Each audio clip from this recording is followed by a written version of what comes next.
A historic day on Capitol Hill. For the very first public hearings in President Trump's impeachment inquiry, they will begin in just under an hour. William Taylor and George Kent will testify before the House Intelligence Committee today. Taylor is the former top U.S. diplomat to Ukraine, and Kent is a top State Department official. While former U.S. ambassador to Ukraine, Marie Yovanovitch, will testify on Friday. They are all considered key figures in the Democrats' impeachment investigation. This is a live look from Capitol Hill, where the hearing is set to gavel in at 10 a.m. Eastern. Now, CBSN will be streaming the hearing in its entirety for you. Over the next hour, though, we will be joined by a team of correspondents and experts who will guide us through what we can expect on one of the most important days of the presidency of Donald Trump. We're going to begin, though, with CBS News chief congressional correspondent Nancy Cordes, who is on Capitol Hill. Judge for yourself what you think these people are saying. Democrats and Republicans both claim the public will be swayed once it hears the evidence. There was no quid pro quo. Democratic aides say George Kent and Bill Taylor were chosen to testify first because they watched this pressure campaign unfold from their posts in Ukraine and D.C. The two have described U.S. policy in Ukraine as highly irregular, alarming, and a crisis that threatened to consume the U.S.-Ukraine relationship. Taylor said the Ukrainians were just desperate when they learned that millions in aid had been withheld, but that President Trump insisted that the Ukrainian president go to a microphone and say he is opening investigations of former Vice President Joe Biden. I don't think there's anyone better than Bill Taylor, who had a bird's eye view of a scheme to extort Ukraine. But Republicans will argue today that Taylor and Kent got some of their information secondhand. Bill Taylor never talked with the president. There was all kinds of important meetings that he wasn't present at. If Democrats decide to go through with impeachment, the House Judiciary Committee would have to write and approve articles of impeachment that would then go to the full House for a vote. A minute before your meeting?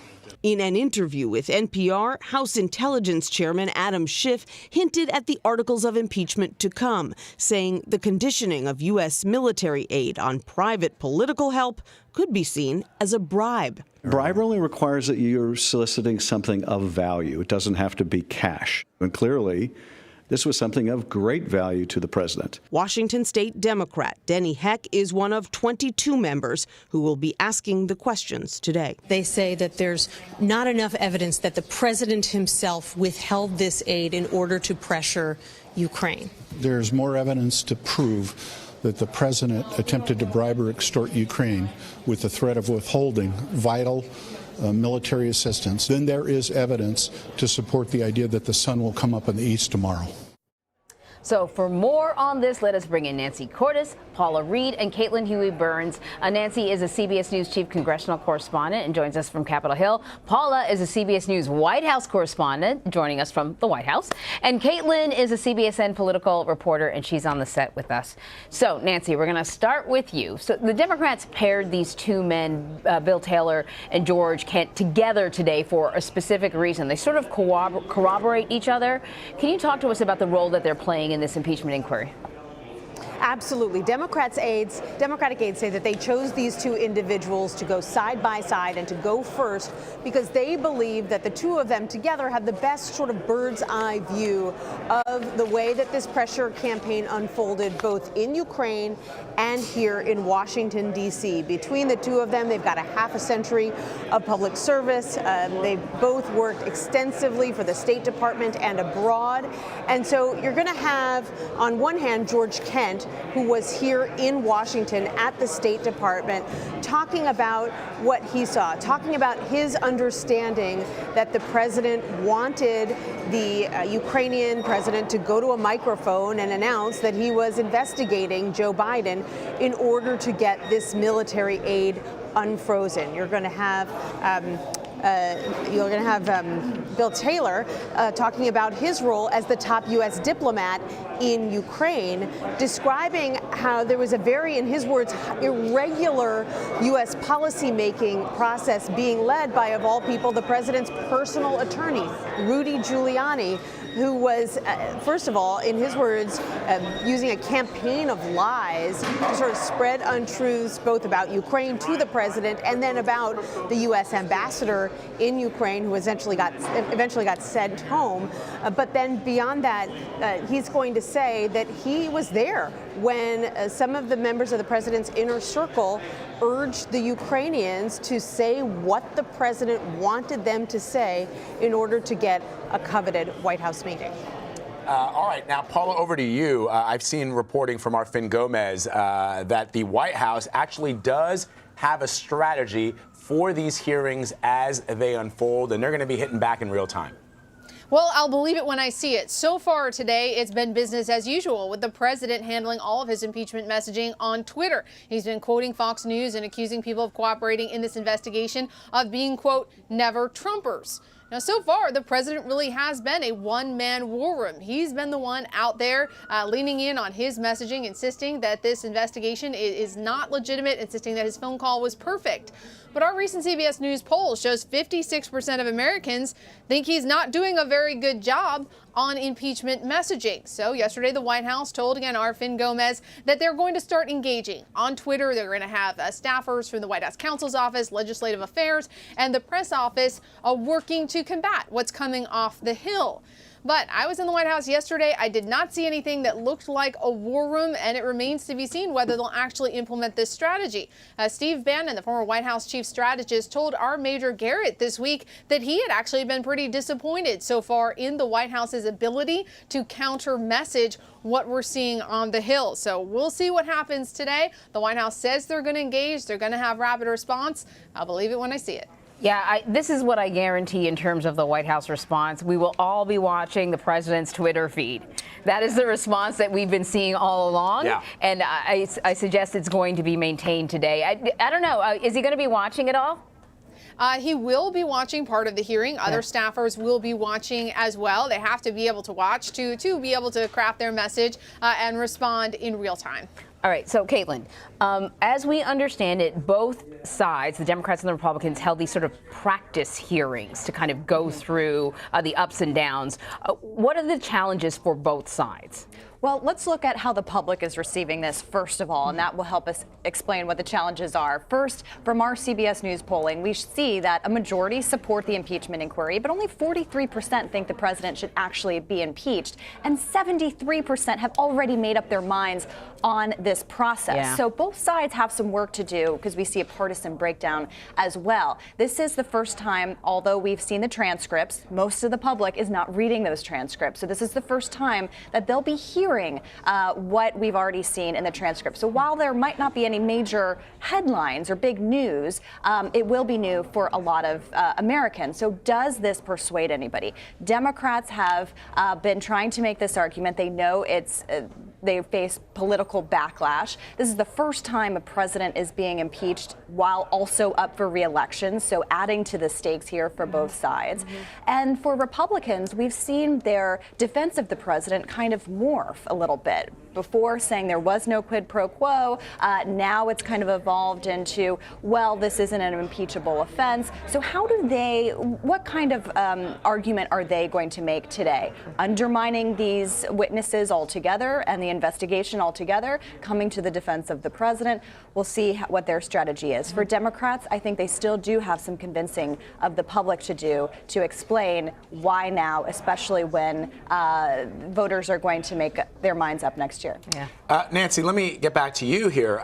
So one of the things that's been really kind of interesting, as we've seen, just not in this particular instance, but over the last couple of years, when it came to, for example, Brett Kavanaugh and his testimony before legislators, that you get a lot of grandstanding, you get a lot of showboating, and those are the moments that ultimately play out over the course of the evening news, right? And so in this particular instance, explain to our viewers, lawmakers will be questioning both of these individuals, but there will also be lawyers that represent Democrats and I guess lawyers who represent Republicans, and that tends to be dry, but it also tends to be where you actually learn a lot more.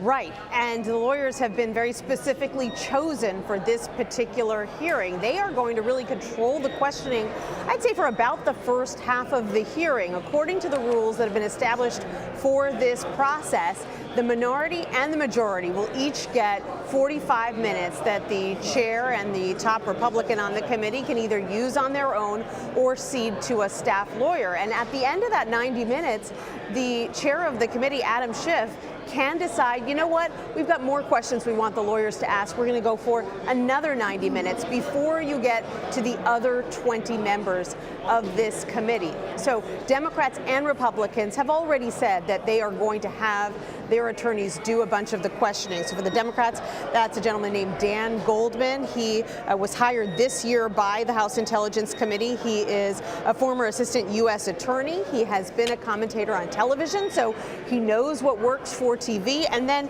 Steve Castor on the Republican side is really a veteran of the House Oversight Committee. He has worked under several chairs, conducted several high-level investigations, so he is deeply experienced as well. And the reason that Democrats are embracing this format is because they believe that their best opportunity to have these witnesses kind of lay out in a way that the American people can understand and absorb exactly what they witnessed is for them to be asked questions in a very methodical way by an attorney, rather than ping-ponging back and forth between a Democratic lawmaker and a Republican lawmaker every 5 minutes. So Republicans will still have their opportunity to grill these individuals, and we know that Republicans are going to be making the case that a lot of the information that Kent and Taylor have was gleaned second and third hand, that they never spoke to the president himself.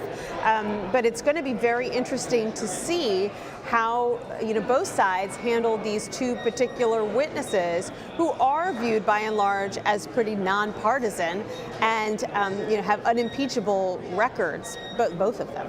So, Nancy, just looking ahead a little bit, the Republicans have been complaining about this process really from the very beginning. And one of the things that they have said is that it's not a fair process. It's not like the impeachment of Bill Clinton, the attempted impeachment of Richard Nixon. Richard Nixon. Thank you very much. And one of their criticisms is that they have a whole list of people that they'd like to see subpoenaed, including Hunter Biden. They submitted that list, and they say it's sort of unfair that they're not going to get the people that they want. We've heard about a list of people expected to testify next week.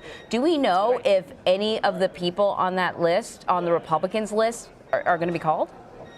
Yes. In fact, of the 8 individuals that Democrats have announced will be testifying next week, 3 of them were on the Republican list. All 3 of them are individuals who have already been deposed behind closed doors, so Democrats roughly know what they are going to say. They don't really have any problem with them coming back to testify. The names that they rejected were people along the lines of Hunter Biden or one of his fellow board members on that Ukrainian energy company, or the whistleblower, him or herself, who is still anonymous. Those are the kinds of individuals that Democrats said are either peripheral to this investigation, or in the whistleblower's case, they say that there are concerns about his or her safety, and that individual needs to be protected, and that the reason that Republicans are requesting that someone like that testify publicly is because they either want to out the individual or they want to distract from the issue at hand. So listen, Paula, I imagine that one of the people that the Democrats would love to talk to is Rudy Giuliani, because he seems to be at the center of so much of this testimony. We're hearing reports that Republicans would actually like to see him sort of move on. They would like to see him ousted. What are you hearing? Look, clearly the president's personal attorney, Rudy Giuliani, is a liability for the president because he is allegedly at the center of this conspiracy. Now, he is still working on the president's legal team, but he's not working on anything related to the president's defense on Ukraine. Unlike the special counsel investigation, where we frequently saw Giuliani on television defending his client, we haven't heard from him at all until last night, when he published an op-ed in the Wall Street Journal. Now, I asked the White House if Giuliani got its blessing before he went out and did this. They said no. They said he's a private citizen. He does what he wants, and this was not any kind of coordinated messaging with the White House. But I'm told, the president has said this publicly, I'm also told by senior officials here that the reason the president keeps Giuliani on his team is because he still sees him as he was in around 9/11, the mayor of the world. The president truly believes that Rudy Giuliani brings gravitas to his legal defense. But you have to remember, Rudy Giuliani, we've confirmed he is under criminal investigation in the Southern District of New York for possibly violating federal lobbying laws. He has hired a team of lawyers. And Vlad and Marie, it's never good when your lawyers are hiring lawyers. I'm sure. Yeah, and Paula, what are your sources telling you briefly? I know you got to run, but what are your sources telling you about others in the president's circle that may be seeing light at the end of the tunnel? Specifically, I'm talking about Mick Mulvaney. I'm talking about the Inspector General who President Trump put into place. It was his appointment. But what are you hearing about those potential ousters? Well, we know Mick Mulvaney's job security has been a question for several weeks now. Look, he's still employed here. We know today the president certainly has an incentive to launch some counter-programming. He has a visit with the president of Turkey here today. That will give him 2 opportunities to steal the spotlight back. He has a mini press conference in the Oval Office. Then he actually holds a formal press conference. So if the president wants to make an announcement, make any news, steal the spotlight back off the Hill, he will have 2 opportunities to do that today. So we had been watching, this is obviously the room where it happens, but we did just see Ambassador Taylor walk in, so he's already arrived. I see Mark Meadows there in the foreground talking to some other officials, and we're keeping an eye there. All right, so Caitlin, let's talk to you about this. The U.S. has been in this situation only 3 times before. Bill Clinton, as you mentioned, Richard Nixon, and of course Andrew Johnson in 1868. What's different about this time? Well, I think the biggest difference is that this is happening in the social media age. So Paula was talking about the rapid response we expect to see from the White House. The other big difference is that the president is actually up for re-election. So you're having this response waged on 2 fronts, from the White House and also from the campaign and the RNC. Meanwhile, you have Democrats on the campaign trail right now trying to argue that they want to defeat Donald Trump at the ballot box. Several of those Democratic candidates are also senators, so they're going to be weighing in at some point, probably early next year, which also raises some questions about how that affects their campaign schedules and what impact this has on the campaign. It certainly has, for a lot of these candidates at least, blotted out the sun. It's very hard to break through in this environment while impeachment is going on. But I think that the idea that you're going to have lots of different outlets really related to political outlets responding to this in real time makes it very difficult to change public opinion totally, right? We were talking about how many people have made up their minds about this. We were talking about how this is already breaking down on partisan lines. Is there a way for, with all of the saturation that we're going to see, to really change people's minds on this? And that's why I think it is really important that Democrats do have a lawyer asking these questions and trying to take, while this is a political process, take it out of that realm and lay out for the people what this really is. I think that's really interesting. It's a great point, but I was talking to John Dickerson earlier in the CBS This Morning Green Room, and the reality is people are working. People are at work, they've got jobs, they've got lives, they got to get kids to school, they got to take care of their jobs. I mean, this, 24-hour coverage, while important, and of course you can stream CBSN wherever you are if you happen to be even at work, even if you are, waiting for your kids to come out of school. But the reality is people are leading their lives. And as our polling shows, a lot of people have already made up their minds about this, right? Exactly. So the question, even in the age of social media, even in the age where we've got breathless 24-hour coverage and tweets and the president's tweets, will that be enough to move the needle, no matter what we see, unless we see, as Dickerson pointed out to me, some real fireworks here? You know what's really interesting is that I've been on the ground in a lot of these early states covering the campaign, and the subject of impeachment almost never comes up. It's not asked about by voters. Instead, they're asking about things like health care, the economy, their wages, and climate change. Now, that is, a lot of Democrats I talk to say that, people know where the Democratic candidates stand. They know where the president stands on this. So they're not going to really learn anything new by talking about this on the campaign trail.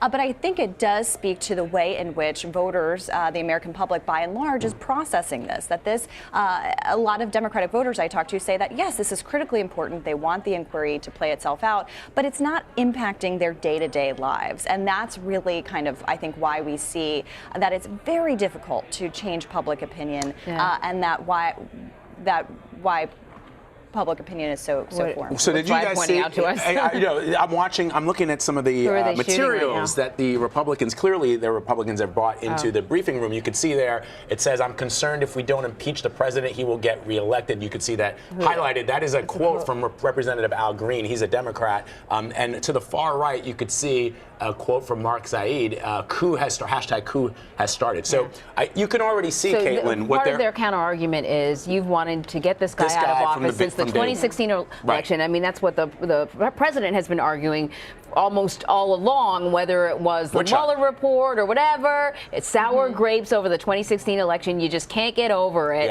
It's sort of funny because what he's being accused of is also, in a little way, obsessing over the 2016 election and looking for this server that's hidden, you know, or in the Ukrainians' involvement in the 2016 election with the server. Which the CIA, the FBI, every intelligence agency in the United States government has said Russia was was the country that did meddle, in fact, with the 2016 election. And Ukraine depends on the United States for aid. Ukraine depends on the United States for military protection, selling them weapons. And so what would be in the interest of Ukraine to meddle in the election? That's what the president and others are saying that he was attempting to discover. And this is why Democrats have tried to really narrow the scope of this. They don't want this to get out of control, right? And they want to be able to identify what has happened since the whistleblower report came out. Because remember, the president has already said a lot of this stuff in public. You already have testimony behind closed doors, but testimony from the two individuals testifying today and more to come later this week and next week. And so it's kind of gone beyond the whistleblower at this point. But that still represents how difficult it is to continue to make a case when you have the president using the bully pulpit to make his case and kind of paint everything with a broad brush here. And I can say, you know, I went to a town hall several weeks ago when this impeachment inquiry first started, a Democrat in a Trump district, and a lot of Republican voters that we talked to there kind of said, you know, is this a continuation of everything that we saw with the Mueller report? They hear Ukraine, they hear Russia, and they kind of all tie it all together. And so, again, while you're seeing this breakdown on partisan lines, that's why it's kind of difficult when you have the president and his reelection campaign talking about this, Democrats arguing their case. That's really fascinating, because this is a question I was going to ask you, is about how Republican voters are perceiving this, because the Democrats seem to sort of have a clear argument. We are pursuing this because we think there was an abuse of power, and these are the ways in which we think it happened. And then the Republicans have been all over the map about this. The process is flawed. What about the whistleblower? If the whistleblower, you know, is getting second-hand knowledge, then you know, from jump this whole thing is off. You know, then you got Lindsey Graham that says it's so bad I'm not even going to watch any of this stuff, and in a way that's projecting to Republican voters. In fact, you don't need to watch this stuff. You know, it's all these different counter arguments, and I wonder. Well, the one argument that does hold water is the two individuals that will be testifying today did not actually, they were not on that call, so the Republicans can say, look, this is not firsthand knowledge. Next week is different. They weren't on the call, and they didn't specifically speak to the president about the policy in regards to Ukraine. But I'm curious about Republican voters. They're getting like all this scattergun approach from Republican lawmakers. What is their take on this? Because the Democrats are focused. That's a really George great. Kent, by the way, for those of you wondering why we're showing this shot. And that's exactly what I'm interested to hear today, is whether Republicans do streamline their defense. I mean, now we're starting to see those he doesn't look bothered. He's like, and that gives us an indication about maybe how they're going to play this. But you're right, it's been about process. It's been about the Democrats have wanted to do this forever, and this is their chance. It's about the whistleblower didn't hear that conversation outright, or these people didn't talk to the president. About the witnesses and where their loyalties may be, despite the fact that many of them are career diplomats or people appointed by the Trump administration. Or other Republicans. You've seen a lot of Republicans undermine the credibility of these witnesses who we'll see today. And that's been part of the president's strategy as well. Remember, he's been on the campaign trail. He last week was in Kentucky. Rand Paul was with him and suggested releasing the name of the whistleblower. And so you're seeing all of the Republicans kind of come to the president's defense here, maybe in a wide variety of ways that may not be helpful to their overall strategy, but they're certainly trying to kind of flood the market on this. Yeah, I mean, you know, at the end of the day, Caitlin, one of the things that, you know, the Republicans are going to say is, at least when it comes to these two individuals, they didn't have firsthand knowledge of the call, nor did they speak to the president. On the other hand, I do think, and, you know, I'm not paid to think, but I suspect that Republicans are not going to want to attack the integrity of some of these individuals. You're not, they kind of got into it a little bit with Colonel Vindman. This is an individual who was, wounded. Not the Republican lawmakers. I mean, Liz Cheney did come to the defense, which I thought was, to your point, was interesting because that signaled, okay, it's going too far here. It's going too far. And Sean Duffy, who's a former congressman, did attack his credibility, and others, the former Bush lawyer, who also attacked him on Fox News. But you could start to see that. You pointed out about the power of social media. You don't need a Jim Jordan to attack the credibility of an individual, because once the mob mentality takes over on social media, that's what ultimately rises to the level of what you see on cable news banners. So the question will be, I think, for these lawmakers, do you, by questioning these individuals, attack their integrity and their credibility, or do you just try to nail them down on what they know or what they perceive? And that's sometimes half the game. Yeah. Go ahead. I was going to say. I know. I wasn't sure if that was a question posed to Caitlin. I think it was just general discussion, because I think we have mic'd up Ricky Kleeman. Yeah. She's joining us here at the table to talk about this. So, Ricky, you've been listening to all of this as we've been bantering back and forth.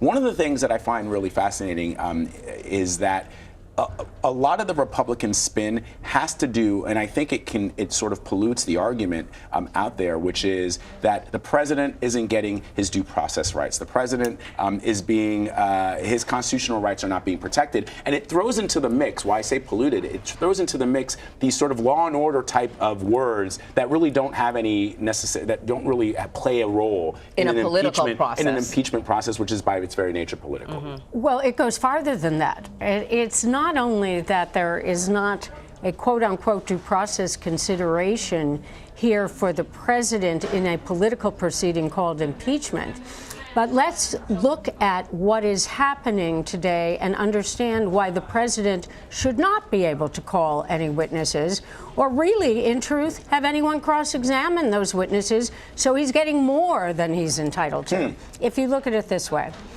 what happens in the course of an investigation that would be in the criminal side, not the political side, is that the police or FBI or whoever is the investigative body along with the prosecutor would interview witnesses. So that's taken place here, by analogy, in private, by having depositions. Then the next step would be the grand jury process, which is to bring forth the evidence before a grand jury in order to decide if there would be an accusation placed or an indictment. So here's the analogy. We are now going forward before, if you will, a grand jury, the analogy being the other members of the House of Representatives, particularly those in the Judiciary Committee, but really all of them, who have to make a decision at some point if there is enough information here to constitute an impeachable offense.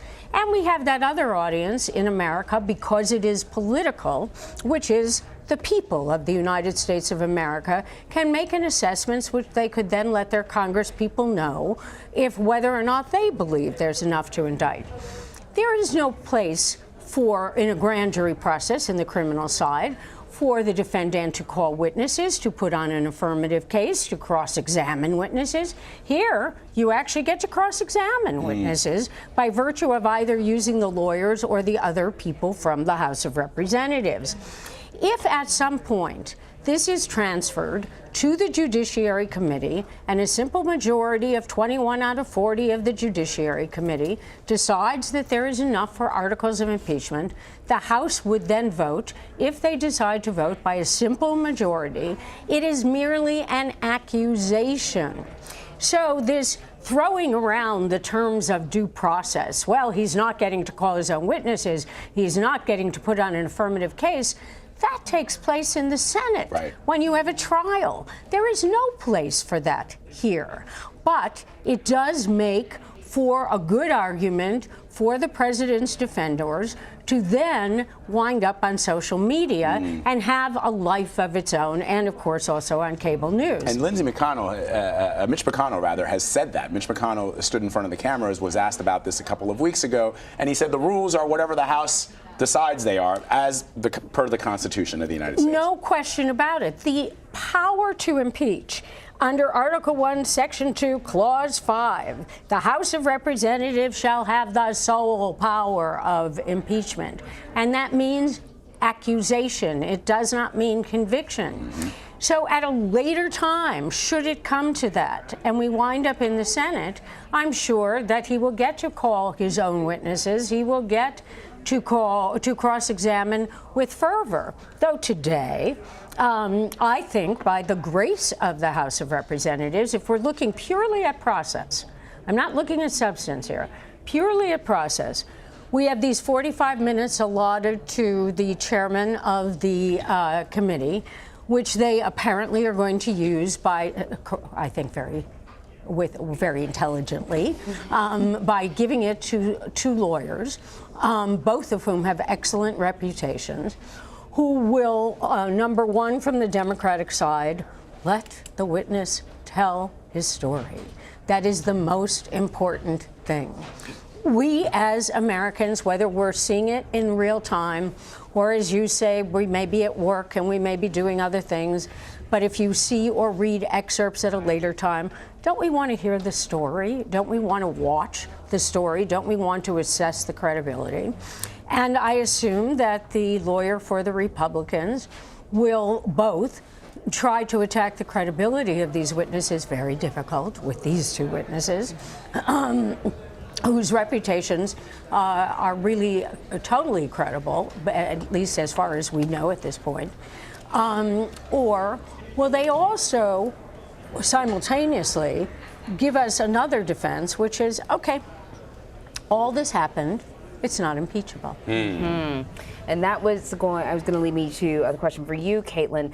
Isn't this part of the challenge for both parties that, the general public understands these sort of proceedings like they understand a criminal case? Right. So that's how it's kind of been explained, but it's not the same as Ricky has pointed out. And the founding fathers were very sort of specific about how the process should go, but there's a lot of things that are open-ended, including what is an impeachable offense, right? Treason, bribery, or other crimes, high crimes and misdemeanors. We don't know what falls into that basket because it doesn't have to be a crime.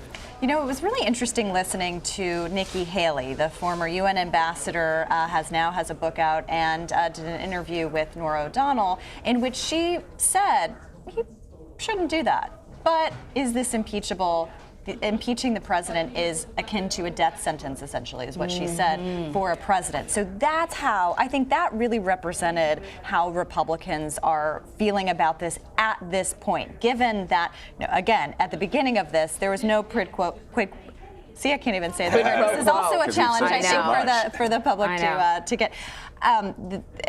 The call was perfect, as the president said. Now it has morphed into, okay, this is just a political process. This is the president didn't. This isn't an impeachable offense. That's kind of, I think, what we are seeing from Republicans. And given the little posters that we see here on the screen, or we just saw, they want to make this political. It seems like they want to put this back onto Democrats and say, according, again, to that poster, you've been wanting to do this for a long time. There are two things I think about when it comes to trials and how it becomes applicable here. Number one is, I have taught for more decades than I'd like to remember. What is your theory of the case? You must have a theory of the case from both sides. So we know what the Democratic theory of the case is. It's how will they explain it? How will they convince us? If they are looking at the narrowest impeachment in history, if they're only going to look at this issue having to do with that phone call and the withholding of aid for a period of time from Ukraine, or is it going to be a broader theory of the case that will involve other questions of alleged abuse of power, obstruction of justice? But let's assume, for the sake of argument, their theory of the case is simple, it's concise, it's cohesive and coherent. It's the phone call and the withholding of aid. It's a quid pro quo is the theory. I'm not saying it is. Or at least it's a quid, even if there's not a quo, because the quid went out there. What is the Republican theory of the case? They've got to have a theory of the case. So the theory of the case seems to me much more sound from a legal perspective of saying, he did all that. It's just not an impeachable offense. I mean, what are you thinking? What you're trying to do is to overthrow an election for everything that he did, which, well, we might, to use your phrase, Nikki Haley's paraphrase, we might not like it, but it's not impeachable. That's a lot more cohesive, coherent, concise than, oh, we don't have this process if we don't have that process and there's no due process, because then we're just throwing mud. So, keeping those two things in mind, what's the object of the Democrats today? Stay dignified. Really dignified. Make this a solemn hearing. This is a very sad day in America today. When you go to impeach a president, there is nothing about this that is gleeful or happy. This is very somber. And on the Republican side, it's to make it look as much of a circus as you can, because who will get blamed for the circus? The Democrats. Right. Yes, it is a very somber day and a historical one as well for the nation. Let's bring in, for some context, veteran CBS News correspondent Bill Plant. He is joining us from Washington, D.C. Bill, thank you so much. It's great to see you again. Thanks, Vlad. Good morning. So, Bill, from your experience covering impeachment inquiries, you had a front row seat to what happened in 1972 with Richard Nixon and ultimately with Bill Clinton in 1996. What can we draw? I've been sort of mining the experience of a lot of veteran CBS Newsers about this because I am fascinated by American history, and almost every instance, people tell me the political environment in those days was very different. It was different in the 70s. It was much different again in the 90s, and it is completely different now. And that does play a role in what we're seeing play out across our screens. The political environment was indeed different, but the divisions were still there. And the desire on the part of one party, whether it was the Republicans or the Democrats, to make the other party look bad was also there to one degree or another. Now, remember, in the case of Richard Nixon, there were 3 articles of impeachment drawn up in the House of Representatives, but they were never voted on. And Nixon actually resigned before the House could hold a vote, because he knew, he'd been told, that there was not enough support in the Senate and that he probably would be convicted if impeached. So he chose to leave. But the articles of impeachment were drawn up, and in Nixon's case, it had to do with the lying about Watergate, and the evidence was on the tapes. In Clinton's case, this drew out of a long investigation of the Clintons' financial transactions that began practically with the beginning of his presidency. There'd been a special counsel in operation under Ken Starr for more than a year before the articles of impeachment, actually 2 years, and the investigation was ongoing. And what they eventually decided to impeach him for was lying under oath, because he had to admit that he had lied in a deposition about Monica Lewinsky. So what about the role of the administrations? We know the Trump administration has instructed their people not to cooperate with this process. Some people have complied, others have not. How did other administrations handle the impeachment proceedings? Well, here is where you get I think, the generational and historic era differences. Nixon initially told his people not to cooperate, but when the House refused to go along with that, he eventually gave in, and he allowed his people to testify, and so he essentially contributed to his own demise. Clinton tried that and decided that wasn't working, and he also allowed people to testify. I mean, they both thought about using executive privilege, although no one at the time was entirely certain exactly what executive privilege would mean. But they claimed it anyway, or they were going to, and it just didn't fly. So both Clinton and Nixon allowed, for instance, witnesses to be called. In Clinton's case, there was an argument over whether to call witnesses, as there will be in this case. But Clinton eventually relented and allowed witnesses to be called. You know, Bill, I think sometimes people, and Caitlin Huey-Burns was pointing out that we're in the age of social media now, and so people are saturated, inundated with messaging. And I know that for a lot of people, hearing a president of the United States declare, for example, the press the enemy of the people is sort of mind-boggling. But as you know, President Nixon did very much the same thing. There are tapes of him saying the press is the enemy, the press is the enemy. Never forget that. Write that on the blackboard 100 times, he told Kissinger. They're all bad. ABC, CBS, NBC, not a good one in the whole bunch, right? So this is not new, what we've seen. And the question becomes, what is different about how the public perceives that? In other words, you had a president, 45, 50 years ago saying much the same thing that you hear in 2019, and yet the public, at the time at least, with their own eyes and with their own ears, were able to ascertain that what the president was doing was not right. I'll tell you what, Vlad, President Nixon didn't have a Twitter account. That's one big takeaway. And of course, neither did President Clinton. Because information spreads so quickly, and because misinformation spreads just as quickly, it is very, very much more difficult today than it was back then. All right, Bill, thank you very much. Bill Plant, always great to have you, my friend. Thank you for providing that context. We really appreciate it. All right, so we've got a bunch of folks here joining us at the table, but we also have CBS News intelligence and national security reporter Olivia Gazis. She is joining us now on Capitol Hill. Olivia, what can you tell us about what we are expecting to see over the next couple of hours? What are you hearing from your sources? Right, Vlad. So I'm in a very crowded hallway with a fair amount of color as people prepare to be let into the room where it will all happen. And we're learning some new elements about both of the witnesses' testimonies today, namely that both of them are appearing under subpoena. The committee issued that prior to these public hearings. And that's important because both of them are still obviously currently employed and are doing this in defiance of what have been pretty clear guidelines from the State Department, the executive branch, not to comply with this inquiry. But nonetheless, they are both career diplomats who have elected to testify in public.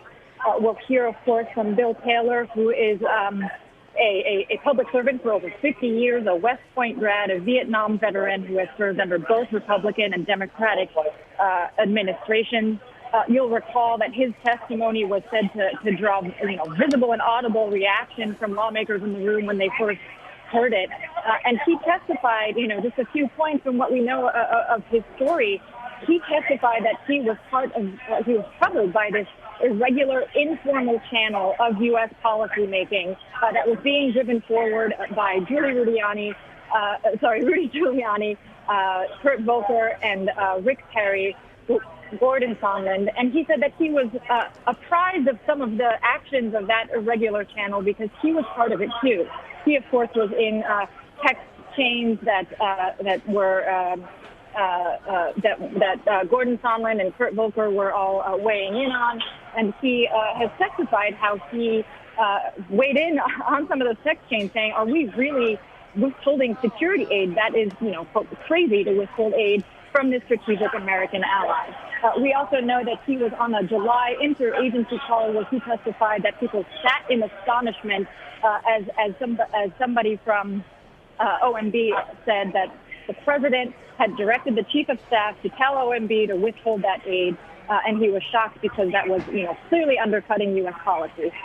Briefly, the other witness along his side is George Kent, another career diplomat who corroborates in large part a lot of what we already know about this narrative. He further testified about some troubling details, including that he was told to keep his head down and lower his profile on Ukraine matters in particular, that, this irregular channel was really the one that the president favored, and that he also provided some details about the ouster of the former ambassador, Masha Yovanovitch, making clear that there was no high-level endorsement coming from the State Department.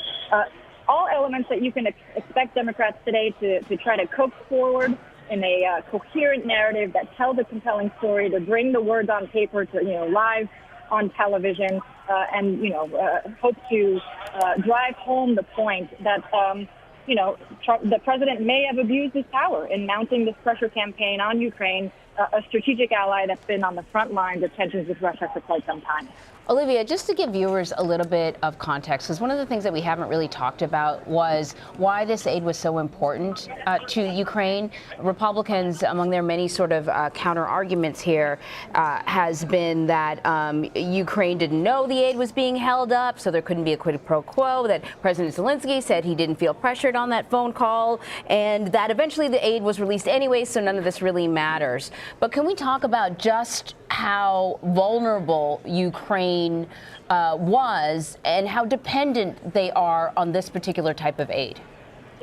Absolutely. And part of the Republican counter-argument that the Ukrainians were not entirely apprised of the withholding of the aid was undermined in recent days by other testimony, namely Laura Cooper, an official who said that, she started getting Strock, who started saying that she, was contacted by Ukrainian officials who were quietly and discreetly asking her about that aid, and she was trying to make assurances that it was indeed forthcoming. Again, Ukraine is still reeling from, Russia's takeover of Crimea. It's still a low and occasionally high simmering conflict on its eastern border. The military aid that the U.S. Has regularly provided over, both Republican and Democratic administrations, is an essential resource to the Ukrainians who, again, have been trying to stave off more Russian influence, Russian, geographic incursions, and they rely heavily on that military assistance for that very reason. All right. Olivia Gaza is reporting for us from that briefing room. You can tell it's getting louder and louder. It's getting louder and louder. Olivia, thank you as always. We appreciate it. We'll check back in with you a little bit later. And you're just seeing some of the signs that we pointed out earlier. Clearly, that is a Republican talking point. It's a quote from Representative Al Green that the Republicans have posted there for the world to see. All right. So here with more on what to expect from the hearings, we've got CBSN political contributor and Democratic strategist Antoine Seawright. And Republican strategist Joseph Pinion, and CBS News legal analyst Ricky Kleeman is also with us. Hey, Ricky, before we sort of go to our new guest, there was another sort of lingering question that I wanted to pose to you. We've heard the president say over and over again, no quid pro quo, right? That's kind of like the bumper sticker that he's been trying to push. Reminds us a lot of no collusion. But no collusion wasn't a legal phrase. Is quid pro quo a legal phrase? Yes. It's used all the time. And if I say to you, I would like you to do us a favor. So? Is that a quid? It may be a quid. And it's the favor, though. Though. I think we can't forget about the though. Now, that depends on how you interpret it. It's basically, well, you'll get your aid. I'd like you to do us a favor, though. Now, it depends. There's another reading of that. That's, you'll get your aid. Oh, I'd like you to do us a favor, though. The delivery of that remark is significant as much as the words. But yes, quid pro quo is a phrase that is legal. So is the word bribery. So is the word extortion, which is why the Democrats have shifted their language in order to get right within the legal terms treason, bribery, high crimes, and misdemeanors. No one knows what a high crime and a misdemeanor is, except we get to know that it looks like obstruction of justice, it looks like abuse of power, but bribery is listed right there. All right, okay, so Joseph, we're going to you. You're the new guy here. Well, sorry, Antoine too, you just came here, but I don't get to talk to Joseph very often. So the Republicans are gearing up now for this hearing. What is their strategy moving forward? Because thus far, there's been sort of a scattergun approach. Well, I think there's really, it's still going to be a scatter approach on both sides. I think, to your point, I mean, again, you've heard in the last week, all of a sudden, this new word, bribery, pop up from Democrats. I think, again, because it's really much they throw everything at the kitchen, the kitchen sink at the wall, see what happens, approach to trying to get the American people to see what's happening here. I think, again, when you have people who are political strategists sitting here trying to talk with legal strategists, and the average American doesn't seem to understand the difference between the two, even to the point where we're having to delineate the legal differences of a quid pro quo. It makes it very difficult for the average individual to try to understand what's happening there. And I understand that Democrats try to act as if this is a very straightforward thing. But again, no one would know who John Dean was if what he said under oath was not corroborated by actual audio tapes. We would not remember his name. He would not be the person that he is in American lore. So I think we have to keep that in mind in saying that, look, trying to act as if somehow this transcript, trying to say the though, where's the emphasis placed on the word, that is not the same as Richard Nixon on actual audio in his own voice saying, I know where I can find $1 million. That is something that the average American understands very concretely. This is not as concrete as much as Democrats try to pretend that it is. It's interesting, Antoine. Antoine smile. The quid pro quo, I believe, and we can double check on that, but I believe it was first put forth by the president and those in the White House. In other words, that phrase, even though it's been around forever, entered the lexicon when it came to this impeachment inquiry because of the White House and the administration. And I think that's perhaps why Democrats have started to shift away from that, because that became an easy banner. It's an easy way to explain kind of what's going on, even though no one who's investigating this ever said from the jump, this is a quid pro quo. They may have used other words like Ricky used, but it was the president and his surrogates who first said, hey, this call was perfect. There was no quid pro quo here. And then we jumped off from that. Well, they did that because they want to pivot to where they're pivoting now, saying it's not impeachable. It may be quid pro, but it's not impeachable. So that was the whole strategy from the get-go. But I think we have to step back for a second. Keep in mind, Clinton was impeached for personal issues, right? And here we are for something dealing with national security. From the very beginning, the Republicans, I'm not a criminal defense lawyer, so I won't try to play one on TV. But here's what I do know. When you're losing, you attack the facts or you attack the process. They have attacked both throughout this process, and so here we are. What we also know as Democrats, we cannot afford to deal with feelings, we have to deal with fact. And the fact of the matter is, while Republicans ask for these transparent hearings in front of the American people because they want to attack the facts and attack the process, 48 members of the conference were part of the hearings that were taking place that were not in the public's eye. Here we are, and now they want to make a mockery of the process so they can then dilute the reality of what's going on. We cannot afford to do that. And while my good friend wants to say the average American does not understand, that may be true until they see the corruption that flushes out of these hearings, until they see on the nightly news the fact of the matter is that this president is behaving like he's above the law, until they see some of his top lieutenants, some of the most decorated military officials in the country who have no reason to lie. They only care about the betterment of this country, say, you know what, this is not right, it's not okay. That's when the mood and the temperature of the country changes and the conversation.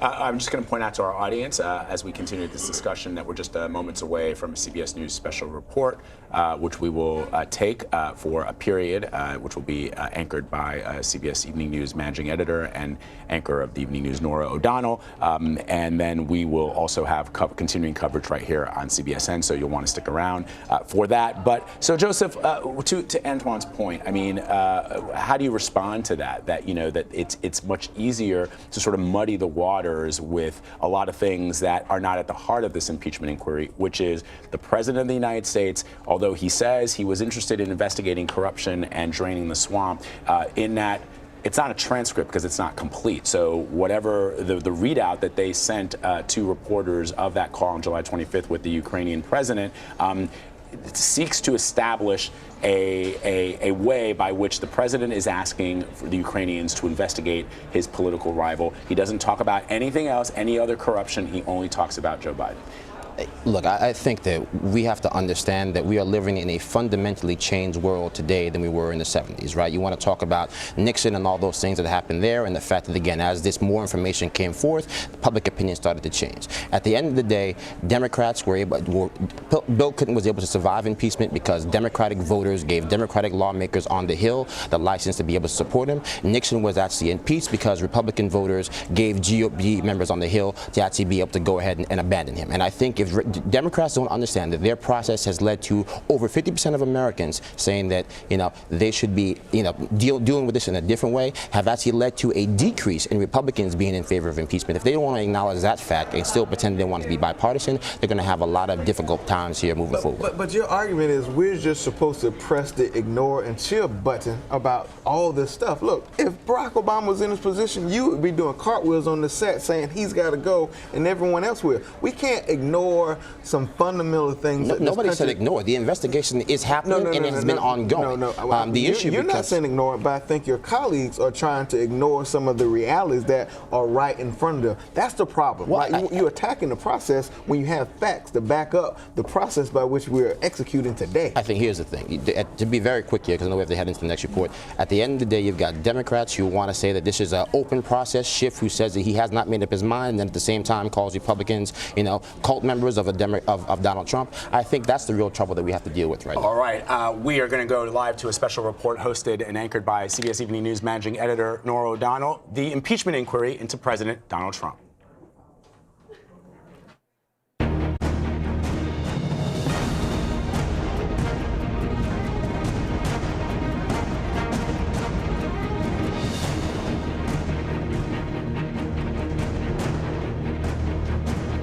This is a CBS News special report, the impeachment hearings. I'm Norah O'Donnell in Washington on this historic day.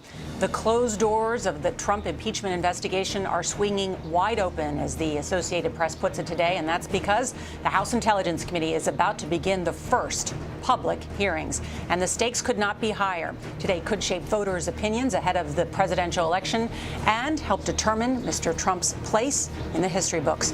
Right now, members and spectators are gathering in 1100 Longworth hearing room that is on Capitol Hill. It's one of the largest in the House of Representatives, of course, to accommodate the great deal of interest there today. Now, this is only the fourth time ever that Congress is considering whether to remove a sitting president, though we should note these hearings do not involve actual articles of impeachment. This investigation, you may recall, began just 2 months ago after an unidentified whistleblower reported a phone call between President Trump and the Ukraine president. It was on July 25th. Now, witnesses say during that call, Mr. Trump asked Ukraine to investigate former Vice President Joe Biden and his son, along with other Democrats. The president's accusers say he was using his office for his own political benefit. Now, the two witnesses at this morning's hearings are Ambassador William Taylor, the top U.S. diplomat in Ukraine right now, and the Deputy Assistant Secretary of State, George Kent. Both of them have testified already in private about that phone call, which the president says was perfect, and the White House says was motivated by legitimate concerns about corruption inside Ukraine. You can see now these live public pictures. The public, we know, is deeply split over this impeachment inquiry. And so we are going to hear today from these two well-respected diplomats that have served in Republican and Democratic administrations. They will be questioned by mostly staff attorneys this morning, but we will hear from Committee Chairman Adam Schiff and other committee members. We have a team of correspondents covering this hearing from Capitol Hill to the White House for all the analysis today. I want to go first to Nancy Cordes, who is outside the hearing room. Nancy, 15 witnesses so far have testified behind closed doors. What do the Democrats hope to hear from William Taylor and George Kent? Well, Democrats argue, Norah, that they chose these two individuals to go first because between the two of them, they witnessed the full arc of this pressure campaign. Taylor from his post as the top U.S. diplomat in Ukraine, and Kent from his post in Washington, D.C. at the State Department, where he oversaw Ukraine policy. So Taylor is going to talk about this highly irregular, in his words, policy channel that was set up in Ukraine, led by, of all people, the president's personal attorney, Rudy Giuliani. He'll talk about the fact that the Ukrainians he spoke to were desperate when they learned that their much-needed military aid that they used to combat Russian aggression had been held up unexpectedly by the President of the United States. And then Kent is going to talk about the fact that it was his understanding that the President wanted the President of Ukraine to do nothing less than to go to a microphone and announce that he was going to be investigating the President's personal campaign rival, Vice President Joe Biden, if he wanted that aid to resume. So that's the quid pro quo at the heart of this investigation. Republicans are going to argue that these two individuals got a lot of their information second or third hand, that they never spoke to the president himself, so they don't know exactly what he wanted. And Democrats have laid out three central questions they hope to answer with this inquiry. What are they? These are the parameters of the investigation. It's very helpful to follow along during this hearing for viewers to see if they think that these questions are being answered. First, did the president request that a foreign leader initiate investigations to benefit Mr. Trump's personal political interests? Second, did the president use the power of his office to apply pressure by withholding that military aid to Ukraine? So, personal help, dangling public goods. And finally, did the president obstruct or cover up information to try to keep it from getting to Congress? Democrats say if the answer to all of those questions is yes, then they will likely move forward with articles of impeachment. They will have to meet that standard of high crimes and misdemeanors. What's the Republican strategy today?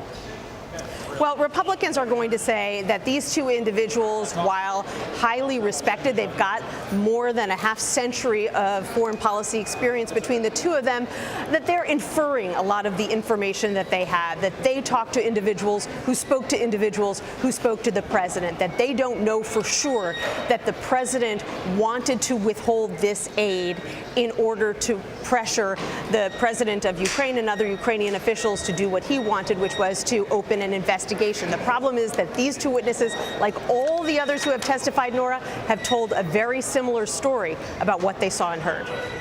All right, Nancy, stand by as we wait for these hearings to begin any moment now. I want to bring in Paula Reed, who is at the White House and has been talking to her sources there. Paula, do we know, will the president be watching these hearings? He will be watching these hearings, Nora, but the White House insists he won't be watching the whole thing. He has other business to tend to, but staffers will be watching very closely. Look, up until now, the president has been a one-man war room handling impeachment messaging on his own. But a recent CBS News poll showed that 56% of Americans don't think he's doing a very good job. So this morning, the White House tells CBS News that it plans to do more of a rapid response today to try to counter what's coming out of these impeachment hearings on the Hill. They plan to go on Twitter. They plan to have staffers out trying to do defensive messaging. But we have to inject some skepticism here, Nora, because so far we've seen almost none of that from the White House. I was here yesterday asking questions about strategy, and there did not appear to be any war room. And so far this morning, we've really just seen more of the same. The president has been on Twitter. He's been quoting Fox News and insisting that people go and read the transcript. Let's talk about substance. The president's personal attorney, Rudy Giuliani, who is at the center of a lot of this, was mentioned more than 1,200 times in the closed-door depositions. Explain for everyone, what is his role in all of this? Nora, Giuliani is clearly a liability for the president because he is, as you noted, he is allegedly at the center of this conspiracy to oust the former ambassador to Ukraine. Now, I am told Giuliani is still part of the president's personal legal team, but he is not supposed to be participating in anything related to Ukraine. But last night, he published an op-ed in the Wall Street Journal, and I spoke with the White House. They said they did not coordinate with him on this at all, that he's acting as an independent citizen. So the question has been bouncing around Washington over the past few weeks. Why is he still on the president's legal team?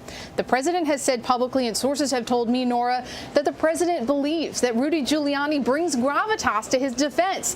The president still sees Rudy Giuliani as he was around the time of 9/11, the mayor of the world. That is why he still has this position on the president's legal team, despite the fact that he's at the center of this impeachment inquiry. And CBS News has confirmed he is under investigation by the Southern District of New York, by federal investigators in New York, for possibly violating federal lobbying laws in his efforts to oust the former ambassador to Ukraine. He has hired a team of lawyers, and Nora, we know it is never good when your lawyers have to hire lawyers. That's true. Paula, thank you. I want to bring in senior foreign affairs correspondent and Face the Nation moderator Margaret Brennan, who is here with us in Washington. And Margaret, I'm so glad you're here because today, in many ways, too, is the day of the diplomats, right? We're going to hear from these two experts on U.S. policy with Ukraine.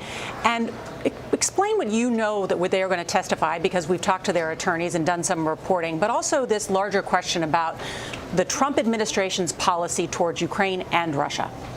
Well, Nora, this is what it all comes down to. I mean, it's going to be fascinating to watch these non-politicians, these career public servants who, unlike the people asking questions of them, are not very comfortable in the public spotlight. They were subpoenas delivered to them to compel them to appear today as Foreign Service officers. And what you'll hear is a description by subject matter experts. They're going to come back time and again to why Ukraine is stuck in this tug of war between Vladimir Putin's Russia and the West. And they will emphasize why it was so dangerous from their perspective, an undermining of U.S. national security to have even the hint of military aid withheld. Remember, Ukraine's caught in a hot war with Russia in its east. Back in 2014, Putin sent in militias to annex Crimea, and they're still fighting with separatists. The Trump administration has been providing aid, something President Obama did not do in terms of providing lethal assistance.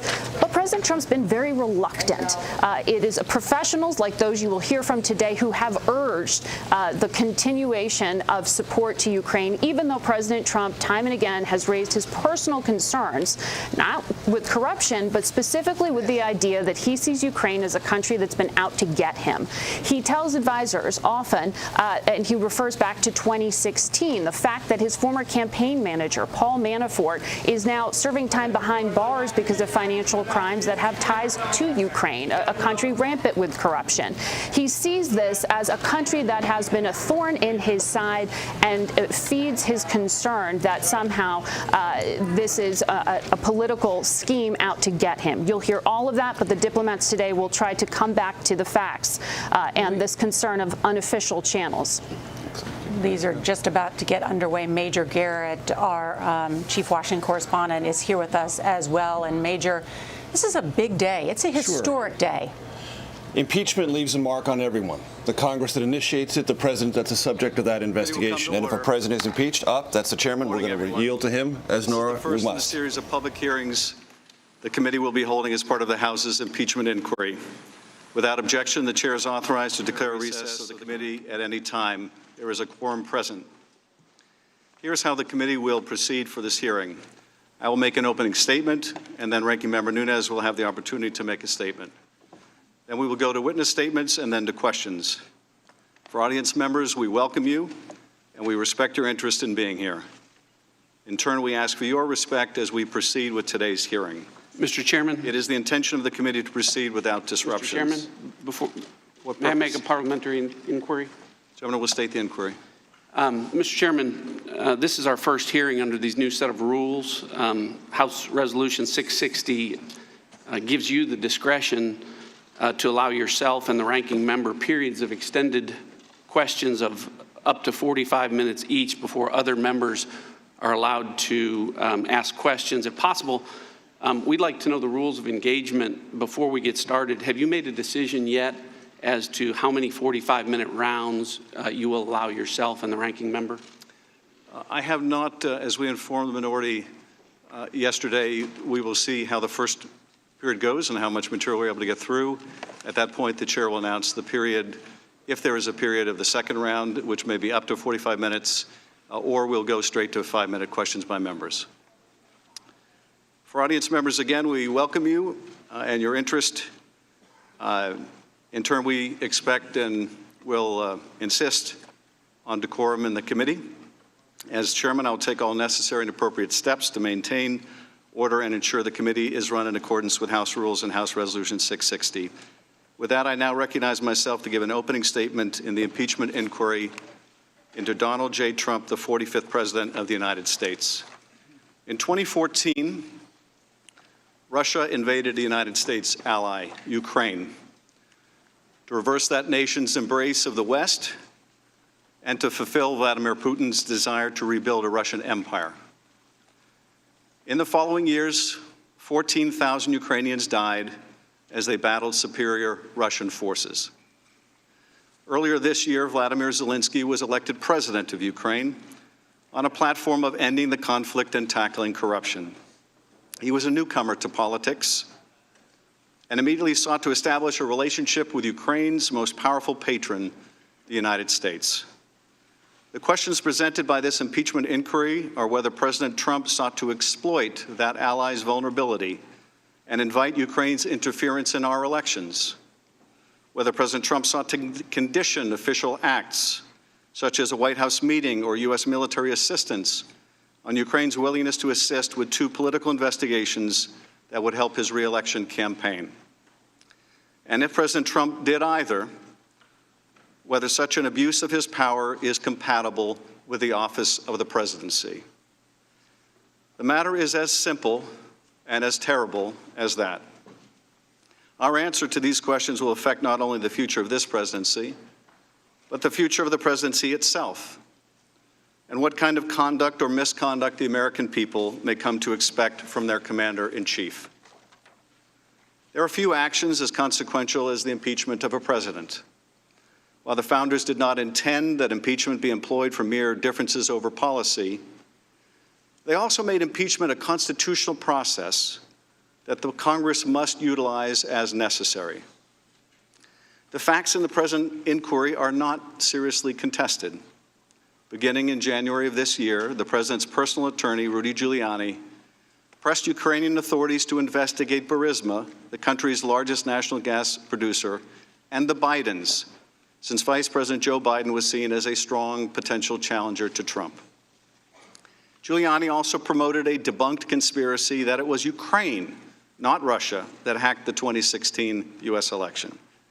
The nation's intelligence agencies have stated unequivocally that it was Russia, not Ukraine, that interfered in our election. But Giuliani believed this conspiracy theory, referred to as CrowdStrike, shorthand for the company that discovered the Russian hack, would aid his client's re-election. Giuliani also conducted a smear campaign against the U.S. ambassador to Ukraine, Marie Yovanovitch. On April 29, a senior State Department official told her that although she had done nothing wrong, President Trump had lost confidence in her. With the sidelining of Yovanovitch, the stage was set for the establishment of an irregular channel in which Giuliani and later others, including Gordon Sondland, an influential donor to the president's inauguration, now serving as ambassador to the European Union, could advance the president's personal and political interests. Yovanovitch's replacement in Kiev, Ambassador Bill Taylor, is a West Point graduate and a Vietnam veteran.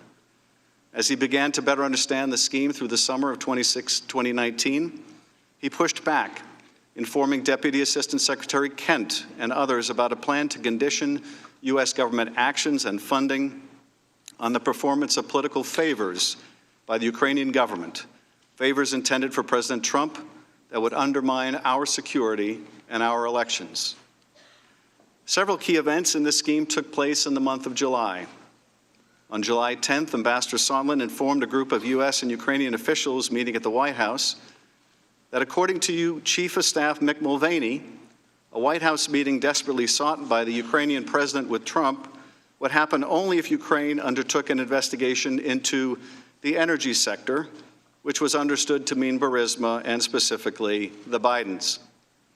National Security Advisor Bolton abruptly ended the meeting and said afterwards that he would not be, quote, part of whatever drug deal Sondland and Mulvaney are cooking up on this, end quote.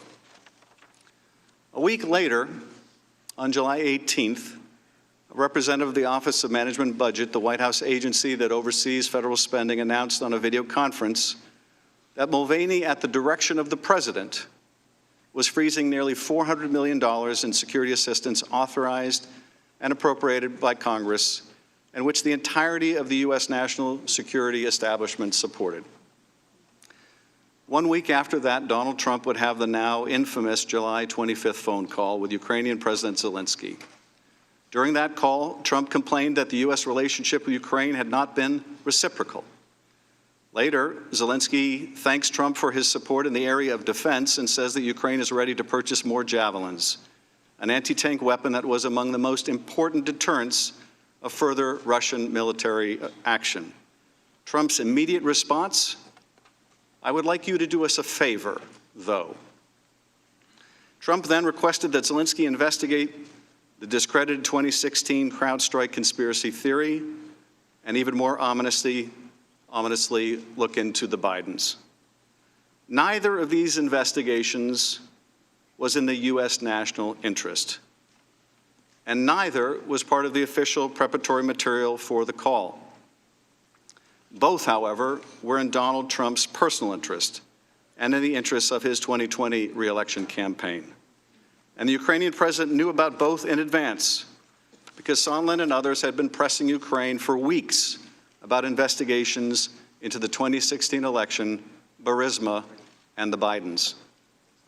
After the call, multiple individuals were concerned enough to report it to the National Security Council's top lawyer. The White House would then take the extraordinary step of moving the call record to a highly classified server exclusively reserved for the most sensitive intelligence matters. In the weeks that followed, Ambassador Taylor learned new facts about a scheme that even Sondland would describe as becoming more insidious. Taylor texted Sondland, quote, "Are we now saying that security assistance and White House meeting are conditioned on investigations?" As summer turned to fall, it kept getting more insidious, Mr. Sondland testified. Mr. Taylor, who took notes of his conversation, said the ambassador told him in a September 1st phone call that everything was dependent on the public announcement of investigations, including security assistance.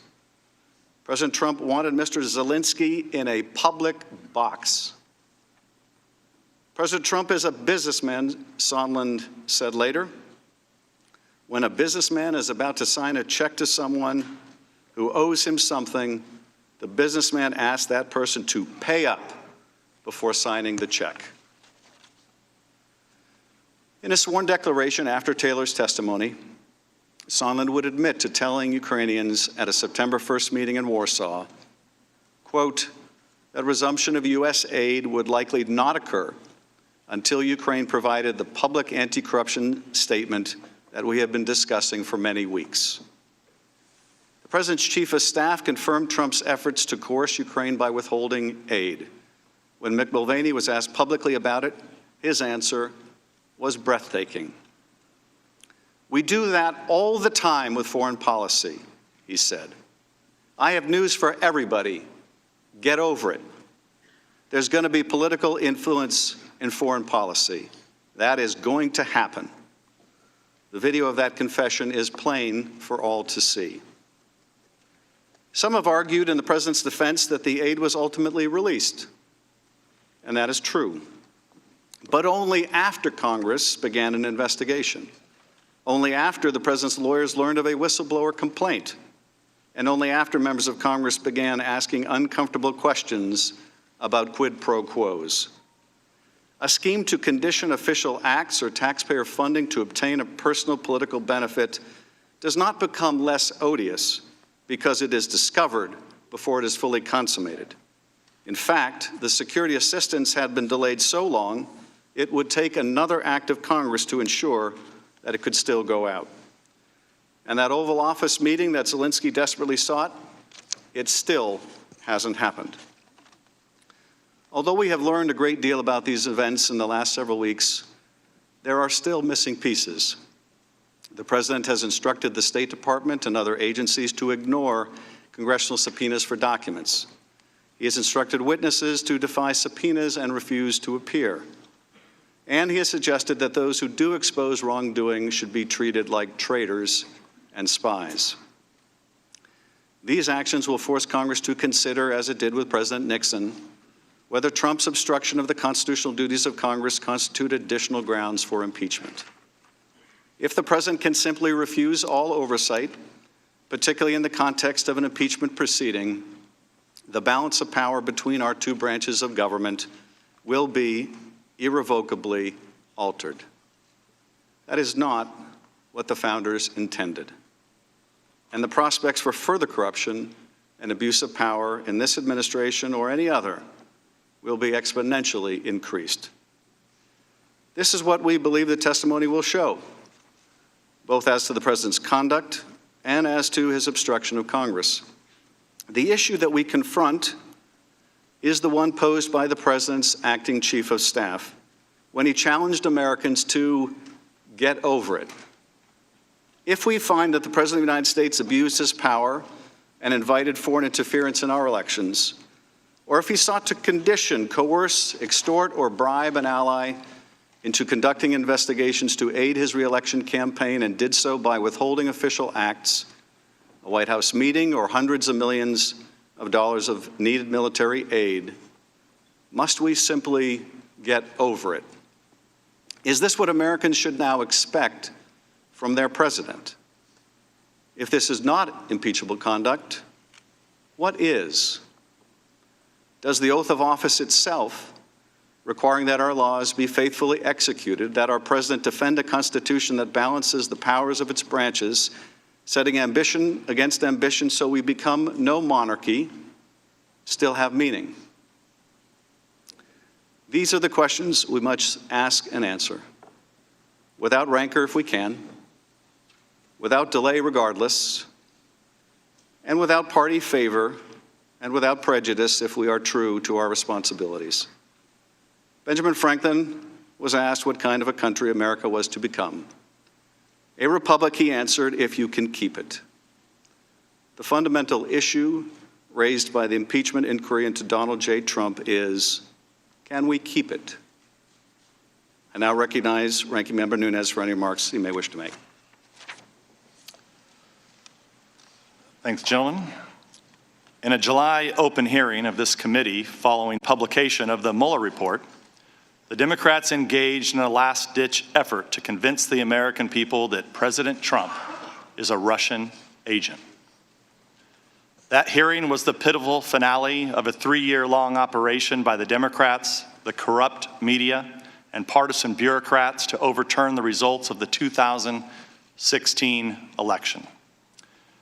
After the spectacular implosion of their Russia hoax on July 24th, in which they spent years denouncing any Republican who ever shook hands with a Russian, on July 25th, they turned on a dime and now claim the real malfeasance is Republicans' dealings with Ukraine.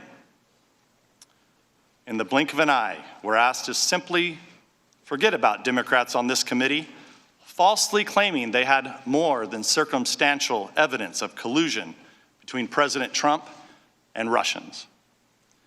We should forget about them reading fabrications of Trump-Russia collusion from the Steele dossier into the congressional record. We should also forget about them trying to obtain nude pictures of Trump from Russian pranksters who pretended to be Ukrainian officials. We should forget about them leaking a false story to CNN while he was still testifying to our committee, claiming that Donald Trump Jr. was colluding with WikiLeaks. And forget about countless other deceptions, large and small, that make them the last people on earth with the credibility to hurl more preposterous accusations at their political opponents. And yet now, here we are. We're supposed to take these people at face value when they trot out a new batch of allegations. But anyone familiar with the Democrats' scorched earth war against President Trump would not be surprised to see all the typical signs that this is a carefully orchestrated media smear campaign. For example, after vowing publicly that impeachment requires bipartisan support, Democrats are pushing impeachment forward without the backing of a single Republican. The witnesses deemed suitable for television by the Democrats were put through a closed-door audition process in a cult-like atmosphere in the basement of the Capitol, where Democrats conducted secret depositions, released a flood of misleading and one-sided leaks, and later selectively released transcripts in a highly staged manner. Violating their own guidelines, Democrats repeatedly redacted from the transcripts the name of Alexander Chalupa, a contractor for the Democratic National Committee who worked with Ukrainian officials to collect dirt on the Trump campaign, which she provided to the DNC and the Hillary Clinton campaign. The Democrats rejected most of the Republicans' witness requests, resulting in a horrifically one-sided process where the crucial witnesses are denied a platform if their testimony does not support the Democrats' absurd accusations.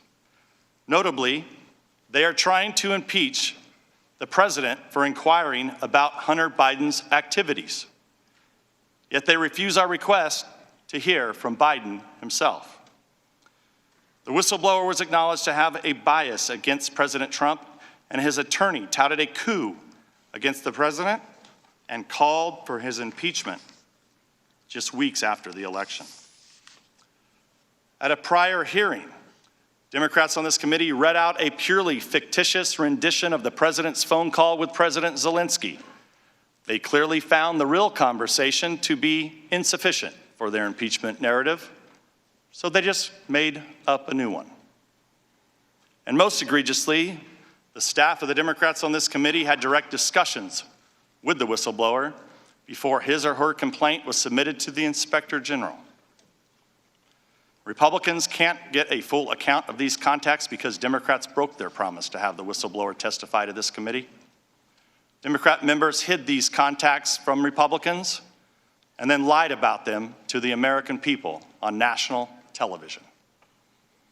I've noted before, the Democrats have a long habit of accusing Republicans of offenses they themselves are committing.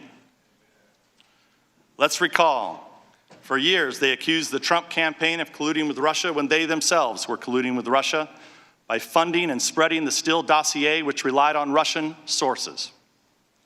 And now they accuse President Trump of malfeasance in Ukraine when they themselves are culpable. The Democrats cooperated in Ukrainian election meddling, and they defend Hunter Biden's securing of a lavishly paid position with a corrupt Ukrainian company, all while his father served as vice president. Despite this hypocrisy, the Democrats are advancing their impeachment sham. But we should not hold any hearings at all until we get answers to three crucial questions the Democrats are determined to avoid asking. First, what is the full extent of the Democrats' prior coordination with the whistleblower? And who else did the whistleblower coordinate this effort with? Second, what is the full extent of Ukraine's election meddling against the Trump campaign? And third, why did Burisma hire Hunter Biden? And what did he do for them? And did his position affect any U.S. government actions under the Obama administration? These questions will remain outstanding because Republicans were denied the right to call witnesses that know these answers. What we will witness today is a televised theatrical performance staged by the Democrats. Ambassador Taylor and Mr. Kent, I'd like to welcome you here. I'd like to congratulate you for passing the Democrat Star Chamber auditions held for the last weeks in the basement of the Capitol. It seems you agreed, witting or unwittingly, to participate in a drama. But the main performance, the Russia hoax, has ended, and you've been cast in the low-rent Ukrainian sequel. I'll conclude by noting the immense damage the politicized bureaucracy has done to Americans' faith in government. Though executive branch employees are charged with implementing the policies set by our president, who is elected and responsible to the American people, elements of the civil service have decided that they, not the president, are really in charge. Thus, as we'll learn in these hearings, after expressing skepticism of foreign aid and concern about foreign corruption on the campaign trail, President Trump outraged the bureaucracy by acting skeptically about foreign aid and expressing concerns about foreign corruption. Officials' alarm at the president's actions was typically based on second-hand, third-hand, and even fourth-hand rumors and innuendo. They believed it was an outrage for the president to fire an ambassador, even though the president has full authority to retain or remove diplomats for any reason at any time. Officials showed the surprising lack of interest in the indications of Ukrainian election meddling that deeply concerned the president, at whose pleasure they serve. Despite all their dissatisfaction with President Trump's Ukraine policy, the president approved the supply of weapons to Ukraine, unlike the previous administration, which provided blankets as defense against invading Russians. By undermining the president, who they are supposed to be serving, the elements of the FBI, the Department of Justice, and now the State Department, have lost the confidence of millions of Americans who believe that their vote should count for something. It will take years, if not decades, to restore faith in these institutions. This spectacle is doing great damage to our country. It's nothing more than an impeachment process in search of a crime. That I yield back. Today we are joined by Ambassador William Taylor and Deputy Assistant Secretary of State George Kent, both of whom are appearing under subpoena.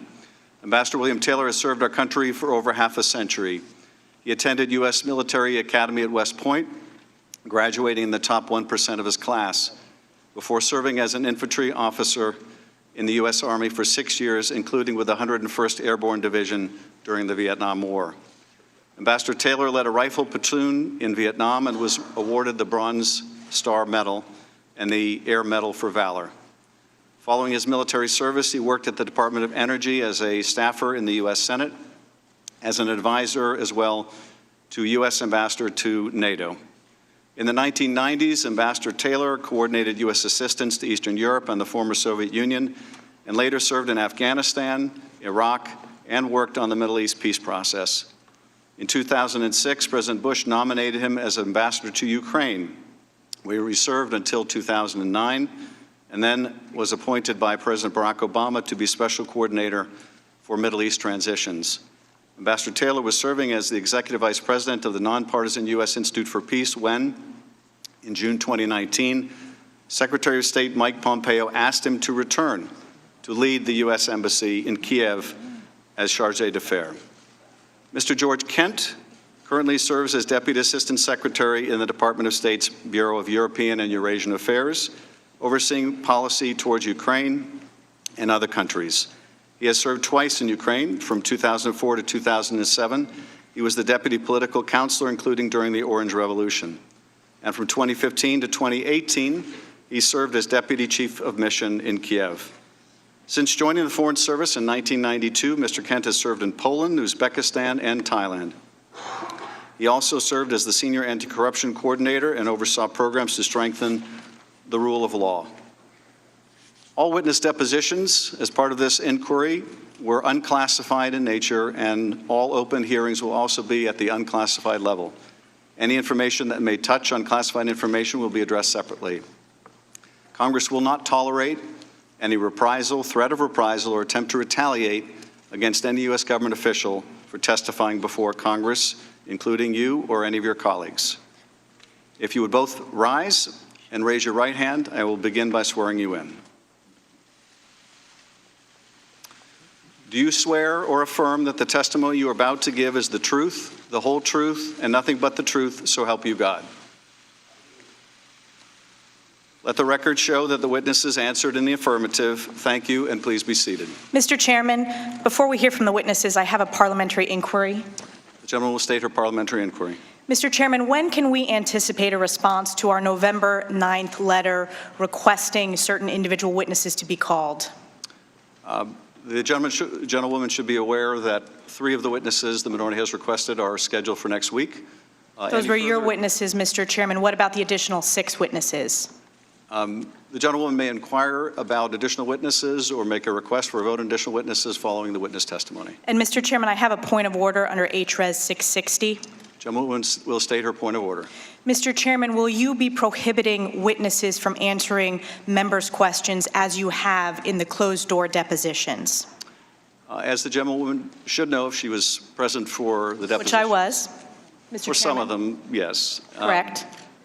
The only times I prevented witnesses from answering questions, along with their counsel, was when it was apparent that members were seeking to out the whistleblower. We will do everything necessary to protect the whistleblower's identity, and I'm disturbed to hear members of the committee who have in the past voiced strong support for whistleblower protections seek to undermine those protections by outing the whistleblower. Mr. Chairman, only one member and their staff on this committee has direct knowledge of the identity of the whistleblower. The will suspend. You asked a parliamentary inquiry, and I am responding, or a point of order, and I'm responding. We will not permit the outing of the whistleblower, and questions along those lines, counsel will inform their clients not to respond to. If necessary, I will intervene. Otherwise, I want members to feel free to ask any questions they like. Mr. Chairman, I'd like to make a motion, Mr. Chairman. I'm sorry. This is an opportunity for members and get all to ask the rest any of questions they like. The gentleman is not recognized. Mr. Conaway, Mr. Chairman. I'm responding to the gentlewoman's point of order. Otherwise, members will have every opportunity to ask any questions they like. Mr. Conaway, do you seek recognition for what purpose? I seek recognition to make a motion that we actually subpoena the whistleblower for a closed-door, secret deposition, so that the questions that should be appropriately asked the whistleblower by our side and your side may be asked. And I would prefer that rather than it be your single decision, that the committee speak to that issue rather than just the chairman. And I move that we. I thank the gentleman. It won't be my single decision. Subpoena the whistleblower. It won't be my single decision. We will entertain a motion to subpoena any witness, but after the witnesses have had an opportunity to testify. That motion will be in order, but that motion will be suspended until after the witnesses testify. Mr. Chairman, do you anticipate when we would vote on that? What purpose does Mr. Jordan seek recognition? Just to ask a clarifying question, do you anticipate when we might vote on the ability to have the whistleblower in front of us, something you, of the 435 members of Congress, you are the only member who knows who that individual is, and your staff is the only staff of any member of Congress who's had a chance to talk with that individual. We would like that opportunity. When might that happen in this proceeding today?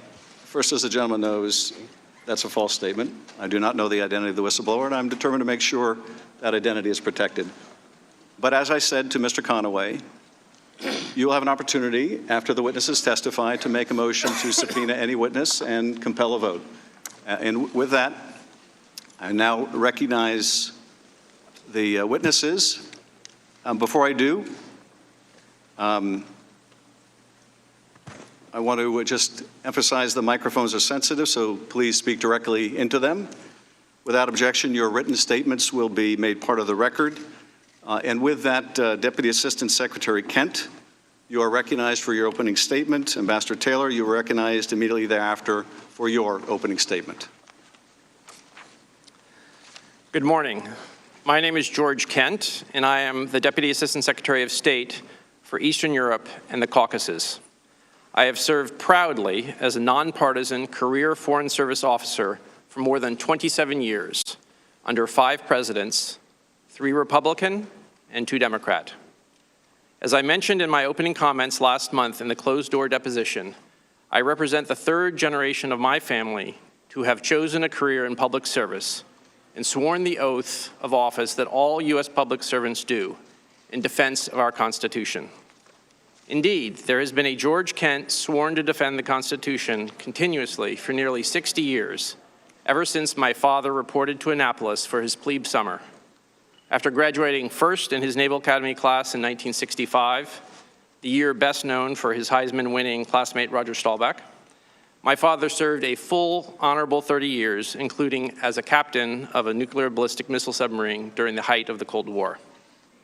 5 great uncles served honorably in the Navy and the Army in World War II. In particular, Tom Taggart was stationed in the Philippines at the time of the attack on Pearl Harbor. He survived the brutal Bataan Death March and 3.5 years in a Japanese prisoner of war camp unbroken. He returned to service as an Air Force judge advocate, upholding the rule of law until his death in 1965. Today, I appear before you once again, under subpoena, as a fact witness, ready to answer all of your questions about the events and developments examined in this inquiry, to the best of my ability and recollection, subject to the limits placed on me by the law and this process. I will begin with some opening comments on the key principles at the heart of what brings me before you today, to wit, principled public service in pursuit of our enduring national interests and the place of Ukraine in our national and security interests. For the past 5 years, we have focused our united efforts across the Atlantic to support Ukraine in its fight for the cause of freedom and the rebirth of a country free from Russian dominion and the warped legacy of Soviet institutions and post-Soviet behavior. As I stated in my closed-door deposition last month, you don't step into the public arena of international diplomacy in active pursuit of principled U.S. interests without expecting vigorous pushback, including personal attacks. Such attacks came from the Russians, their proxies, and corrupt Ukrainians. That tells me our efforts were hitting their mark. It was unexpected and most unfortunate, however, to watch some Americans, including those who allied themselves with corrupt Ukrainians in pursuit of private agendas, launch attacks on dedicated public servants advancing U.S. interests in Ukraine. In my opinion, those attacks undermined U.S. and Ukrainian national interests and damaged our critical bilateral relationship. The United States has very clear national interests at stake in Ukraine.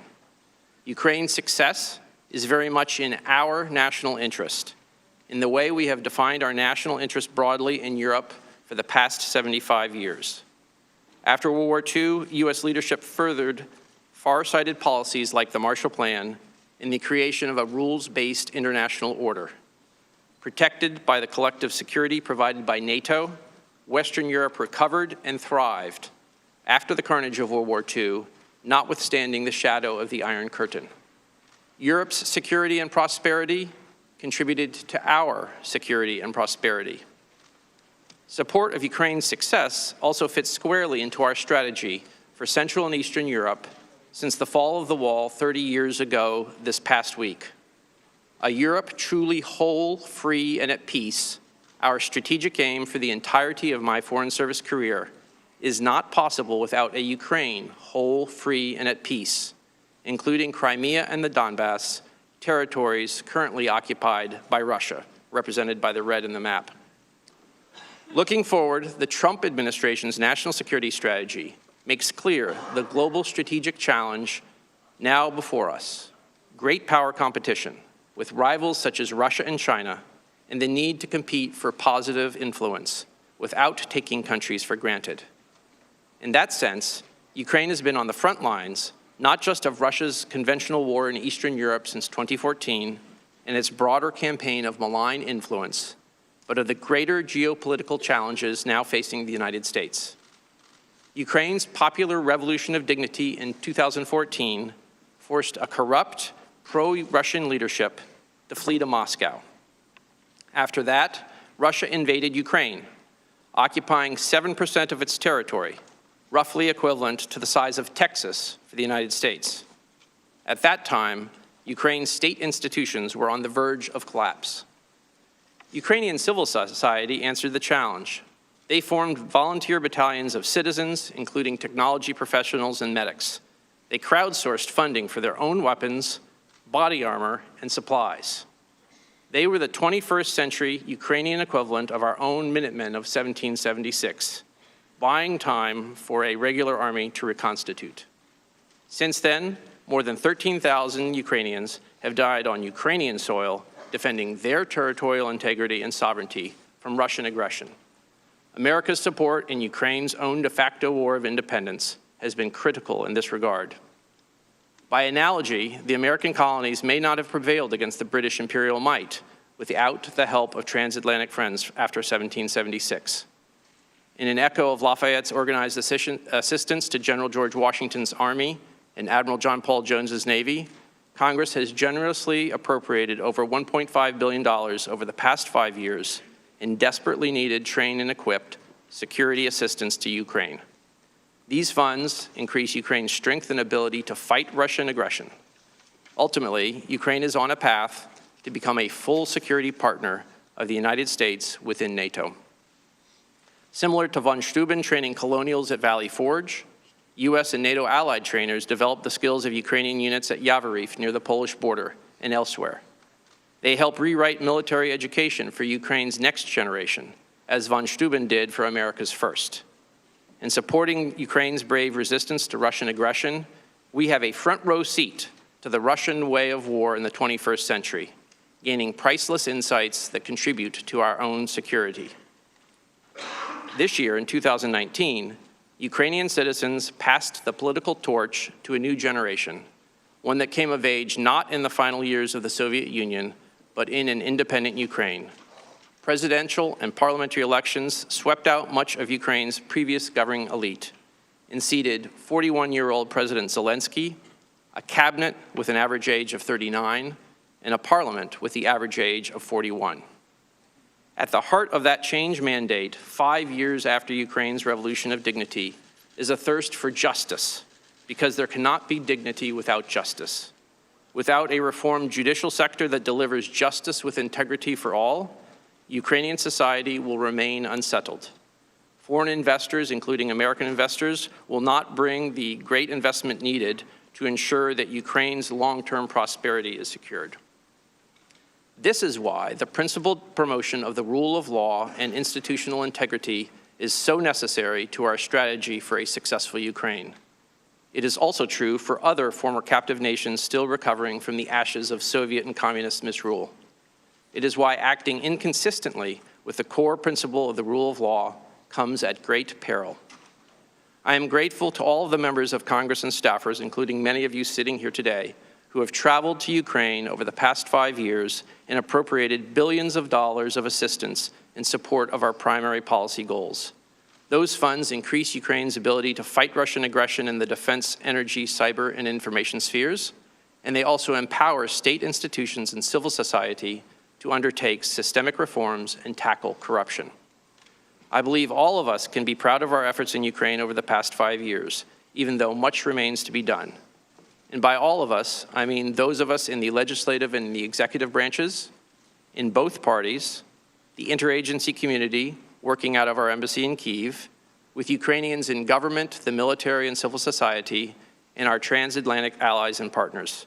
We cannot allow our resolve to waver, since too much is at stake, not just for Ukraine and the future of European security, but for the national interests of the United States broadly defined.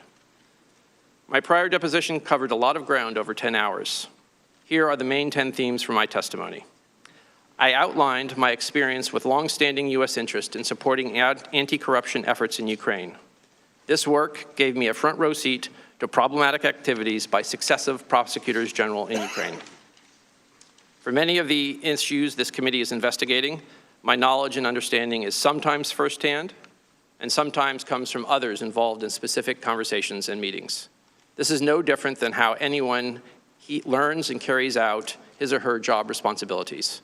I have been and remain willing to share my factual observations with the committee and will make clear when those are based on personal knowledge or from information gleaned from others. U.S. efforts to counter corruption in Ukraine focus on building institutional capacity so that the Ukrainian government has the ability to go after corruption and effectively investigate, prosecute, and judge alleged criminal activities using appropriate institutional mechanisms. That is, to create and follow the rule of law. That means that if there are criminal nexuses for activity in the United States, U.S. law enforcement should pursue the case. If we think there's been a criminal act overseas that violates U.S. law, we have the institutional mechanisms to address that. It could be through the Justice Department and FBI agents assigned overseas, or through treaty mechanisms, such as the Mutual Legal Assistance Treaty. As a general principle, I do not believe the United States should ask other countries to engage in selective, politically associated investigations or prosecutions against opponents of those in power, because such selective actions undermine the rule of law, regardless of the country. The pervasive and longstanding problem of corruption in Ukraine included exposure to a situation involving the energy company Burisma. The primary concern of the U.S. government since 2014 was Burisma's owner, Mykola Zlochevsky, whose frozen assets abroad we had attempted to recover on Ukraine's behalf. In early 2015, I raised questions with the Deputy Prosecutor General about why the investigation of Mr. Zlochevsky had been terminated, based on our belief that prosecutors had accepted bribes to close the case. Later, I became aware that Hunter Biden was on the board of Burisma. Soon after that, in a briefing call with the national security staff of the Office of the Vice President in February of 2015, I raised my concern that Hunter Biden's status as a board member could create the perception of a conflict of interests. Let me be clear, however, I did not witness any effort by any U.S. official to shield Burisma from scrutiny. In fact, I and other U.S. officials consistently advocated reinstituting a scuttled investigation of Zlochevsky, Burisma's founder, as well as holding the corrupt prosecutors who closed the case to account. Over the course of 2018 and 2019, I became increasingly aware of an effort by Rudy Giuliani and others, including his associates Lev Parnas and Igor Fruman, to run a campaign to smear Ambassador Yovanovitch and other officials at the U.S. Embassy in Kyiv. The chief agitators on the Ukrainian side of this effort were some of those same corrupt former prosecutors I had encountered, particularly Yuri Lutsenko and Viktor Shokin. They were now peddling false information in order to extract revenge against those who had exposed their misconduct, including U.S. diplomats, Ukrainian anti-corruption officials, and reform-minded civil society groups in Ukraine. During the late spring and summer of 2019, I became alarmed as those efforts bore fruit. They led to the ouster of Ambassador Yovanovitch and hampered U.S. efforts to establish rapport with the new Zelensky administration in Ukraine. In mid-August, it became clear to me that Giuliani's efforts to gin up politically motivated investigations were now infecting U.S. engagement with Ukraine, leveraging President Zelensky's desire for a White House meeting. There are and always have been conditionality placed on our sovereign loan guarantees for Ukraine. Conditions include anti-corruption reforms, as well as meeting larger stability goals and social safety nets. The International Monetary Fund does the same thing. Congress and the executive branch work together to put conditionality on some security assistance in the Ukraine Security Assistance Initiative. Regarding my testimony today, I will do my best to answer your questions that will involve issues, conversations, and documents that span a number of years. I may be limited by 3 considerations. First, the State Department has collected all materials in response to the September 27th subpoena that may contain facts relevant to my testimony. I have no such documents or materials with me today. I will thus do my best to answer as accurately, completely, and truthfully as I can to the best of my recollection. Second, as this committee knows from deposition testimony, throughout this process there have been concerns that questions may be asked about classified information. We have asked the State Department for guidance about classification concerns related to the public release of my deposition, and the State Department has declined to provide any. So if I'm asked a question today that I believe may implicate classified information, I will respectfully decline to answer in this public forum. Third, there may be questions focusing on the identity of people in the intelligence community. These questions were redacted from my deposition's transcript. If such a question arises today, I will follow my counsel's advice and decline to answer. I would like to conclude my opening remarks with an observation about some of my fellow public servants who have come under personal attacks. Ambassador Yovanovitch, Lieutenant Colonel Vindman, and Dr. Hill, at least one of whom is going to appear before this body in the coming days. Masha, Alex, and Fiona were born abroad before their families or they themselves personally chose to immigrate to the United States. They all made the professional choice to serve the United States as public officials, helping shape our national security policy towards Russia in particular, and we and our national security are the better for it. In this sense, they are the 21st century heirs of 2 giants of 20th century U.S. national security policy who also were born abroad. My former professor Zbigniew Brzezinski and his fellow immigrant Henry Kissinger. Like the Brzezinskis and Kissingers, the Yovanovitches and Vindmans fled Nazi and communist oppression to contribute to a stronger, more secure America. That honorable tradition of transatlantic ties goes back to the very founding of our republic. Our 18th century independence would not have been secured without the choice of European officers, the French-born Lafayette and Rochambeau, the German-born von Steuben, and the Poles Pulaski and Kosciuszko, to come to the New World and fight for our cause of freedom and the birth of a new country free from imperial dominion. It is my privilege to sit next to my former boss, Ambassador Taylor, today, and it is my honor to serve with all of these patriotic Americans. Thank you.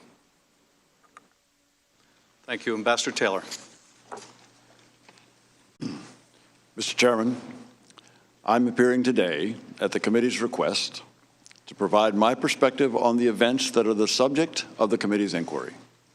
I want to emphasize at the outset that while I am aware that the committee has requested my testimony as part of impeachment proceedings, I am not here to take one side or the other, or to advocate for any particular outcome of these proceedings. My sole purpose is to provide facts as I know them about the incidents in question, as well as my views about the strategic importance of Ukraine to the United States. By way of background, it has been a privilege for me to serve our country and the American people for more than 50 years, starting as a cadet at West Point, as you have mentioned, Mr. Chairman, then as an infantry officer for 6 years, including with the 101st Airborne Division in Vietnam, then at the Department of Energy, then as a member of a Senate staff, then at NATO, then with the State Department here and abroad in Afghanistan, Iraq, Jerusalem, and Ukraine.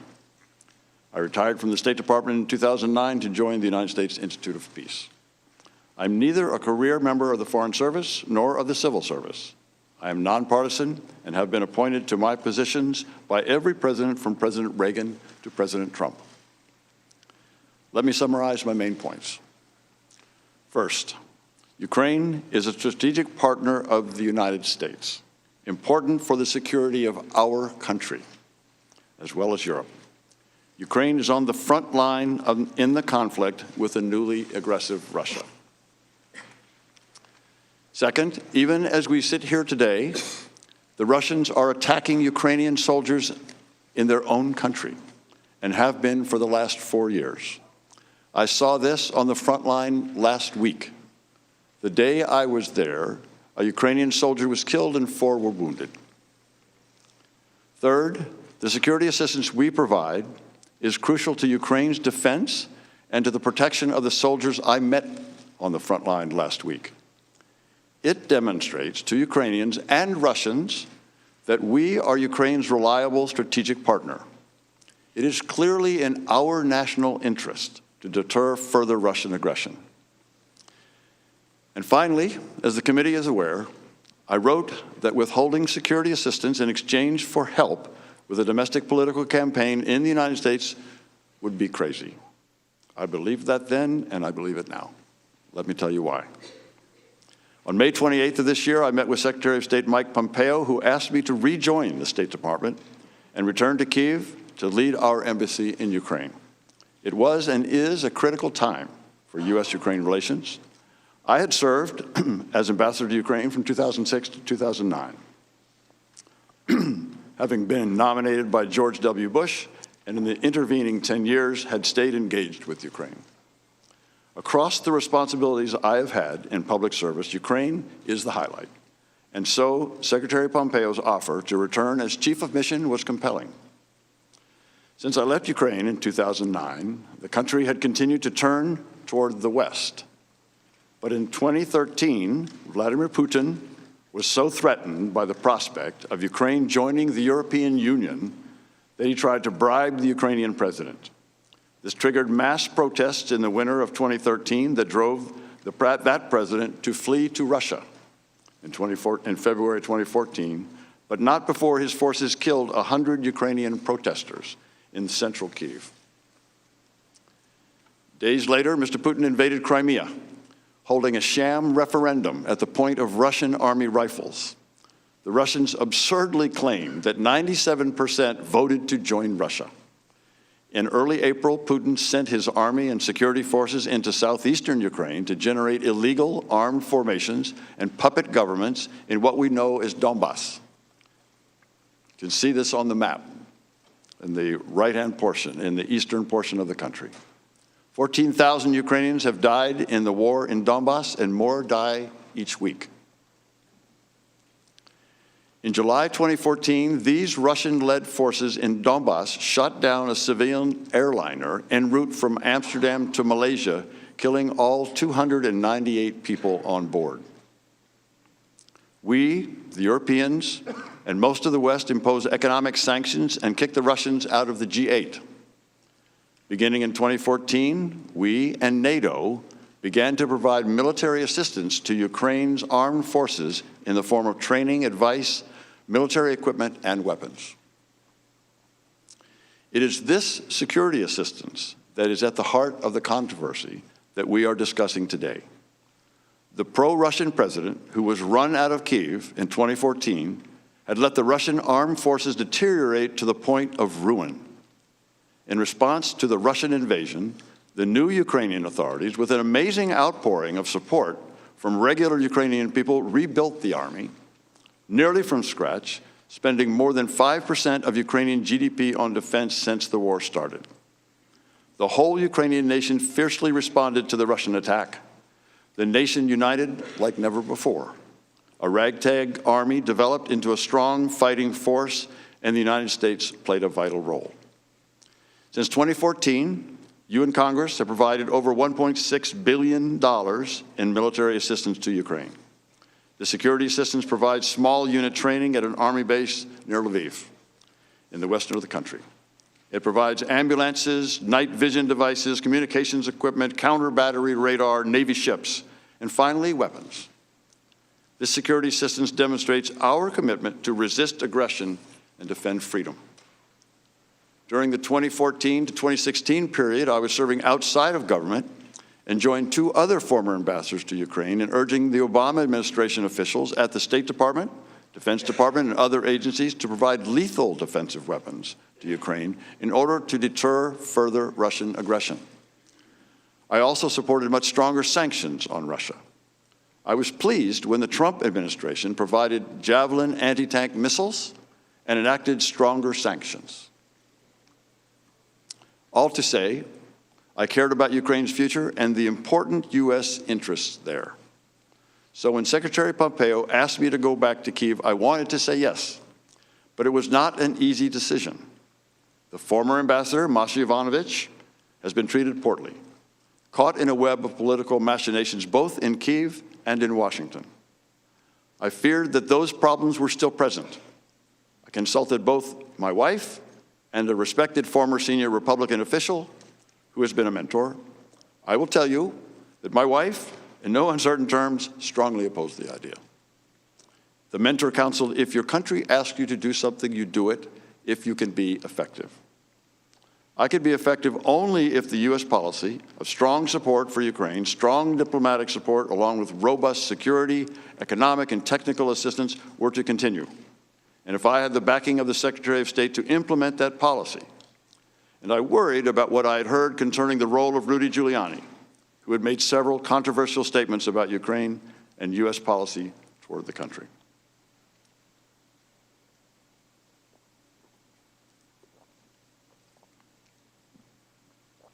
So during my meeting with Secretary Pompeo on May 28th, I made clear to him and the others present that if U.S. policy toward Ukraine changed, he would not want me posted there, and I could not stay. He assured me that the policy of strong support for Ukraine would continue and that he would support me in defending that policy. With that understanding, I agreed to go back to Kyiv.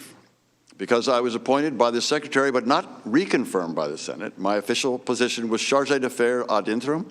In effect, I was the acting ambassador to Ukraine. I returned to Kyiv on June 17th, carrying the original copy of a letter President Trump signed the day after I met with the Secretary. In that letter, President Trump congratulated President Zelensky on his election victory and invited him to a meeting in the Oval Office.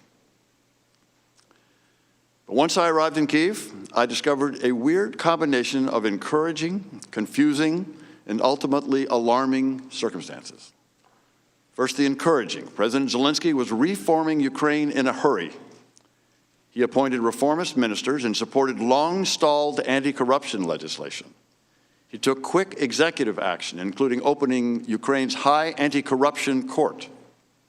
With a new parliamentary majority stemming from snap elections, President Zelensky changed the Ukrainian constitution to remove absolute immunity from Rada deputies, the source of raw corruption for 2 decades. The excitement in Kyiv was palpable. This time could be different, a new Ukraine finally breaking from its corrupt post-Soviet past. And yet, I found a confusing and unusual arrangement for making U.S. policy toward Ukraine. There appeared to be 2 channels of U.S. policymaking and implementation, one regular and one highly irregular. As the acting ambassador, I had authority over the regular, formal diplomatic processes, including the bulk of the U.S. effort to support Ukraine against Russian invasion and to help it defeat corruption. My colleague, Deputy Assistant Secretary of State George Kent, and our colleagues at the National Security Council were my main points of contact in Washington in this regular channel. This channel is formally responsible for formulating and overseeing the implementation of U.S. foreign policy with respect to Ukraine, a policy that has consistently enjoyed strong bipartisan support, both in Congress and in all administrations since Ukraine's independence from Russia in 1991.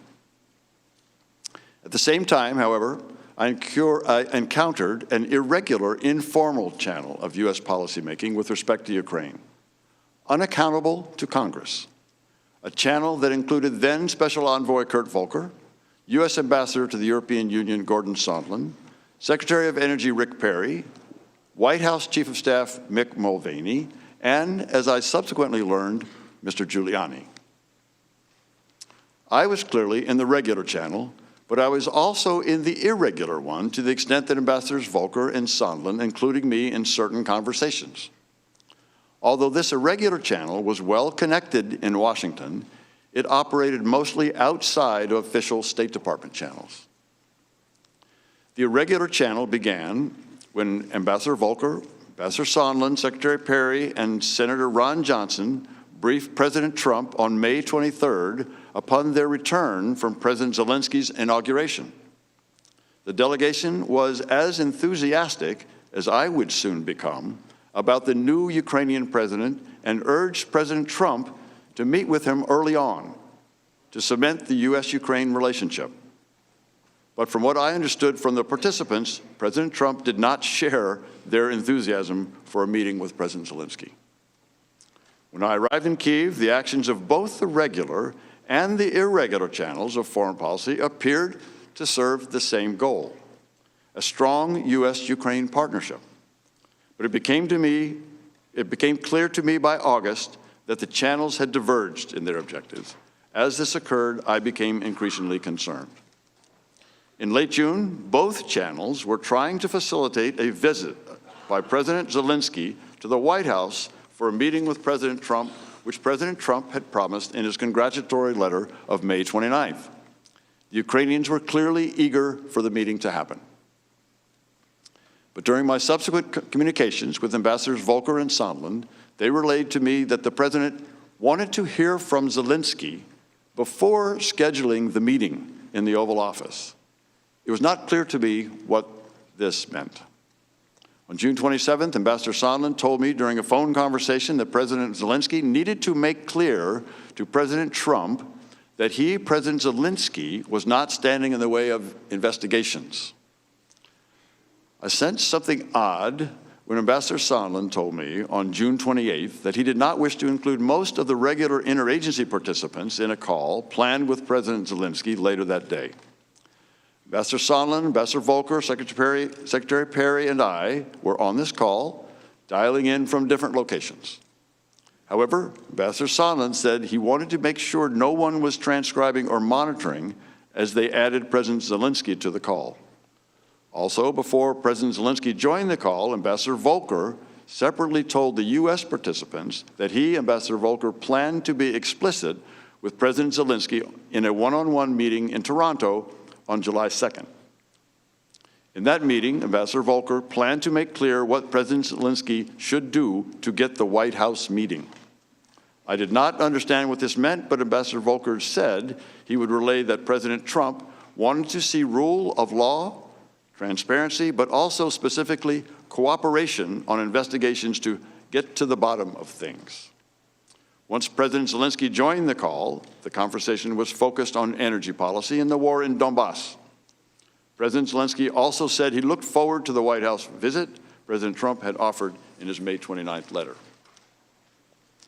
By mid-July, it was becoming clear to me that the meeting President Zelensky wanted was conditioned on the investigations of Burisma and alleged Ukrainian interference in the 2016 U.S. elections.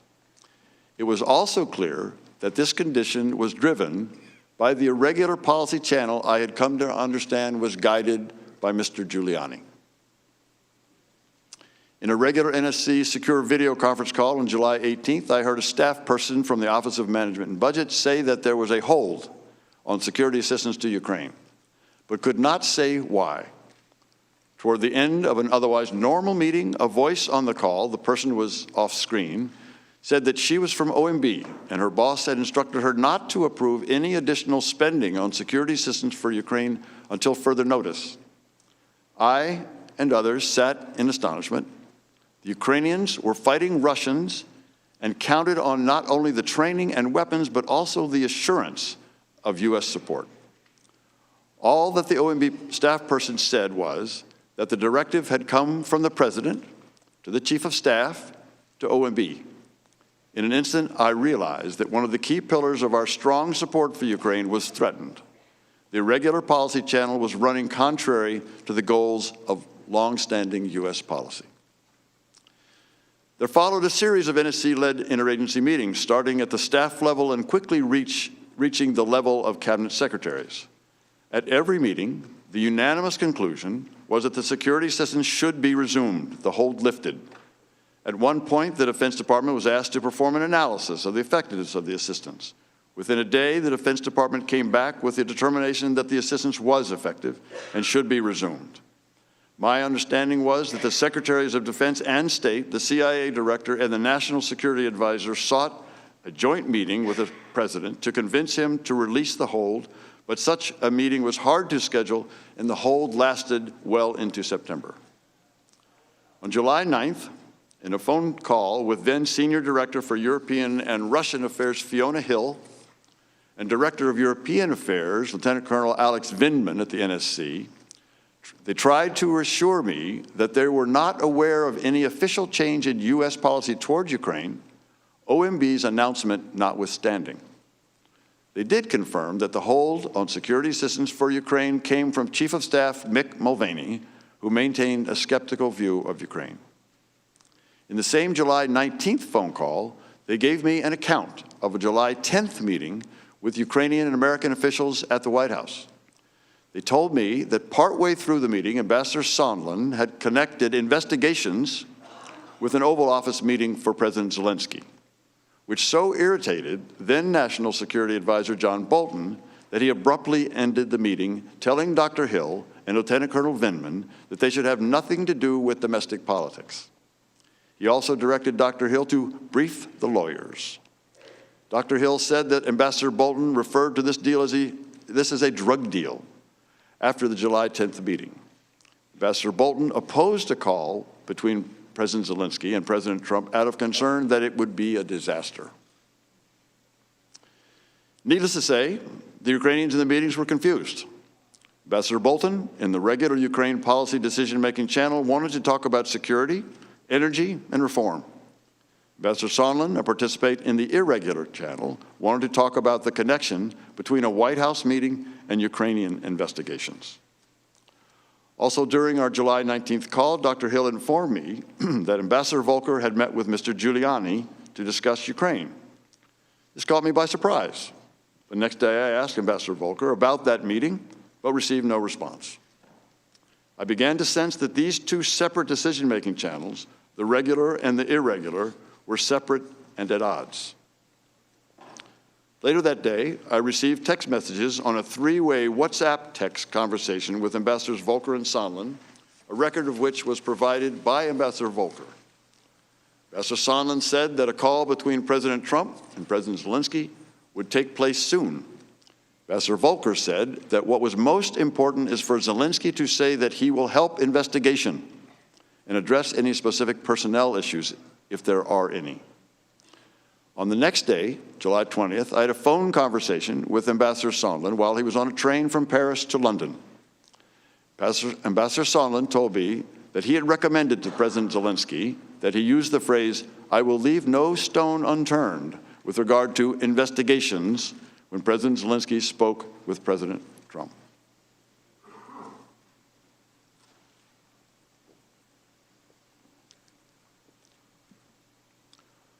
Also, on July 20th, I had a phone conversation with Alexander Danylyuk, President Zelensky's national security advisor, who emphasized that President Zelensky did not want to be used as an instrument in a U.S. re-election campaign.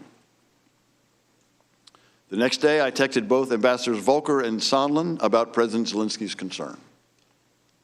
On July 25th, President Trump and President Zelensky had the long-awaited phone conversation. Even though I was acting ambassador and was scheduled to meet with President Zelensky along with Ambassador Volker the following day, I received no readout of the call from the White House. The Ukrainian government issued a short, cryptic summary. During a previously planned July 26 meeting, President Zelensky told Ambassador Volker and me that he was happy with the call, but did not elaborate. President Zelensky then asked about the face-to-face meeting in the Oval Office as promised in the May 29th letter from President Trump.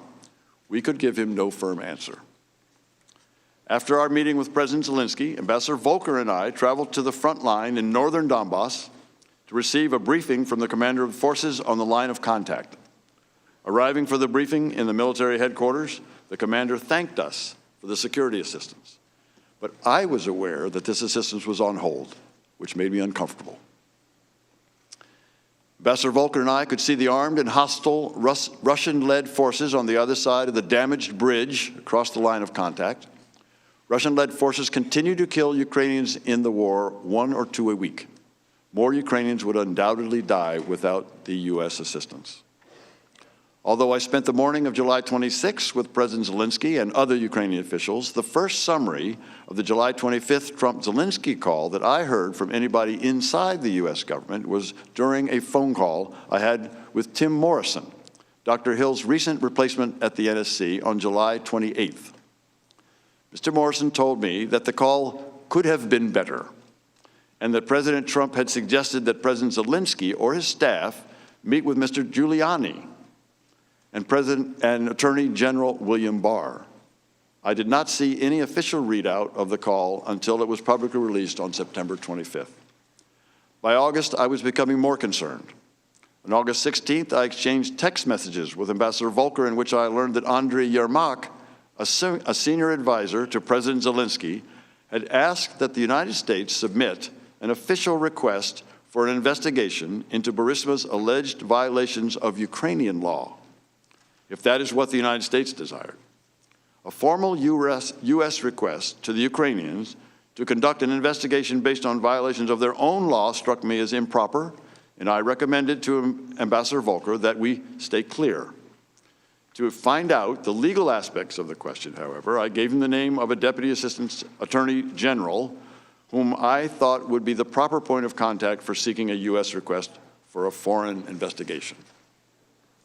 By mid-August, because the security assistance had been held for over a month for no reason that I could discern, I was beginning to fear that the long-standing U.S. policy of support for Ukraine was shifting.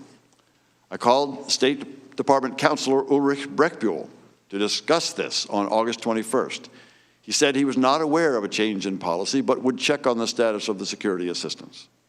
My concern deepened the next day on August 22nd during a phone conversation with Mr. Morrison. I asked him if there had been a change in policy of strong support for Ukraine, to which he responded, "It remains to be seen." He also told me during this call that the president doesn't want to provide any assistance at all. That was extremely troubling to me, as I had told Secretary Pompeo in May, if the policy of strong support for Ukraine were to change, I would have to resign. Based on my call with Mr. Morrison, I was preparing to do so. Just days later, on August 27th, Ambassador Bolton arrived in Kyiv and met with President Zelensky. During their meeting, security assistance was not discussed. As far as I knew, the Ukrainians were not aware of the hold until August 29th. I, on the other hand, was all too aware of and still troubled by the hold. Near the end of Ambassador Bolton's visit, I asked to meet him privately, during which I expressed to him my serious concern about the withholding of military assistance to Ukraine while the Ukrainians were defending their country from Russian aggression. Ambassador Bolton recommended that I send a first-person cable to Secretary Pompeo directly, relaying my concerns. I wrote and transmitted such a cable on August 29th, describing the folly I saw in withholding military aid to Ukraine at a time when hostilities were still active in the east and when Russia was watching closely to gauge the level of American support for the Ukrainian government.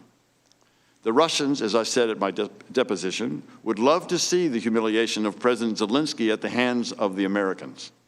I told the Secretary that I could not and would not defend such a policy. Although I received no specific response, I heard that soon thereafter, the Secretary carried the cable with him to a meeting at the White House focused on security assistance for Ukraine. The same day that I sent my cable to the Secretary, Mr. Yermak contacted me very concerned, asking about the withheld security assistance. The hold that the White House had placed on assistance had just been made public that day in a Politico story.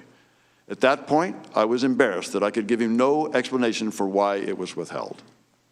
It had still not occurred to me that the hold on security assistance could be related to the investigations. That, however, would change. On September 1st, just 3 days after my cable to Secretary Pompeo, President Zelensky met Vice President Pence at a bilateral meeting in Warsaw. President Trump had planned to travel to Warsaw, but at the last minute had canceled because of Hurricane Dorian. Just hours before the Pence-Zelensky meeting, I contacted Mr. Daniluk to let him know that the delay of U.S. assistance was an all-or-nothing proposition in the sense that if the White House did not lift the hold prior to the end of the fiscal year, September 30th, the funds would expire and Ukraine would receive nothing. I was hopeful that at the bilateral meeting, or shortly thereafter, the White House would lift the hold, but this was not to be. On the evening of September 1st, I received a readout of the Pence-Zelensky meeting over the phone from Mr. Morrison, during which he told me that President Zelensky had opened the meeting by immediately asking Vice President about the security cooperation. The Vice President did not respond substantively, but said that he would talk to President Trump that night. The Vice President did say that President Trump wanted the Europeans to do more to support Ukraine and that he wanted the Ukrainians to do more to fight corruption.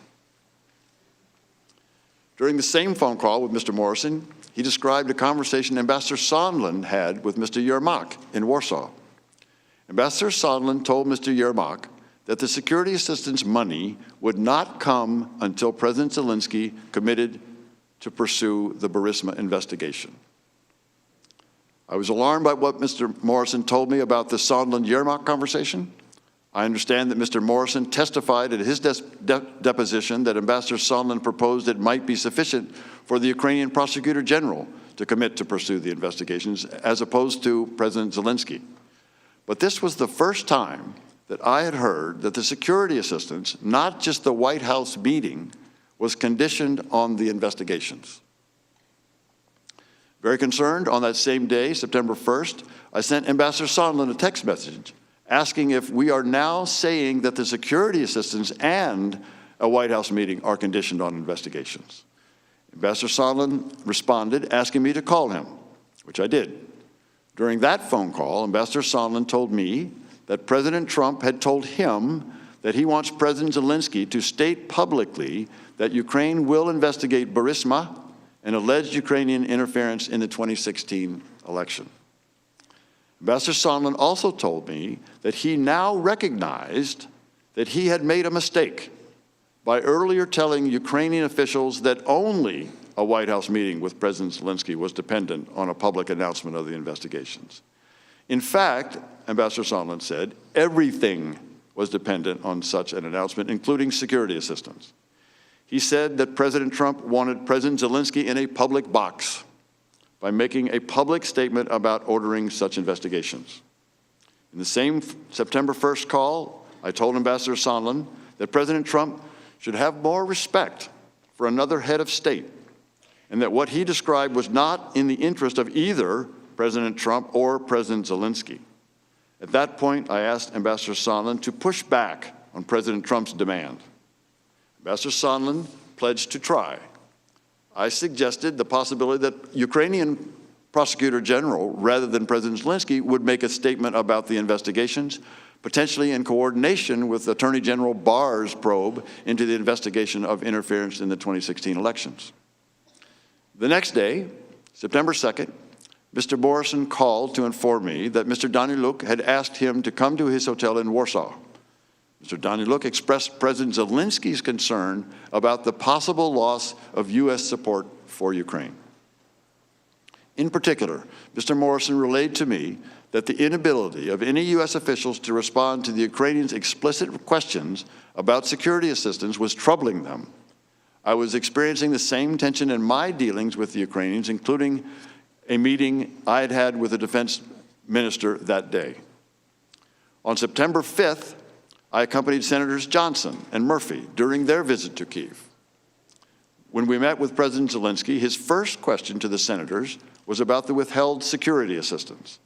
My recollection of the meeting is that both senators stressed that bipartisan support for Ukraine in Washington was Ukraine's most important strategic asset, and that President Zelensky should not jeopardize that bipartisan support by getting drawn into U.S. domestic politics. I had been making, and continue to make, this point to all of my official Ukrainian contacts.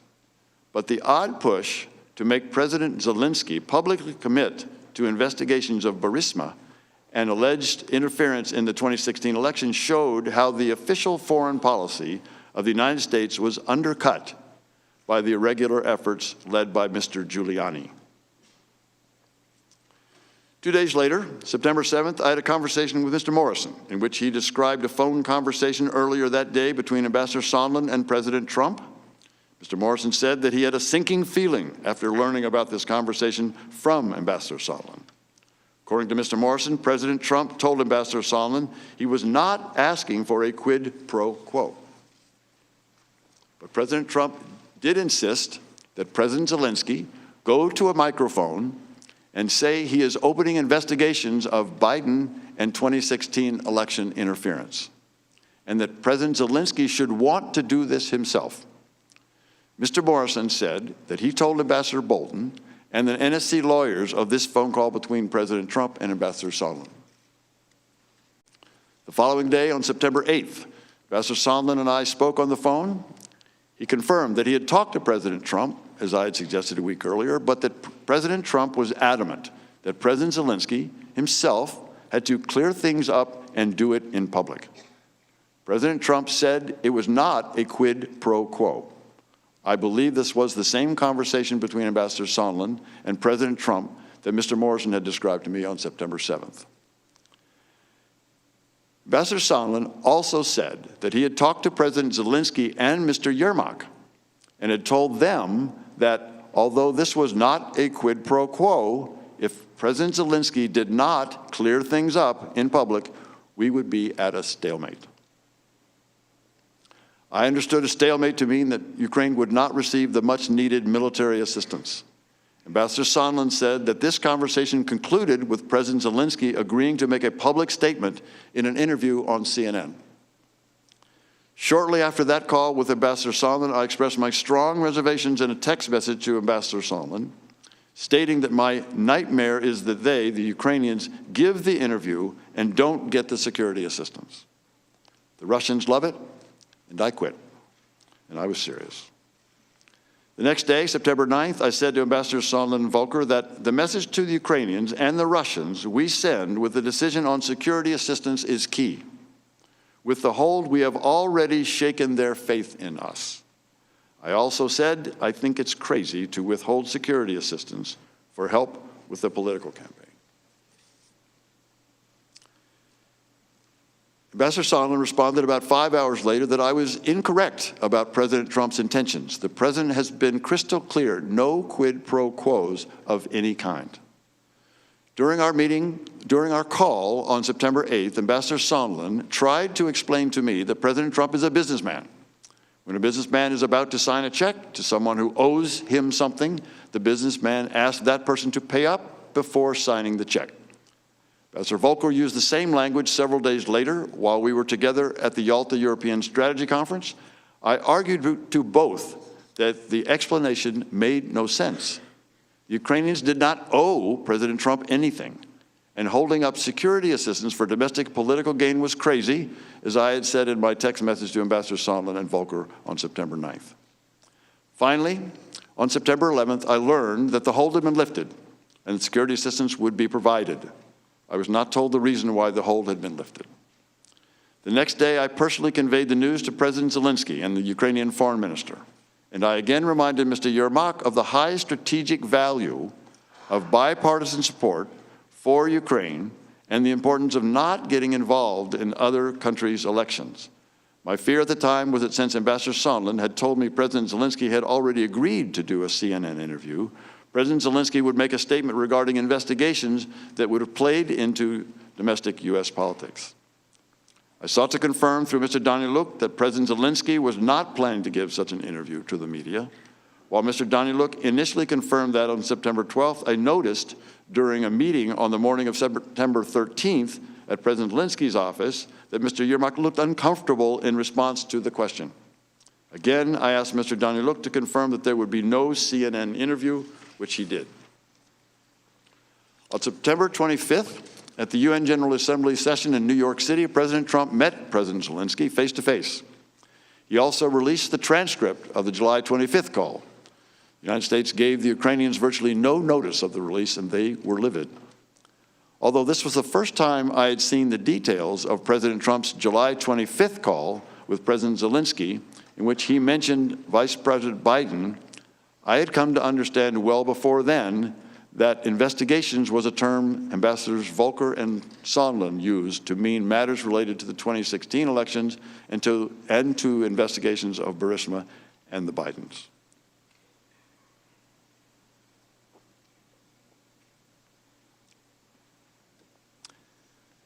Last Friday, a member of my staff told me of events that occurred on July 26th. While Ambassador Volker and I visited the front, this member of my staff accompanied Ambassador Sondland. Ambassador Sondland met with Mr. Yermak. Following that meeting, in the presence of my staff at a restaurant, Ambassador Sondland called President Trump and told him of his meetings in Kyiv. The member of my staff could hear President Trump on the phone asking Ambassador Sondland about the investigations. Ambassador Sondland told President Trump the Ukrainians were ready to move forward. Following the call with President Trump, the member of my staff asked Ambassador Sondland what President Trump thought about Ukraine. Ambassador Sondland responded that President Trump cares more about the investigations of Biden, which Giuliani was pressing for. At the time I gave my deposition on October 22nd, I was not aware of this information. I'm including it here for completeness. As the committee knows, I reported this information through counsel to the State Department's legal advisor, as well as to counsel for both the majority and the minority of this committee. It is my understanding that the committee is following up on this matter. Mr. Chairman, I recognize that this is rather a lengthy recitation of the events of the past few months, told from my vantage point in Kyiv. But I also recognize the importance of the matters your committee is investigating. And I hope that this chronology will provide some framework for your questions. As I mentioned in my October 22nd deposition, the information and quotes in my testimony are based on my best recollection as well as a review of my personal notes. Let me return to the points I made at the outset. Ukraine is important to the security of the United States. The largest country in Europe by landmass, Ukraine is a young democracy struggling to join Europe and ally itself with the United States. It has been violently attacked by Russia, which continues its armed aggression against Ukraine to this day. If we believe in the principle of the sovereignty of nations, on which our security and the security of our friends and allies depends, if we believe that nations get to decide on their own economic, political, and security alliances, we must support Ukraine in its fight against its bullying neighbor. Russian aggression cannot stand. Republican and Democratic administrations over 3 decades have been generous with assistance funding, both civilian and military, and political support. With overwhelming bipartisan majorities, Congress has imposed harsh sanctions on Russia for invading and occupying Ukraine. Mr. Chairman, there are 2 Ukraine stories today. The first is the one we're discussing this morning that you have been hearing about for the past 2 weeks. It's a rancorous story about whistleblowers, Mr. Giuliani, side channels, quid pro quos, corruption, and interference in elections. In this story, Ukraine is merely an object. But there's another story, a positive, bipartisan one. In this second story, Ukraine is the subject. This one is about young people in a young nation struggling to break free of its past, hopeful that their new government will finally usher in a new Ukraine, proud of its independence from Russia, eager to join Western institutions and enjoy a more secure and prosperous life. This story describes a nation developing an inclusive democratic nationalism, not unlike what we in America, in our best moments, feel about our diverse country. Less concerned about what language we speak, what religion, if any, we practice, where our parents and grandparents came from, more concerned about building a new country. And I'm now looking forward to your questions. I thank you both for your testimony, and I now recognize myself and Majority Counsel for 45 minutes of questions. Mr. Chairman, Ambassador Taylor, I would like to begin by following up on something that you have disclosed today and you disclosed earlier to both majority and minority, but it is some new information for the committee. You said in your testimony that one of your staff was present with Ambassador Sondland on the day after the July 25th phone call. Is that right? That's correct, Mr. Chairman. And as your staff related the event to you, your staff member could overhear Mr. Sondland on the phone, could overhear the president on the phone with Mr. Sondland. Is that right? That's correct. So the president must have been speaking loud enough on the phone. This was a cell phone, I take it? It was a cell phone. The president must have been speaking loud enough for your staff member to be able to overhear this? It was. And what your staff member could overhear was President Trump asking Ambassador Sondland about, quote, the investigations. Is that right? That's correct. Now, I think you testified also that you had come to understand that the term investigations was a term that Ambassador Sondland, as well as Volker, used to mean matters related to the 2016 elections and to the investigations of Burisma and the Bidens. Is that correct? That is correct, Mr. Chairman. So your staff member overhears the president asking about the investigations, meaning Burisma and the Bidens in 2016. And Ambassador Sondland told President Trump that the Ukrainians were ready to move forward? He did. And I think you said that after the call, when your staff asked Ambassador Sondland what President Trump thought of Ukraine, his response was that President Trump cares more about the investigations of Biden. Is that right? And Burisma, yes, sir. And I take it the import of that is he cares more about that than he does about Ukraine. Yes, sir.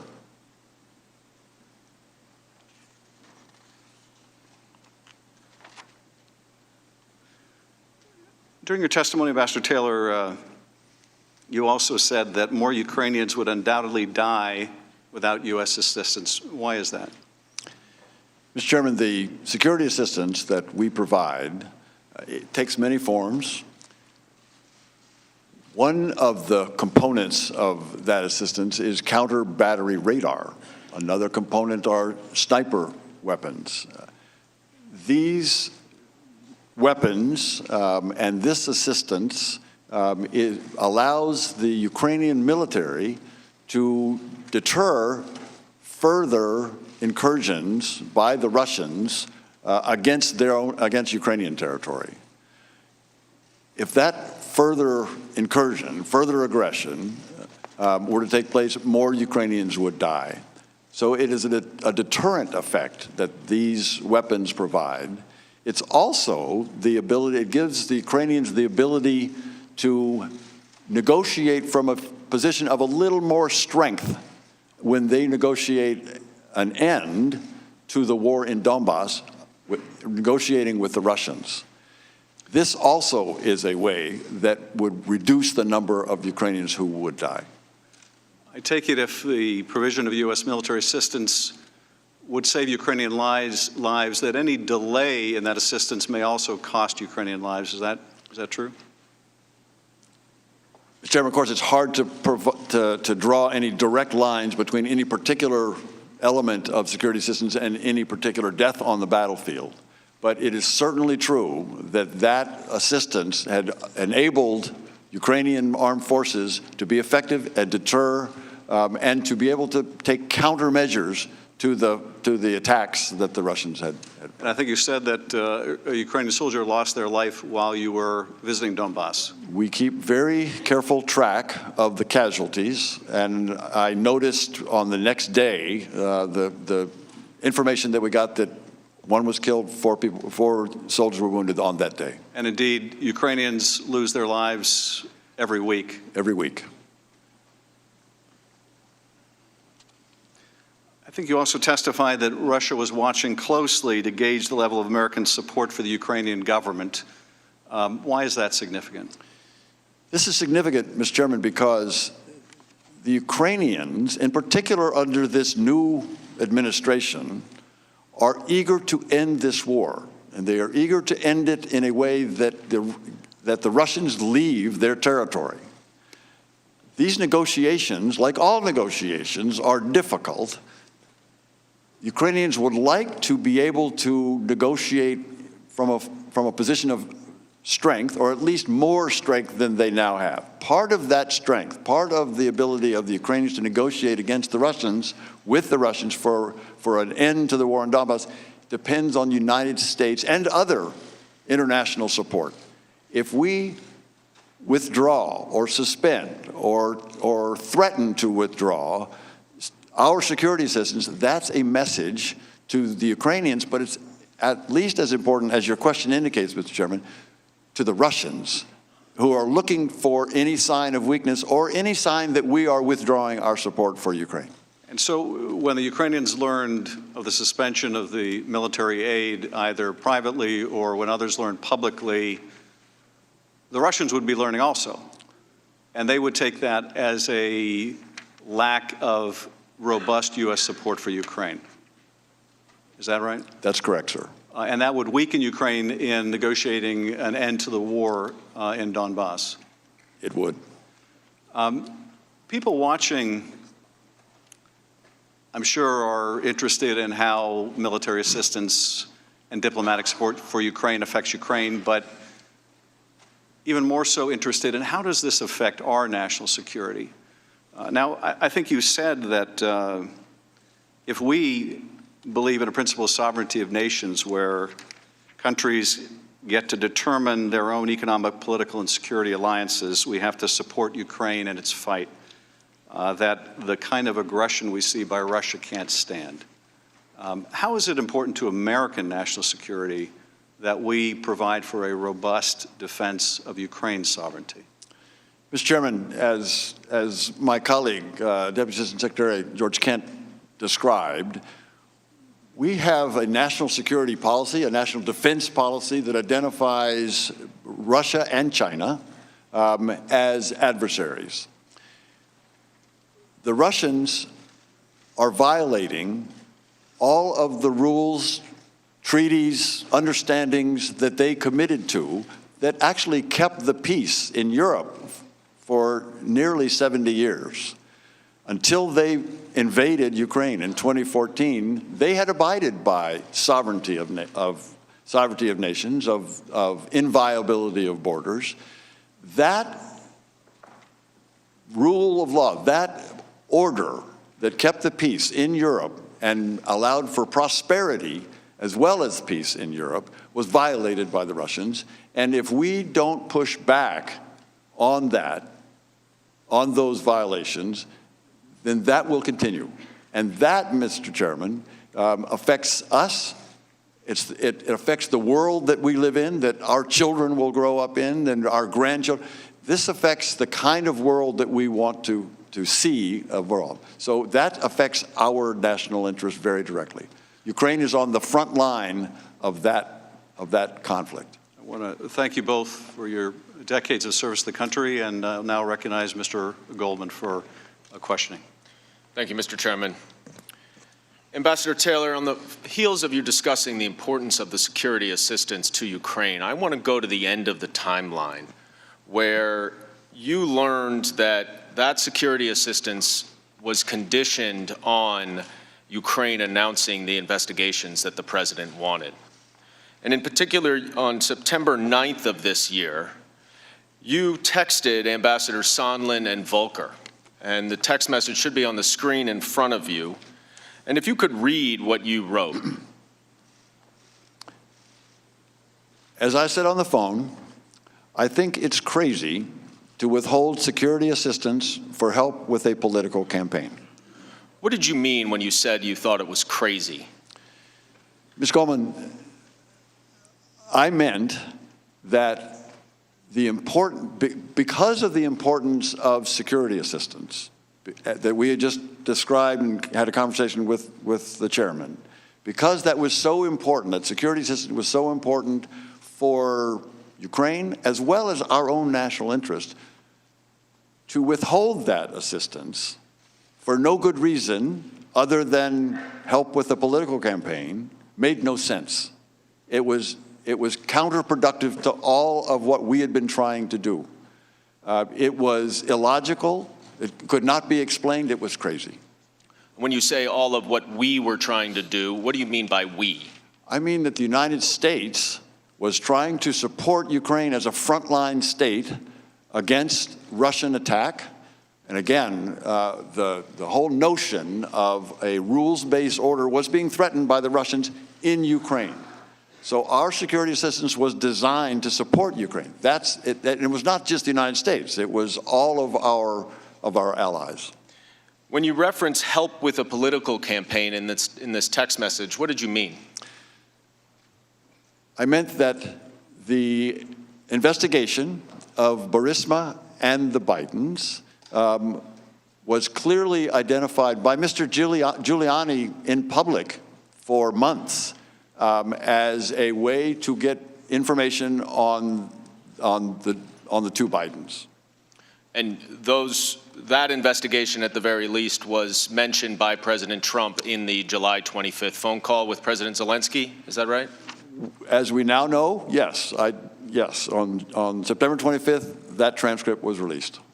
Ambassador Taylor, in your decades of military service and diplomatic service representing the United States around the world, have you ever seen another example of foreign aid conditioned on the personal or political interests of the President of the United States?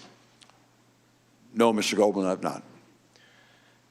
Mr. Kent, that vital military assistance that was not the only thing that President Trump was withholding from Ukraine.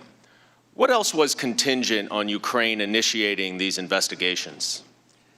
Well, as we've talked earlier today, the possibility of a White House meeting was being held contingent to an announcement. How important to President Zelensky was a White House meeting?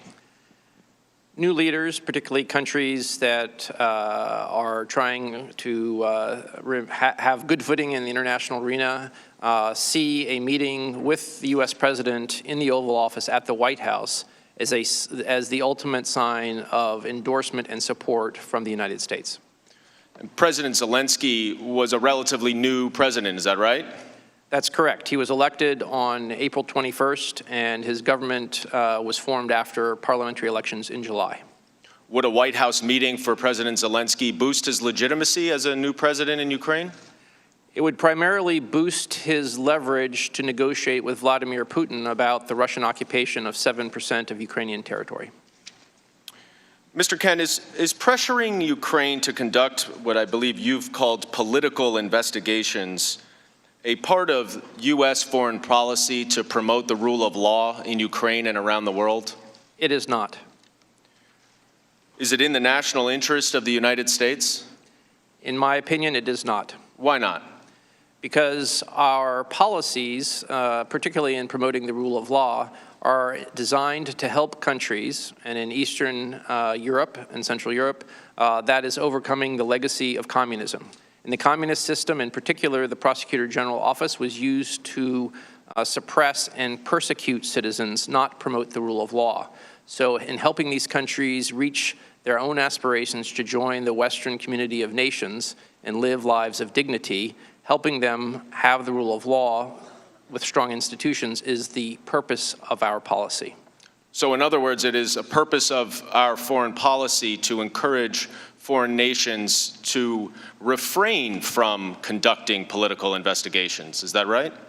Correct. And in fact, as a matter of policy, not of programming, we oftentimes raise our concerns, usually in private, with countries that we feel are engaged in selective political prosecution and persecution of their opponents. Ambassador Taylor, now that we've established that you ultimately did understand that President Trump was withholding the security assistance and a White House meeting from Ukraine until they announced these investigations to benefit his re-election campaign. Let's go back a little bit in time to when you first learned about this conditionality. And on September 1st, so a little more than a week before that text we just read, you sent another text to Ambassadors Sondland and Volker, which should also be on the screen in front of you. And if you could read what you wrote to them. Are we now saying that security assistance and White House meeting are conditioned on investigations? And Ambassador Sondland responded, "Call me." Now, what information had you learned that prompted you to write this text message?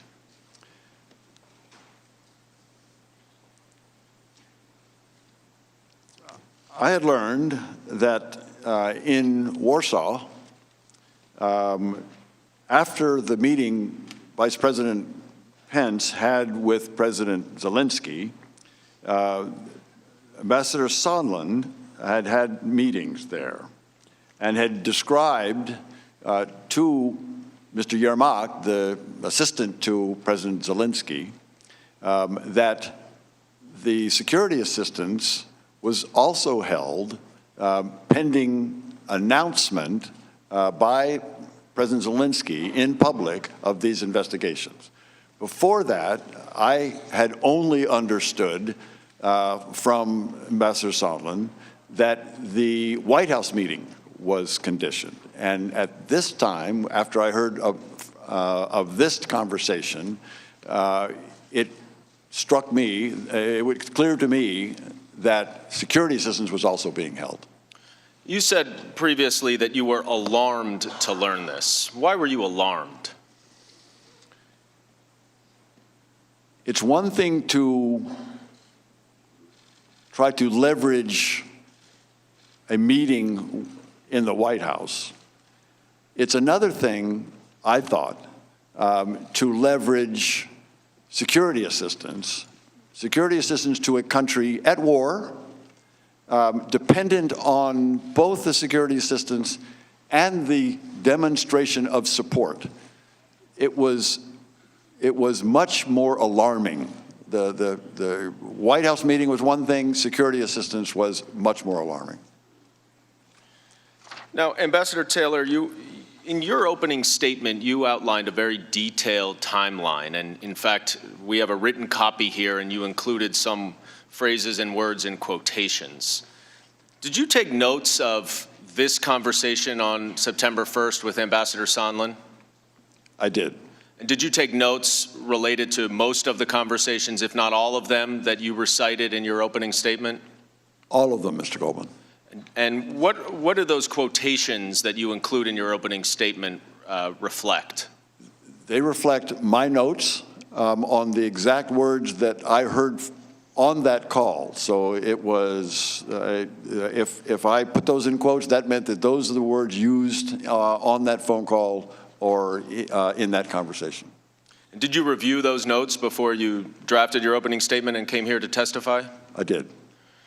Now, is that how, for example, you remember that Ambassador Sondland was on a train from Paris to London, during a call in July? That's correct.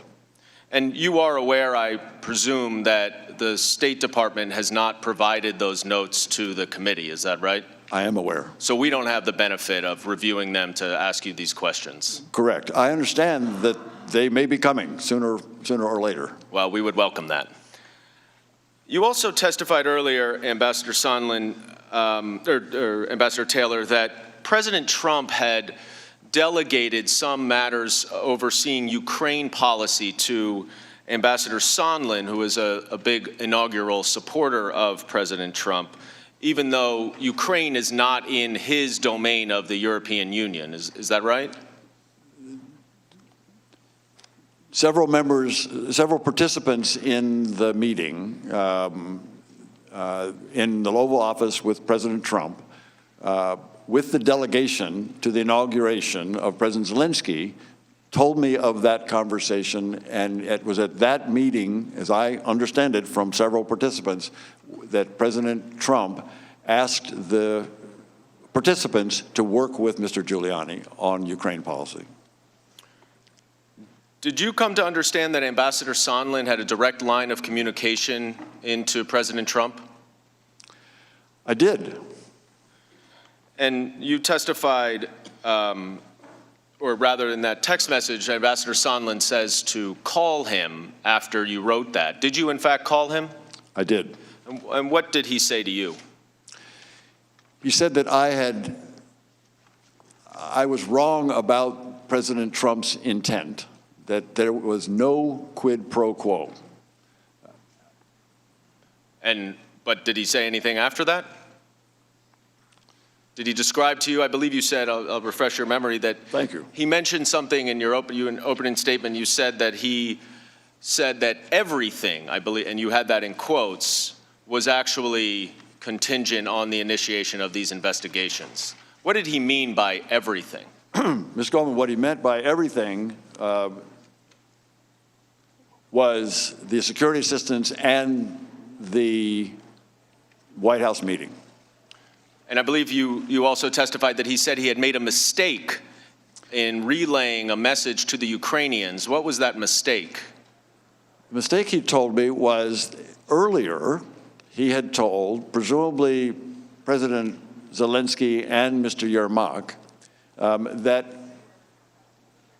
what was necessary for the White House meeting was the pursuit of these investigations.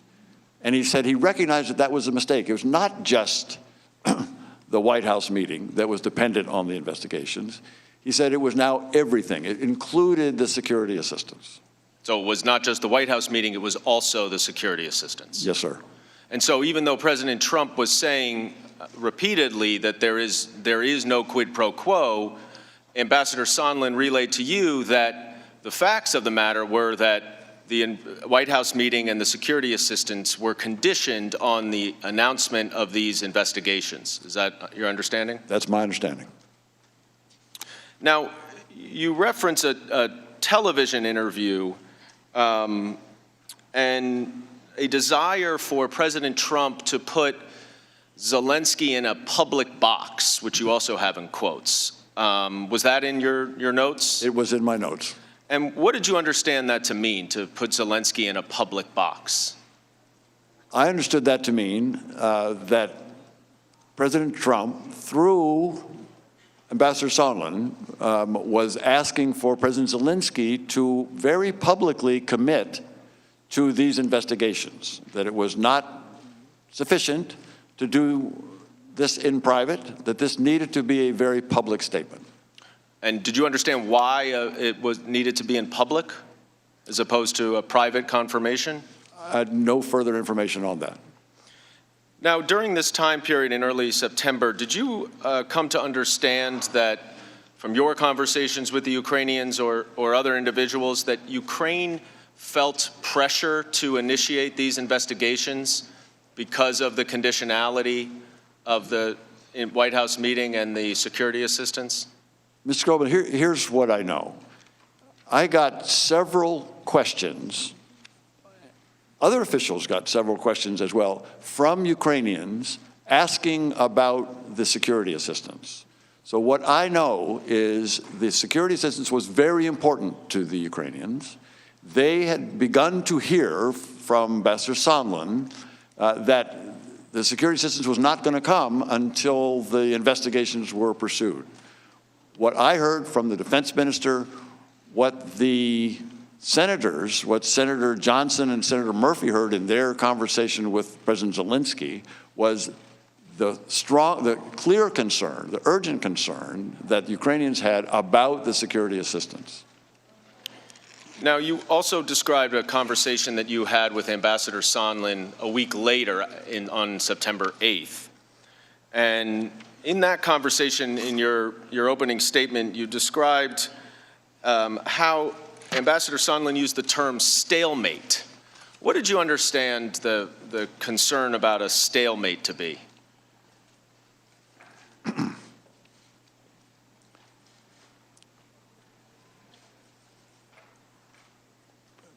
Ambassador Sondland said that if President Zelensky did not clear things up in public we would be at a stalemate. He began that, again, by repeating, this is not a quid pro quo, but if President Zelensky did not clear things up in public, we would be at a stalemate. And what I understood in that meeting, the meaning of stalemate was the security assistance would not come. So even though he said the words, there were no quid pro quo, he then went on to say, but the security assistance will not come unless these investigations are done. Is that what you're saying? My understanding, that's what was meant by stalemate.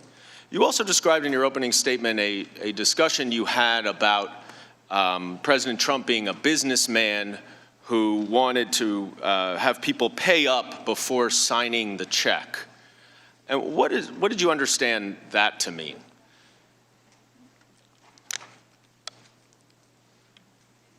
This was an explanation that Ambassador Sondland gave me about his understanding of President Trump's thought process.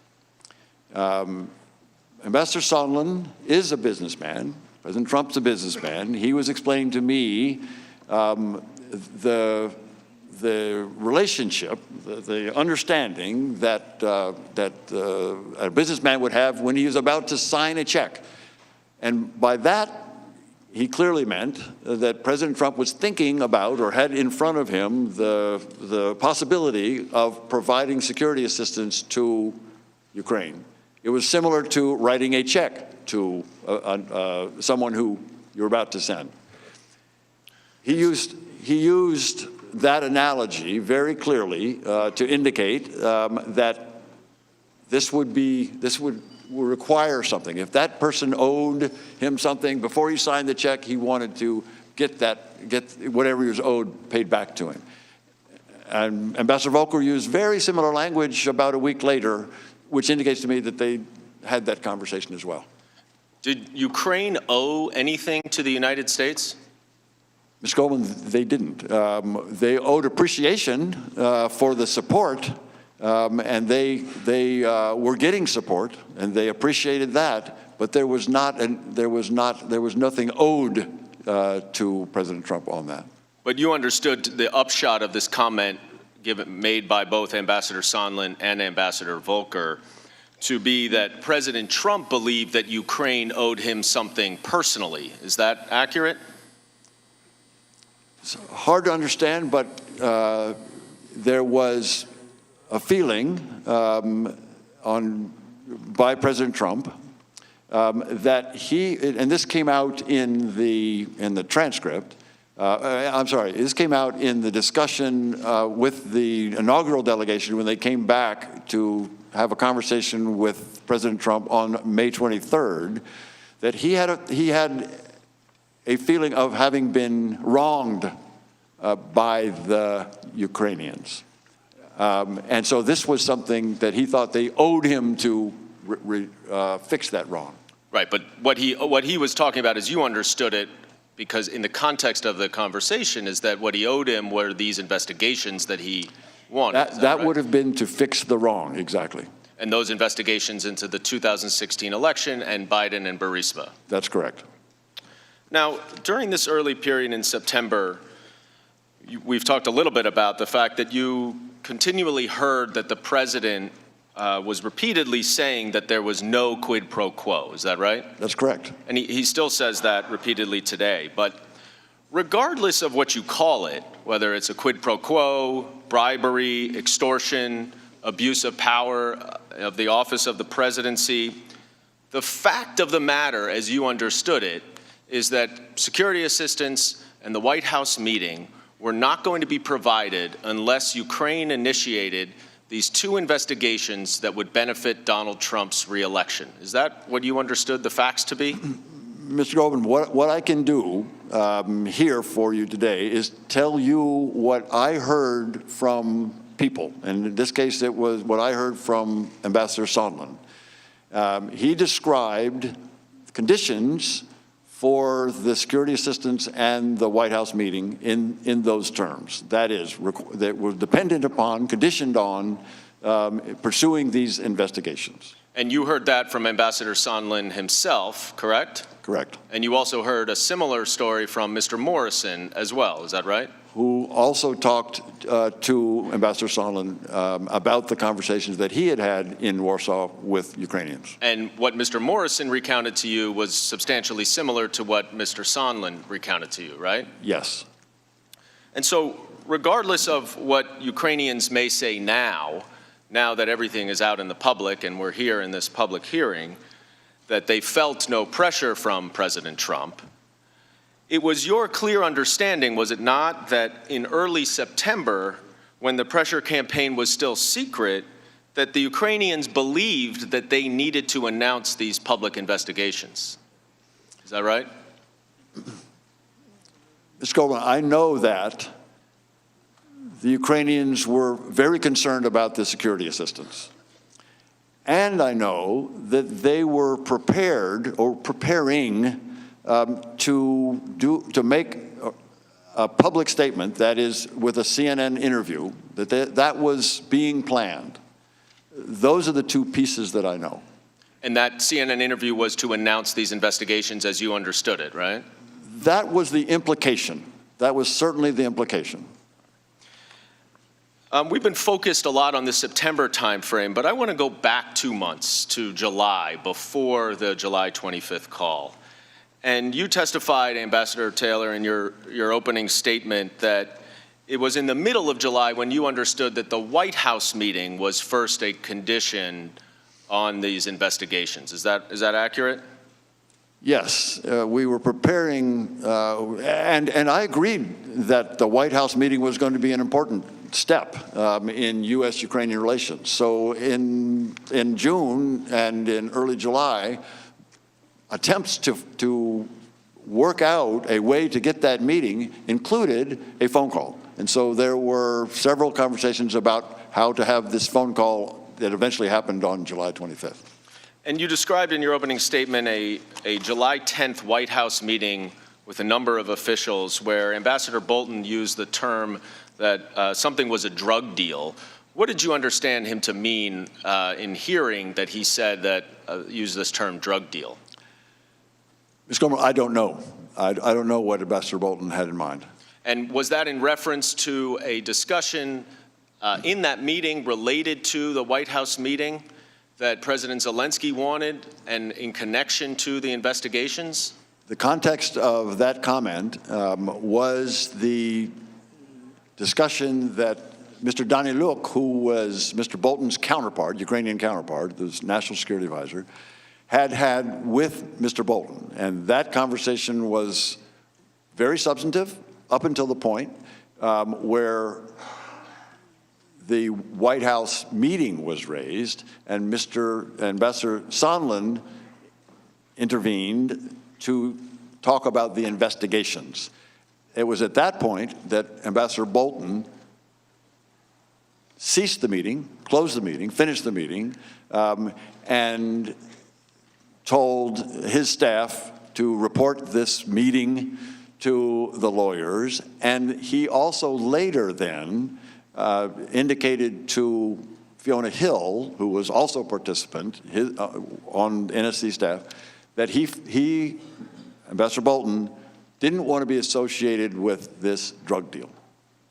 So it was, the implication was it was the domestic politics that was being cooked up. And did Ambassador Sondland say this in front of the Ukrainian officials, to your understanding? Ambassador Sondland, in the meeting where Ambassador Bolton was having a conversation with his counterpart, raised the issue of investigations being important to come before the White House meeting that had just been raised. And Ukrainian officials were there? And Ukrainian officials were in that meeting, yes, sir. Now, around this same time, in mid-July, did you have any discussions with Ukrainian officials about these investigations?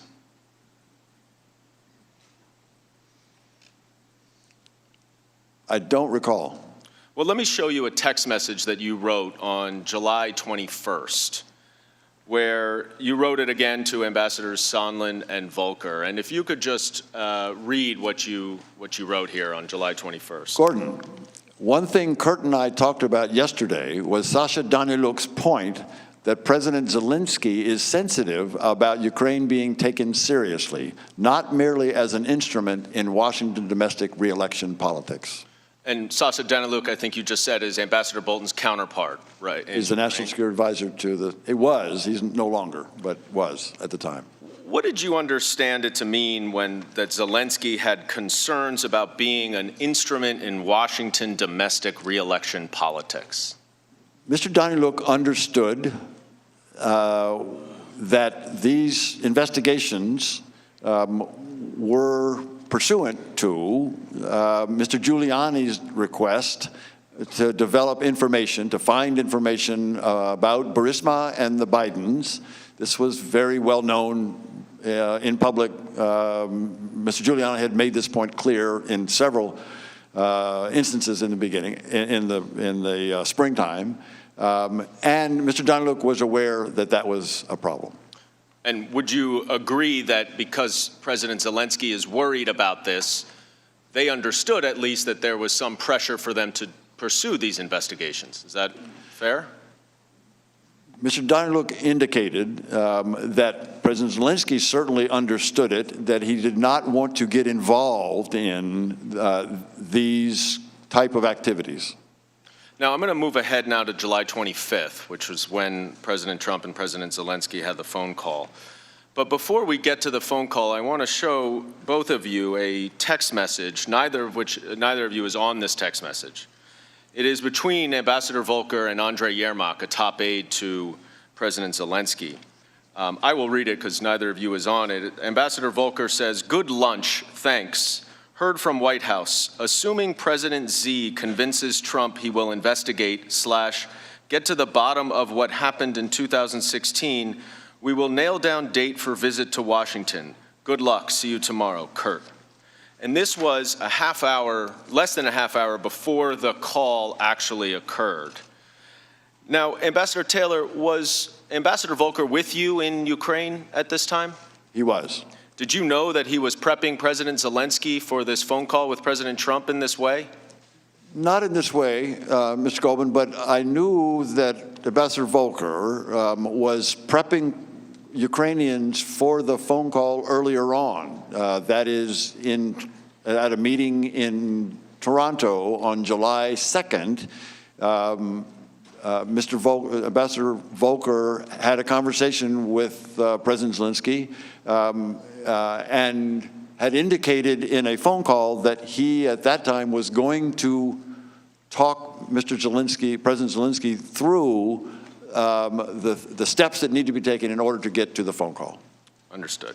And you testified earlier that the security assistance had already been frozen, to your knowledge, at least by July 18th. Is that right? That's correct. So that was just a week earlier than this. That's correct. So just so we're clear, Ambassador Taylor, before this July 25th call, President Trump had frozen the security assistance that Ukraine needed, and that the White House meeting was conditioned on Ukraine initiating this investigation, and that had been relayed to the Ukrainians. Is that an accurate state of play at this time? That's an accurate state of play. I, at that point, had no indication that any discussion of the security assistance being subject to conditioned on investigations had taken place. Right, but you understood that the White House meeting was. That's correct. All right, let's move ahead to this July 25th call and between the presidents. Now, am I correct that neither of you were on this call? Is that right, Mr. Kent? That's correct. And you were neither as well? So you both read it after it was released publicly at the end of September? Yes. Yes. I want to spend just a little time reading the transcript, as we've been encouraged to do. And I want to particularly note 4 excerpts of the transcript. One that relates to the security assistance we've been talking about. Another that discusses a favor that President Trump asked of President Zelensky. A third where President Trump asks the Ukrainian president to investigate his political opponent, former Vice President Biden. And then a final one where the Ukrainian president directly links the desired White House visit to the political investigations that President Trump wanted. So let's look at the first excerpt, which is near the beginning of the call when President Zelensky discusses the military aid that the U.S. provides to Ukraine. He says, "I would also like to thank you for your great support in the area of defense. We are ready to continue to cooperate for the next steps. Specifically, we are almost ready to buy more javelins from the United States for defense purposes." Now, at the time of this phone call, Ambassador Taylor and Mr. Kent, you both knew that the aid had been frozen. Is that right? That's correct. And Ambassador Taylor, you testified that President Trump obviously also knew that the aid had been frozen as well, since he was responsible for doing that. Is that correct? That's what I had been told. That's what we heard on that conference call, yes. But to neither of your knowledge, the Ukrainians were not aware of that at that point? Not to my knowledge. Not to my knowledge. But right after President Zelensky thanks President Trump for his great support in the area of defense, President Trump then says, and we'll go to the next excerpt, "I want you to do us a favor, though, because our country has been through a lot and Ukraine knows a lot about it. I would like you to find out what happened with this whole situation with Ukraine. They say CrowdStrike. I guess you have one of your wealthy people. The server, they say Ukraine has it." And then at the end of the paragraph, he says, "Whatever you can do, it's very important that you do it if that's possible." Now, Mr. Kent, you've testified a little bit about how important this White House meeting was to President Zelensky. How would you expect a new Ukrainian president to interpret a request for a favor from the President of the United States? I cannot interpret the mind of President Zelensky other than to say that it was very clear that what they were hoping to get out of this meeting was a date and a confirmation that he could come to Washington. Obviously, you can't put yourself in the mind, but if the Ukrainian president, for a country that's so dependent on the United States for all things, including military assistance, is requested to do a favor, how do you think the Ukrainians would interpret that? Well, if you go further into the call record as part of this, and we don't have it on screen, but to the best of my recollection, reading it after it was released on September 25th, President Zelensky went into having whatever your problems were, that was the old team, I've got a new team, and we will do whatever is appropriate and be transparent and honest about it. I don't remember the exact words, but he was trying to be, in his own words and response, be responsive to conduct the business of Ukrainian government in a transparent and honest manner. Now, when he talks about this CrowdStrike and the server, what do you understand this to be a reference to? To be honest, I had not heard of CrowdStrike until I read this transcript on September 25th. Do you now understand what it relates to? I understand it has to do with the story that there's a server with missing emails. I also understand that one of the owners of CrowdStrike is a Russian American. I'm not aware of any Ukrainian connection to the company. Now, are you aware that this is all part of a larger allegation that Ukraine interfered in the 2016 election? Yes, that is my understanding. And to your knowledge, is there any factual basis to support the allegation that Ukraine interfered in the 2016 election? To my knowledge, there is no factual basis, no. And in fact, who did interfere in the 2016 election? I think it's amply clear that Russian interference was at the heart of the interference in the 2016 election cycle. Let's move to the third excerpt that I mentioned related to Vice President Biden. And it says, the other thing, there's a lot of talk about Biden's son. This is President Trump speaking, that Biden stopped the prosecution, and a lot of people want to find out about that. So whatever you can do with the Attorney General would be great. Biden went around bragging that he stopped the prosecution, so if you can look into it, it sounds horrible. Now, at the time of this call, Vice President Biden was the frontrunner for the Democratic nomination in the 2020 election, and Mr. Krent, are you familiar, as you indicate in your opening statement, about these allegations related to Vice President Biden? I am. And to your knowledge, is there any factual basis to support those allegations? None whatsoever.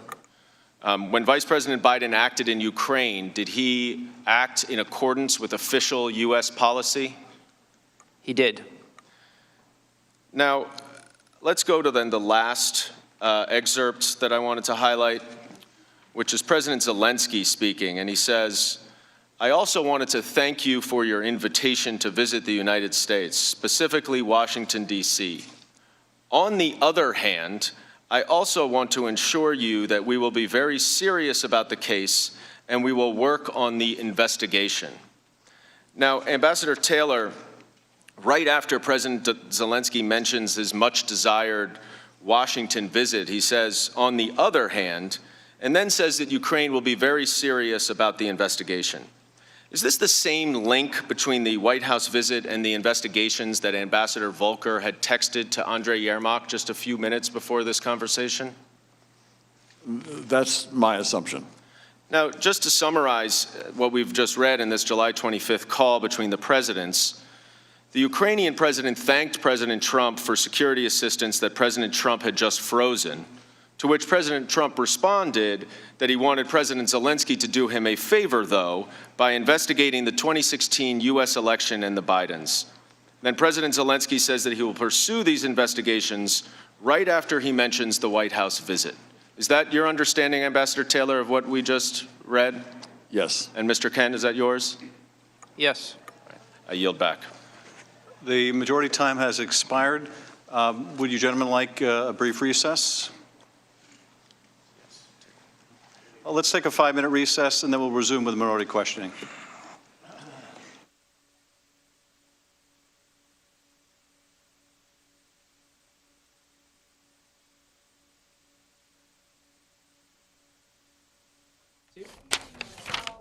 All right, you have been watching the historic very first public hearing in the impeachment inquiry into President Donald Trump. We've had two riveting testimonies in the opening hours of this impeachment inquiry, and we're going to break down everything that we've heard. We only have about 5 minutes, but we heard from Ambassador William Taylor, and we heard from Ambassador George Kent. Ricky Kleeman is here with us. Ricky, just quickly before we get back to the hearing, your big takeaways. Well, I think that the testimony of each of these witnesses shows people who have dedicated their lives, in fact, with Mr. Kent, his family's life, to public service, and that they both appear, objectively, I think, to be people who are telling the truth and attempting to tell the truth as best they can. Ambassador Bill Taylor, who I always call Ambassador Taylor. Bill Taylor has also the virtue of doing contemporaneous notes throughout. Oh, sorry, Ricky. This is Mark Meadows. He's talking to the cameras. I think let's listen to him. Of aid being withheld.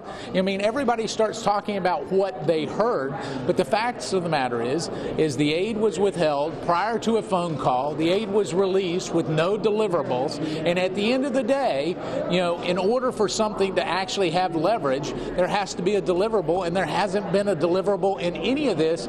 Even now, as we're in November, months after this July 25th phone call, we're seeing that nothing actually was ever given to the United States from the Ukraine officials, and certainly President Zelensky has been consistent that he saw no pressure. But Taylor said how can you say that this was all hearsay when these two highly respected individuals say they heard the exact same thing from everyone in the president's inner circle? Well, I can say that it's hearsay because that's the testimony that I just came out from listening. So if you've been listening, the American people have been listening.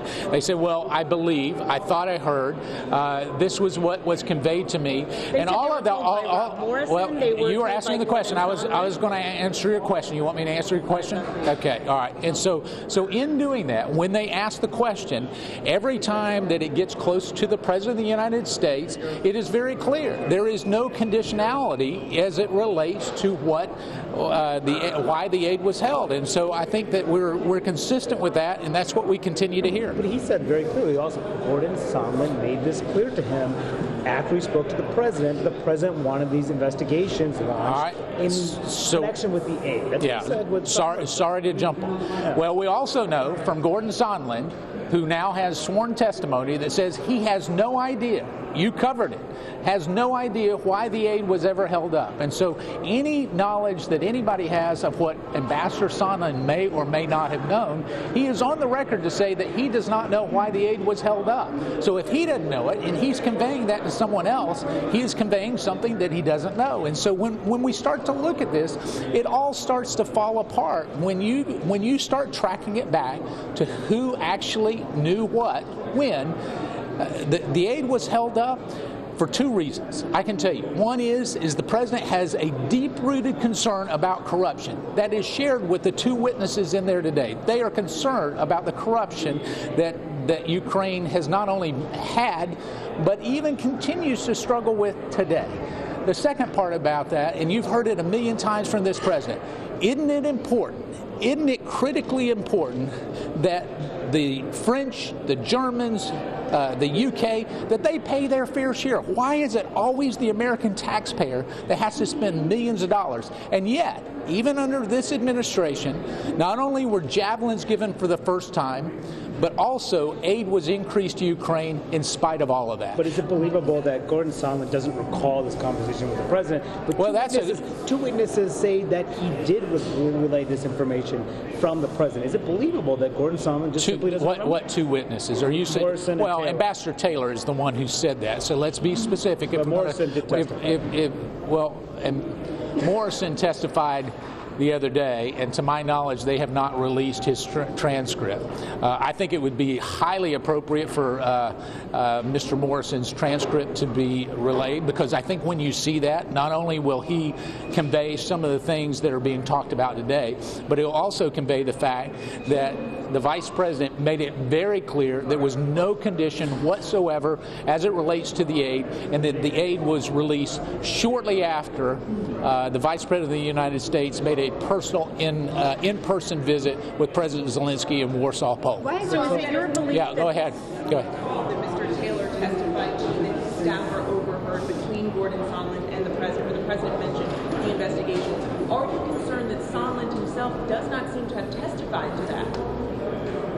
Am I concerned? That Gordon Sondland it seems that Gordon Sondland did not testify behind closed doors about that phone call. Well, Ambassador Taylor, I said in his entire interview, he didn't testify to it originally. Anyway, it's amazing. Well, but he was prepping to come up here. He prepped for hours to come up here, and then all of a sudden, voila, he gets this miraculous intervention from one of his staffers that reminds him of something. So no, does it concern me? I think what happens is when we start to look at the facts, everybody has their impression of what truth is, just like all of you as reporters have your impression of what truth is. The ultimate judge will be the American people, and I think most of them will see what I'm seeing in that room. It's reporters and people in the audience who are yawning because this is all about a policy difference between the President of the United States and a few people at the State Department. Do you think this new evidence, this new information is not, Well, I think this new information is, no, I mean, I'm not here to question anybody's motives. What I'm saying is when it becomes second, third, and fourth hand, and it's relayed about the facts, we know how wrong it can get. You're a journalist, and what's the key is you always look for your sources, you look for two people to confirm it, and so at this point, we don't even have that from a journalistic standards, let alone an impeachable standard that should be higher than your journalistic standards. In Sondland's testimony behind closed doors, he backed up what Ambassador Taylor said and is saying right here. What did he back up? I mean, I was in there for 7 hours. You weren't in there. With all due respect, Leanne, you weren't in there. I was in there. So what part are you talking about that he backed up? He said that everything that Ambassador Taylor testified, as far as he knew, was accurate. He took issue with one small detail, whether... But he wasn't in there for the testimony. What he's talking about is the opening statement that was leaked by my Democrat colleagues to a few of you so that you could report out that. So he wasn't there, he wasn't privy to it, he hasn't read the deposition. And so as you look at that, you make these broad sweeping statements that are not based on reality or facts of being in the room. Do you really believe... Go ahead. Chairman Schiff was implying or drawing out questions that Ukraine lives could have been lost for withholding aid. Your reaction to that one? Well, one, he doesn't properly show the appropriations process. If we know how the appropriations process works for foreign aid, this delay was actually a delay for future assistance that ultimately did not happen. So there's no lives that were at risk. And if we want to look at lives being lost, when Russia invaded, it was under the Obama administration. And there was no defensive weapons. Actually, the aid has increased. So if we want to talk about saving lives and you want to compare and contrast two different administrations, the Trump administration has done more for Ukraine than the Obama administration has done previously. Do you contest what he says about OMB saying that this was held up? Do I contest what? What Taylor said, that this was held up at the direction of the president. Well, I contest, no, I don't contest that it was held up at the direction of the president. I think other people, what I do contest is the reason why it was held up.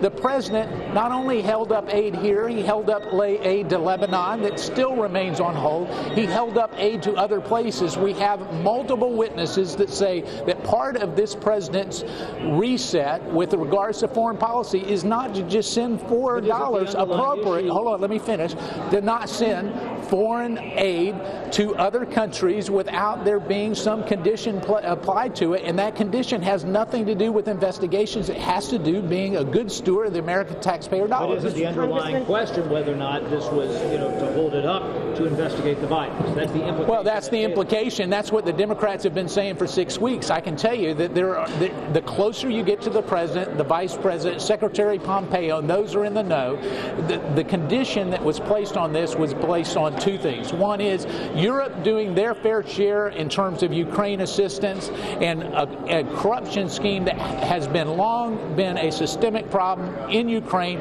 had to come to an end before we sent it. But then why should Mick Mulvaney come and testify and then reveal what he knows exactly about what happened here? If everything is fine, he's a person who's people have been talking to that placed the hold here. Listen, you're talking about somebody who's been on oversight for a number of years, and you know as well as anybody that what I love to do is get from a direct source. At the same time, having the chief of staff for President Obama come and testify on anything never happened, never will happen. Whether it's this president or any future president, you can't go into that inner circle. It puts a chilling effect on the president of the United States' ability to do his job. Yes, I'm sorry. Yes. For the case you're making to be true, every single witness... Well, the case I'm making is true. For the case you're making to be true, every single witness who has testified, more than a dozen of them, would have to be either lying or mistaken. That's not correct. What you're saying? Your characterization is so inherently wrong and biased. I can tell you. They all said that they believe the Bidens were the focus of the president's So let me ask you this. For the American people, how many hours have you been sitting in these depositions? How many hours? I haven't seen you. No, you have not read all the transcripts. You've read, I beg to differ, because they haven't all been released. So the way that you've read them all. But I can tell you, your premise is not right. I've been in those depositions, and I can tell you there's contradictory information. This president had not put any condition on the aid, and certainly when we talk about impeachment, why are we doing this? Why are we all here 11 months from an election? Why not let the American people decide? All of a sudden, what happened is the Mueller investigation didn't work, the Russia collusion didn't work, now they're going to have Ukrainian 2.0. I'm just telling you, I see it for what it is. It is partisan and it is political. It has no basis in the... And you think these two witnesses are a part of that? Just take away the quid pro quo. Is it okay for any future president now to ask a foreign leader for an investigation into their political opponent? Yeah, you got to understand the backdrop of what this is all about. Is it okay if I run for president or vice president that I am somehow immune to any investigation? The answer to that is no. I don't think any of us would say just because you run for president you should be immune. The second part of that is this. The backdrop of this comes from a 2016 connection to Ukraine. The president was being accused that he coordinated or that the Russians helped him, and yet there was equal evidence that Ukraine took part in some of the disinformation that was applied to the 2016 elections. And I say that, a lot of people say that's a conspiracy theory, that's not accurate, but let me just tell you, this fact remains. Either Nellie Orr lied to Congress, where she talked about a Ukrainian connection, or there was one. There's no in between. What about George Kent testifying just now, saying that there was no American official that tried to interfere in any sort of investigation into Burisma? Well, that he is unaware of. His testimony is at direct odds with Nellie Orr, who gave testimony. I was in there and you can look at the transcripts. Nellie Orr said that indeed it's a person by the name of Sergei Leshchenko, the Ukrainian that actually put forth the information, gave her information to Fusion GPS. But listen, all of this comes down to why would the president actually hold up aid prior to a phone call and never mention it? All of you cover the president more than anybody else. Is he not a direct individual who speaks directly on what's on his mind? He does. Hold on. Does he not speak his mind? In fact, you guys criticize him for speaking his mind. And yet a phone call happens on July 25th. No mention of aid in that phone call at all. It's not the president's style. It's certainly not what's consistent with the way that he's done. The president have dispatched Rudy Giuliani. Yeah, I'm going to have to go back on this Ukraine policy. Was it okay for him to do that? Listen, the president obviously at that particular time was looking at a defense from the 2016 election charges. That's why Rudy Giuliani got involved. But he told hold on, let me finish, Manu.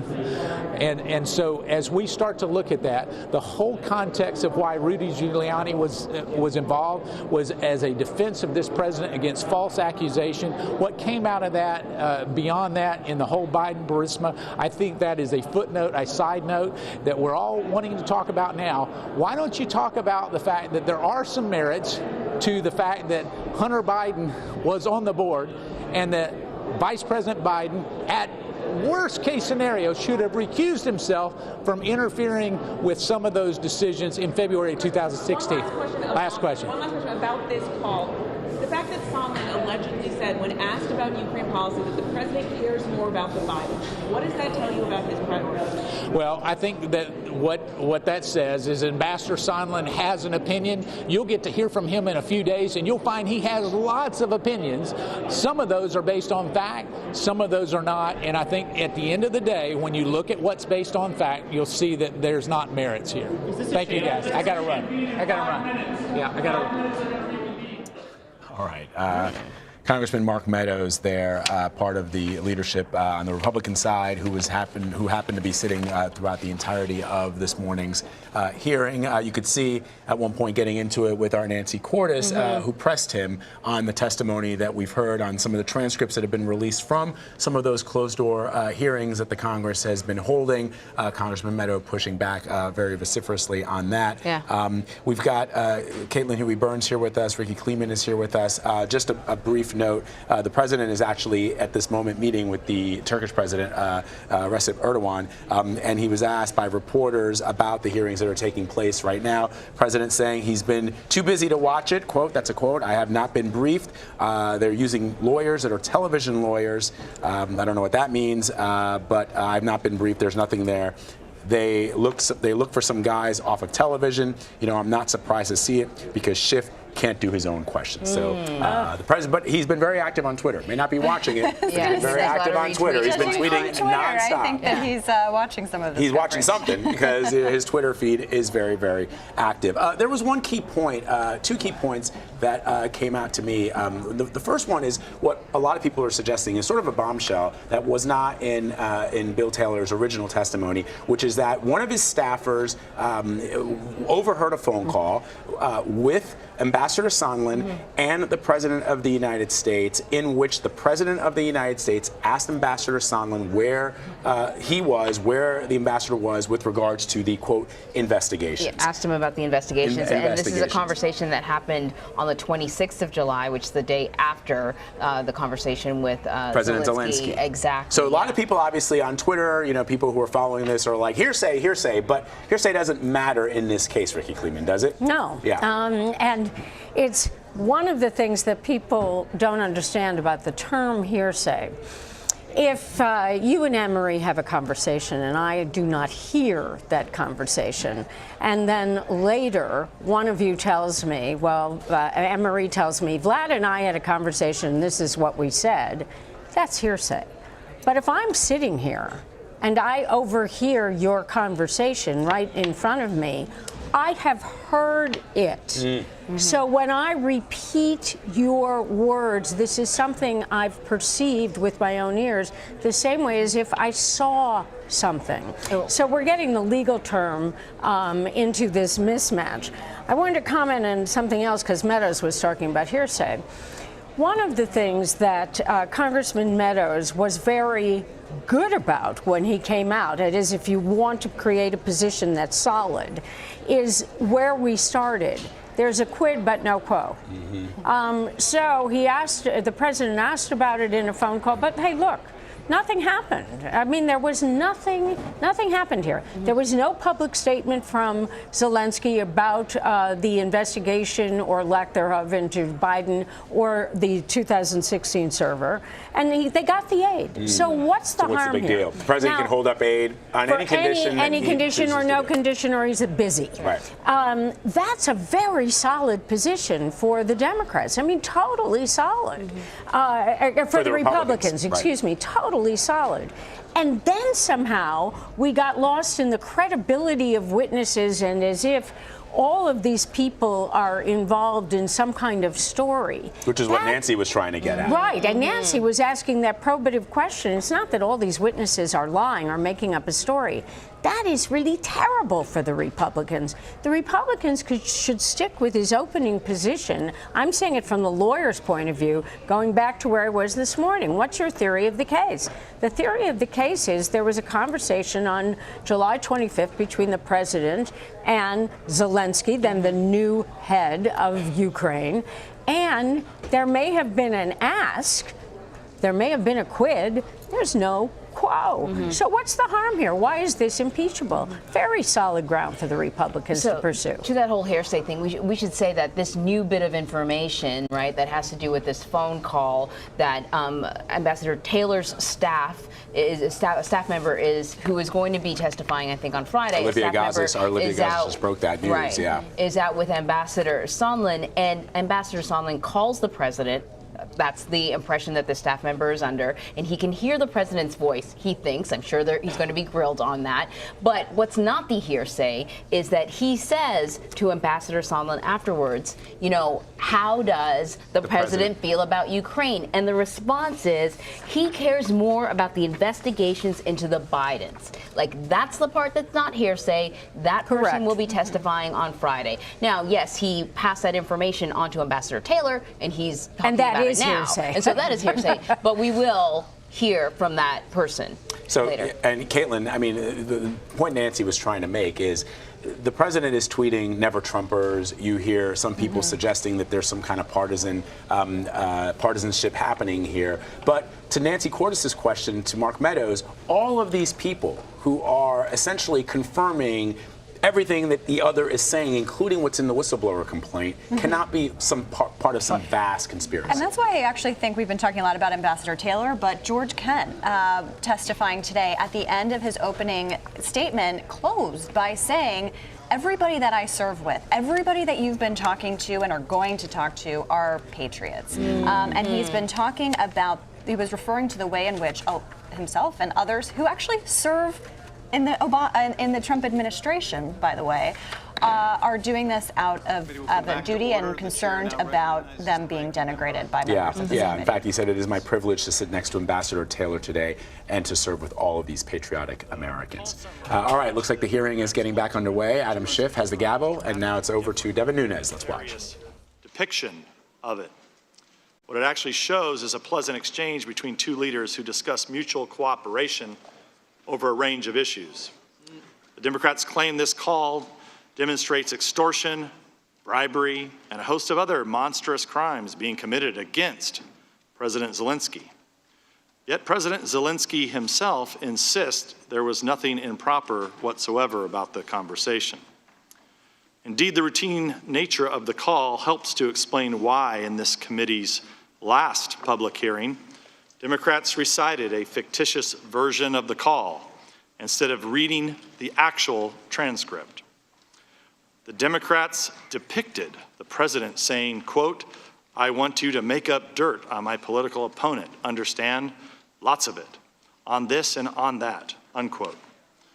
The transcript did not show President Trump saying anything remotely like that. The president did not ask Ukraine to make up dirt on anyone. But the Democrats are not trying to discover facts, they're trying to invent a narrative. And if the facts they need do not exist, then they'll just make it up. Not only does President Zelensky deny the Democrats' characterization of the call, but as Ambassador Taylor testified to this committee, the Ukrainians did not even know at the time of the call that a temporary delay was put on the security assistance for them. Furthermore, as the ambassador testified, these holds occur from time to time. Both he and Ambassador Volker were confident the delay would be lifted. And in fact, military aid to Ukraine has actually substantially improved since President Trump took office. Ambassador Taylor testified that President Trump was the first president to see that Ukraine was afforded Javelin anti-tank weapons. This was a very strong message that Americans are willing to provide more than blankets. This was the Obama administration's approach. Note this important fact. The security assistance was provided to Ukraine without the Ukrainians having done any of the things they were supposedly being blackmailed to do. So we're supposed to believe that President Trump committed a terrible crime that never actually occurred and which the supposed victim denies ever happened. I'd like to briefly speak about the core mistruth at the heart of the Democrats' impeachment drive. They claim the president tried to get the Ukrainians to, quote, manufacture dirt against his political rivals. This is supported by precisely zero evidence. Once again, the Democrats simply made it up. But let's consider the broader question about why President Trump may have wanted answers to questions about Ukraine meddling in 2016. The Democrats downplay, ignore, or outright deny the many indications that Ukrainians actually did meddle in the election. A shocking about-face for people who for 3 years argued that foreign election meddling was an intolerable crime that threatened the heart of our democracy. While the brazen suddenness of this U-turn is jarring, this denial is a necessary part of their argument. After all, if there actually were indications of Ukraine election meddling, and if foreign election meddling is a dire threat, then President Trump would have a perfectly good reason for wanting to find out what happened. And since the meddling was aimed against his campaign, he'd have good reason for sending his personal attorney to make inquiries about it. What's strange is that some of the witnesses at these hearings and previous depositions who express alarm about these inquiries were remarkably uninformed about these indications of Ukrainian election meddling and why the president may have been concerned by them. For example, I noted previously, Alexander Chalupa, a former staffer for the Democratic National Committee, admitted to Politico that she worked with officials at the Ukrainian embassy in Washington, D.C. to dig up dirt on the Trump campaign, which she passed on to the DNC and the Hillary Clinton campaign. Chalupa revealed that Ukrainian embassy officials themselves were also working directly with reporters to trade information and leads about the Trump campaign. Ambassador Kent, you didn't seem to be too concerned about it in the last round of questioning, so I'll just skip you because we know that wasn't a concern. But Ambassador Taylor, You testified to this committee that you only recently became aware of reports of this cooperation between Ukrainian embassy officials and Chalupa to undermine the Trump campaign. From your last deposition, is that correct? Mr. Nunes, it is correct that I had not known about this before. I'm just going over your last deposition. That's exactly right. Ambassador. Yep. The Politico article cites 3 named Ukrainian officials asserting that the Ukrainian embassy supported the Hillary Clinton campaign. It quotes Ukrainian parliamentarian Andrei Artemenko saying, quote, "It was clear they were supporting Hillary Clinton's candidacy.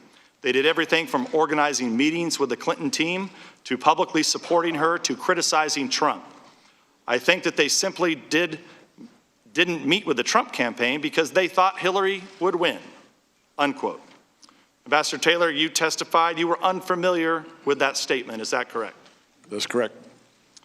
You also said you were unaware that then Ukrainian ambassador to the U.S., Valerie Chalet, wrote an op-ed in The Hill during the 2016 presidential campaign criticizing then candidate Trump. Is that correct? That is correct. You said you did not know that Sergei Lyshenko, then a Ukrainian parliamentarian, had admitted that part of his motivation in spreading information about the so-called Black Ledger, a disputed document purporting to reveal corruption by a former Trump campaign official, was to undermine the Trump's candidacy. This was in your deposition. Is that still correct? That is still correct, sir. Thank you, Mr. Taylor.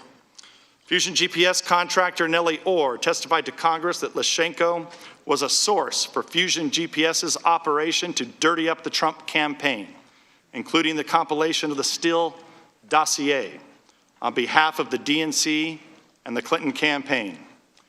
You testified you were unaware that Lyshenko served as a source for that project. Ambassador Taylor, is this still correct? It is, sir. You said you did not know that Ukrainian Internal Affairs Minister Arsen Avakov mocked and disparaged then candidate Trump on Facebook and Twitter. Is that still correct? That is correct. Ambassador Taylor, in your testimony to this committee, you said you were never briefed on these reports and statements, that you did not do due diligence before taking your post to discover that the president's and Mayor Giuliani's concerns may have been, and that you did what they may have been, and that you did not discuss them with Ambassador Yovanovitch. That's still correct? Yes, sir. Furthermore, you said it upset you to hear about the many indications of Ukrainian election meddling. Your precise words were, I'm going to read them back to you, based on this Politico article, which again surprises me, disappoints me, because I think it's a mistake for any diplomat or government official in one country to interfere in the political life of another. That's disappointing, unquote. Ambassador Taylor, is that still your testimony? Mr. Nunes, it is. Subsequent to that, I looked into the circumstances for several of the things that you just mentioned. In 2016, candidate Trump had made a statement saying that it was possible that he would allow Crimea to go back to Russia. He expressed the sentiment or the opinion that it was possible that Crimea wanted to go back to Russia. What I can tell you, Mr. Nunes, is that that sentiment is amazingly inflammatory to all Ukrainians. So I can understand that. Are you aware during I believe it was the 2012 election when at the time President Obama leaned over on a hot mic to the then Russian president and said that he'd have to wait till after the election? Was that inflammatory to the Ukrainians also? I don't know, sir. I just want to be clear that some government officials opposed President Trump's approach to Ukraine, but many had no idea what concerned him. In this case, it was numerous indications of Ukrainian interference in the 2016 election to oppose his campaign and support Hillary Clinton. Once you know that, it's easy to understand the president's desire to get to the bottom of this corruption and to discover exactly what happened in the 2016 election. And with that, I'll turn to Mr. Castor. Ambassador Taylor, Mr. Kent, President Trump's concerns about Ukraine's role in the 2016 election, you believe he genuinely believed we're working against him, right? Ambassador Taylor? Mr. Kessler, I don't know what President or candidate Trump was thinking about the Ukrainians. I mean, didn't he in this Oval Office meeting on May 23rd after the Zelensky inauguration, didn't he lament that the Ukrainians were out to get him? I heard that his response to the suggestion that Mr. Zelensky visit President Trump in the Oval Office was not well received, and that he had concerns about Ukrainians, yes. But from the president's perspective, if the Ukrainian ambassador to the United States, one of the most influential diplomats, is penning an op-ed, certainly with the okay of President Poroshenko, the DNC consultants are conferring with Ukrainian officials at the embassy. Former Prime Minister Yatsenyuk is saying things on social media. Interior Minister Avakov, who has spanned both the Poroshenko and the Zelensky realm, is also saying some very unkind things on social media about the president. You certainly can appreciate that President Trump was very concerned that some elements of the Ukrainian establishment were not in favor of him, did not support him, and were out to get him. If I go to, and I'll allow the question, but are you asking? Parliamentary inquiry, are you seriously interrupting our time here? I will allow the question. I won't dock this from the time. I just want to be clear, Ambassador, if you're able to verify the things that Council has asked you in the prerequisite of the question, that's fine. Otherwise, in questions from the majority or the minority that may assume facts not in evidence before you, you should be cautioned about that. Mr. Chairman, point of order. The time is with with Minority Counsel. Mr. Ratcliffe. Chairman, I sat here through the first 45 minutes and literally had an objection to almost the foundation of every question that Mr. Goldman asked regarding facts not in evidence, leading. But House Resolution 660 does not say that we are under the federal rules of evidence. If it is your position that I should be asserting objections to questions that violate the federal rules of evidence, let me know now, because this hearing is going to change significantly. As I said, Mr. Ratcliffe, I will allow the question.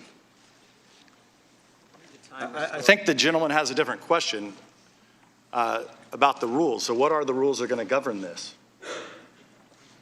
Does the ranking member seek recognition? I'm yielding you to a question I just asked you. For what purpose do you seek recognition? To answer Mr. Ratcliffe's question. I have answered it. You may resume your question. Respectfully, Mr. Chairman, you haven't answered my question whether or not I should be assumes facts not in evidence or leading objections to questions that are posed from this point forward. That's my question. Mr. Ratcliffe, I'll say once again, I'm not objecting to the question, but I am instructing the witness that they should not presume questions from the majority or the minority that may represent facts not in evidence are correct. I have answered the question. We will resume the questioning and resume the clock. Mr. Castor. So you certainly can appreciate President Trump's concerns. Ms. Castor, I don't know the exact nature of President Trump's concerns. In my deposition, I recall you handed me the Politico article, which listed at least 3 of the the elements that you have described earlier. And you've recognized, and I have confirmed with the ranking minority member that it's first I'd heard of those and was surprised by those. I don't know President Trump's reaction to those. In the information published by Sergei Leshchenko, former Ukrainian investigative journalist, and then he was a member of the parliament, about the Manafort black ledgers in August of 2016. I mean, the very day that was published, Mr. Manafort resigned from the campaign, correct? I don't know, Mr. Castor. But certainly that gives rise to some concern that there are elements of the Ukrainian establishment that were out to get the president. That's a very reasonable belief of his, correct?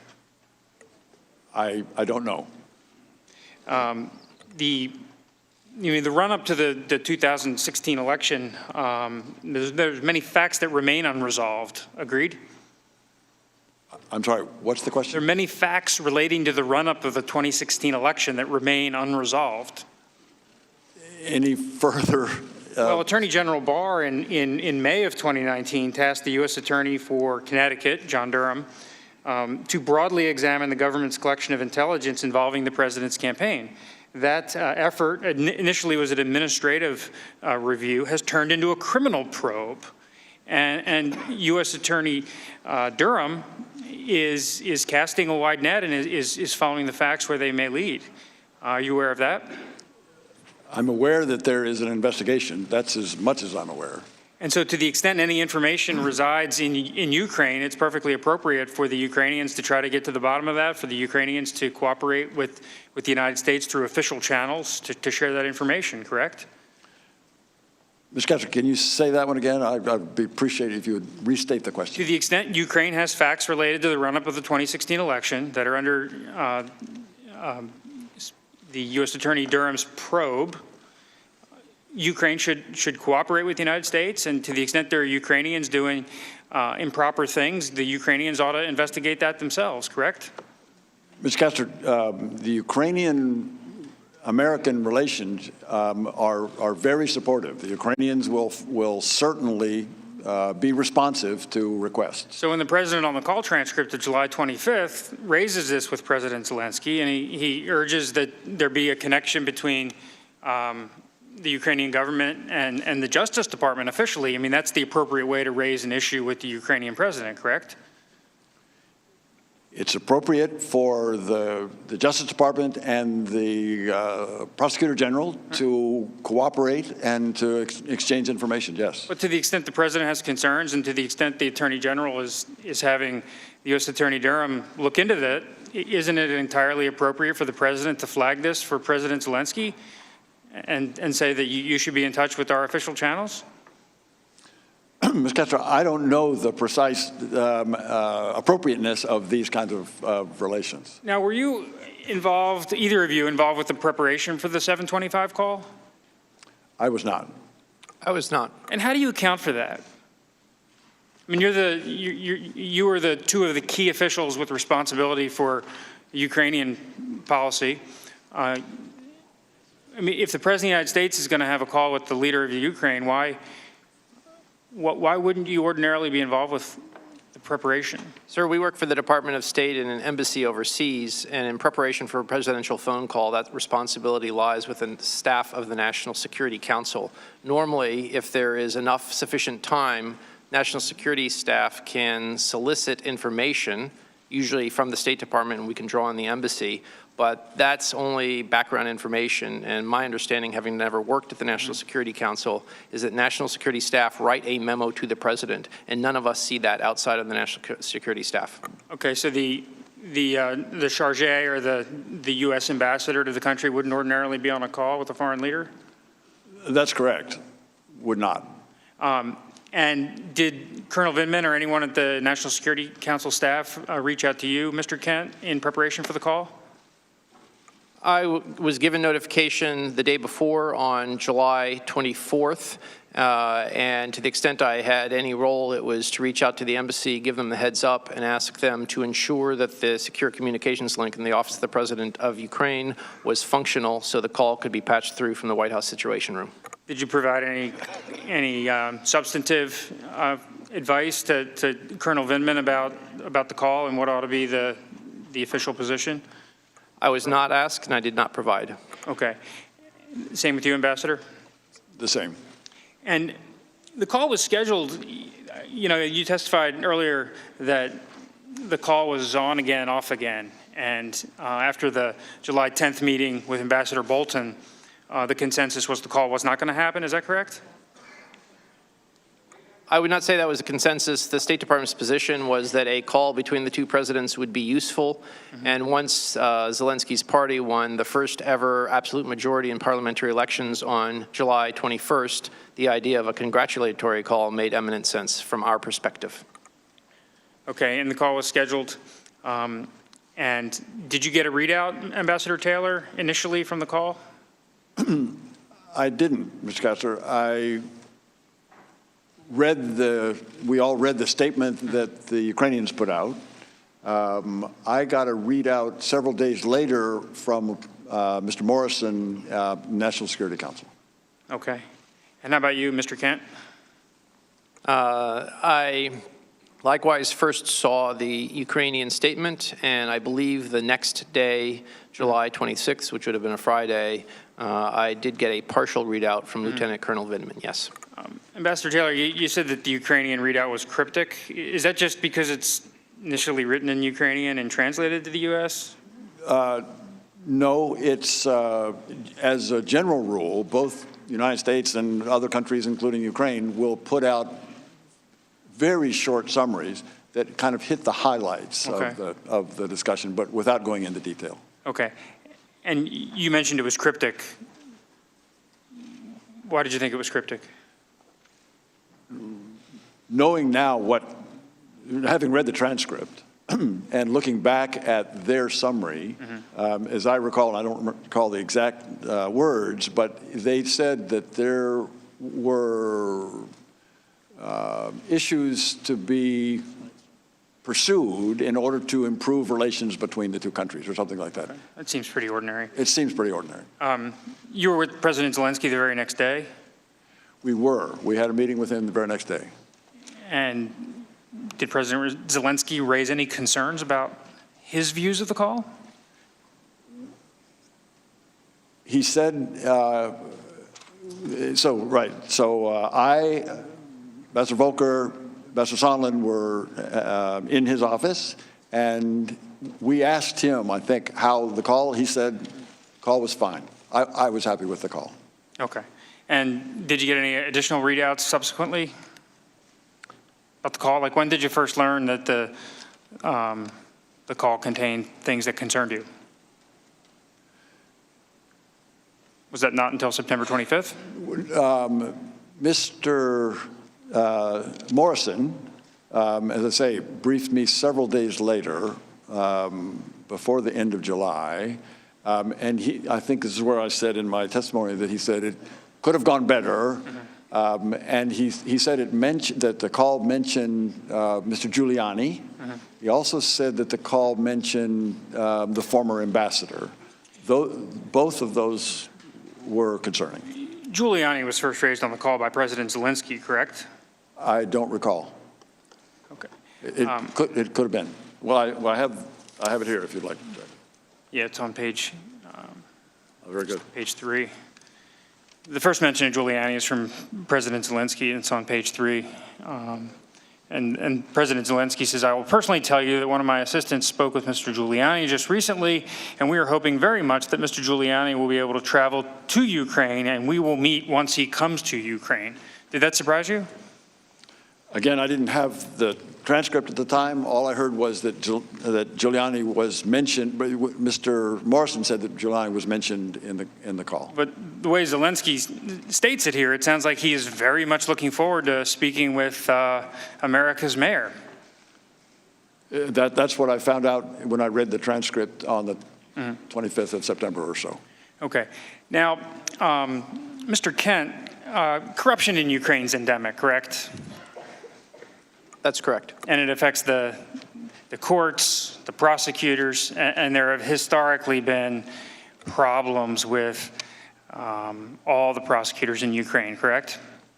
I would say up until the new set of prosecutors appointed by President Zelensky in the last 2 months, correct. Okay, and so the U.S. government, the consensus hope at the State Department and the National Security Council and the White House is that Zelensky's the real deal. He's a real reformer. He's genuinely interested in rooting out corruption, prosecuting the bad guys, correct?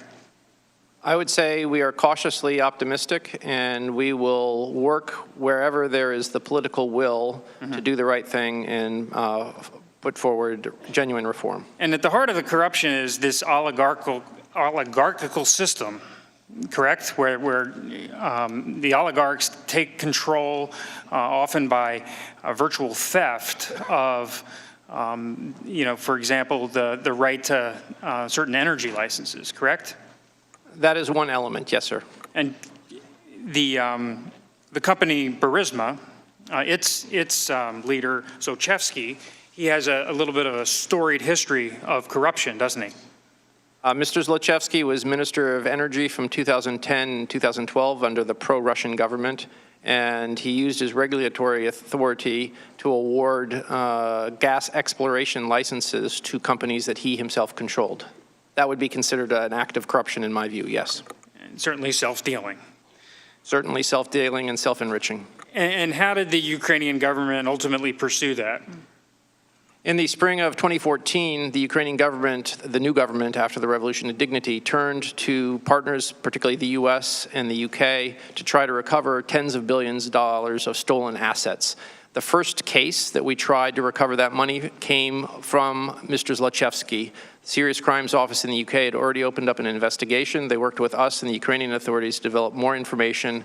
The $23 million was frozen until somebody in the General Prosecutor's Office of Ukraine shut the case, issued a letter to his lawyer, and that money went poof. So essentially paid a bribe to make the case go away. That is our strong assumption, yes, sir. Okay. Now, at any point in time, has anyone in the Ukrainian government tried to reinvestigate that, or did those crimes just go unpunished, and was he free to go? Mr. Zlochevsky spent time, as far as I understand, in Moscow and Monaco after he fled Ukraine. We continued to raise as a point of order that because U.S. taxpayer dollars had been used to try to recover frozen assets, that we have a fiduciary responsibility, and we continued to press Ukrainian officials to answer for why alleged corrupt prosecutors had closed a case, and we have, till now, not gotten a satisfactory answer. So, to summarize, we thought that Mykola Zlochevsky had stolen money. We thought a prosecutor had taken a bribe to shut the case, and those were our main concerns. And are you in favor of that matter being fully investigated and prosecuted? I think since U.S. taxpayer dollars were wasted, I would love to see the Ukrainian Prosecutor General's office find who the corrupt prosecutor was that took the bribe and how much it was paid. And that's what I said to the Deputy Prosecutor General on February 3rd, 2015. But in addition to prosecuting the person that took the bribes, shouldn't the organization or individual that sponsored the bribes be prosecuted? I would agree that the Ukrainian law authorities should uphold the rule of law and hold people account for breaking Ukrainian law. So this company, Burisma, involved in lots of criminal activity, correct? I do not know that. But over the years, it's been involved in a number of questionable dealings, correct? I would say that it's the largest private gas producer in the country, and its business reputation is mixed. So to the extent a new regime is coming in under President Zelensky, it certainly would be fair for the new prosecutor, a genuine prosecutor, to re-examine old crimes that hadn't sufficiently been brought to justice, right? I believe that the new Prosecutor General, Ruslan Rybashapka, made a statement to that end that they would be reviewing past cases. But keep in mind, this is a country where those that commit crimes generally never get held to account, so there's a lot to review. Okay, now this, the bribe was paid in what year? To the best of my knowledge, the case against Zlochevsky, the former minister, was shut down December of 2014. Okay, and right around that time, Burisma starts adding officials to its board. Is that correct? Understanding is, yes, that Zlochevsky invited a series of new individuals to join the board in 2014. And do you know what his strategy was in adding officials to his board? I have never met Mr. Zlochevsky. Okay, and who are some of the folks he added to the board? The most prominent person he added to the board was the former president of Poland, Aleksander Kwaśniewski. And anyone else? There were a number of others, including some Americans, and the most prominent one in this context is Hunter Biden. Okay, so Hunter Biden's added to the board of Burisma. Now, do you think that creates a problem that Burisma may be adding people to its board for protection purposes? Sir, I work for the government. I don't work in the corporate sector, and so I believe that companies build their boards with a variety of reasons, not only to promote their business plans. Was Hunter Biden a corporate governance expert? I have no idea what Hunter Biden studied at university or what his CV says. Like, is he the Jeffrey Sonnenfeld of the Ukraine? I have no awareness or knowledge of what his background was and what he may have done on the board of Burisma. So you don't know whether he has any business experience in Ukraine prior to joining Burisma's board? I've heard nothing about prior experience. Okay. No. Do you know if he speaks Ukrainian? I do not. Do you know if he possesses any other element other than the fact that he is the son of, at the time, the sitting vice president? I do not. Okay. Ambassador Taylor, do you know whether Hunter Biden offers anything other than the fact that his dad's the former vice president? I don't. Or at the time was the vice president? I have no knowledge of Hunter Biden. But you would agree it raises questions, right? He was getting paid, I think, $50,000 a month to sit on the board. Did you know if he relocated to Ukraine? I'm sorry, Mr. Kessler, say again? Do you know if Hunter Biden relocated to Ukraine? No knowledge. Do you know, Mr. Kent? Again, no knowledge. Okay. So he's getting paid $50,000 a month, but we don't know whether he had any experience, he had any, he spoke the language, or whether he moved to Ukraine, correct? Correct. Now, at this time, Vice President Biden was taking a specific interest in Ukraine, wasn't he? He was. And could you tell us about that? I believe while he was vice president, he made a total of 6 visits to Ukraine. One may have been during the old regime, Yanukovych, and that would make 5 visits after the Revolution of Dignity, which started February of 2014.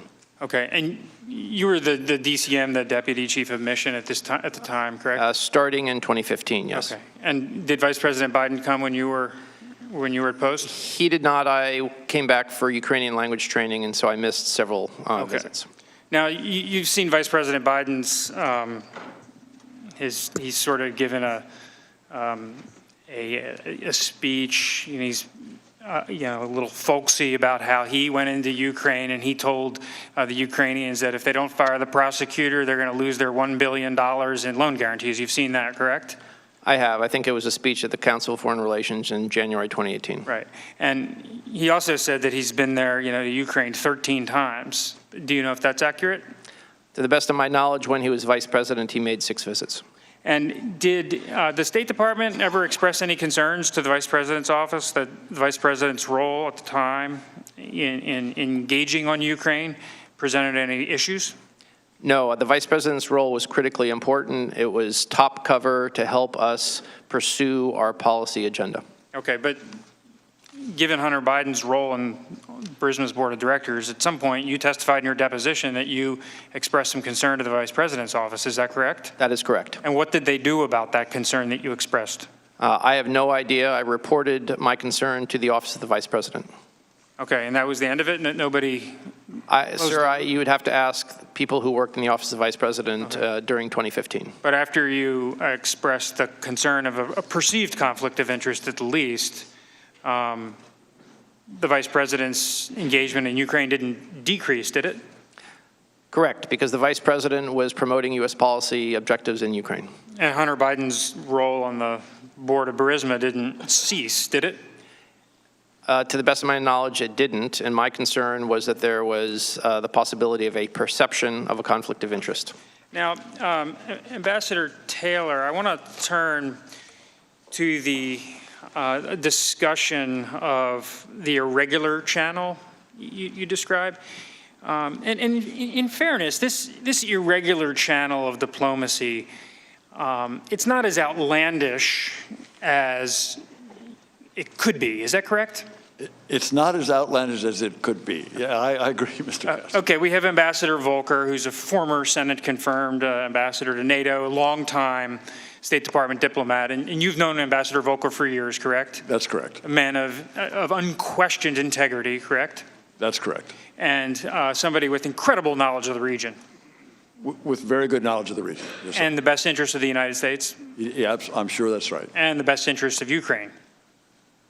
His first priority is clearly the United States. Okay.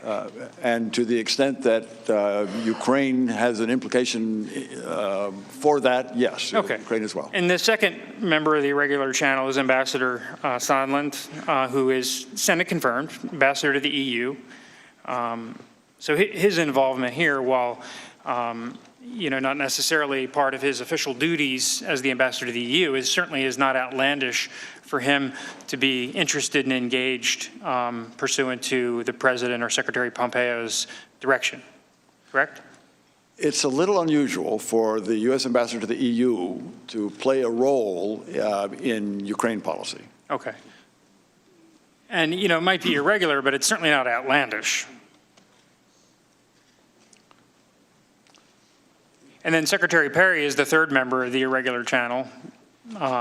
Certainly a Senate-confirmed official, somebody with deep experience in energy markets, and he was pursuing some liquefied natural gas projects in Ukraine. That's correct, Mr. Castro. So his involvement, Secretary Perry's involvement, is perfectly acceptable? It is. Okay. Now, this irregular channel as it developed, when did you determine that it became problematic? I mean, you in your opening statement identified yourself appropriately as the leader of the regular channel. At least a participant. Here's another leader of the regular channel. So when did you first develop concerns that the irregular channel was being problematic? So I arrived in Kyiv in mid-September. By late September, a couple of phone calls with... You arrived in Kyiv in June, right? June, sorry. June 17th? Mid-June. Yep. June 17th, thank you. And so by the end of June, I had begun to hear references to investigations as something that would have to happen prior to the meeting that President Trump had offered to President Zelensky. Okay. And that began to raise questions for me. Okay. Now you've known Ambassador Volker, and you've certainly have a reason to know Ambassador Sondland. What did you do at this point, or did you ever try to wrest control of the irregular channel? I didn't try to wrest control of the irregular channel, do that.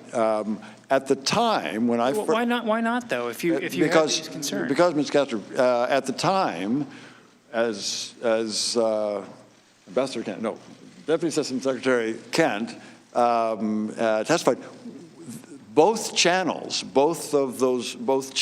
were interested in having a meeting between President Zelensky and President Trump. So there's no reason to kind of wrest control if we're going in the same direction. But at some point, you developed concerns. I mean, your opening statement is here. I mean, you're the impeachment witness number one, and you're number two, Mr. Kent. For the case impeaching the President of the United States, because of the concerns you've testified about the irregular channel, correct? I was concerned when the irregular channel appeared to be going against the irregular channel was going against the overall direction of and purpose of the regular channel. So and as I understand the record, however, when you arrived in Ukraine, you had the support of the Secretary and the Secretary's top advisor, Chancellor Ulrich Breckbuhl, correct? That is correct. And they assured you that if you had any concerns, you would be able to contact them and they would have your back. That is correct. And you knew going in that the Rudy Giuliani element presented some complexities, correct? I was concerned about Rudy Giuliani's statements and involvement in the Ukraine policy, yes. Okay, so when it genuinely became, a concern for you, what did you do to either engage Sondland and Volker and Perry, Giuliani? By the way, have you ever met Rudy Giuliani during these times relevant? Not during the times relevant. Mr. Giuliani visited Ukraine one time when I was there, I think in 2007 or 8. Okay. That's the only time I've met him. Okay. So you've never had any communications with Rudy Giuliani as part of these irregular channel business? That's matters? correct.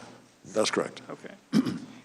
And anyway, getting back to my question, did you try to engage Breck Buell or the secretary, during this time period? I know you said that you had, I believe, an August 21st or 22nd telephone call with Breck Buell. You had a July 10th telephone call with Breck Buell, and then you sent a first-person cable to the secretary on August 29th. That's correct. Is that sort of the universe of initiatives you took inside the State Department to raise your concerns about the irregular channel? I also raised my concerns with Deputy Assistant Secretary George Kent.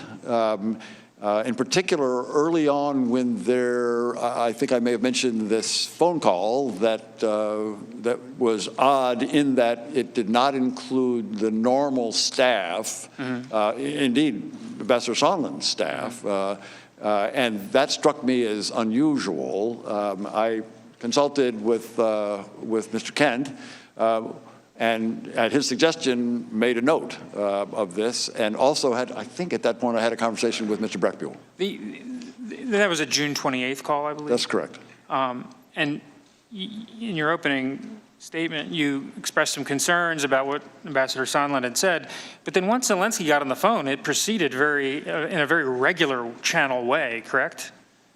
That's correct. Okay. So the June 28th call, at least in and of itself, didn't ultimately, as it played out, present any problems for you? The call with President Zelensky did not. The preparation for that call, the preparation included maybe 15 minutes of just the Americans that would stay on the call. Right. And that, again, that was a little irregular in that it didn't have the staff. It was also in that pre-call, in that 15 minutes, before President Zelensky got on the phone, where Ambassador Volker told the rest of the participants that he was planning to have a conversation with President Zelensky in Toronto in 3 days, 4 days, where he would outline for President Zelensky the important components of the phone call that we were trying to establish. Okay. And you didn't have any issue with that, did you? The only issue I had with that, Mr. Castor, was there was reference to investigations I believe that's, I'll have to check my notes on that, but there was raised issues for me that I didn't understand what Ambassador Volker had in mind that he was specifically going to raise with Mr. Zelensky. That was a little bit of a concern. Okay. I mean, the president's expressed his, interest in certain investigations, certainly relating to the 2016 election and relating to this corrupt Burisma outfit. So that wasn't inconsistent with the president's message, right?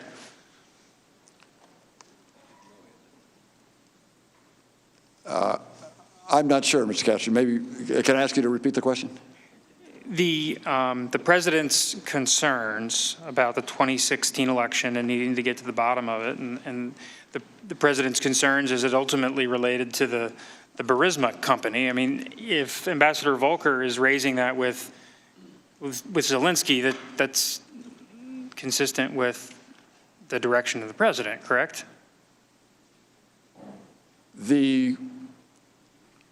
The president's interest, or I would say Mr. Giuliani's interest, because that's what that's what was very clear at the time. Mr. Giuliani's interest in pursuing these investigations was of concern, but yeah. By the way, do you know how many times Volker met with Giuliani? I don't. How many would you guess? Is it like, was he talking to him all the time or meeting with him all the time? Mr. Kessler, I don't know. Okay. From his, at his deposition, he told us just once. And, he texted back and forth with the mayor. And it had a call or two, but it wasn't a pervasive engagement for Ambassador Volker. Were you aware of that? I was not aware. I was aware of one breakfast, I think, but that's the only one that I was aware of. And Mr. Kent, before my time expires, I want to circle back to the company of Burisma. And you testified at your deposition that there was an instance where USAID had engaged with Burisma in possibly sponsoring a program, and you took issue with that and recommended USAID to pull back from that. Could you tell us about that? So I became aware in the summer, I believe, of 2016 that as a part of what I recall was a clean energy awareness campaign, the part of the USAID mission that worked on economics and governance, including energy, had sponsored some sort of contest for young Ukrainians to come up with a theme, and there was a prize. I believe it may have been a camera. And they had co-sponsored, and with public-private partnership being a buzzword, having a co-sponsorship with Burisma. Given the past history of our interest in recovering stolen assets from Zlochevsky, it was my view that it was inappropriate for the embassy to be co-sponsoring a contest with Burisma. I raised that with the mission director at the embassy. She agreed, and the USAID mission kept the contest but dropped the public-private partnership sponsorship. The time of the gentleman has expired. We'll now move to 5-minute member rounds. I recognize myself for 5 minutes. Mr. Kent, I want to follow up on my colleague's questions regarding Burisma. You testified about a time when an oligarch named Zlochevsky, I think it was self-dealing, awarding himself contracts. When was that? To the best of my knowledge, he was Minister of Minister of Ecology under President Yanukovych from 2010 to 2012. And at the time, licenses to have substrata exploration of gas were awarded by a subdivision of the Ministry of Ecology. So this corrupt self-dealing then was approximately 7 years, at least 7 years before the events that bring us here today, the phone call on the 25th and the events around it? Correct. His time as minister was 2010 to 2012. Hunter Biden joined the board of Burisma in 2014. And you've read the call transcript, have you not? I have, and I have it in front of me, but I haven't read it for about a month. Is there any mention in the discussion with President Trump and President Zelensky of this oligarch, Zlochevsky, who 7 years earlier had been self-dealing? To the best of my knowledge, no. Is there a discussion of awarding contracts to oneself or the corrupt acts in the 2012 to 2014 timeframe? To the best of my knowledge, no. No, what the president brings up is CrowdStrike, the server, and the Bidens. Am I right? I see that here, yes. There was no discussion on that call of setting up an anti-corruption court or looking into corruption among oligarchs or companies in general. The president's comments were focused on two things, 2016 and the Bidens. Am I right? I believe so, yes. Now, you testified in your opening statement, I do not believe the United States should ask other countries to engage in selective politically associated investigations or prosecutions against opponents of those in power, because such selective actions undermine the rule of law regardless of the country. The selective politically associated investigations or prosecutions against opponents of those in power, are you referring to the Bidens there? I'm referring as a general principle about the promotion of the rule of law. But that would apply to the President of the United States seeking an investigation of his political opponent, would it not? It could be interpreted that way, yes, sir. And I take it in your discussions, Ambassador Taylor, with Ambassador Sondland or others, what was communicated to you was that the president wanted investigations into 2016 and the Bidens, not into an oligarch named Zlochevsky or self-dealing, about 2016 and the Bidens. Was that your understanding? That was my understanding. And in fact, when you said your staff overheard this call between Ambassador Sondland and the president, in that call, the president brings up investigation, does he not? He did. And immediately after the president gets off the phone with Sondland, Sondland is asked by your staff, what does the president think about Ukraine? And his answer is, he's just interested in the Bidens, am I right? He said he was more interested in the Bidens. More interested in the Bidens. No discussion of Zlochevsky or Chalupa or things that happened 7 years ago. He was interested in the Bidens. Yes, sir. Now, I think you also testified that Ambassador Sondland told you that President Trump wanted Zelensky in a public box. Is that right? Yes, sir. And by public box, did that mean that private statements, private promises to do this investigation of 2016 of the Bidens were not enough? He had to go on TV. He had to go public in some way because the president wanted him in that box. Is that your understanding? Mr. Chairman, I don't know exactly what he had in mind, and I'm not sure what Ambassador Sondland had in mind, who was the one who mentioned that to me. That's the implication. The implication was it needed to be public as opposed to being a private assurance. And I think you said in that same call, you asked Ambassador Sondland to push back on President Trump's demand. Is that right? That's correct, sir. So you understood from your conversation with Sondland, this was the president's demand, not Sondland's demand, the president's demand, and you wanted Sondland to push back. Am I right? What I wanted to, so Ambassador Sondland was clearly able to have conversations with the president, and I thought that the pressure on another president, on President Zelensky, was not a good idea from either president's standpoint. So I suggested in that phone call to with Ambassador Sondland that he, since he frequently had conversation with the president, could make that point. Well, and I think the way you express yourself is you wanted Sondland to push back on President Trump's demand, right? Yes, sir. So as your understanding from talking to Sondland, this is what the president wanted him to do, and you wanted Sondland to push back? I asked Ambassador Sondland to push back. That's correct.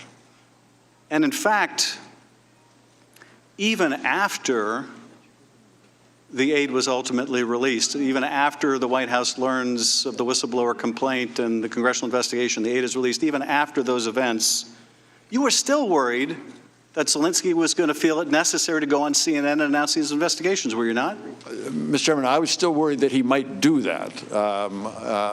So yes, I thought that would be a bad idea. And so when there was some indication that there might still be a plan for the CNN interview in New York, which was upcoming at the United Nations General Assembly meeting, I was worried. I wanted to be sure that that didn't happen, so I addressed it with the Zelensky staff. And I think you said earlier that Dan Liuk, the National Security Advisor then for Zelensky, was concerned Zelensky didn't want to be used as some tool in American politics. Is that right? That's correct, sir. So Zelensky didn't want to go on TV to announce political investigations that he thought would mire him in U.S. politics, right? He knew that he and his advisors knew that it's a bad idea to interject, to interfere in other nations' elections. Yes, sir. But nonetheless, it appeared until the aid was lifted, the hold was lifted, that he felt compelled to do it. He was making plans, his staff was making plans to have him make some kind of announcement, I don't know what it would have been, on CNN in public. Even though he didn't want to be marred in U.S. politics? Even though he knew it was a bad idea to interfere in other people's elections. Mr. Nunes, you are recognized for 7 minutes and 10 seconds. I thank the gentleman for that. Ambassador Taylor, you said in your deposition that the first time you heard about this issue with Rudy Giuliani, and I'm paraphrasing, but you read it in the New York Times. Is that correct? I do remember that I do remember noticing about Mr. Giuliani being involved in this in that article. Yes, sir. Okay. think one of the mothers of all conspiracy theories is that somehow the President of the United States would want a country that he doesn't even like, he doesn't want to give foreign aid to have the Ukrainians start an investigation into Biden's. With that, I yield to Mr. Jordan. Thank the gentleman for yielding. Ambassador Taylor, thank you for being here. Aid's held up on July 18th, is that right? That's when I first heard about it, Mr. And then it's released, Ambassador Taylor, on September 11th. And we know that from your deposition, in those 55 days that aid is delayed, you met with President Zelensky 3 times. The first one was July 26th, the day after the famous call now between President Trump and President Zelensky. President Zelensky meets with you, Ambassador Volker, and Ambassador Sondland. And again, according to your deposition and your testimony, there was no linkage of security assistance dollars to investigating Burisma or the Bidens. Second meeting is August 27th. Again, in this 55-day time frame, second meeting is August 27th. President Zelensky meets with you and Ambassador Bolton and others. And again, there's no linkage of dollars, security assistance dollars, to an investigation of the Bidens. And then, of course, the third meeting is September 5th. President Zelensky meets with you and Senators Johnson and Murphy. And once again, there was no linkage of security assistance dollars to an investigation of Burisma or the Bidens. 3 meetings with the president of Ukraine, the new president, and no linkage. That's accurate?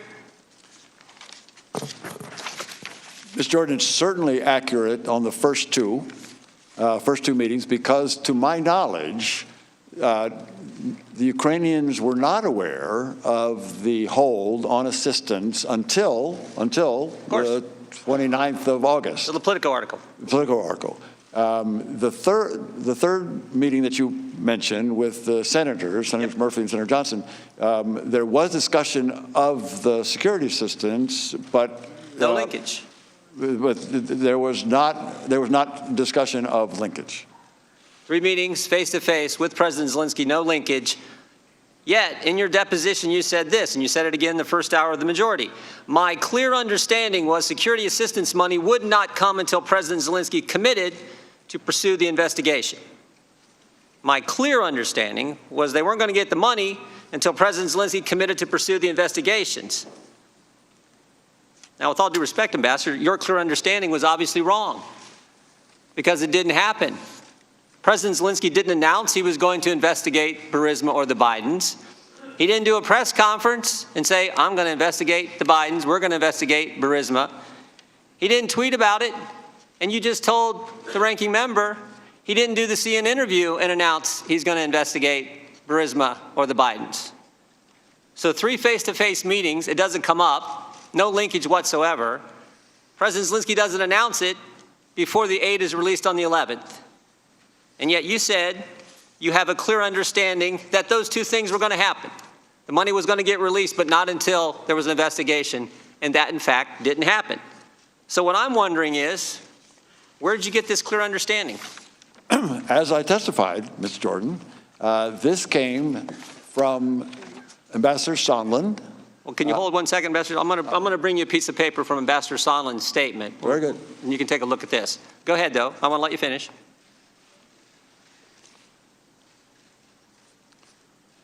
So, Mr. Jordan, should I read this or? No, I just want you to have it because I'm going to read it. Oh, very good, very good. But I want you to go ahead and finish. You said, Ambassador, you got this from Ambassador Sondland. That is correct. Ambassador Sondland also said that he talked to President Zelensky and Mr. Yermak and had told them that although this was not a quid pro quo, if President Zelensky did not clear things up in public, we would be at a stalemate. That was one point. It was also the case. Mr. Morrison talked to you, right? No. What I was going to say is Ambassador Sondland also told me that he recognized that it was a mistake to have told the Ukrainians that only the meeting with the president in the Oval Office was held up on in order to get these investigations. No, it was not just the meeting, it was also the security system. That is, everything was. So those two discussions. No, I understand. Okay. All right, so again, just to recap, you had 3 meetings with President Zelensky. No linkage in those 3 meetings came up. Ambassador Zelensky didn't announce that he was going to do any investigation of the Bidens or Burismas before the aid was released. He didn't do a tweet, didn't do anything on CNN, didn't do any of that. President Zelensky, excuse me. Right. And then what you have in front of you is an addendum that Mr. Sondland made to his testimony that we got a couple weeks ago. It says, Declaration of Ambassador Gordon Sondland. I, Gordon Sondland, do hereby swear and affirm as follows. I want you to look at point number 2, bullet point number 2, second sentence. Ambassador Taylor recalls that Mr. Morrison told Ambassador Taylor that I told Mr. Morrison that I conveyed this message to Mr. Yarmak on September 1st, 2019 in connection with Vice President Pence's visit to Warsaw and a meeting with President Zelensky. Now, this is his clarification. Let me read it one more time. Ambassador Taylor recalls that Mr. Morrison told Ambassador Taylor that I told Mr. Morrison that I conveyed this message to Mr. Yarmak on September 1st, 2019 in connection with Vice President Pence's visit to Warsaw and a meeting with President Zelensky. We got 6 people having 4 conversations in one sentence, and you just told me this is where you got your clear understanding.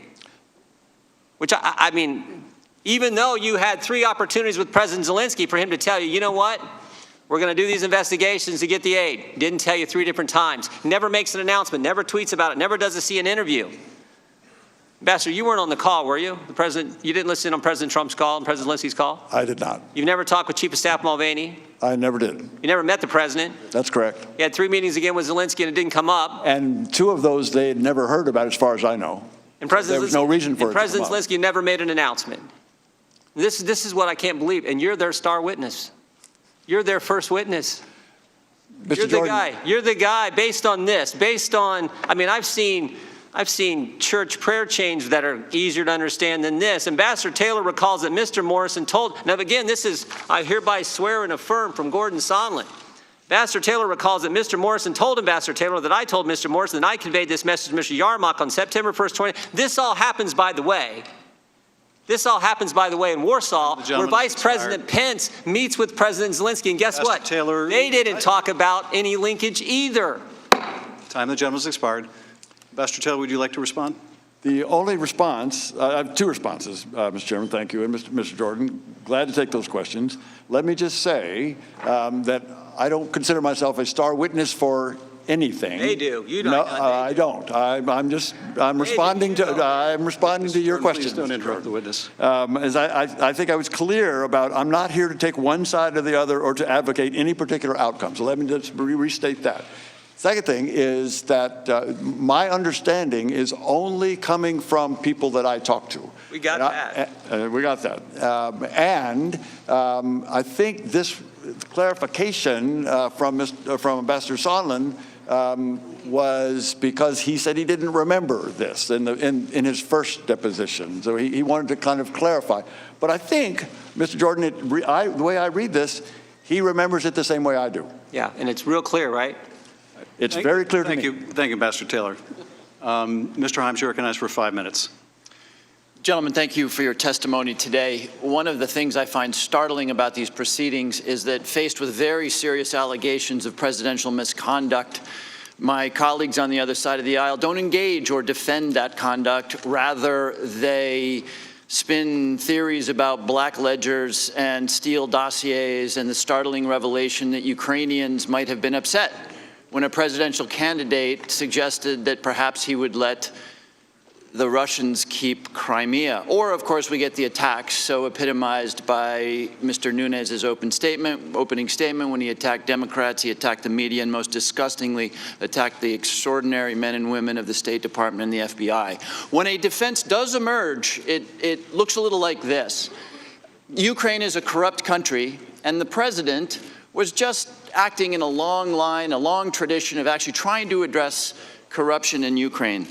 Mr. Kent, you've worked on anti-corruption and rule of law efforts for much of your 27-year career. Is that correct?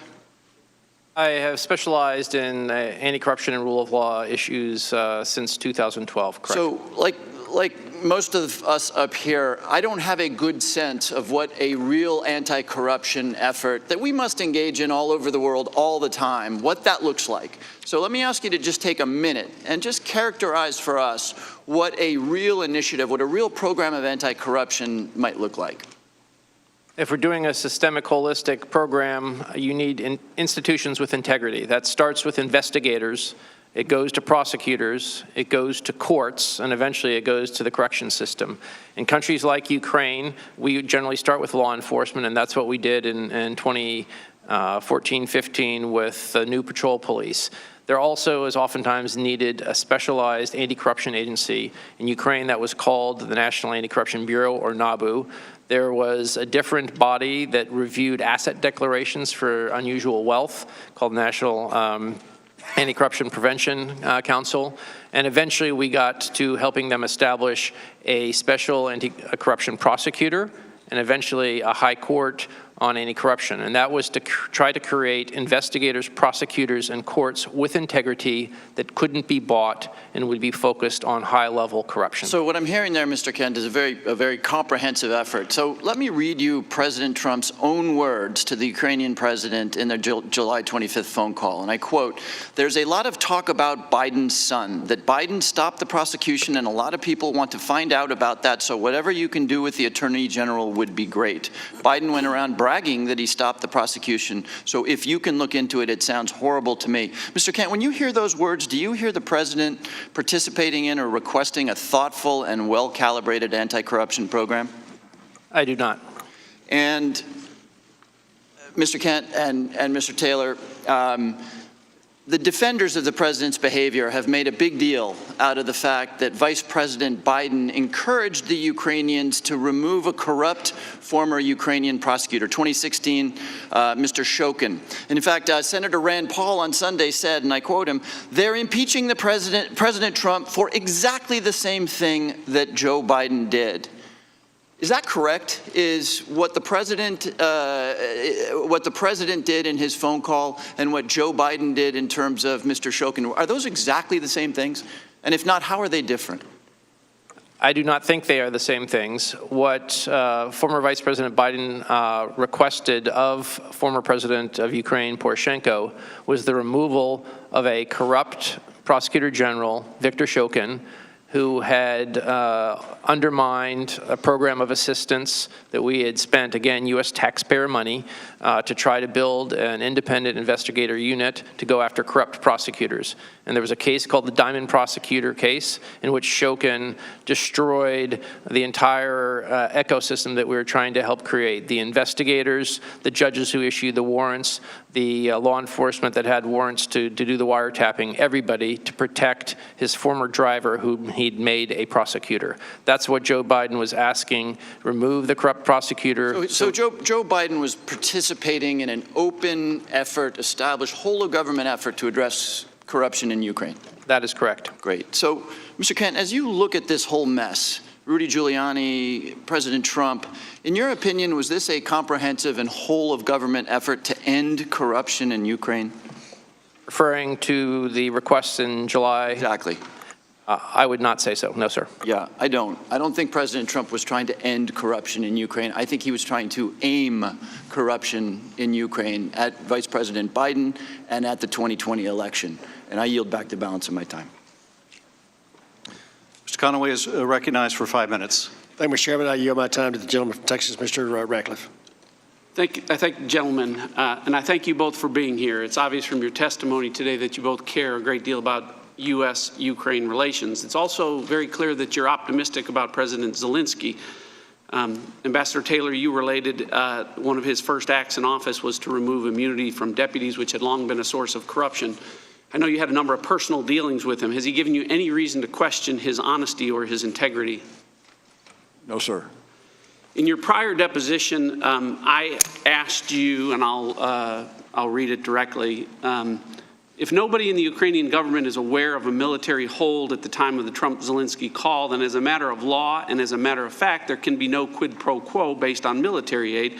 And to your knowledge, nobody in the Ukrainian government was aware of the hold. And your answer was that is correct. Is that still your testimony?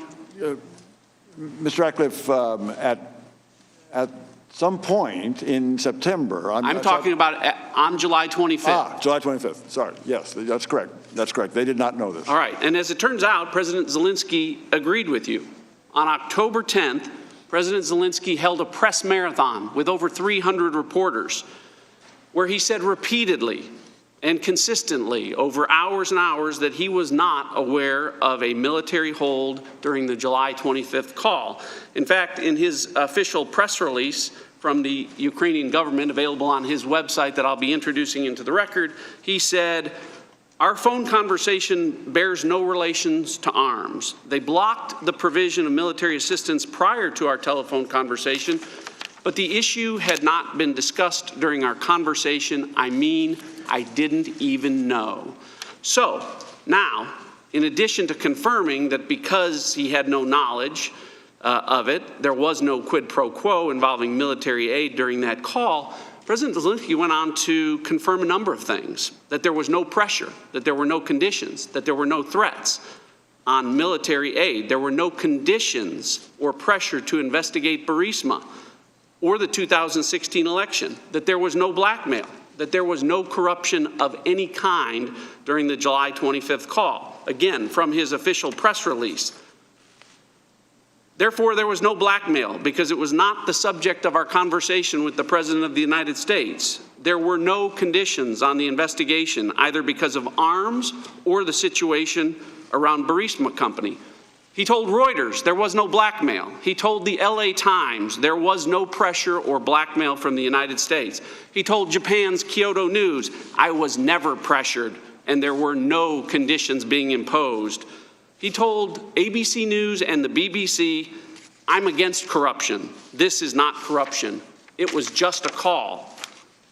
The Ukrainian president stood in front of the world press and repeatedly, consistently, over and over again, interview after interview, said he had no knowledge of military aid being withheld, meaning no quid pro quo, no pressure, no demands, no threats, no blackmail, nothing corrupt. And unlike the first 45 minutes that we heard from the Democrats today, that's not secondhand information, it's not hearsay, it's not what someone overheard Ambassador Sondland say. That was his direct testimony. Ambassador Taylor, do you have any evidence to assert that President Zelensky was lying to the world press when he said those things?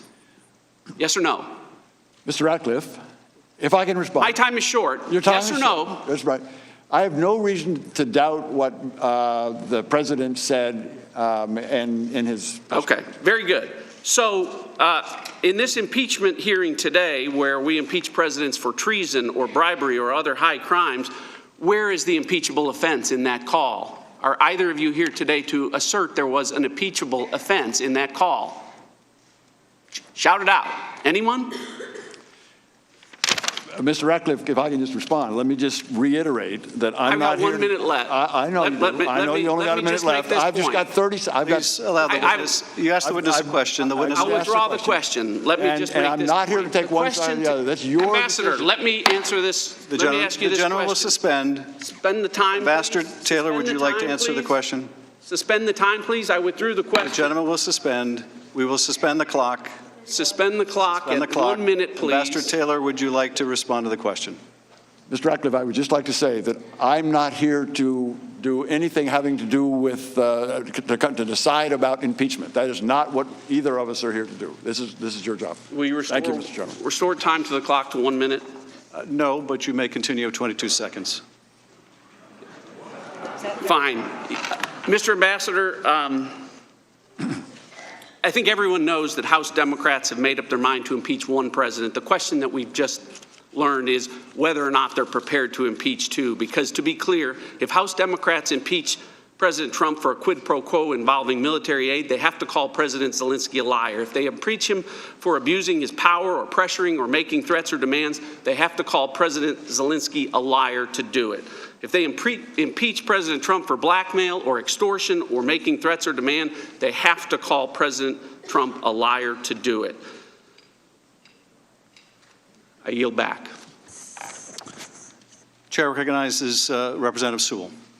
I yield a few minutes to my esteemed chairman. Thank you. Ambassador Taylor, I don't know if you've had a chance to read some of the transcripts have been released. Are you aware that other witnesses have testified that Ukraine, in fact, found out the aid was being withheld before it became public knowledge? Mr. Chairman, I've read that.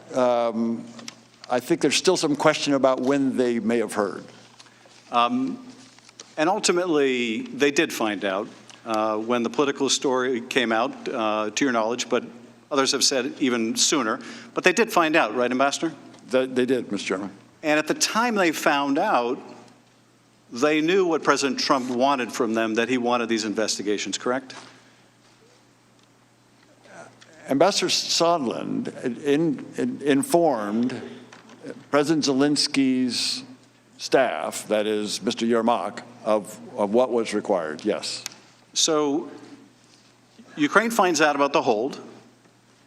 You're not able to give them a reason for the hold. No one is able to give them a reason for the hold.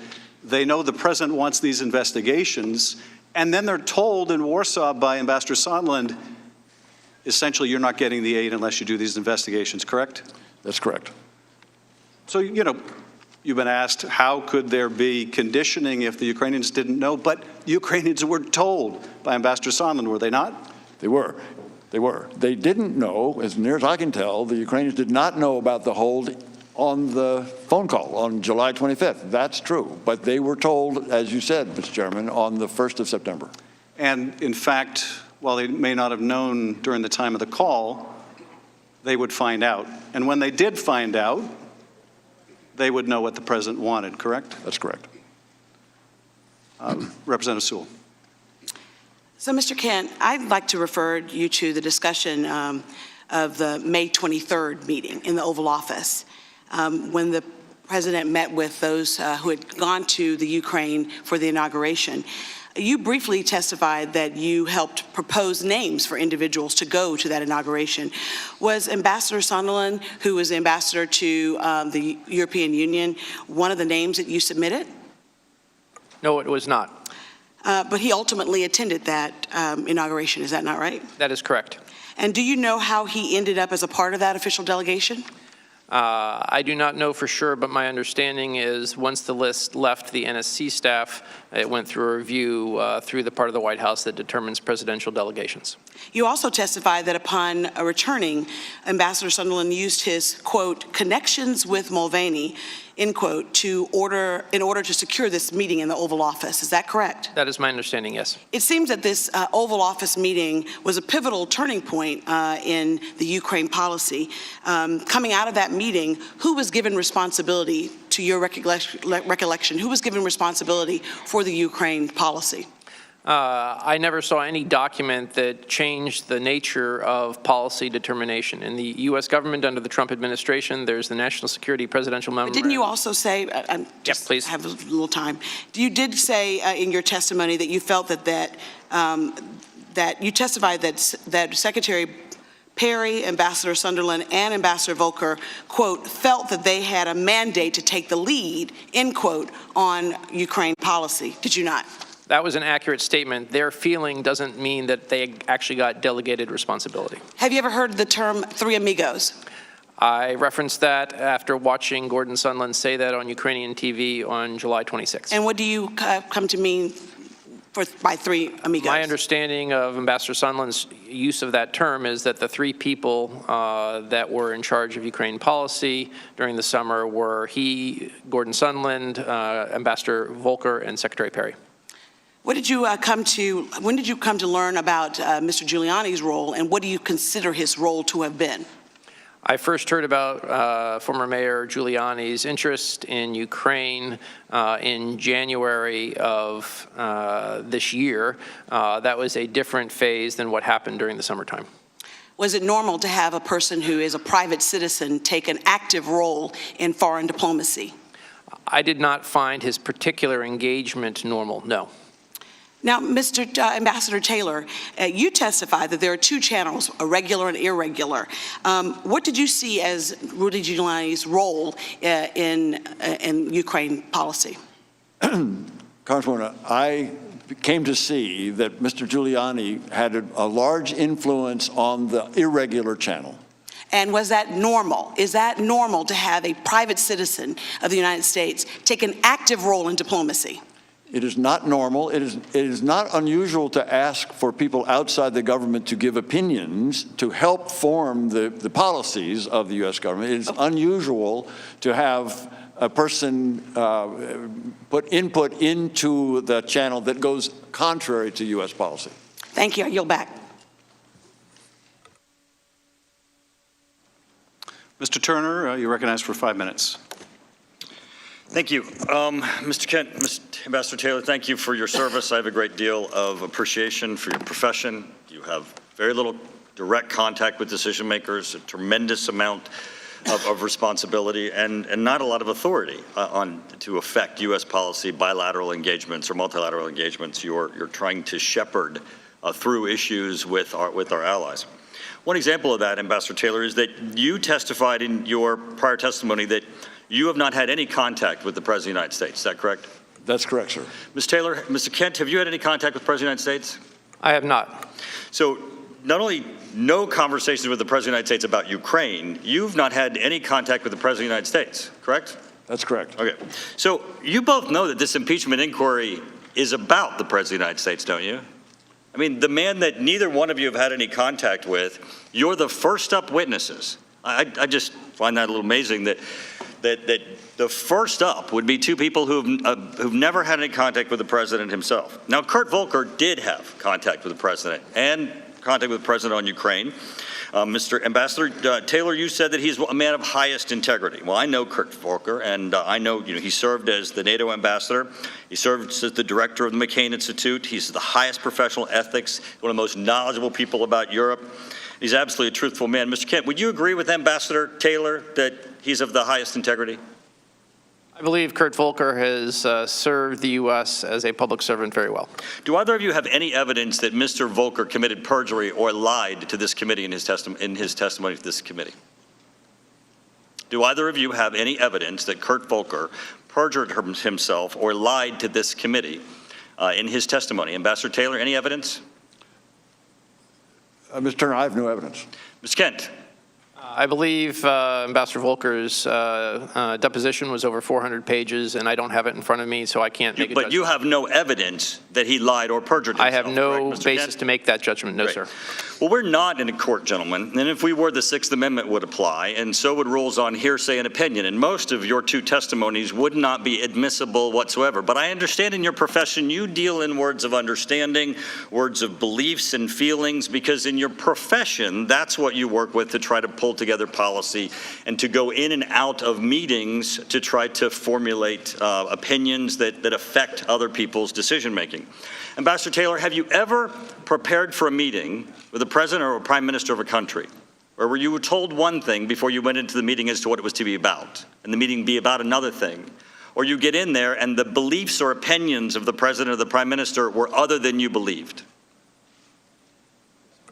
Mr. Turner, you're asking if I ever learned something new in a meeting? Have you ever walked in with a belief that you thought about the country that you were serving in and find out that they were wrong?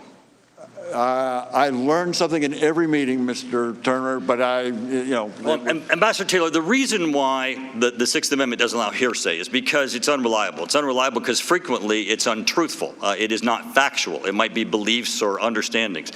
Ambassador, you testified about a number of things that you heard. Isn't it possible that the things that you heard were not true, that some of the beliefs and understandings that you had are not accurate, that in fact you're mistaken about some of the things that you testified today in a factual basis versus a professional assessment? Mr. Turner, I'm here to tell you what I know. I'm not going to tell you anything I don't know. I'm going to tell you everything that I do know. But since you learned it from others, that's exactly why I'm here. But since you learned it from others, you could be wrong, correct? I am telling you what I heard them tell me. And they could be wrong, or they could be mistaken, or they could have heard it incorrectly. Right, Ambassador Taylor? People make mistakes. Right, so you could be wrong. I yield the rest of my time to thank you, gentlemen, for yielding. Ambassador Taylor, the gentleman asked if you could be wrong. Were you wrong when you said you had a clear understanding that President Zelensky had to commit to an investigation of Biden's before the aid got released, and the aid got released and he didn't commit to an investigation? Mr. I was not wrong about what I told you, which is what I heard. That's all I've said. I've told you what I heard. And that's the point. What you heard did not happen. It didn't happen. You had 3 meetings with the guy. He could have told you. He didn't announce he was going to do an investigation before the aid happened.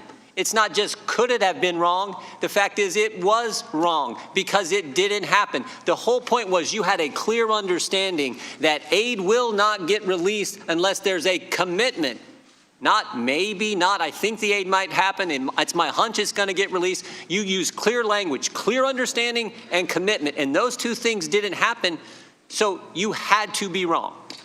Mr. Jordan, the other thing that went on when that assistance was on hold is we shook the confidence of a close partner in our reliability. And that's not what this proceeding is about, Ambassador Taylor. The gentleman has expired. Ambassador That's Taylor, not what this whole thing started on. Time of the gentleman has expired. Ambassador Taylor, did you want to finish your answer? No, that's good, Mr. Chairman. I now recognize Mr. Carson for 5 minutes. Thank you, Chairman. I yield to the chairman. I thank the gentleman for yielding. I just want to follow up on some of the earlier questions about President Zelensky's statements after this scandal came to light, when he was asked, were you pressured, how'd the phone call go, et cetera. Ukrainians, Mr. Kent, are pretty sophisticated about U.S. politics, are they not? Perhaps. You would agree that if President Zelensky contradicted President Trump and said, of course I felt pressured. They were holding up $400 million in military assistance. We have people dying every day. If he were to contradict President Trump directly, they would be sophisticated enough to know they may pay a very heavy price with this president, were they not? That's a fair assessment. And President Zelensky not only had to worry about retribution from Donald Trump should he contradict Donald Trump publicly, he also has to worry about how he's perceived domestically, doesn't he, Ambassador Taylor? President Zelensky is very sensitive to the views of Ukrainian people, who indeed are very attentive to Ukrainian U.S. politics, yes. And so if President Zelensky were to say, I had to capitulate and agree to these investigations, I was ready to go on CNN until the aid got restored, that would obviously be hurtful to him back home, would it not? He cannot afford to be seen to be deferring to any foreign leader. He is very confident in his own abilities, and he knows that the Ukrainian people expect him to be clear and defend Ukrainian interests. Mr. Carson. Thank you, Chairman. My colleague touched briefly on the campaign to remove career diplomat Ambassador Yovanovitch. Mr. Kent, you stated in previous testimony that you were aware of the, quote, campaign of slander against the ambassador in real time, which basically unfolded in the media. Where do you understand this misinformation campaign was coming from, and who was essentially perpetuating it? To my understanding, the then Prosecutor General of Ukraine, now ex, Yuri Lutsenko, met Rudy Giuliani in New York on a private visit in January. They had a second meeting in February, and through the good offices of the former mayor of New York, Yuri Lutsenko gave an interview to John Solomon, then of The Hill, in early March, and the campaign was launched on March 20th. A corrupt Ukrainian prosecutor gave an interview to a reporter in the United States and made claims that the ambassador provided officials with a, quote, do not prosecute list. Sir, do you have any reason to believe this is true? I have every reason to believe it is not true. What was the reputation of the man who made these allegations, sir? Yuri Lutsenko was a politician of long standing. He had been Minister of Interior after the Orange Revolution. The U.S. Embassy had good relations with him for years. He was imprisoned by President Yanukovych, came out, was elected majority leader of Poroshenko, the then president's party, and then became Prosecutor General in the spring of 2016. What was your experience with Ambassador Yovanovitch? Was she working hard to combat corruption in Ukraine, sir? She was dedicated, as is every U.S. government official in Ukraine, to help Ukrainians overcome the legacy of corruption, which they actually have made a number of important steps since 2014. So in fact, before all of this happened, you and your superiors at the State Department asked the ambassador to extend her time in the Ukraine, correct, sir? That is correct. Did you support her extension? I asked her to extend until the end of this year to get through the election cycle in Ukraine, and then Undersecretary Hale in March asked her to stay until 2020. Now, some in Ukraine probably disliked her efforts to help Ukraine root out corruption. Is that correct? As I mentioned in my testimony, you can't promote principled anti-corruption action without pissing off corrupt people. Fair enough. Now, some of those people helped Giuliani smear her, did they not? They did. So ultimately, that smear campaign pushed President Trump to remove her, correct, sir?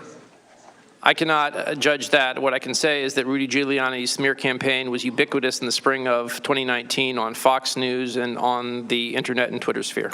So Ambassador Taylor and Mr. Kent, in all of your combined decades at the State Department, have you ever before seen an instance where an ambassador was forced out by the president following a smear campaign of misinformation orchestrated by the president's allies? I have not. Nor I. Mr. Chairman, I yield back.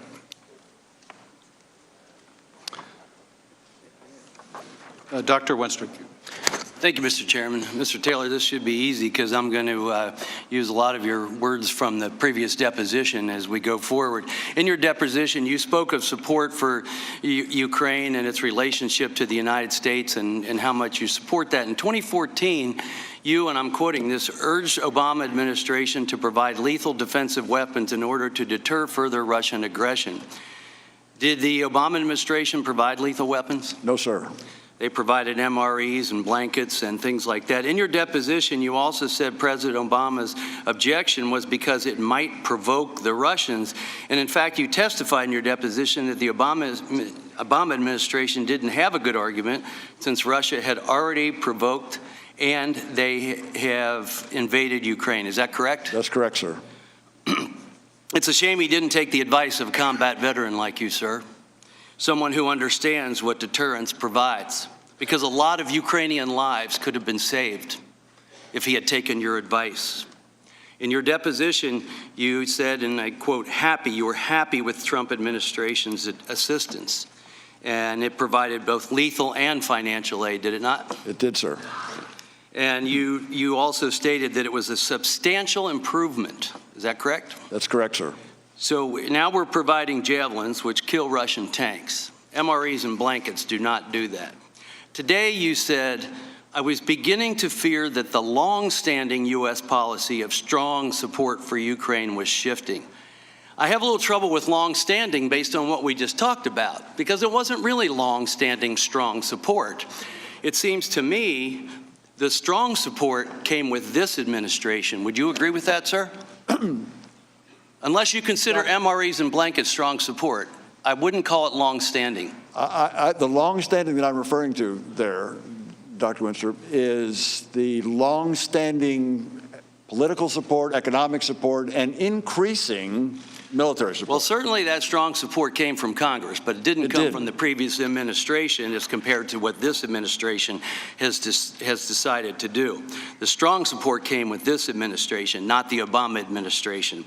And maybe now we understand what President Obama meant when he told Russian President Medvedev that he'd have more flexibility after his election. Maybe that flexibility was to deny lethal aid to the Ukraine, allowing Russia to march right in and kill Ukrainians. Again, in your deposition, you urged the Obama administration officials to provide lethal defensive weapons to Ukraine in order to deter further Russian aggression. And now they have that under this administration, don't they, Mr. Ambassador? They have the javelins, yes, sir. Thank you. And I would like to yield the remainder of my time to Mr. Ratcliffe. I thank the gentleman for yielding. So, no pressure, no demands, no conditions, nothing corrupt, nothing on the call. That's what we heard President Zelensky say. And because House Democrats' charges against President Trump have been publicly, repeatedly, consistently been denied by President Zelensky, you heard the defense now from Chairman Schiff. He's lying because he has to. He has to lie because the threats, the demands, the blackmail, the extortion that House Democrats are alleging, if he didn't do that, he couldn't possibly risk military aid. He would have to do anything he had to secure it. The problem with that, the hole in that argument is you have to ask yourself, what did President Zelensky actually do to get the aid? The answer is nothing. He did nothing. He didn't open any investigations. He didn't call Attorney General Bill Barr. He didn't do any of the things that House Democrats say that he was being forced and coerced and threatened to do. He didn't do anything because he didn't have to. I yield back. Ms. Spear, you're recognized for 5 minutes. Thank you, Mr. Chairman. Thank you both for your true heroic efforts, both today and also throughout your careers. I'd like to start with you, Mr. Kent. In your testimony, you said that you had, in mid-August, it became clear to me that Giuliani's efforts to gin up politically motivated investigations were now infecting U.S. engagement with Ukraine, leveraging President Zelensky's desire for a White House meeting. Mr. Kent, did you actually write a memo documenting your concerns that there was an effort underway to pressure Ukraine to open an investigation to benefit President Trump? Yes, ma'am. I wrote a memo to the file on August 16th. But we don't have access to that memo, do we? I submitted it to the State Department subject to the September 27th subpoena. And we have not received one piece of paper from the State Department relative to this investigation. Both of you have made compelling cases of the importance of Ukraine to Europe, to the 70 years of peace, the benefit that it has to the United States national security, and our goal to continue to support sovereignty of nations. Meanwhile, Russia is violently attacking people in Ukraine in the Donbass area. So withholding military aid, does that weaken Ukraine? Well, I think it sends the wrong signal, and it did for a short period of time. Again, the assistance from the FY19 was released and is in the process of heading towards Ukraine. Does it embolden Russia when there was no aid being sent to Ukraine? I think the signal that there's controversy and question about the U.S. support of Ukraine sends the signal to Vladimir Putin that he can leverage that as he seeks to negotiate with not only Ukraine but other countries. Thank you. Ambassador Taylor, I think you mentioned that a White House meeting for Zelensky would boost his ability to negotiate for a peaceful settlement with Vladimir Putin and Russia in general. Is that true? Ms. Spear, it is certainly true that that U.S. support for Mr. Zelensky, President Zelensky, in his negotiations with Russians is very important, and will enable him to get a better agreement with that support from the United States, both from the military assistance, but also just from the political assistance that we can provide. But he has not yet had that White House meeting, has he? He has not. I think it's ironic that Soviet-born Lev Parnas, who has now been indicted, had a meeting with the president in the White House after participating in a number of campaign events for the president and contributing $325,000 to the president's PAC. So maybe it's actually the requirement that you give money to the president's PAC in order to get that meeting at the White House. Ambassador Taylor, is it true that the prosecutor general now has opened an investigation in Ukraine? Ms. Spear, the new prosecutor general that President Zelensky has appointed is indeed investigating crimes in general. Is that your question? Yes. But yes, he is in office and is investigating criminal activity. Has he specified what investigations he's undertaken? No. He has not. All right. I yield the rest of my time to chairmanship. Just a quick question. My colleagues, a couple of my colleagues referenced the conversation, the hot mic conversation between President Obama and President Medvedev. That was in 2012. There's a suggestion that he was saying he was going to go easy on Russia over the invasion of Ukraine, but that invasion took place 2 years after that conversation. you don't have any reason to believe that President Obama was referring to going easy on Russia for an invasion that hadn't happened yet, do you? Mr. Chairman, I have no knowledge of what was in. It was more or less a rhetorical question. I will yield now to Mr. Stewart, or I'm sorry, Mr. Stewart. Yep. Thank you. To the witnesses, thank you. Time is precious, so I'm going to go very, very quickly. Welcome, I think, to year 4 of the ongoing impeachment of President Trump. I'm sorry that you have been dragged into this. I think the sign behind me says it very well. By the whistleblower's attorney, the coup has started and impeachment will follow. But after listening for what is going on now 4 hours and 21 minutes, after all of the secret hearings, after all of the leaks, after hearing witnesses such as yourselves give your opinions, it really comes down to this. One thing it comes down to. This is the transcript that the President has released of this phone call. There is one sentence, one phone call. That is what this entire impeachment proceeding is based upon. And I got to tell you, if your impeachment case is so weak that you have to lie and exaggerate about it to convince the American people that they need to remove this president, then you've got a problem. And the American people have been lied to again and again on this. We first heard a lot about quid pro quo.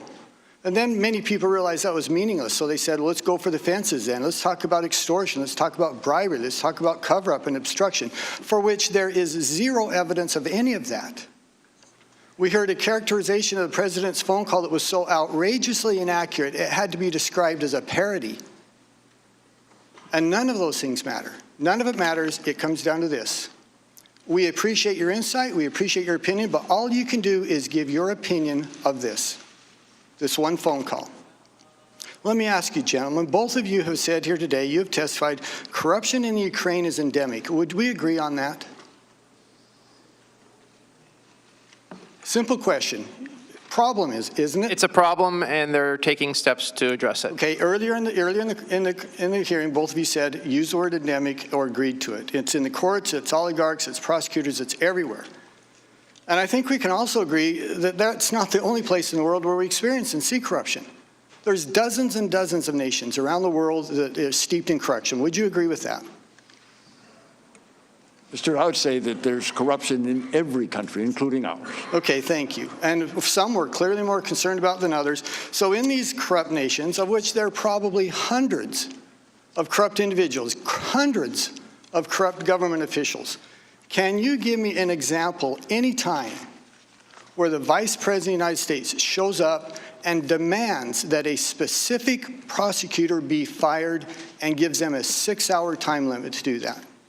Are you aware of that ever happening in any other place? I guess the answer is no.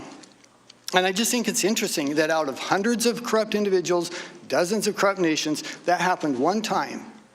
And it happened with the individual whose son was being paid by the organization that was under investigation. One other thing very quickly. If someone was a candidate for a political office, even for President of the United States, should they be immune from investigation? No one is above the law, sir. Thank you. I agree with that. I think we all would agree with that. And yet I think some presume that because some of the individuals we're talking about here were candidates, that they are immune from any questions or any investigation. I think it's absurd. For heaven's sakes, if those of us in public office, those of us who find ourselves up for re-election or all the time as a candidate, I think we have a higher standard, not immunity from asking these types of questions. The last thing, then I'm going to yield my time. Availability of funds. I'm quoting from the NDAA in 2019. The language is specific. Availability of funds under assistance to the Ukraine, it has to be certified. And what has to be certified? Quote, for the purposes of decreasing corruption. Are you surprised that there would be questions about corruption in Ukraine and that it would be discussed withholding some of this aid that's actually required by law that it be withheld if they can't certify that the corruption has been eliminated or is being addressed? The certification in that case is done by the Secretary of Defense upon advice of his staff in consultation with the interagency community. We were fully supportive of that conditionality, and the Secretary of Defense had already certified that that conditionality had been met. And so we agree that we should withhold funds if there's questions about corruption that have not been addressed. I'm going to yield the rest of my time to Mr. Jordan. Sorry, 18 seconds. You're going to let that go? Thank you. In that case, I will yield back. Thank you. Mr. Quigley. So that certification, that took place in May. Is that correct, Mr. Kent? I do not believe it was certified by May. I would defer to my colleague Laura Cooper, who's testified on closed door. But it was an earlier time. It had not been done by May because when I was visiting in May, I was asked by Laura to raise a specific issue that would meet the conditionality. But the DOD did say that they met the certification. Yes, sir. I think it may have been in the July timeframe. Thank you. So it's interesting and curious that we're talking about hearsay evidence. It is extraordinary to me that the committee's been able to get as much information as they had, direct or hearsay, given the obstruction. You gentlemen were both asked by the State Department not to appear for your depositions. Is that correct? We both received, I believe, I received initially a letter directing me not to appear, and once the committees issued a subpoena, I was under legal obligation to appear, and I am here today under subpoena.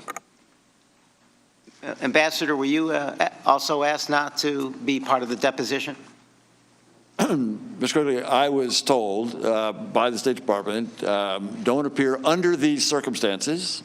That was in the letter to me, and when I got the subpoena, exactly as Mr. Kent said, that was different circumstances and obeyed a legal subpoena. So that, yes, sir, I'm here for that reason. Absolutely, but we were not able to hear testimony by Chief of Staff Mulvaney, John Eisenberg, Michael Ellis, John Bolton, more than a dozen witnesses. So I suspect if you have a problem with hearsay, you'd have a lot more direct testimony and direct evidence if you weren't blocking that ability. You'd have a lot more documents that you referred to with my colleagues' questions that have not yet been turned over by state or any other agency. Is that correct to your knowledge, gentlemen?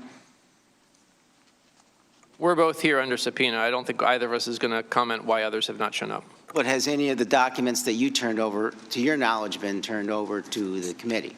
No.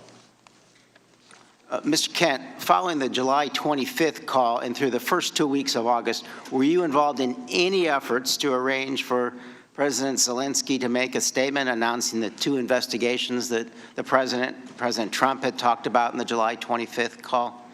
I was not, and I would never participate in an arrangement to have them announce investigations. Ambassador Taylor, were you involved in any such efforts? No, sir. I want to show you a text of the exchange. This one's between Ambassador Volker and Andrei Yermak, the same aide to Zelensky that Volker texted before the July 25th call. You weren't involved with it, so I'll read it. The first text is from August 10th. Ambassador Volker text, I agree with your approach. Let's iron out the statement and use that to get date and Prez can go forward with it. Then at 5:42, Mr. Yermak responds, once we have a date, we'll call for a press briefing announcing upcoming visit and outlining vision for a reboot of U.S.-Ukraine relationship, including, among other things, Burisma and election meddling investigations. Andrei Yermak says that once we have a date, they will announce the investigations in Burisma and election meddling. Mr. Kent, are these the same 2 investigations President Trump asked the Ukrainian president to initiate in the July 25th meeting, 25th call? Those appear to be the same issues that were mentioned in the call, as well as the media campaign that started in March led by Rudy Giuliani. Mr. Kent, as the day-to-day State Department point person in Washington on Ukraine policy, were you aware of this effort to persuade President Zelensky to issue a statement in order to get a White House meeting while they were happening? When this exchange happened on August 10th, I was not. When did you learn about them? As Ambassador Taylor referenced earlier in his testimony and oral answering, he heard on August 16th. He then called me and we had a conversation, and at that point I memorialized my concerns in a note to the file. Ambassador Taylor, as the point person on the ground in Ukraine, were you aware of this effort to get Ukraine to issue this written statement in early August? Not the written statement, no, sir. So the entire discussion about a public statement about the 2 investigations President Trump wanted wanted was done in what you have described as an irregular channel involving Ambassadors Sondland and Volker, and they tasked to take on Ukraine policy by the president. Isn't that correct, Mr. Kent? That would be my understanding. Ambassador? The same. And if, I guess to close, primer on hearsay, I think the American public needs to be reminded that countless people have been convicted on hearsay because the courts have routinely allowed and created needed exceptions to hearsay. Hearsay can be much better evidence than direct, as we have learned in painful instances, and it's certainly valid in this instance. Well, gentlemen, yield because none of those exceptions would apply to this testimony. This is not the time for colloquy. Representative Stefanik, you're recognized. Thank you. For the millions of Americans viewing today, the two most important facts are the following. Number one, Ukraine received the aid. Number two, there was in fact no investigation into Biden. Mr. Kent and Ambassador Taylor, you both spoke eloquently and passionately about the need to support Ukraine to counter Russian aggression, particularly during this very critical time. I agree with you in that assessment. And isn't it the case that the Trump administration has indeed provided substantial aid to Ukraine in the form of defensive lethal aid, correct? That is correct. And that is more so than the Obama administration, correct? The Trump defensive lethal aid? Yes. And in the transcript of the president's July 25th call with President Zelensky tells Trump they are ready to buy more javelins. This is indeed the most effective weapon for fighting insurgent armor Russian tanks. Is that correct? That is correct. And those javelins were not made available to Ukraine under the Obama administration? The javelins were not made available? They were not. Correct. Shifting gears to corruption. One of the themes here today is that of rooting out corruption, which is an important tool for the president as we provide taxpayer-funded aid to foreign countries. Mr. Kent, you would characterize Ukraine as having long-standing corruption issues, correct? I did.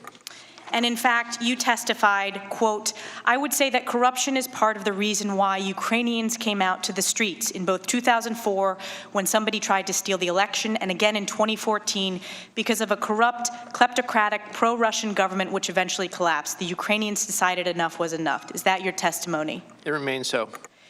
And you testified that you first came to learn about Burisma in 2015 when you were the senior anti-corruption coordinator, correct?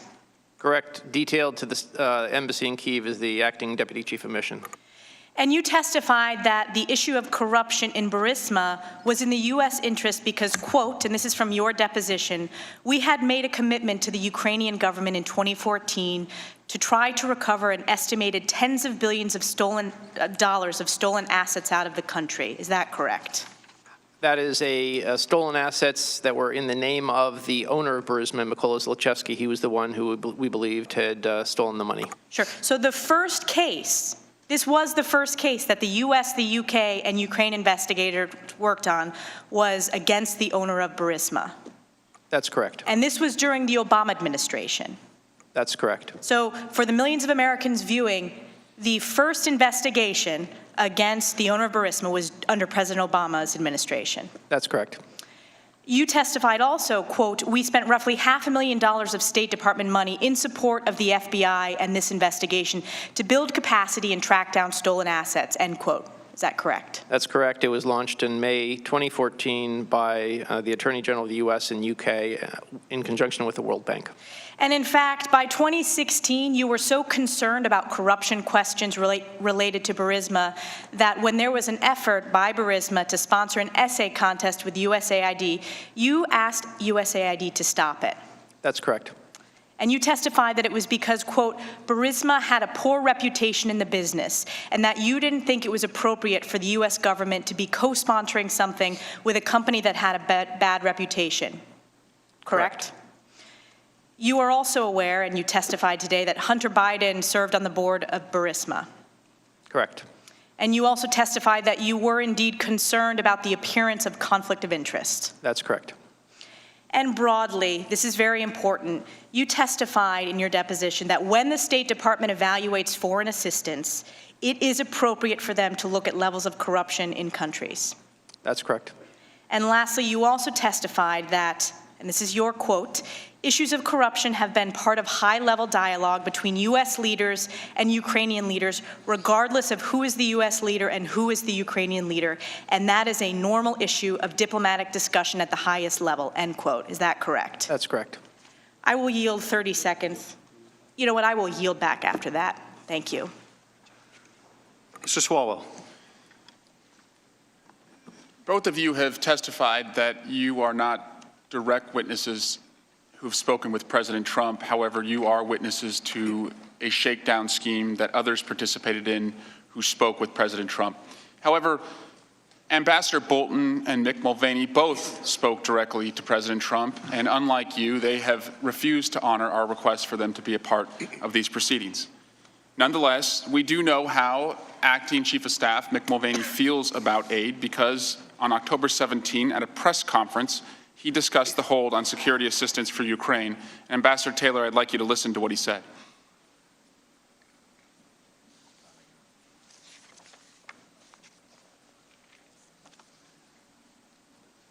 I'll read it for you. It's in response to a question, but to be clear, what you just described is a quid pro quo. It is, funding will not flow unless the investigation into the Democratic server happens as well.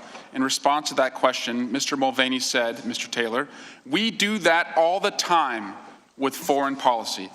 My question, Ambassador Taylor, the president conditioning security assistance on an investigation into his political opponent prior to this administration, is this something we would do all the time? No, sir. Why not? We condition assistance on issues that will improve our foreign policy, serve our foreign policy, ensure that taxpayers' money is well spent. Those are and those conditions are either coming from the Congress or from policy decisions stemming from authority Congress has given us to make sure that the taxpayers' money is well spent, or that the receiving country takes the actions in our national interest. And you described in your text message exchanges that engaging in a scheme like this is, quote, crazy. Can we also agree that it's just wrong? Yes. Why is it wrong? Again, our holding up of security assistance that would go to a country that is fighting aggression from Russia for no good policy reason, no good substantive reason, no good national security reason is wrong. Mr. Mulvaney in the same news conference said, quote, if you read the news reports and you believe them, what McKinley said yesterday, well, McKinley said yesterday that he was really upset with the political influence in foreign policy. That was one of the reasons he was so upset about this. And I have news for everybody. Get over it. There's going to be political influence in foreign policy. Ambassador Taylor, should we get over it?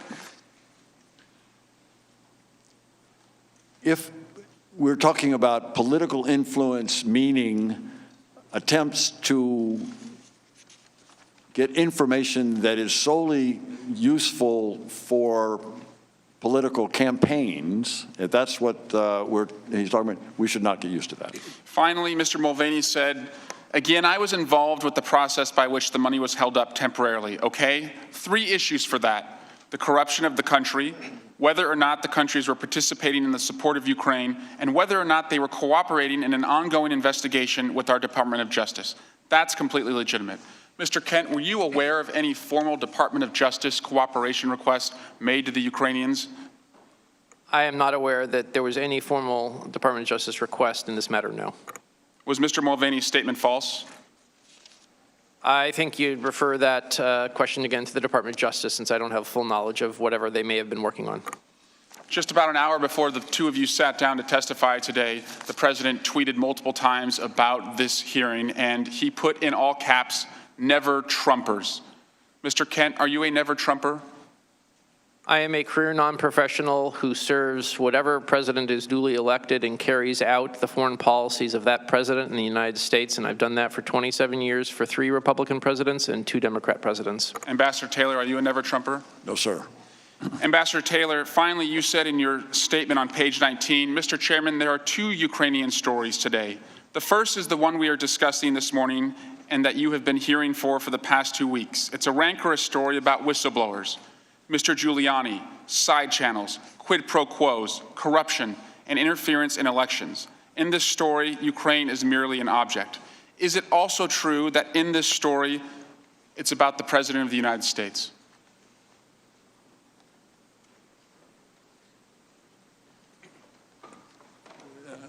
Mr. Sawa, I'm here to tell you what I know, and I'm here to tell you what I heard and what I said. And in that regard, I can't answer that question. But what you've testified to also involves the President of the United States. Is that correct?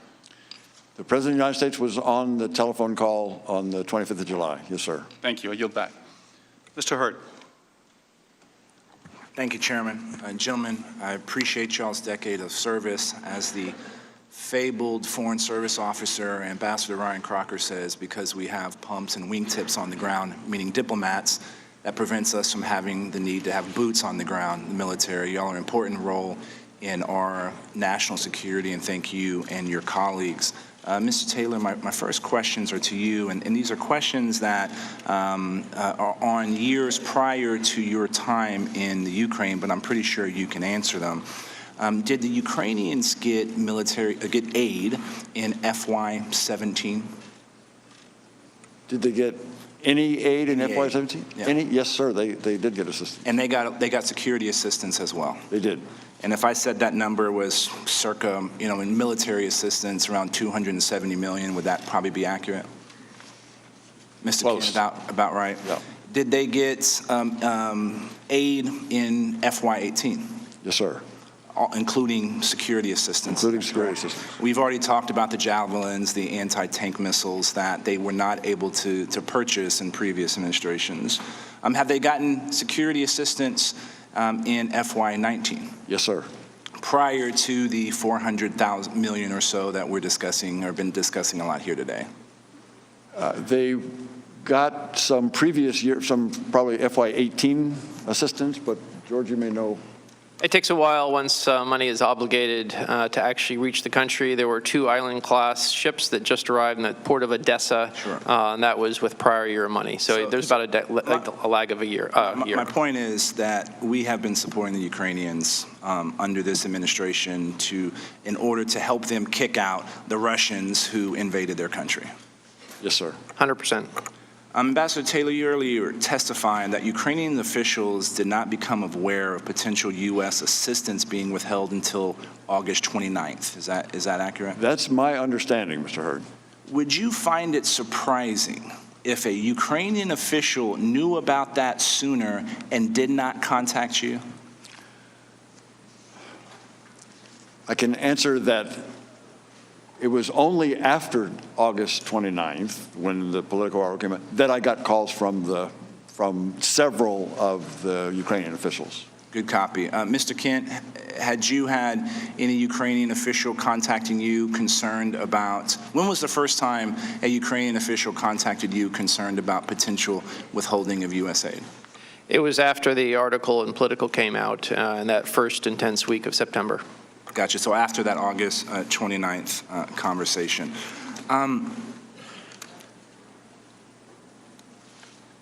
There's a lot of talk about Rudy Giuliani and who he was and wasn't meeting.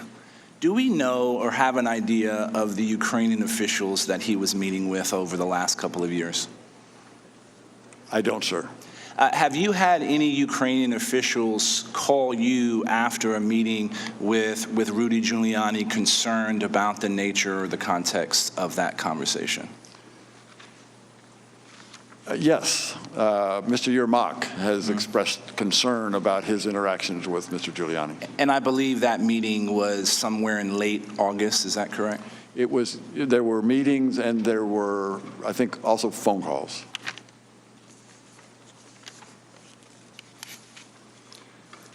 And y'all have talked many times that y'all are still concerned about corruption in Ukraine. Is that correct? Sir. Have we seen whatever this anti-corruption statement we wanted the Ukrainians to make? Are you referring to the statement that was being negotiated between Kurt Volker, Gordon Sondland, and Andrei Yermak? Yes. That was not an anti-corruption statement, sir. What was the statement? I think if you go back to the back and forth of WhatsApps that were shared by Kurt Volker, they shared a draft with Rudy Giuliani, and Rudy Giuliani said it would not be acceptable if it didn't mention Biden-Burisma in 2016. But that statement was never agreed to or was never issued by the Ukrainian officials. Is that correct? No statement of that sort was issued, correct. And have U.S. businesses ever contacted y'all concerned about corruption within Ukraine? Yes, sir. As of this year even? Yes, sir. Because the concern is not just how Ukrainian businesses run by oligarchs are being operated. It's also concerns about how the Ukrainian government is dealing with American businesses trying to operate in Ukraine. Is that accurate? American businesses are very concerned about the judicial system in particular. Yes, sir. I yield back the time I do not have, Mr. Chairman. Thank the gentleman. Mr. Castro. Thank you, Chairman. Thank you, gentlemen, for your testimony today and for your service to our country. Listening to all the evidence, everything I've heard and read in this investigation, it seems to me that the President of the United States either committed extortion and bribery of a foreign official or attempted extortion and bribery of a foreign official. When President Trump got President Zelensky on the phone on July 25th, he was talking to a desperate man, wasn't he? President Zelensky was desperate to protect his country and make sure that he had foreign assistance from the United States. Is that right? President Zelensky is very interested in U.S. support, both assistance and political support. Yes, what sir. would have happened if the aid had gotten cut off, Ambassador? What would have happened to President Zelensky's career, and what would have happened to the Ukraine? The assistance, if the assistance had been cut off, he would have been much weaker in his negotiations with the Russians. He would have been much weaker on the battlefield. The Russians may have taken it as an invitation to actually take military action against Ukraine. Is that right? The Russians always look for vulnerabilities, and they know that the United States has supported Ukraine. If the Russians determine or suspect that that support is lessened or not there, they will likely take advantage. They could have pounced. They could have taken advantage. So he had a desperate man on the phone, and he asked a desperate man for a favor. And based on your testimony, it sounds like, begrudgingly, President Zelensky may have actually agreed to do that favor and investigate the Bidens and Burisma. Is that right?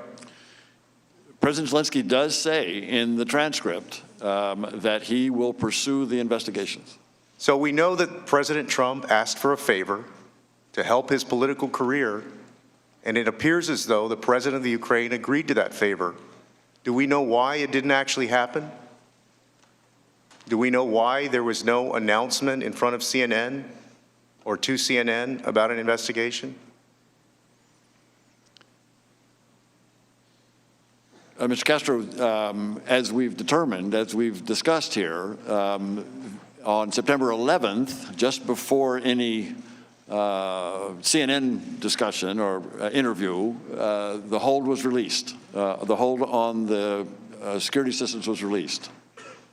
But we don't, so the hold was released. Is it possible that the White House released that hold because they knew that a whistleblower had basically turned this in? I don't know, sir. Do you think that's possible? I'm not in a position to judge. So we have a president who the other side has claimed or has defended the president saying that the aid went through, that there was never any investigation. But the president attempted to get those things done. And it looks like there was an initial agreement by the president of the Ukraine to actually do those things. So, ambassadors, is attempted murder a crime?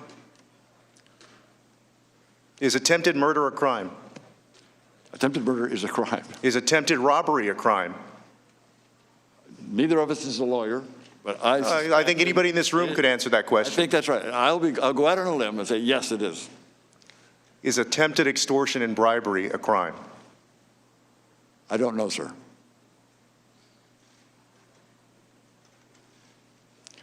In the minute that I have left, I want you to speak to the nation about what's at stake, Ambassador Kent.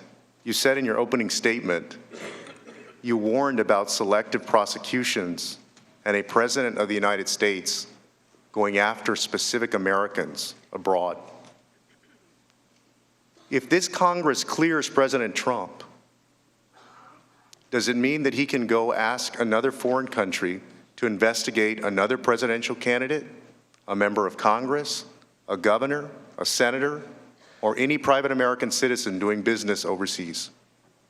If there's no consequence for a president who does that, then it means there's a green light, doesn't it, for any president to ask any country to go prosecute or investigate an American citizen for political and personal gain of that president, doesn't it? Thank you for the question. First of all, I'm not an ambassador. I'm sorry, Deputy Secretary. I will repeat, I think on principle, regardless of the country, whether it's Ukraine, the U.S., or any country, the facts of law, criminal nexus, should drive investigations by law enforcement officials, and it is not the role of politicians to be involved in directing the judicial systems of their own country or other countries. I yield back, Chairman. Mr. Ratcliffe. Thank the chair. Mr. Kent, in your prior deposition on page 159, you were asked about the president's authority to release an ambassador for any reason. And your response was, quote, all ambassadors serve at the pleasure of the president, and that is without question. Everybody understands that, end quote. Do you remember saying that? I do, and it's true. The president very clearly has that constitutional authority, correct? He does. Okay, well, most everybody apparently understands that, but doesn't include House Democrats.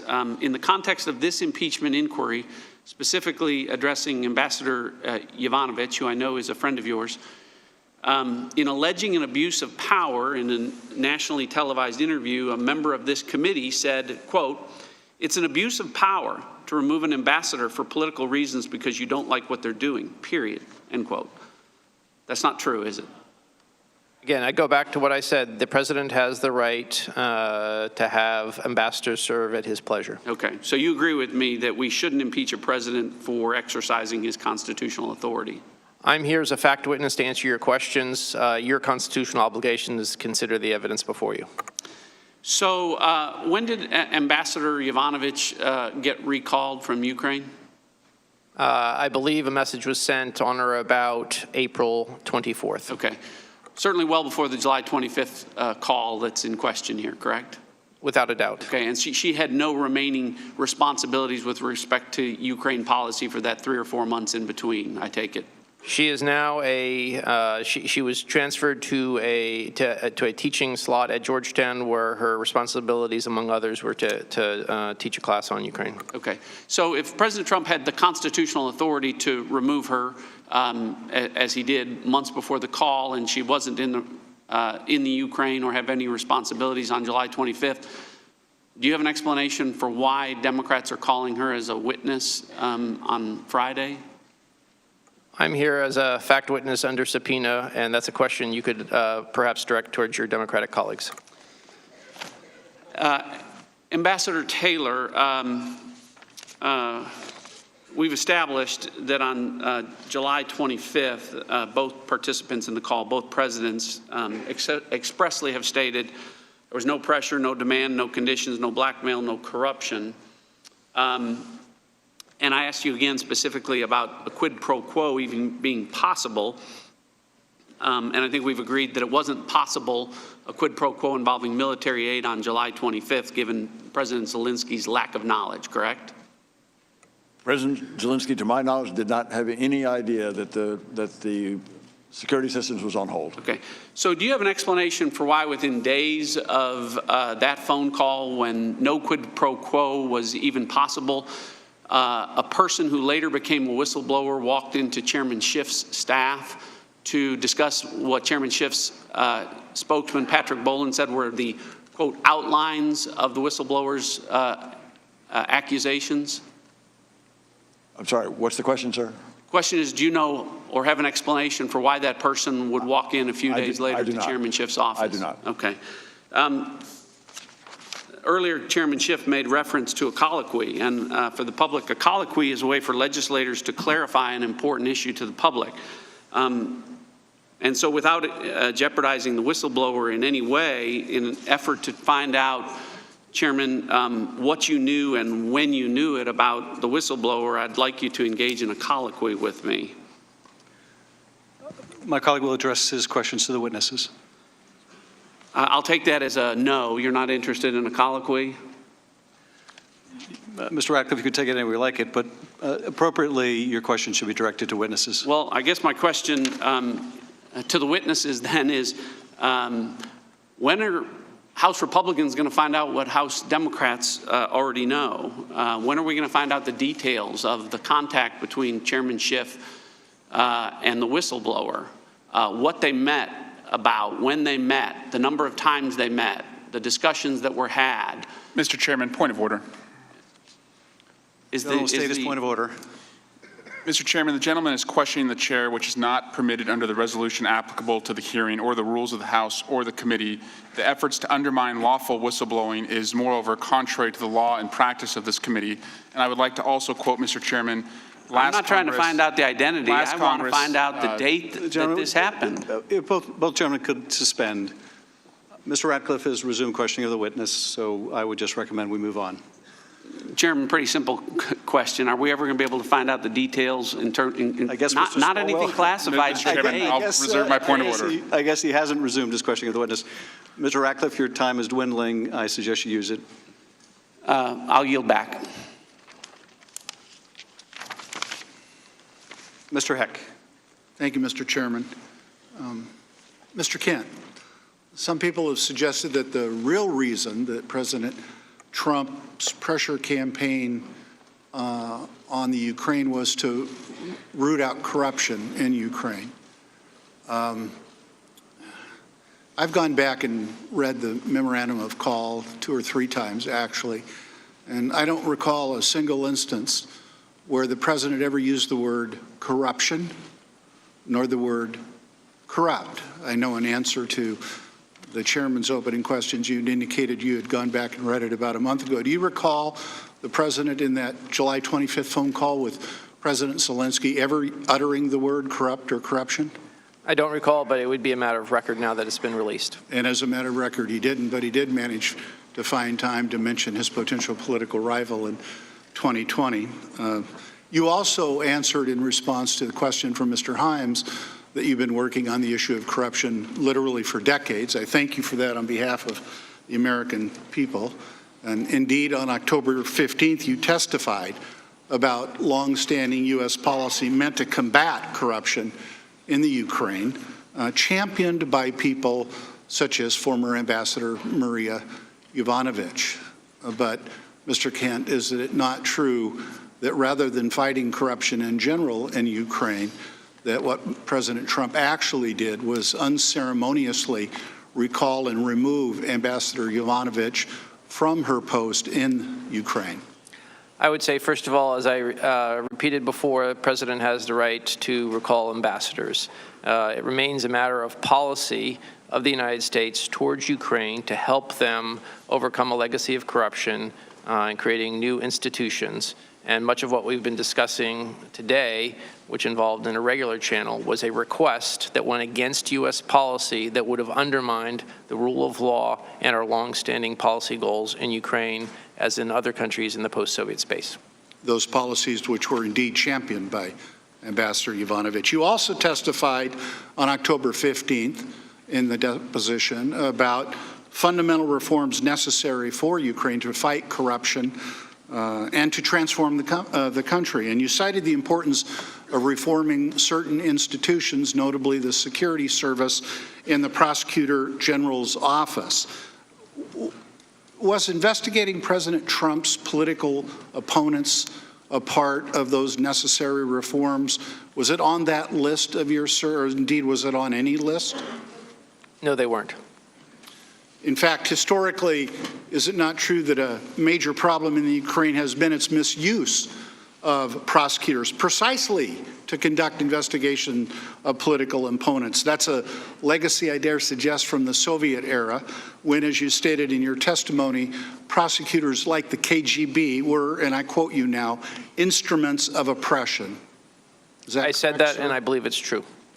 So finally, Mr. Kent, for as long as I can remember, U.S. foreign policy has been predicated on advancing principled interest in democratic values, notably freedom of speech, press, assembly, religion, free, fair, and open elections, and the rule of law. Mr. Kent, when American leaders ask foreign governments to investigate their potential rivals, doesn't that make it harder for us to advocate on behalf of those democratic values? I believe it makes it more difficult for our diplomatic representatives overseas to carry out those policy goals, yes. How is that, sir? Well, there's an issue of credibility. They hear diplomats on the ground saying one thing, and they hear other U.S. leaders saying something else. Ambassador Taylor, would you agree with that, sir? I would. Is there anything you'd like to add about how it might make it more difficult for you to do your job, sir? Our credibility is based on a respect for the United States. And if we damage that respect, then it hurts our credibility and makes it more difficult for us to do our jobs. Anyone looking at the facts can see what happened was an abuse of power. Anyone looking at the facts can see that what happened was unethical. Anyone looking at the facts can see, anyone looking at the facts can see that what went on was just plain wrong. I yield back, Mr. Chairman. Mr. Jordan. Thank you, Mr. Chairman. 55 days. 55 days between July 18th and September 11th that there was a delay on sending hard-earned tax dollars of the American people to Ukraine. We're not talking any country, we're talking Ukraine. Ernst & Young said one of the 3 most corrupt countries on the planet. Our witness on Friday, she testified in her deposition. Corruption is not just prevalent in Ukraine, it's the system. So our president said, time out. Time out. Let's check out this new guy. Let's see if Zelensky's the real deal. This new guy who got elected in April, whose party took power in July, let's see if he's legitimate. Now keep in mind, as has already been discussed, in 2018, President Trump had already done more for Ukraine than Obama did. That's right.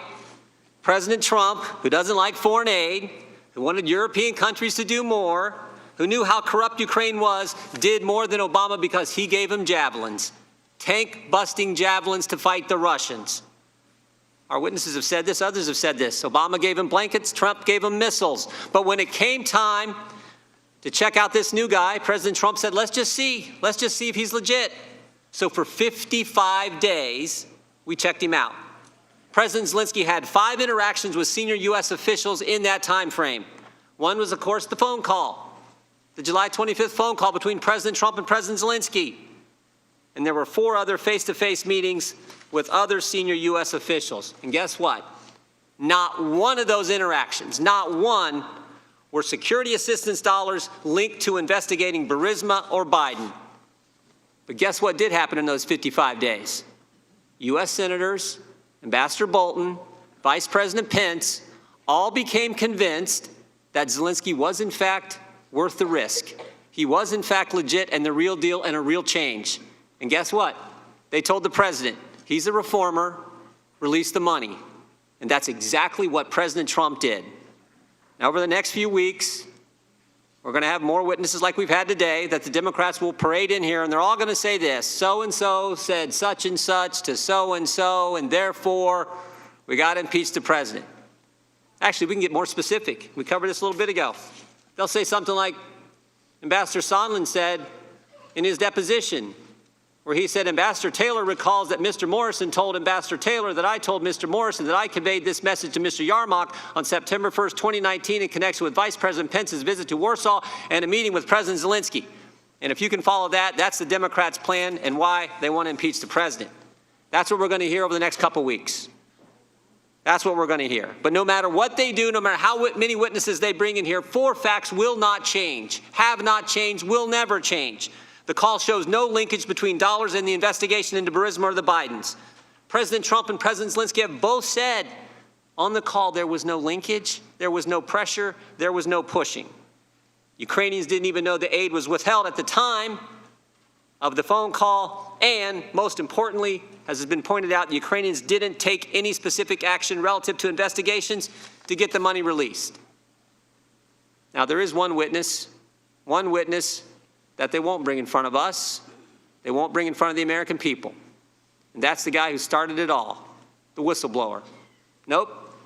435 members of Congress, only one gets to know who that person is. Only one member of Congress has a staff that gets to talk to that person. The rest of us don't.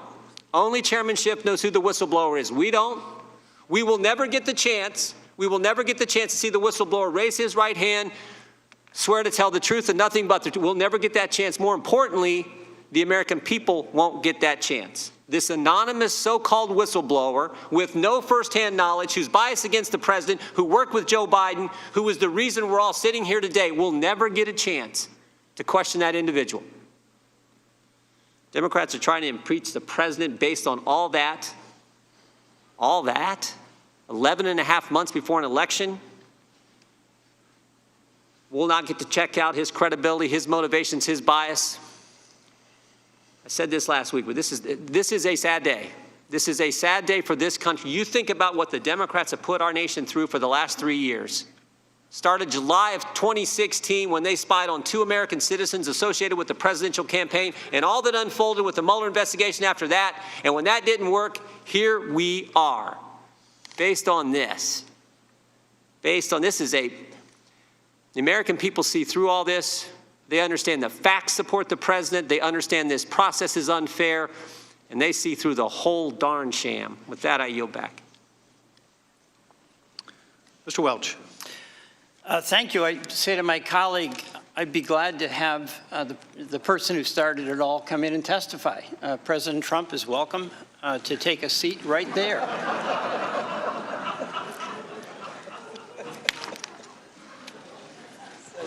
You know, the question here is not a dispute about the enormous power that a president has.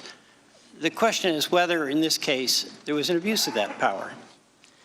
A president can fire an ambassador for any reason whatsoever. A president can change his policy, as he did when he opened the door for Turkey to go in and invade Kurdistan, despite opposition from many of his senior advisors. A president could change his position and our position on Ukraine. But is there a limit? There is, because our Constitution says no one is above the law. And that limit is that one cannot, even as president, use the public trust of high office for personal gain. The law prohibits any one of us here on the dais from seeking foreign assistance in our campaigns. The question for us is whether the use of power by the president was for the benefit of advancing his political interest in the 2020 campaign. And by the way, to my colleagues, if the president wants to attack Joe Biden and his son, he's free to do it, all fair and square in campaigns. He's just not free to change our foreign policy unless he gets his way to assist him in that campaign. That's a line he can't cross. Now, you all have been very clear about what our continuous foreign policy was. And Ambassador Taylor, just very quickly describe why us withholding aid interfered with achieving our national security goals. Mr. Welch, one of our national security goals is to resolve conflicts in Europe. There is one major conflict in Europe. It's a fighting war. Our national security goals in support of Ukraine, in support of a broader strategic approach to Europe, is to facilitate that negotiation, is to try to support Ukraine when it negotiates with the Russians. And I want to go back, because in the historical context, Mr. Kent, that you Ambassador Taylor provided, we had 70 years of peace after the war, in which we lost over 400,000 American lives. And that took care. And that was in jeopardy, as you described it, Ambassador Taylor, and that threatened each and every one of us up here in the constituents we represent. Is that a fair statement? That's a fair statement. I want to do 3 dates, too. I only have a little time, but July 24, July 25, and July 26. July 24th, Director Mueller testified about his investigation, and he established beyond doubt that it was the Russians who interfered in our election. And he expressed a fear that that would be the new normal. On July 25th, according to the readout of the president's campaign, he asked the Ukrainians to investigate Ukrainian interference in our election that had been repudiated. And then in July 26, as I understand it, this person who reported to you heard the president saying he wanted investigations again in Ukraine. So this is the question. The new normal that Director Mueller feared, is there a new normal that you fear that a president, any president, can use congressionally approved foreign aid as a lever to get personal advantage in something that is in his interest but not the public interest? That should not be the case, Mr. Welch. I yield back. Mr. Chairman, I ask unanimous consent to enter into the record the transcript from the July 25th call between President Trump and President Zelensky. You yourself, Mr. Chairman, have mischaracterized the call. In fact, in the first open hearing, you had a parody. Gentlewoman will suspend. By unanimous consent, be happy to enter the call record into the record. Mr. Maloney, you're recognized for 5 minutes. Thank you, gentlemen. Thank you for being here today. Ambassador Taylor, what year did you graduate from West Point? 1969, sir. It was the height of the Vietnam War, wasn't it, sir? The height was about that time. What was your class rank at West Point? I was number 5. How many people were in your class? 800. 800 cadets, you were number 5. Yes, sir. So when you're top 1% of your class at West Point, you probably get your pick of assignments, but you picked the infantry. I did, sir. Yes, sir. You were a rifle company commander? Sir. Where'd you serve? In Vietnam. Did you see combat in Vietnam, sir? I did. Did you earn any accommodations for that service? I was awarded the Combat Infantryman's Badge, which is my highest, I'm proudest of. There was a Bronze Star, there was an Air Medal with V. That's for valor, isn't it, sir? It is. Let's talk about July 26th, a lot of years later. You go to the front, you go to Donbass with Ambassador Volker, I believe, and you're on the bridge, and you're looking over on the front line at the Russian soldiers. Is that what you recalled? Yes, sir. And you said the commander there, the Ukrainian commander, thanked you for the American military assistance that you knew was being withheld at that moment. That's correct. How'd that make you feel, sir? Badly. Why? Because it was clear that that commander counted on us. It was clear that that commander had confidence in us. It was clear that that commander was appreciative of the capabilities that he was given by that assistance, but also the reassurance that we were supporting him. You don't strike me as a quitter, Ambassador, but you threatened to resign, or you mentioned it in your statement. Before I ask you about that, let's just talk about a couple days later, on 1 month later, on August 28th. You find yourself in Ukraine with the National Security Advisor, Mr. Bolton, right? Yes, sir. And you convey to him your concerns. You've testified to this previously about the withholding of military assistance. What does he say to you? He says that he shares my concern, and he advises me to express that in a very special way to the Secretary of State. Now, he's the National Security Advisor, works directly with the President, but he tells you that you should bring it up with the Secretary of State. Yes, sir. Have you ever sent a cable like that? How many times in your career, 40, 50 years, have you sent a cable directly to the Secretary of State? Once. This time? Yes, sir. In 50 years? Rifle company commanders don't send cables, but yes, sir.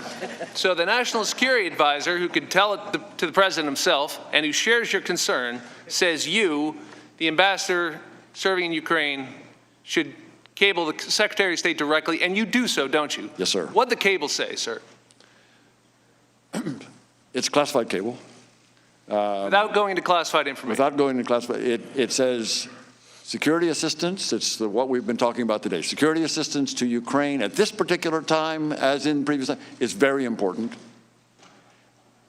Ukraine, I also make the point that we've also talked about here today, Ukraine is important for our national security, and we should support it.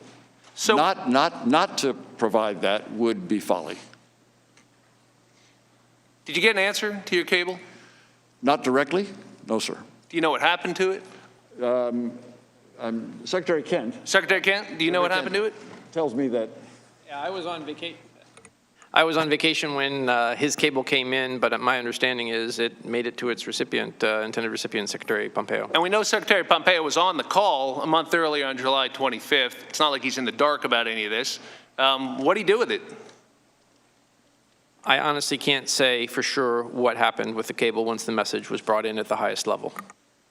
One other question, gentlemen. On September 1st, you recall a meeting between the Vice President and the President of Ukraine, Mr. Zelensky, in which, right off the bat, the President of Ukraine raises security assistance. And the Vice President, according to your telling, says, I'll talk to the President tonight about that. I'll make a call. Do you know whether the Vice President made that call?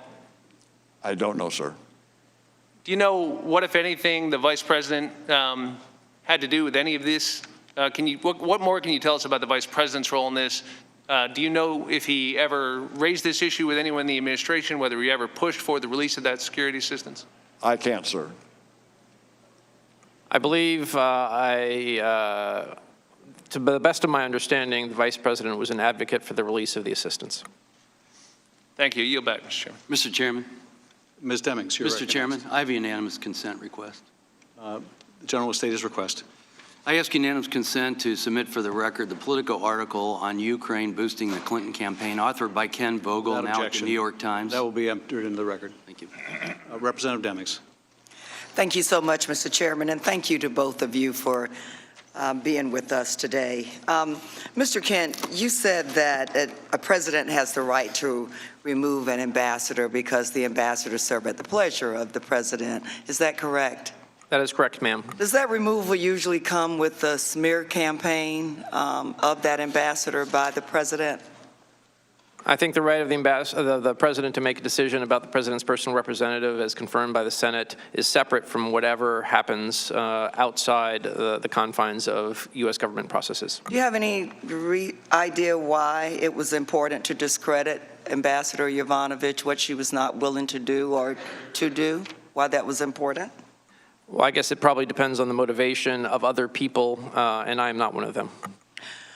The committee's investigation has uncovered a web of shadow diplomacy engaged in and executed by several State Department officials and the president's personal attorney, Rudy Giuliani, and ultimately directed by President Trump. We have heard several ways of describing this shady shadow operation, shadow diplomacy, rogue back channel. Ambassador Taylor, you have described what you encountered as the top diplomat on the ground in Ukraine as a, and I quote, highly irregular, informal channel of U.S. policymaking.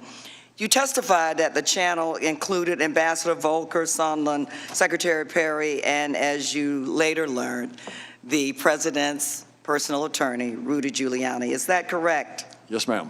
Both of you have explained that you grew seriously concerned when you realized that the interests of this irregular channel diverged from official U.S. policy and interests. Was Mr. Giuliani promoting U.S. national interests or policy in Ukraine, Ambassador? I don't think so, ma'am. Mr. Kent? No, he was not. What interests do you believe he was promoting, Mr. Kent? I believe he was looking to dig up political dirt against a potential rival in the next election cycle. Ambassador Taylor? What interests do you believe he was promoting? I agree with Mr. Kent. The State Department's role is to promote U.S. policies overseas, not to help the current president win re-election. Is that correct, Mr. Kent? All federal government employees are subject to the Hatch Act, and our actions are supposed to be promoting policy and not involved in partisan politics. Ambassador Taylor? I agree. What is the risk of running a separate channel of diplomacy that is completely outside of normal channels and does not further U.S. policy goals, Ambassador Taylor? Ms. Demings, it's possible to do one, but not the other. That is, if it's completely against U.S. policy goals, then that's a mistake. Then it's not helpful. You can get advice and even have conversations outside of the normal channels, but then they need to be part of U.S. foreign policy and approaching those goals. Mr. Kent? Agree. Ambassador Taylor, you have described in your previous testimony one instance shortly after you arrived in Ukraine in which Ambassador Sondland asked State Department officials not to listen to a July 28th call he had planned to hold with President Zelensky. Did you find that unusual? I did. What was the impact of Ambassador Sondland making that request? And you found it unusual. What do you believe the impact was? Ms. Demings, I'm not sure there was an immediate impact. Was there a recording or transcription? There was not. That was the impact. It was not recorded. Do you think that's why the request was made, so there would not be normal State Department of employees from the Operations Center would have been there transcribing and taking notes? That is the norm, but it is also it is not unusual to not have it recorded. So you know that the State Department is holding your notes and refuses to provide them to Congress despite a duly authorized subpoena. And we know that in some instances, your notes may be the only documentary record of what happened. You are aware of that, yes, correct? And Mr. Kent, you are aware that your notes have not been turned over to Congress? I have turned all records that I had in my possession to the State Department because whatever we do is considered a federal record, not a personal record. Thank you so much, Mr. Chairman. I yield back. Mr. Chairman, I have unanimous consent request. Gentleman will state his request. I have a New York Times op-ed stating why President Obama should have done more in investing in Ukraine by a trio of ambassadors, which includes William Taylor. Without objection, that will be admitted into the record. Mr. Krishnamurthy. Good afternoon, gentlemen. I'd like to walk you through a couple points raised by my colleagues on the other side. One is they claim that the July 25th call summary shows no evidence of pressure on the Ukrainian government. In fact, they argue the Ukrainians did not feel any pressure at any time to comply with any of President Trump's requests for investigations. In fact, Ambassador Taylor, at your deposition in October, you stated that due to the hold that President Trump placed on aid to the Ukrainians became, quote unquote, desperate. Isn't that right? In August, they did not know, as far as I'm aware, but at the end of August, the article came out. In September, the Minister of Defense, for example, came to me, I would use the word desperate, to figure out why the assistance was being held. He thought that perhaps if he went to Washington to talk to you, to talk to the Secretary of Defense, to talk to the President, he would be able to find out and reassure, provide whatever answer was necessary to have that assistance released. In fact, my colleagues on the other side suggest that President Zelensky personally did not feel any pressure at any time, and yet later on in September, he finally relented in a conversation with Gordon Sondland, according to your deposition, in which he agreed to make a statement on CNN. Isn't that right? He had planned to make a statement on CNN, yes, sir. My colleagues also say that the hold on U.S. security assistance was lifted on September 11th without any investigations happening on the part of the Ukrainians, and therefore everything ended up fine in the end. However, Mr. Kent, as you know, the House Intelligence, Foreign Affairs, and Oversight Committees began this current investigation leading to the proceedings today on September 9th. In fact, it was only 2 days after this particular set of committees began their investigations that the Trump administration eventually released the military aid, correct? That is a timeline, yes. Mr. Ambassador Taylor, between the time of your October deposition and now, did anyone from the Trump administration contact you about your appearance before the committee today? No, sir. How about you, Mr. Kent? No, sir. Ambassador Taylor, I would like to turn to a word that by my count you used 13 times in your opening statement, and that word is concern. You were concerned that aid was being conditioned on political investigations, isn't that right? Yes, sir. You were concerned that irregular channels of diplomacy were being used in our foreign policy in the Ukraine, right? Yes, sir.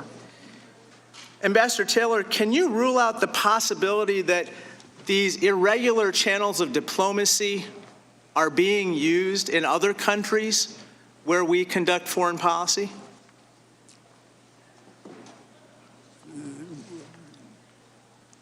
I can't, I've not heard of any other separate channel that has this kind of influence. That is the Giuliani kind of guidance. But you can't rule it out, right? No, sir. And how about you, Mr. Kent? You can't rule it out either, right? I have no basis to make a determination. You don't believe the July 25th call was perfect, did you? Do you?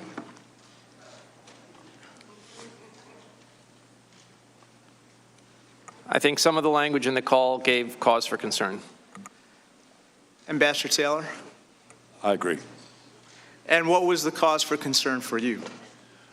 There was part of the discussion of the previous ambassador was a cause for concern.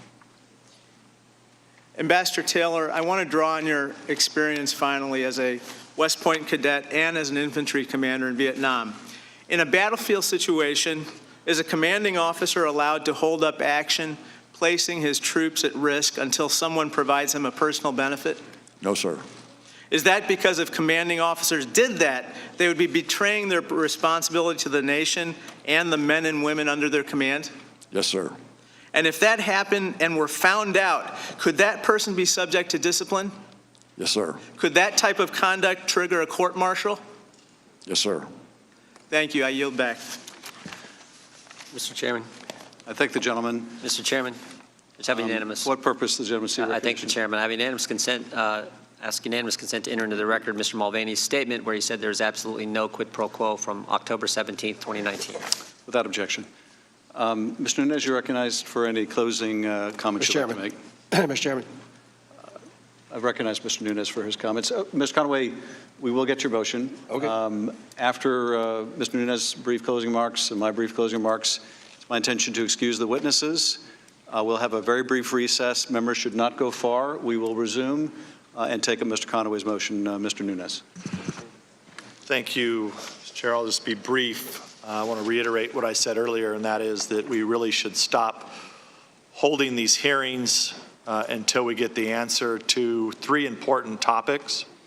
The first being the full extent of the Democrats' prior coordination with the whistleblower and who did the whistleblower coordinate with. Second, the full extent of Ukraine's election meddling against the Trump campaign. And third, why did Burisma hire Hunter Biden and what did he do for them? And did his position affect any government actions, U.S. government actions under the Obama administration?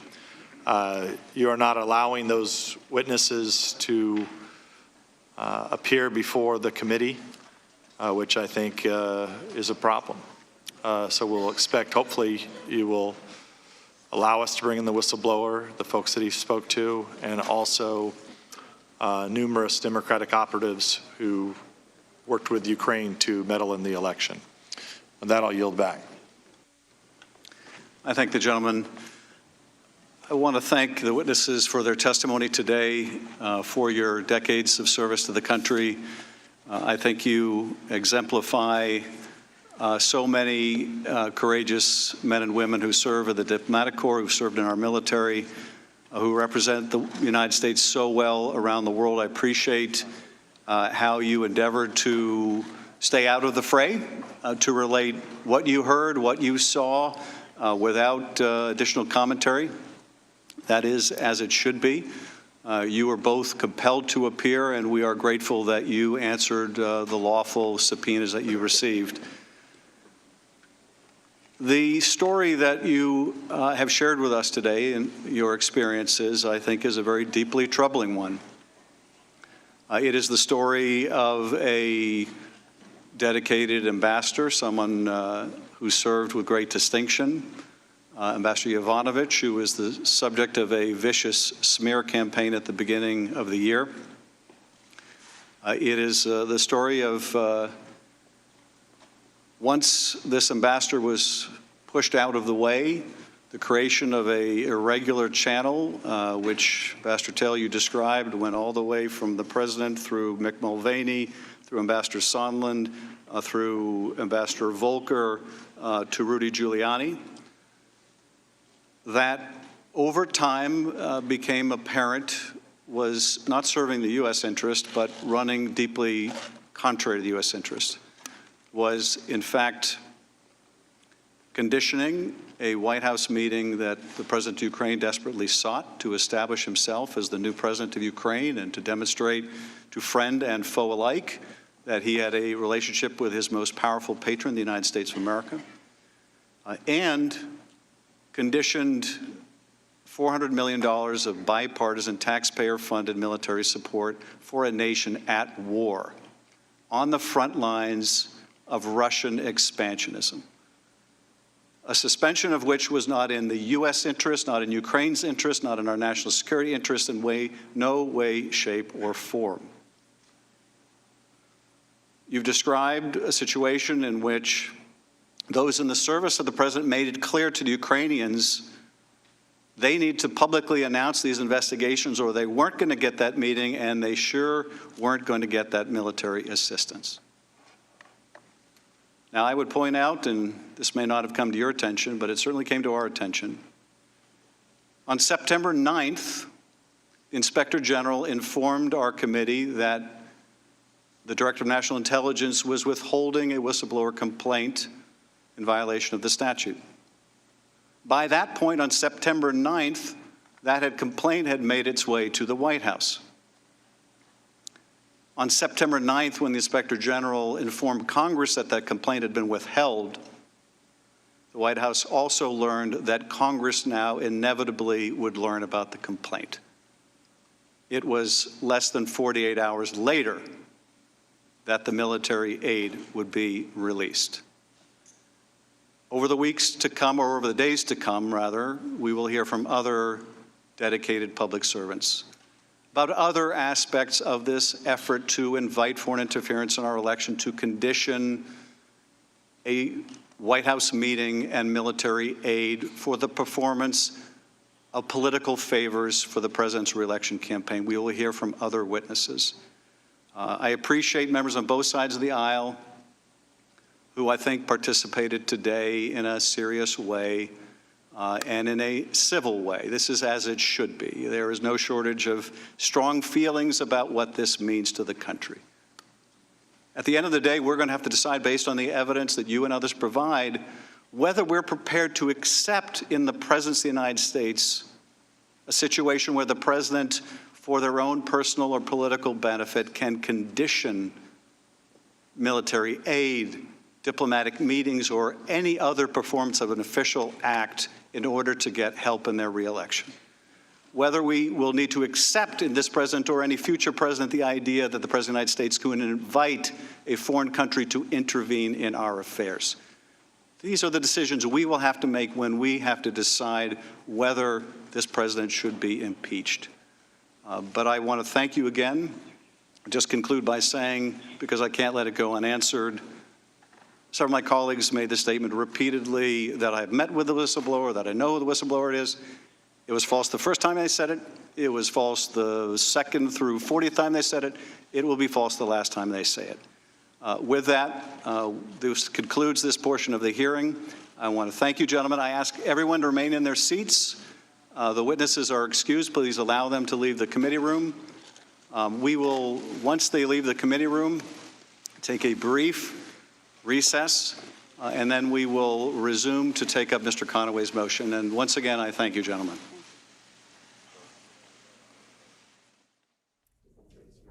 Hello, everyone. I'm Tanya Rivero. You've been watching the first public hearing in the impeachment inquiry into President Trump. It has just ended, and if you are just tuning in, here's what you need to know. We heard from two key witnesses. Both are U.S. diplomats. Members of the House Intelligence Committee have questioned the men, hoping to learn details that could answer the question at the heart of the probe.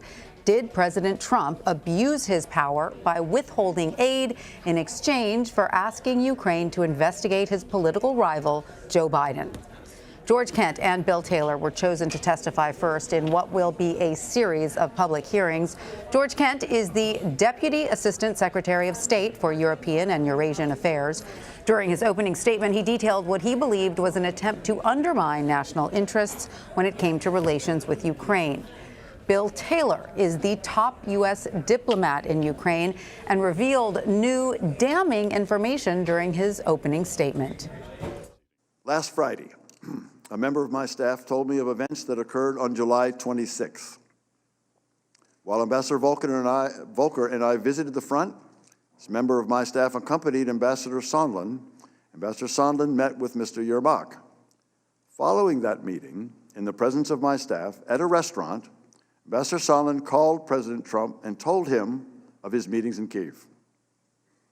The member of my staff could hear President Trump on the phone asking Ambassador Sondland about the investigations. Ambassador Sondland told President Trump the Ukrainians were ready to move forward. Following the call with President Trump, the member of my staff asked Ambassador Sondland what President Trump thought about Ukraine. Ambassador Sondland responded that President Trump cares more about the investigations of Biden, which Giuliani was pressing for. While Kent and Taylor gave separate accounts of their knowledge of the call at the center of the investigation, there was one consistent theme. Both men raised concerns over the president's channels of diplomacy with Ukraine. In an instant, I realized that one of the key pillars of our strong support for Ukraine was threatened. The irregular policy channel was running contrary to the goals of long-standing U.S. policy. It was unexpected and most unfortunate, however, to watch some Americans, including those who allied themselves with corrupt Ukrainians in pursuit of private agendas, launch attacks on dedicated public servants advancing U.S. interests in Ukraine.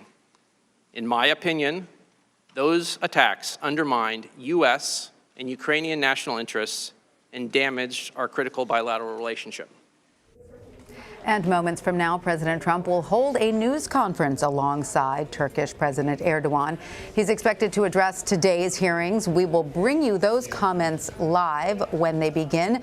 But now, here with me on set, our CBS News contributor and Republican strategist, Leslie Sanchez, CBSN political reporter, Caitlin Huey-Burns, CBS News legal analyst, Ricky Kleeman, and CBSN political contributor, Antoine Seawright. He's a Democratic strategist, senior advisor for the Democratic Congressional Campaign Committee, and CEO of Blueprint Strategy.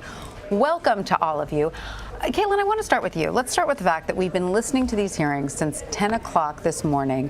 Have you heard anything that will substantially move the dial for the millions of Americans who are presumably watching? Right. Going into this, we were wondering how the public could possibly be persuaded. And we have CBS News polling that showed about 73% of people had already made up their minds about this impeachment inquiry. You have a majority of Americans supporting the inquiry, but not a majority, 42, 43% or so, not supporting impeachment. So this was the challenge, I think, going in for Democrats, which was was to lay out the case for the American people. We've seen the transcripts before. Now was the public testimony. We did learn a bit of news, however, from Ambassador Taylor, saying that one of his members of his staff overheard a conversation that Ambassador Sondland was having with the president, and that I think advances the case, and the committee is going to hear behind closed doors from that person. That is now. But looking at the politics here, I don't really think this changed anything, especially since I was eyeing a couple of Republicans on this panel to see whether they might make any criticisms of the president, and we really didn't hear it.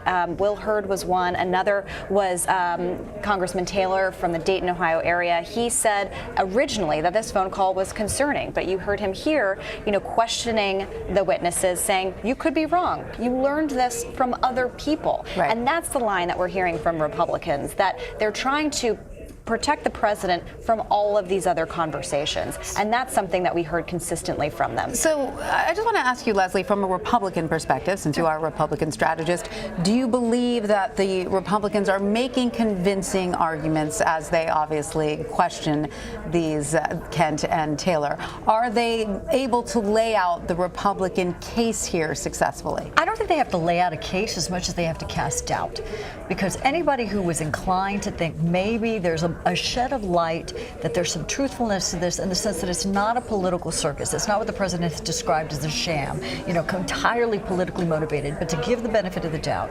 And so they're raising the specter of that. Is there a possibility in that? And I think that it continues to move into that gray area. It continues to be a win for Republicans. And do you feel, though, that the hearings are being perceived as objective? Not at all. I think they look hyper-partisan as they were originally. And a lot of that, it's fascinating because this is the country that makes or breaks it based on media attention. But why is that? What do you observe that says to you this is not an objective hearing? It's because of the grandstanding that went on by the members of Congress. I mean, this is an indication where you don't contrast that with President Clinton, for example, or the Nixon impeachment inquiries. And when you had those were done by third-party independents, whether it was a special counsel, the Department of Justice. You had third-party coming in with evidence, and you didn't have the same role of the House Intelligence Committee. And that is that's really placing it in that space is what starts this at a political level. Antoine, I can see you really want to respond to Leslie, so jump right in. So a couple of things. Number one, I'll say elections have consequences. I think we have to understand that.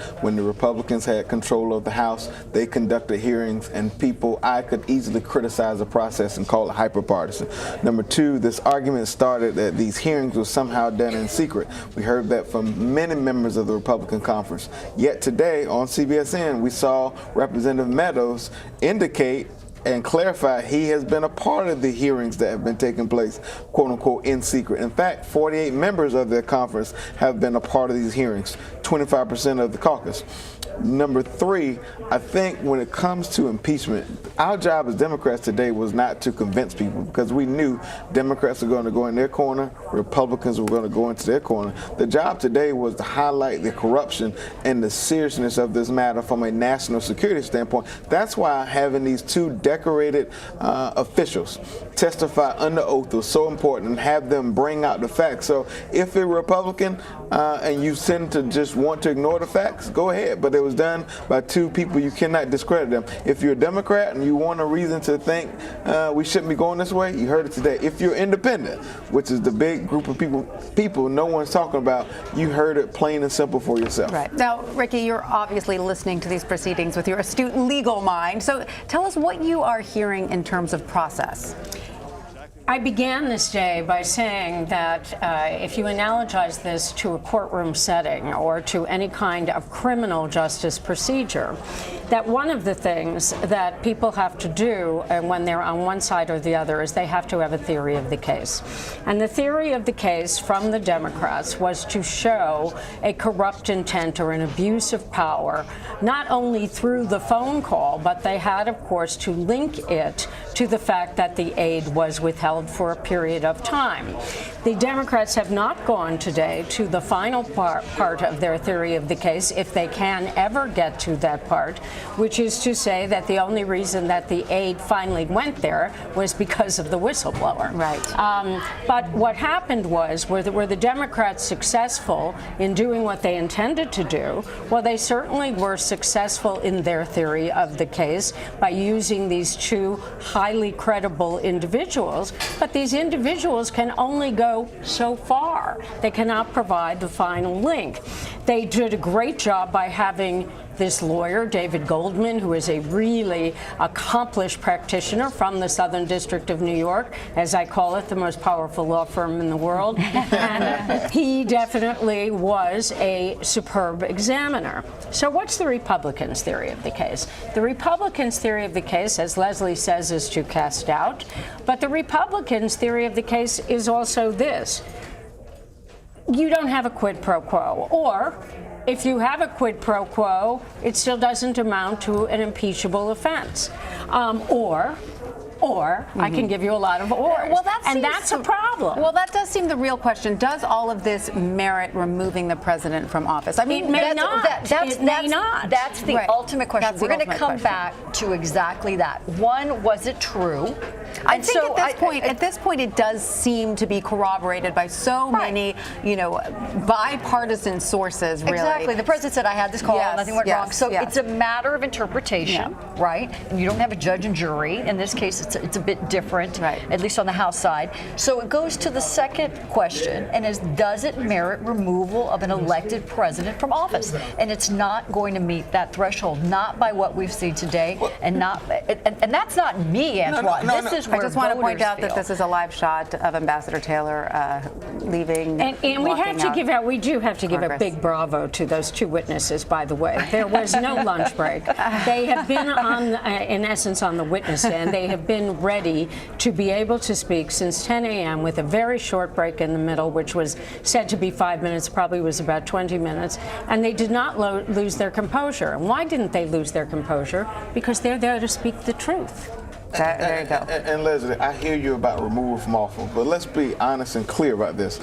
Through the beginning, I'm not a lawyer and I won't try to play one on TV. The Republicans have attacked the process and they have attacked the facts. Why? To discredit the entire scenario.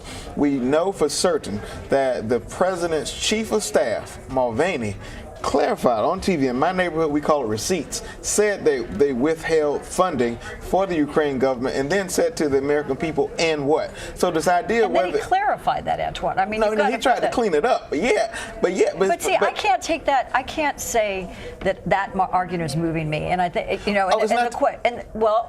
this is where the disconnect is. It's such a polarized area. I'm trying to find that gray area where somebody could give it a reasonable, a kind of a reasonable perspective. If you take off the Republican hat and the Democratic hat and say, what are we really looking at? I think Ricky's exactly right. You're looking at two outstanding public servants that we should not be discrediting. Right. It's going to go into that interpretation, and we start with such a tinged Guys, perspective. I want to play an exchange between. I want to play for an exchange that we have now between Congressman Eric Swalwell and Bill Taylor. Let's listen.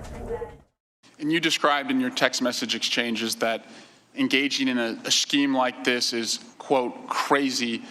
Can we also agree that it's just wrong? Yes. Why is it wrong? Again, our holding up of security assistance that would go to a country that is fighting aggression from Russia for no good policy reason, no good substantive reason, no good national security reason is wrong. So does that further the case, Ricky, for which side? Well, it certainly furthers the case for the Democratic side, but there's still a big but. Let's assume that all of the Democratic points are true, that their theory of the case is what happened. We go back to the question of whether or not, assuming the facts are true, and as Bill Taylor said, this is just wrong. wrong. It is plain wrong. By the way, I did not expect him to answer that question. I thought he would defer or demur and not answer the question.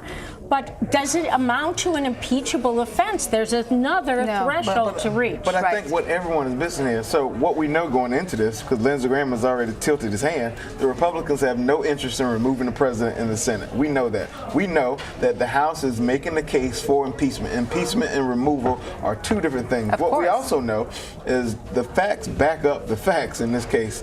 The president made the ask, the funding was withheld.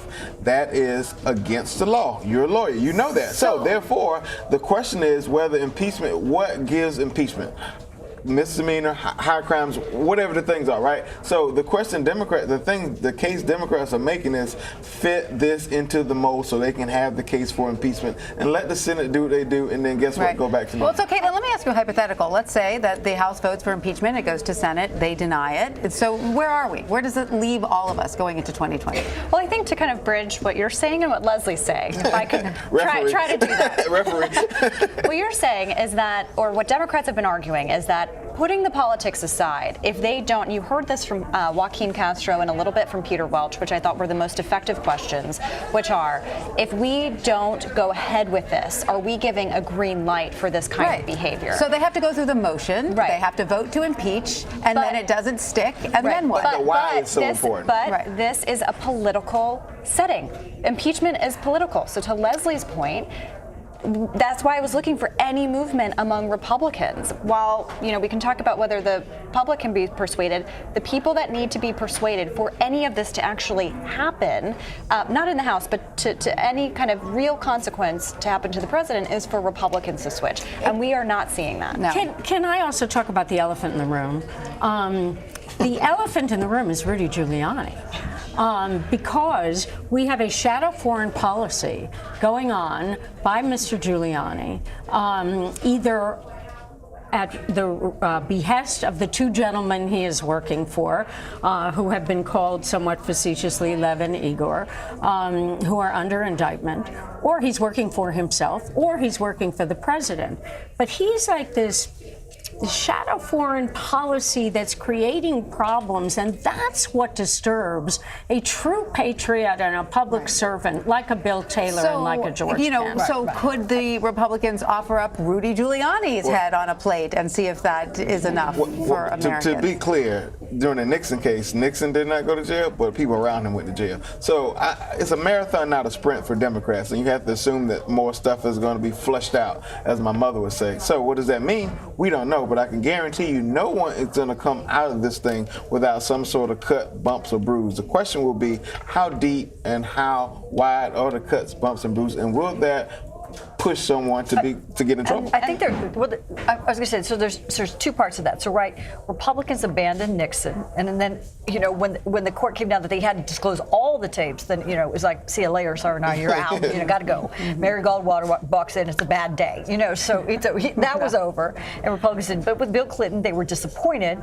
I think we have to remember the ripple effect it caused. There were numerous speakers of the House that had all these sexual affairs and innuendo. It brought down post-Clinton, kind of many Republican leaders and speakers of the House. I was working on Capitol Hill when all that happened, and it had that longer ripple effect. The other part of that was Newt Gingrich was going around saying we're going to win 30 seats because we took this impeachment, to the House floor and had the vote. I was there for that vote, and we won 5 seats, and he was removed. He left. So it doesn't play in a playbook the way that people think it will. Voters are very smart when it comes to this, and they don't like putting them through a process that many felt Bill Clinton should not have been put through. They're also more polarized now, though. Absolutely. Living in their echo chambers, their social media echo chambers, and that's different from any historical, reference point we have, any other impeachment hearings we've had in the past.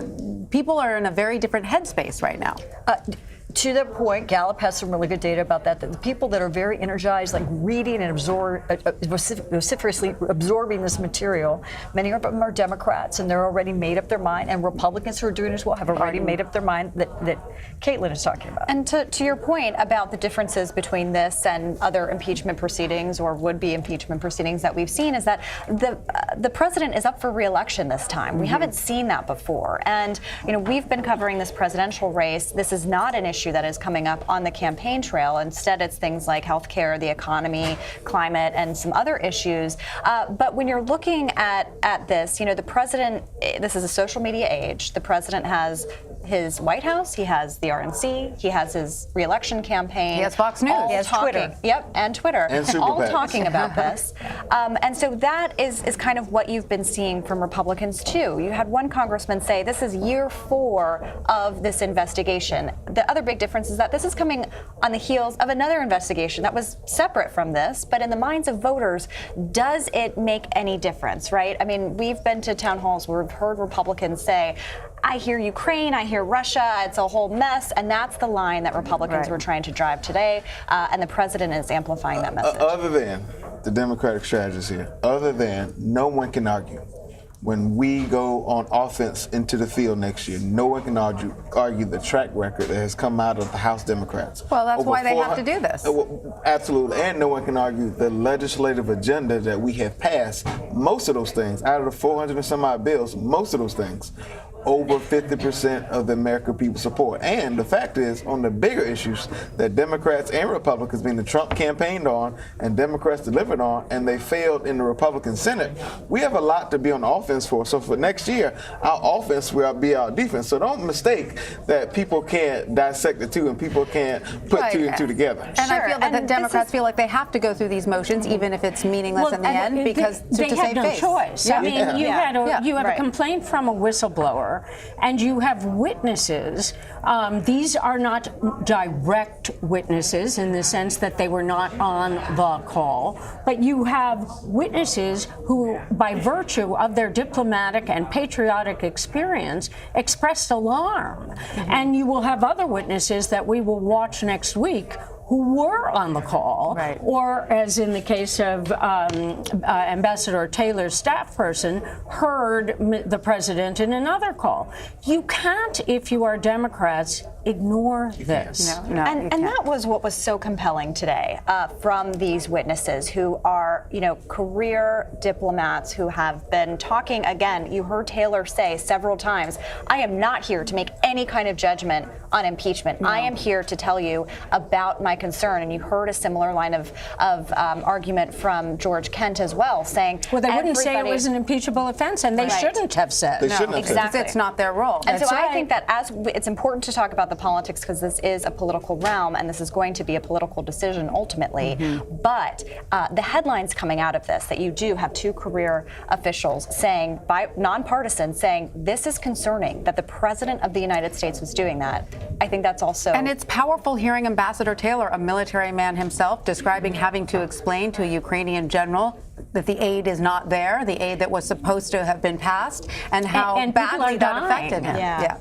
Right. Let's listen in to Jim Jordan. He is speaking outside of Congress. Let's listen in. Hearing today, 4 facts will never change. The transcript speaks for itself. There was no conditionality, no quid pro quo in the transcript. The 2 guys on the call have both been very clear. No pressure, no pushing, no linkage to investigations in both President Zelensky and President Trump have said. And of course, President Zelensky didn't pledge to do any investigations prior to the aid being released. And the Ukrainians didn't know that the aid was even on hold at the time of the call. Their first 2 witnesses.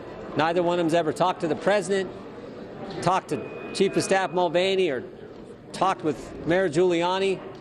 And as I said with Ambassador Taylor, he had 3 meetings with President Zelensky, and all 3 of those meetings never once did this idea of linking security assistance dollars to an investigation ever come up. And of course, we know what President Zelensky said: no pledge, no promise, no starting of any investigations prior to the aid being released. So, again, I think this is a sad chapter for the country, but frankly, a good day for the facts and a good day for the President of the United States. I want to turn over to Ms. Stefanik. Thank you, Mr. Jordan. This was Adam Schiff's first opportunity in front of the public. These hearings have been conducted in a basement bunker, part of his regime of secrecy, and this was an abject failure for the Democrats and for Adam Schiff. Number one, he still refuses to hear from the whistleblower, which started off this whole process. Number two, in less than 20 minutes, Adam Schiff interrupted Republicans' questions. So we want to make sure that all members are able to ask questions. That includes Republican members. This is a continuation of his conduct in closed-door meetings. And as Jim Jordan mentioned, the key facts here are as follows. One, Ukraine got the aid. Two, there was no investigation into the Bidens. Those facts speak for themselves, and I'm proud of our members for making sure that those facts were clear for the American public. I'll turn it back over to... We'll take a couple questions. Mr. Jordan, what about the idea, though, and this is something Mr. Castro got into, the idea that, there's, attempted crimes, attempted murder, attempted burglary, and even if something was attempted, even if there was no deliverable, isn't that relevant still if something was, quote, Chad, look, Ukraine's one, as Ernst & Young said, one of the 3 most corrupt countries on the planet. President Trump and our administration, or his administration, was checking them out. And guess what? After Vice President Pence visited with Mr. Zelensky, after Senators Johnson and Murphy visited with President Zelensky, 6 days later the aid is released because they all became convinced this is a guy worth sending the hard-earned tax dollars of the American people to. That is clear from the record. Never once in this 55-day time frame, never once did President Zelensky announce that he was going to start any type of investigation into Burisma or Biden's? Never once. And yet the aid got released. So the facts are the facts. You guys can talk about all you want, and the Democrats can do all they want, but the facts will not change, and I think the American people clearly see that. That these are secondhand witnesses, but the White House isn't. Not secondhand. Sondland talked to Yarmak, and then Yarmak and Sondland have a conversation. Then Sondland talks to Morrison, and then Morrison talks to Taylor, and this all happens in Warsaw, where Vice President Pence is meeting with President Zelensky, and nothing happens there. That's unbelievable. To finish the question, the White House has been blocking some of the first-hand witnesses from actually coming and participating in this inquiry, from responding to requests to testify. And these are close advisors of the president. Should they be coming? Well, that's a long tradition in our country and precedent in our country. These are close advisors to the president, and there's a court case. We'll see. I think it's December 10th. They're going to rule on the Bolton motion, so we'll find out then. So you do not believe his testimony that Gordon Sondland made clear that after his conversation with President Trump that everything was contingent on announcing his investigations. Are you just simply saying you don't believe what Taylor said? I understand the facts. As Ms. Stefanik just said, as we said in the committee, I understand the facts, and the facts are squarely, strongly on the president's side, and I think, again, the American people see that. But he talked to Gordon Sondland, who talked to the president. Why not push the White House to also let you speak to those first-hand witnesses like Bolton and Mulvaney? Why not encourage the president? Well, I want to hear from... In the whistleblower's complaint, bullet point number 1, he says this: over the past 4 months, I have talked to more than half a dozen U.S. officials. I want to hear from the whistleblower and those officials that he or she talked to. I want to hear from those individuals. Why not ask the White House? Why not those witnesses the White House is preventing? Again, that's their call. These are close advisors to the president. The long history of our country is they don't have to testify. Wouldn't it make your case easier if they testified? Yeah. Well, we'll see what the court says on Bolton and Mulvaney. What's your opinion on whether they should testify? That's up to them. And do you Thank you. Do you feel, though, just because there are alleged associations, the whistleblower with a Democratic politician, a prominent Democrat, that biases that person inherently? Is that part of your assumption? All I've ever said is there's one member of Congress who knows who the whistleblower is, and one member of Congress whose staff has met with the whistleblower, and that's Adam Schiff. That hadn't happened to anyone else. Is it okay for the president to ask for an investigation into the Bidens from the Ukrainians? Is that okay? I think what should happen is the whistleblower should testify. All we asked for today with our motion was to depose the whistleblower. How was day one on the Intel Committee? Did you have fun? And we've been listening to the Republican response to the hearings that went on this morning. Representative Jim Jordan, Representative Elise Stefanik, all gave their views of what happened. Antoine, you wanted to talk about timing and why timing is everything, you say, in this scenario. Explain yourself. Well, timing is everything in this business. First of all, to Jim Jordan, with all due respect, he has things a bit confused with how he processes it. It seems as if these people in the Republican conference are on a different planet and they're not hearing the same things that most of us hear. That's nor here nor there. The president made this all about Joe Biden. Timing is everything. it seems as if he made this about Joe Biden when Joe Biden started to emerge in polls that were beating him in places he won in 2016. Mm-hmm. The fact of the matter is, if he was so excited or so into corruption in the Ukraine and what Hunter Biden was doing, why now? Why not beforehand? Why has this become an issue now in the middle of the same argument they make in the middle of the closer we get to the election? That's why you can't take this stuff serious from the other side. Sorry to interrupt, but Chairman Schiff is now. I'm not sorry, but I do have to interrupt because Chairman Schiff is about to speak. Let's listen in. Okay. Thank you. Just wanted to make a few observations about the hearing today. First of all, I want to thank these incredible public servants for their testimony, for their decades of experience. I think between the two of them, they have half a century to a century of experience in serving the country in war as well as in peace. I thought their testimony very powerful. Obviously, these are two very credible witnesses who speak from the heart and who have the greatest dedication not only to the United States, but the deepest care for Ukraine, a deep and abiding interest in Ukraine and its future and its prospects. The portrait that I think their testimony paints is one of an irregular channel that ran from the president through Mick Mulvaney, Ambassador Sondland, Ambassador Volker, on down to Rudy Giuliani, in which the president sought to advance his political and personal interests at the expense of United States national security. And the president did that by pressing this vulnerable ally to get involved in the next presidential election in a way that the president thought would advance his re-election prospects. Did so by inviting Zelensky to do these political investigations, and more than that, did so by conditioning a White House meeting as well as ultimately hundreds of millions of dollars in military aid needed by this ally. Now, a couple points on the White House meeting and on the military aid. This was a new and politically inexperienced president of Ukraine with a lot of promise, who ran a campaign based on ending the conflict in Ukraine with the Russians, but also fighting corruption. It was, I think, a euphoric time for Ukrainians to have this reformer as their president. It was important, as we heard today, that this new president could demonstrate to friend and foe alike, to both his own countrymen but also to his adversary, the Russians, that he had a strong relationship with the President of the United States. A White House meeting is one of the best ways to demonstrate that. And so this is something Zelensky clearly wanted and came back to time after time, and his people came back time after time. When are we going to get that meeting? When are we going to schedule that meeting that you said we would get? And time again, the answer came back. We first want you to commit to these political investigations to help the president's re-election campaign, and we want you to do it publicly.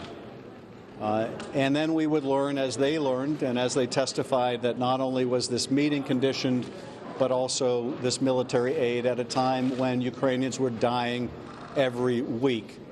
And so we will hear other witnesses, I think, who will corroborate much of what you heard today. Today allowed you to hear from Ukraine, from Ambassador Taylor's perspective, and from the view from Washington, from Mr. Kent's perspective.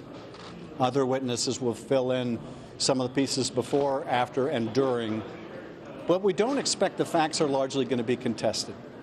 There wasn't much of an effort by the Republicans today to contest these facts. Ultimately, what we will need to decide, and what I hope members on both sides of the aisle in the House, and if necessary in the Senate, what I hope members will think about is, what do these facts mean for the future of our country? What do these facts mean in terms of what Americans should expect from a president of the United States? Are we prepared to say that asking a foreign nation now to intervene in our elections is something that is a perk of the office of the presidency? Are we prepared to say that conditioning taxpayer-funded military assistance to an ally that is fighting a fight in which we have a deep stake is also now a perk of the office of the presidency. Are we now going to say that other official acts can be conditioned on another country giving something of value to the President of the United States? Is just now going to be the new normal for the President of the United States? I don't think we can allow that to be the new normal, acceptable in any way, shape, or form, or it will not only permit this president to seek other ways to bring about interference in our election, but it will invite future presidents to do the same. So we have some very difficult questions to answer at the end of the day about what these facts require us to do, but you will be hearing shortly from other witnesses who I think will corroborate much of what you heard today.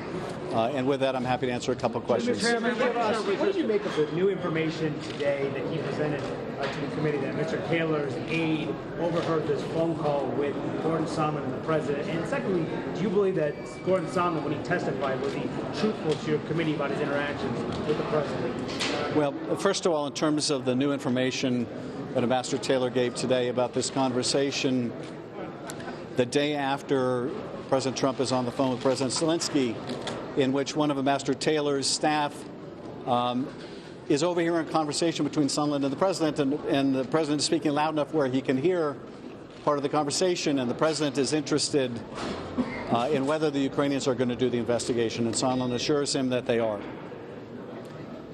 This is obviously very important because there is an effort apparently to, by the president's allies, throw Sondland under the bus, throw Mulvaney under the bus, throw anybody under the bus in an effort to protect the president. But what this call indicates, as other testimony has likewise indicated, is that the instructions are coming from the president on down. Mick Mulvaney made that abundantly clear in his press conference, but this call also makes it abundantly clear, and I think Ambassador Taylor made it abundantly clear when Taylor testified that he wanted Sondland to push back on Trump's demand for these investigations. That is not asking Sondland to change his view. It's asking Sondland to help change the president's view, the president's demand. And so I think this witness is potentially very important. And of course, we are moving to depose this witness, and we have already scheduled their deposition. Yes. Last question. Look, I'm reserving judgment on the ultimate questions once the testimony is complete about what should follow from this. What are the consequences? It is certainly the case that the founders were deeply concerned that a president of the United States one day may be elected to office that would put his or her interests above the country, that would sacrifice our national security either to get a political or personal favor or owing to some foreign influence. So the facts that have come to light are very much what the founders had in mind, I think, when they provided a remedy. So we're going to have to make that decision. I'm not prejudging it. The only thing I'll say, because I didn't answer the second part of your question, Manu, in terms of Ambassador Sondland, one of the reasons why we want to do these hearings now in public, having done the deposition in closed session, is we want the American people to be able to evaluate the credibility of the witnesses for themselves, and I'm confident that they will. Thank you. Why move to table the motion on the subpoena? We've just heard Representative Adam Schiff giving a wrap of today's proceedings from the Democratic point of view. I just want to let our viewers know that we are keeping an eye on the meeting between President Trump and Turkish President Erdogan. As soon as the president starts answering questions from reporters, we will take you there. But for now, we're going to continue with our panel. Leslie, I want to start with you. We spoke earlier about the way Nixon resigned when he finally realized he had lost Republican support. Not until that moment. Is there anything that you've heard today or anything that you see in the Democratic argument that you think will convince enough Republican senators to abandon the president? Not at all. I think it's going to calcify, if anything. It's putting them on their heels, and they're digging in for a longer fight, that they're waiting till it gets to the Senate. And it's not just their position. I think if you look at the way individuals are talking about it, not only in focus groups, people, at what Caitlin's talking about, so many people have made up their mind about this, which is so unusual.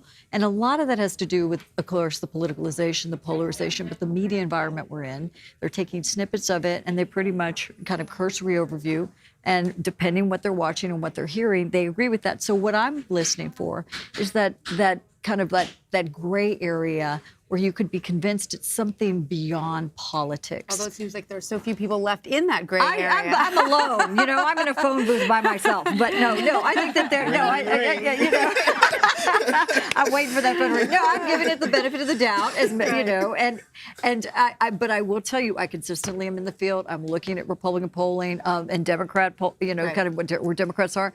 And they've made up their mind on this. And so if measuring by those two standards, is it true? Probably. Is there a gray area there? Is it impeachable? No. All right. So, Rick, if we take off our political hats for a moment and just put them aside, Democrat and Republican, and you're just watching these two arguments as they play out from a legal standpoint, who do you think has the more compelling argument? I think the Democrats have the more compelling argument as a theory of the case, lest I repeat myself. But it still doesn't mean it's an impeachable offense. Right. So in terms of the fact that, is it wrong, as Ambassador Taylor says, that you would ever condition aid on something that has to do with domestic politics that would inure to the personal gain of the Republican president, who happens to be Donald Trump? Of course it's wrong. Does it rise to the level of impeachment? Well, impeachment is a political process.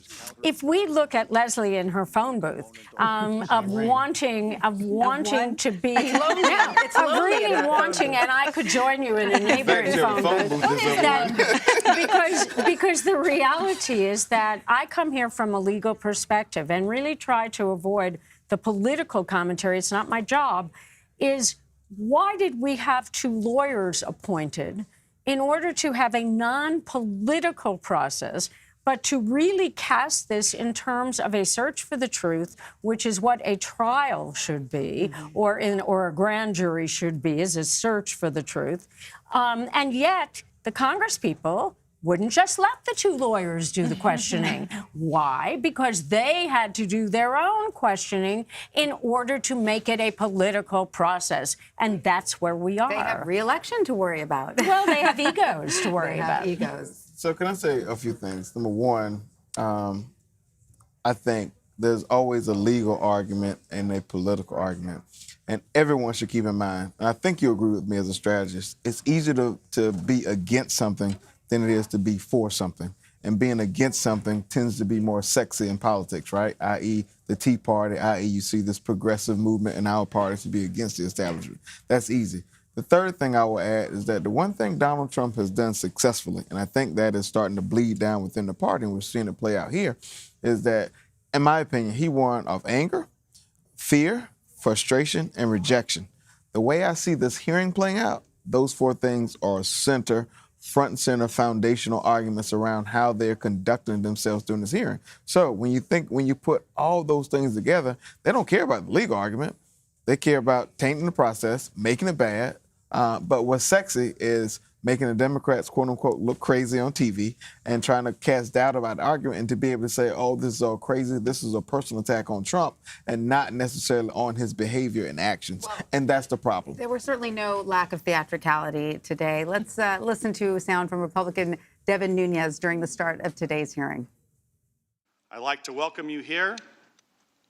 I'd like to congratulate you for passing the Democrat Star Chamber auditions held for the last weeks in the basement of the Capitol. It seems you agreed, witting or unwittingly, to participate in a drama. But the main performance, the Russia hoax, has ended, and you've been cast in the low-rent Ukrainian sequel. So, Leslie, is that an effective talking point? And what exactly is Nunes driving at? It's clever. I like Nunes. I like Nunes. What did he say? I know. I like Nunes. I didn't necessarily like where he was going today, and it's just making a mockery of it. It's kind of part of. It's interesting because in some senses they're trying to say it's a sham, but they're kind of folding their messages into that, and they're making it a mockery of the whole thing. But I think let's back it up 30,000 foot view. Many people believe this is a continuation of the Russian hoax, that this is part of Mueller, that this is just an ongoing prosecution, one way or the other. They're determined to get the president. And an interesting part, people are going to jail. We tend to ignore that part. Yeah. You know, conveniently, we conveniently on the Republican side don't mention the number of people going to jail. However, the president is in good standing on these grounds. That's right. Without a doubt. No, and I say that in jest, but that's kind of the standard that they're looking at. It's the bar, the ratcheting it up, and the other part, and it's interesting. Antoine and I are talking the same point. He's talking about Tea Party, a populist movement. A lot of that is because they felt that there was too much power in Washington, too much, your deep state, call it whatever you want. There was a lot of suspicion, especially even after the market crash. I keep going back to that there's a lot of concern and loss of faith in public institutions.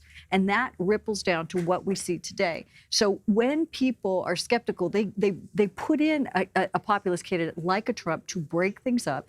And he has such an unconventional style. And we made fun, many people were making fun of the way he was talking about, lauding some of his accomplishments and the cadence and the tone. But he fundamentally speaks in a way that a lot of people understand. And they appreciate that about him. And they appreciate that. So I kind of end on this. They know he's unconventional. They know that's why they're giving him the benefit of the doubt on this. Maybe he just speaks that way, and he wasn't really a sophisticated strategy for quid pro quo. But that's too easy. I could argue, but I'm saying this is where we are. You're saying that's the cover they want to give. I think a lot of people agree with the way he speaks. Give him they give him a lot of what latitude. really speaks to what you're saying is look at the comments that we saw from Nikki Haley this week. Remember, 4 years ago, she was on stage with Marco Rubio and Tim Scott in South Carolina saying this is the new Republican Party, very critical of Trump. She's kind of represented this survival guide for Republicans in the age of Trump. Now she has this book out, and she is saying that, sure, it was bad that the president did that, but is it impeachable? No. And actually going that route would be very damaging to the president. Doesn't she need to be careful there, though? But no, I don't think so. I think in the Republican Party these days, and again, that's why I keep pointing to some of these more moderate Republican lawmakers still coming to the president's defense, or more so looking for ways to defend him more so than looking at ways to ask more questions about this behavior. And a really critical point that I saw from Republicans today was trying to inoculate the president from all these outside actors. So that's why you saw them talk about, oh, well, you just overheard that conversation, or you weren't talking exactly to the president, directly to the president. That's what Republicans are trying to do, kind of protect the president and say this was maybe bad stuff happened. However, that will change next week. That's the key point, that this is just the beginning. And I think that's what Schiff was trying to say. Look, these are just two witnesses, very credible, made compelling cases. We have so much more to go. Does that affect public opinion on this? We'll see. Well, and that's why you can't pronounce the benediction on this stuff so quick. I think the Republicans have done a good job to this point of being able to block and tackle, as I call it, block out whatever the narrative Democrats want to paint as the truth, but really tackle these issues from their point of view. And I think you have to, as a Democrat, I give them credit for that, because you know what? When anytime you have disruption in the system, in my opinion, Barack Obama was disruption to the system. This African-American candidate, charismatic, never seen anything before. He came in, disrupted the system. So as a result, Democrats had to recalibrate as a whole of how we do business. Donald Trump came in, disrupt the system. So now, post-Barack and post-Donald Trump, Republicans are going to have to rebuild and restructure, right? We had to do it on our side. They're going to do it. That's why you see some of these moderates, people who were normally reasonable, come to his defense, because they know after Donald Trump, the rebuild of the Republican Party is going to be foundational around this era of Donald Trump. And so this is the new norm. But do you think these hearings, though, are putting pressure on the president to create a real war room and not just rely on himself? Do you think he needs to now create some... No. Leslie's saying no. Leslie's saying absolutely not. Because of the point Leslie made earlier. People don't think he's conventional. Just fine. Leslie? He's so unconventional. And that's why I will say people want to give him another 4 years. People hate that. You can hear people, but Republicans are like, exactly. That's what's so strange about it, is they want to see this through. What about all those American voters out there who are maybe not all that interested, who are not even watching this? It's sort of background noise to them. Is any of this going to factor into 2020, Caitlin? I think it's really difficult to, and this is, again, the challenge that was for Democrats today, because, again, being out on the campaign trail, talking to Democratic voters, they're not asking about impeachment. They're talking about health care, the economy, and other things. They're not asking about it pretty much because they know where all the candidates stand, they know where the president stands, and this is just not something that's impacting their day-to-day lives. And what Republicans have been trying to thread the needle on is that they're trying to say, well, Democrats are just trying to overturn the election, which is not true. Democrats are saying we have a moral case to make here and a case that needs to be made. To Leslie's point, though, it's interesting because of the way that Trump operates. I think we're looking for any kind of break that Republicans may have. And their philosophy is, like, the big difference in this election is that, or in this iteration of an impeachment inquiry, is that he's up for re-election. So this kind of, I think, changes the dynamic quite a bit. Right, and there was no, and think about Bill Clinton and had contrition, and he's like, okay, I did wrong, and we move forward, and it hurt the country, but we're moving forward. Right. No, we're not going to see that here in any extent. It will impact re-election in one way, Caitlin. While it may not impact the presidential primary, it's going to impact the entire operation of next year. Because guess what? Members of Congress on both sides who are insulated from the presidential stuff, they're either going to have to defend this, run with it, or run against it on both sides. Let's not forget, though, Democrats were very, very loath to get to this point for a very, very long time. Nancy Pelosi did not think this was a politically expedient way of... And she was in great pain. Yes. About the fact that the day had come when it was time for her to believe that she needed to corral her people and vote in favor of the impeachment inquiry. That was a very painful day for her. And listen, as someone who advised the House Democratic Campaign Committee on, quickly wrap that up, Antoine. Why we made it about national security. All right, let's listen to Donald Trump. Joni is here. Joni Ernst someplace. These are people that want to see peace in the Middle East, and I thought it would be appropriate to have them come over. And they met with the president, and we had a lot of very frank discussion. And we're dealing with a very big subject, a complex subject. It's been going on for centuries in many cases, but we're making a lot of progress, tremendous progress in the Middle East. Okay, a couple of questions. Go ahead. OAN, go ahead. Thank you, Mr. President. Thank you. First, I'd like to just start out getting your general reaction today to the impeachment hearings on the Hill. Do you feel that Democrats made their case, and how did you feel about the Republican performance? Are you talking about the witch hunt? Is that what you mean? Is that what you're talking about? I hear it's a joke. I haven't watched for 1 minute because I've been with the president, which is much more important as far as I'm concerned. This is a sham and shouldn't be allowed. It was a situation that was caused by people that shouldn't have allowed it to happen. I want to find out who is the whistleblower, because the whistleblower gave a lot of very incorrect information, including my call with the president of Ukraine, which was a perfect call and highly appropriate. And he wrote something that was much different than the fact. I want to find out why the IG, why would he have presented that, when in fact all he had to do is check the call itself and he would have seen it. I'm going to be releasing, I think on Thursday, a second call, which actually was the first of the two, and you'll make a determination as to what you think there. But I've heard just a report. They said it's all third-hand information, nothing direct at all. It can't be direct because I never said it. And all they have to do is look very, very simply at the transcript. If you read the transcript, this was analyzed by great lawyers. This was analyzed by Greg Jarrett. It was analyzed by Mark Levin. It was analyzed by everybody. They said this statement that I made, the whole call that I made with the president of Ukraine, was a perfect one.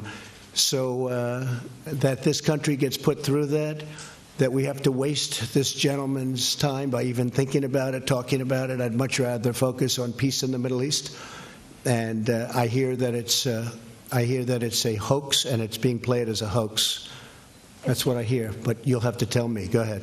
Then, if I may, on Syria and peace in the Middle East, President Erdogan talked about repatriating Syrian refugees back to their homeland. Have you had those discussions with European leaders, since there are so many Syrian refugees? Well, no, I think that, frankly, Europe should be paying for this to a large extent. as of this moment, Turkey's been paying for most of it. I think the president was saying today they've spent over $40 billion on the cost of that. $40 billion.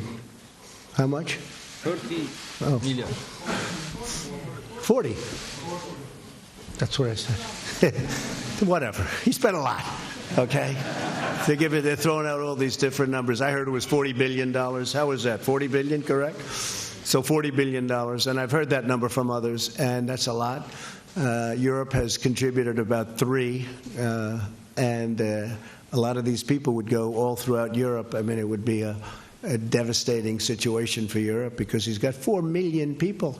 He has a lot of Kurds, too, that they're helping and taking care of. So I have spoken to Europe about it. I think they should help us with ISIS because many of them left France and they left Germany and they left UK. They left different countries. And these countries should help us because if they ever did get released, which we won't be doing, but if they ever did get released, that's where they want to go. They want to go back to France and Germany and UK and all of those other countries that are not helping us. I gave them the option, would you like to have them back? And intelligently they said, no, thank you. But that's not right and it's not fair. I can tell you also that Turkey captured when some escaped during the conflict, when they had the heavy shooting. And I mean, I think I know how they happened to escape, but it's one of those things. Doesn't matter because Turkey captured everybody that escaped plus an additional group. When we took over, when I became president, ISIS was rampant all over the Middle East. And as of about a month ago, I think, Lindsay, we can say that we have now 100% of the caliphate. And they'll always try and grow, but they haven't been able to do that. And what we did last week with al-Baghdadi, who is the absolute founder, leader, set them back. We also got his number 2, and we have our sights on his number 3. So they're not going to be growing too fast. But I will say Turkey's been helping us a lot.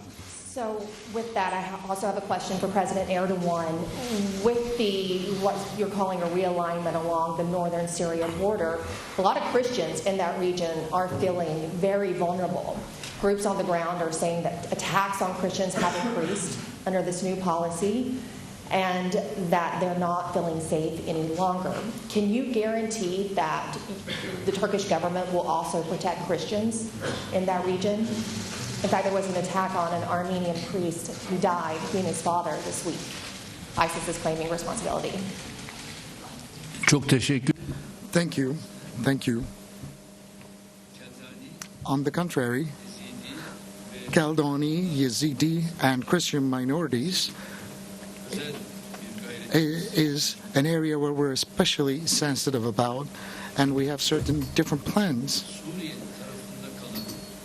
Whether it be the ones remaining on the side of Syria, whose sanctuaries have been destroyed, whose churches have been destroyed, we'll see their sanctuaries getting revived, and their churches will be reconstructed so that they can go back and start praying there again. And these are the plans that we're making for them. As I said before, the Christian minorities, Aramaic, Christian Catholics, Kaldani and Yazidi, the ones who are living on our side of the border, have no problems whatsoever. But the ones remaining on the side of the Syrian territory will see their worshipping practices restored and revived in a special manner. They are receiving health care, they're receiving humanitarian aid in every aspect possible. Thank you. Thank you very much. Would you like to pick somebody? Evet. Hilal Hanım, buyur. A friendly person from Turkey, please. Friendly. Only friendly reporters. We like to see. There aren't too many of them around. Thank you, Mr. President. Thank you. You inherited the burden of Obama's flawed foreign policy, and one of those flaws was allying the U.S. with a U.S.-designated terrorist organization, the PKK, and its Syrian offshoot YPG. You are trying to mend the damage that it did to U.S.-Turkey relations. However, you also invited the ringleader of YPG to the White House. His codename Mazlum Kobane, and he is responsible for at least 18 terrorist attacks in Turkey which caused the death of 164 soldiers and 48 civilians. So after today's meeting, do you still think of inviting him to the White House, which will be very offensive and hurtful for the Turkish public? Thank you. Well, I had a very good talk with him. We had a very good recently. And we're working very closely together, and we're also working very closely together with your great president. And a lot of things are happening. A lot of very positive developments are happening. A lot of that is definition. What's your definition of the various groups within the Kurds? You call the Kurds, and then you have various groups, and some like them and some don't. But I think we've made a tremendous we've gained a tremendous amount of momentum and strength and knowledge over the last short period of time. So we'll see what happens. But I will say that the relationship with President Erdogan and Turkey has been outstanding. And, you know, it's a major country with a tremendous military. They're one of our very big purchases of military equipment. They have the finest equipment in the world, which the United States makes. We make by far the best equipment in the world. Turkey understood that a long time ago. So I think a tremendous amount of progress is being made. Okay? Thank you very much. You could ask the President a question now. Same report. You sure you're a reporter? You don't work for Turkey with that question? Okay. I would glad to. Sayın Cumhurbaşkanım, özellikle FETÖ mevzusunda. Mr. President, about FETÖ, we are not getting the best of news out of the United States. And the FETÖ office targeting Turkey is extensively invested in their daily works. But I can see certain traces that the U.S. government is ready to understand more about FETÖ. So my question is, how do you perceive the situation developing vis-a-vis the Fethullahist terrorist organization and the American approach to FETÖ in that regard? Can we expect anything further? Yes. Thank you. During this current visit, we are going to submit, as we already have actually, a great deal of documents and evidence. And FETÖ is a terrorist organization, and he is the leader, the ringleader of this terrorist organization. They have killed 251 people in Turkey. They tried to undertake a coup against the government, the state, and more than 2,000 people have been injured, and the ringleader is living on an area of 400 acres in the United States, running his network all around the globe. And this is something unacceptable. And during this visit, as I've said before, we have introduced an additional array of documents. We will submit them to the relevant authorities, including Mr. President, and in the light of these documents, I think they will appreciate the situation. We send the terrorists back if they ask for them, and I'm sure they will do the same for us. Fox, please. Thank you, Mr. President. Thank you. I know that you didn't spend a lot of time glued to the TV today, but there was one moment where Ambassador Bill Taylor recounted a conversation that an aide of his overheard. It was the day after the phone call with Zelensky on July the 26th, in which the aide says that he overheard you say to Sondland, how are things going with proceeding with the investigations?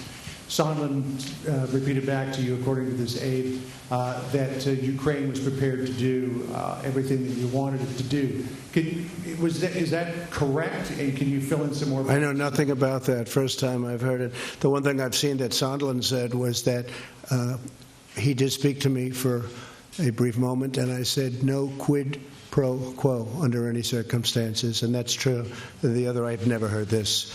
In any event, it's more second-hand information, but I've never heard it. Do you recall having a conversation with I don't recall, no, not at all, not even a little bit.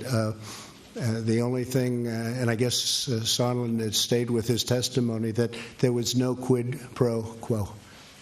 Pure and simple. Yes, please. And to President Erdogan, President Trump sent you a letter on October the 9th urging you not to launch a military action into northern Syria. He said, quote, don't be a tough guy, don't be a fool. You ignored that letter and you went ahead and you launched a military action into northern Syria. Can you explain why you ignored the president's warning? Tabii bu mektupları Well, this letter was represented to Mr. President this afternoon, and I've also underlined the fact that a terrorist such as Firidab Shahin should not be considered as an interlocutor by a country such as the United States. And this individual, Firidab Shahin, has been instrumental in the killings of hundreds of Turkish civilians, and he is a person labeled as like a son for the terrorist leader who is currently incarcerated in Turkey, Abdullah Öcalan. So a person like this should not be welcomed by a country such as the United States. And similarly, this person was welcomed by a country such as Russia. So it's very difficult for me to understand these when we're trying to fight terrorism on a global scale. If we're going to sustain our fight against terrorism in a healthy fashion, we need to be much more sensitive than we currently are. It happens to us today, and it will happen to somebody else tomorrow, is a saying that goes in our language. We have also provided information and the document thereof to our interlocutors in the White House, including Mr. President. And I've also submitted a document produced by CIA pointing out to the fact that this individual is a terrorist to Mr. President. And as I've said before, I've shared them with His Excellency Mr. President. And we gave back the letter that we have received. President, please.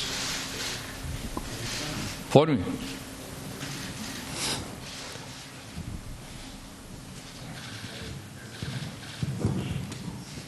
Thank you very much, Mr. Kurd from Kurdistan. Thank you very much, Mr. President, for all you have done for Kurdistan and for Peshmerga in fight against ISIS. Yep. Thank you very much. I appreciate that. My question is, all senators I meet, all of them, I interviewed them, they believe Kurdistan is very unique in the Middle East and protect all minorities. Right. What is your clear policy on the Kurds right now? And another question for President Erdogan, why you are not able for negotiation with the Kurds in Syria as Iraqi Kurdistan? Do you think they will be your friends in future? Thank you very much. Thank you very much, Mr. Well, thank you very much. And I will say that we've had a great relationship with the Kurds, and we fought with them very successfully against ISIS. We fought together. We have great generals and we have great equipment, and it certainly helped a lot. But we were very, very successful, and we captured, as I said before, 100%. I was going to, when we were at 97%, I was going to say, well, that sounds pretty high to me. And I was thinking about stopping it then, and a lot of people said, please go to 100. And very quickly, very rapidly, the military got to 100. I wanted to have that. But we have a great relationship with the Kurds. We have had. We're with them now. We get along with them. And by the way, I think the president, he may have some factions within the Kurds, but I think the president has a great relationship with the Kurds. Many Kurds live currently in Turkey, and they're happy and they're taken care of, including health care. We were talking about it before, including health care and education and other things. So that's really a misnomer. But our relationship with the Kurds has been a very good one. Okay, thank you. Öncelikle bir şeyi birbirinden ayırt et. First, we have to make a distinction between two things. We have no problems with the Kurds. We have problems with terrorist organizations. Some terrorists coming out of the Kurds. Which are they? What are they? PYD and YPG, which are offshoots of the terrorist organization PKK. Just as we have no problems with our brothers and sisters in the northern part of Iraq, where we enjoy great relations, and we have no problems with, similarly, our brothers and sisters in the northern part of Syria. During the times when Assad was not recognizing the Kurdish presence in the northern part, I told him that he needs to give these individuals passports and that he was making a mistake. And secondly, there's something really important. I want you to know this. My political party has more than 50 MPs of Kurdish ethnicity in the Turkish parliament. We don't have problems with the Kurds, but we have problems with the terrorists. And of course, you're not going to own up to the terrorists, are you? Whoever they are, whoever they might be, but we have to make a distinction here. We're just fighting terrorists, period. Because the terrorists don't have an ethnicity, they don't have a nationality, they don't have a flag. If they're terrorists, that is a terrorists. If you don't fight back, then tomorrow you will have to pay a very hefty price. Thank you. Thank you very much, everybody. Thank you. Thank you.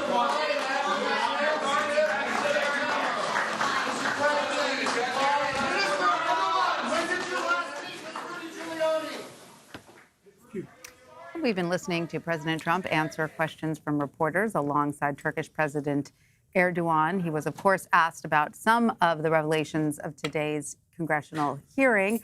He didn't have much to say about it, though. He was not happy to answer many of those questions. Leslie, I want to ask you, since you're the Republican strategist on our panel, what does it behoove the president to just continue to sort of say, I wasn't there, I don't know, I didn't talk to that guy? I mean, today we learned some things about Sondland that perhaps contradict some of the things the president has said about his interactions with him in the past, that he didn't know him, didn't know who he was, barely had any interaction with him. Does he need to clarify these statements at this point, or is it serving him well to just continue to brush it off? So those are really good questions. The first, does it serve him well? No. It's like, yeah, you never stump me. But here's the issue. The president has come down the line before where he's changed his story numerous times and his interpretation of how that happened, depending on how the facts come out. And then he says, oh, I barely knew him. He'll say that of just about anybody. So it's not unusual for the president to change his story. People have accepted that. Has it worked for him in the past? It has. I think anybody else on this panel, if we tried that professionally, we wouldn't last 10 minutes. But it seems to work for the president. And it kind of goes to a bigger issue that we were talking about offline, was who's really being motivated in this sense. And I call it the Facebook effect, that people are going to make decisions about what happened today based on the people they're having coffee with, people at their dining room table, people in their social networks. And after 2016, they've deleted or silenced or muted anybody that doesn't agree with their opinion. So it comes down to the authority figures that they respect in those social networks and how they fall.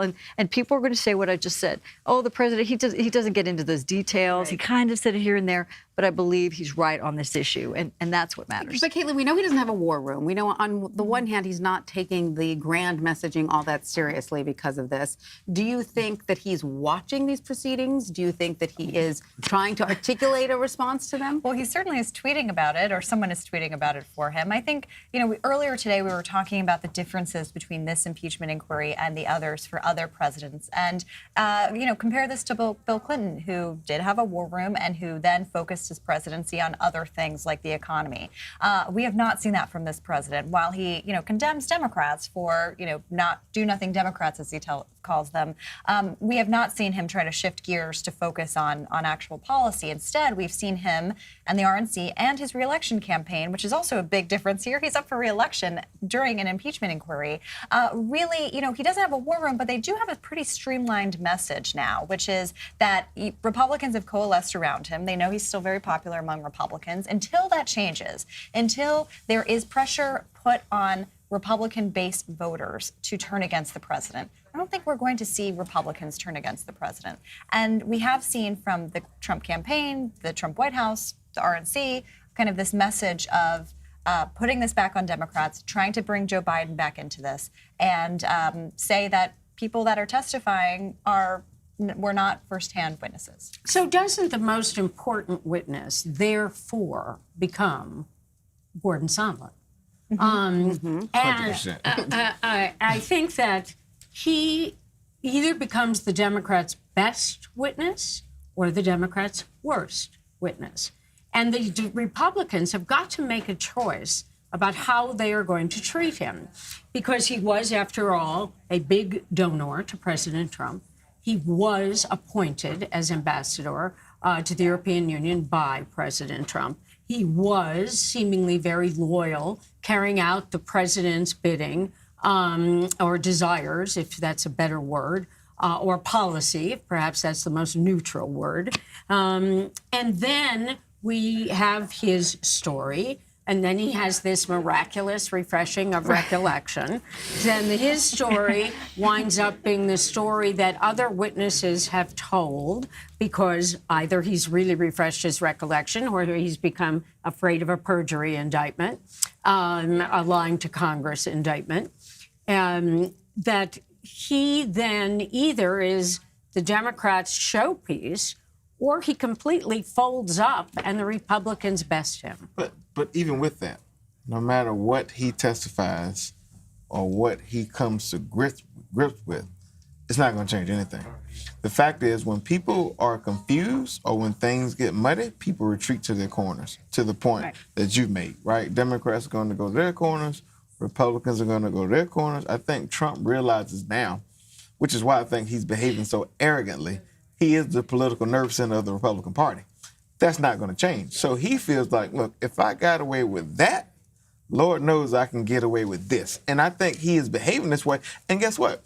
Donald Trump has done something that not many people who've been able to do in American politics. He's built a campaign and a following around emotional issues. He's never been a policy guy. So the fact that you say, well, Clinton and others pivot to policy and they went on to do re-election, he doesn't need to do that because he didn't come into this thing doing policy. He's always been about emotion, so he's going to stick to what he's known. And to this point, believe it or not, he's been successful. He's successful not because he is that emotional candidate. He's successful because he pulls on people's emotions. He taps into a sentiment that people have. And you have to remember there are a lot of Bernie Sanders voters who feel the same way as Donald Trump's voters. Right.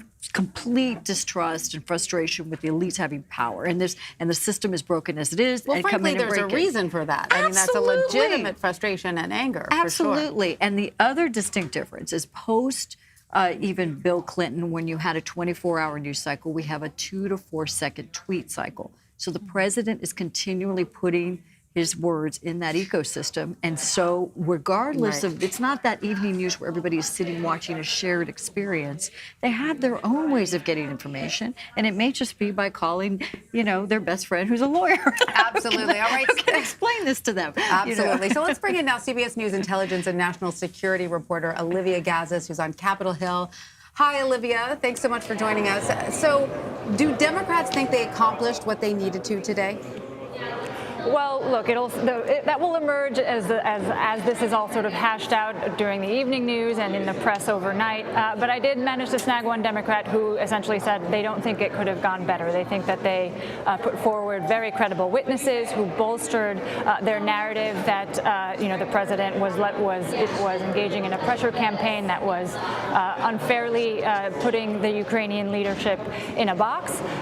They think that they obviously with Bill Taylor have a new revelation, a new, still secondhand, but a direct link with the president speaking directly to Ambassador Sondland that was overheard by this aide to Bill Taylor. And they thought that the Republicans were not as effective as they might have been in establishing some of their lines of argument. Obviously, the Republicans tried to go after a few different ways of attacks today. They tried to establish that neither of these witnesses had any direct interaction with the president.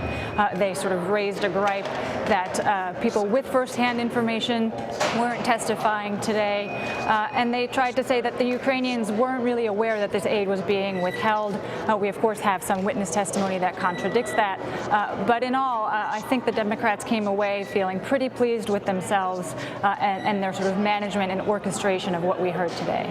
And Olivia, you have some reporting on the aide that Bill Taylor said that provided new information about a conversation the president had with Ambassador Sondland. What can you tell us about that? So that was one of the biggest revelations from Taylor's testimony today. He in his opening statement indicated that when he gave his deposition in late October, he wasn't aware of this new piece of information, which is that one of his aides on his staff in Ukraine was at a restaurant with Ambassador Sondland at a time when he was essentially having a phone call with President Trump. And during that phone call, this aide told Ambassador Taylor that he overheard the president asking Sondland about, quote, the investigations. The aide later asked a question of Sondland, as to what the president thought about Ukraine in general. And Sondland, according to Taylor's testimony, sort of recapping this aide, said that the president, quote, cares more about the investigations of Biden, the ones that are being pushed by Rudy Giuliani. So that was a new and arguably damaging revelation for the president because it directly links him to the investigations. The chairman, Adam Schiff, afterward confirmed that David Holmes is expected to be deposed this Friday by the committee. He's a new addition, and that what his testimony might illustrate is that this is more evidence that the instructions were coming from the top, from the president himself, that he was issuing these marching orders, that without, the investigations being launched, the Ukrainians weren't going to get what they so badly wanted. And doesn't that also contradict some of what the president himself said about his interactions with Sondland? Yes, we've seen over the past few days the president trying to distance himself. I think the quotation was, I don't know the gentleman. So you can expect that, there will be a falling off of links between the ambassador and the president. But Sondland himself has been on the record, talking about how he has been hearing directly from the president. I think it was in Fiona's Hill testimony where she confronted Sondland and said, "Who put you in charge of Ukraine?" And he essentially retorted, "The president." And that sort of took her by surprise, but she found it difficult to argue with. So, the president may indeed try to take this tack and say, barely know him, wouldn't be able to recognize him in a lineup. But we'll see what this new testimony can sort of firm up in that regard. All right. Well, Olivia Gazis, Leslie Sanchez, Caitlin Huey-Burns, Ricky Kleeman, and Antoine Seawright here on stage with me. Thanks to all of you. Quite a day today we've had. Thanks for all of your endurance with us today. Coming up, it's Red and Blue. We have a lot more analysis of today's first public hearing in the impeachment inquiry into President Trump. My colleague, Elaine Quijano, takes over next. You're streaming CBSN.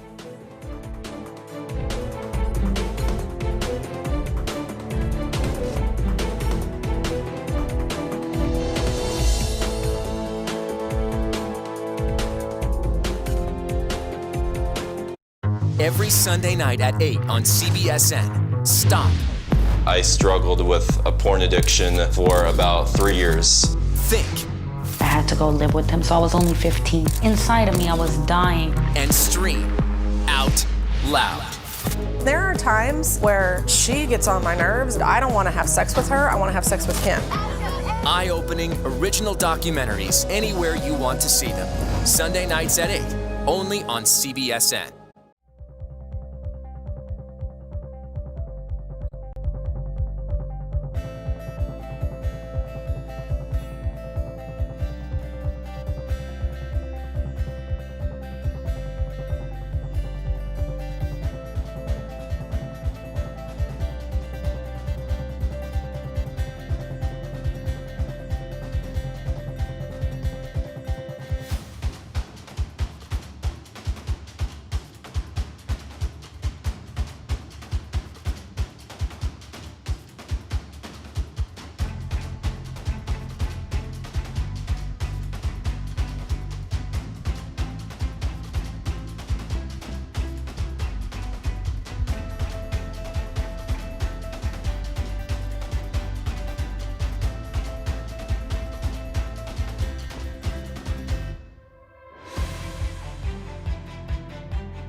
This is America's latest superhero. Don't forget to show love.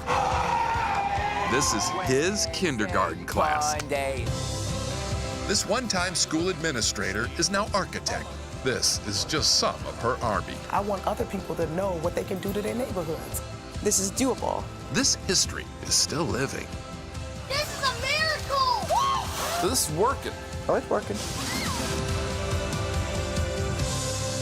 We are with the U.S. Coast Guard for a first look. To tell the story that matters most, you have to be there. The CBS Evening News with Norah O'Donnell. This is extraordinary. This is fascinating. This is real. This is bigger, though, than opening up the borders. This is exactly what fire crews were afraid of. This.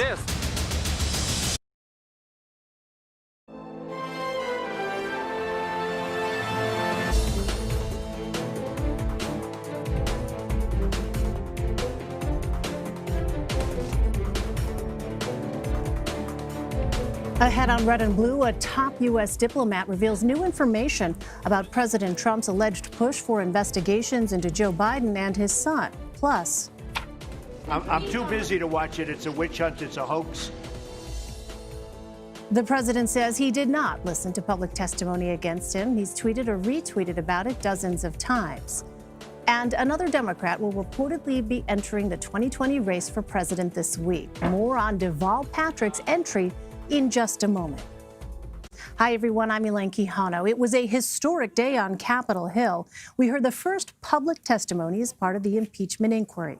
Diplomats Bill Taylor and George Kent appeared side by side Wednesday, answering questions from the House Intelligence Committee.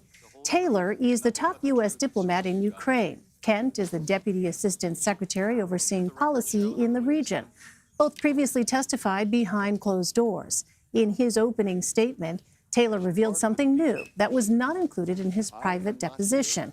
He says a staff member overheard a call between the ambassador to the European Union, Gordon Sondland, and President Trump.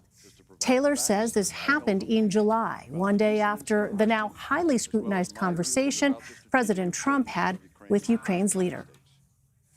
The member of my staff could hear President Trump on the phone asking Ambassador Sondland about the investigations.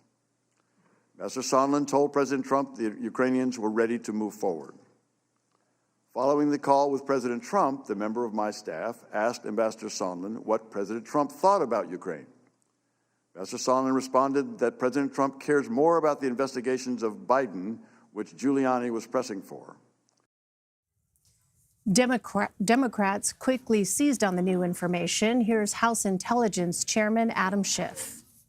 And I think you said that after the call, when your staff asked Ambassador Sondland what President Trump thought of Ukraine, his response was that President Trump cares more about the investigations of Biden.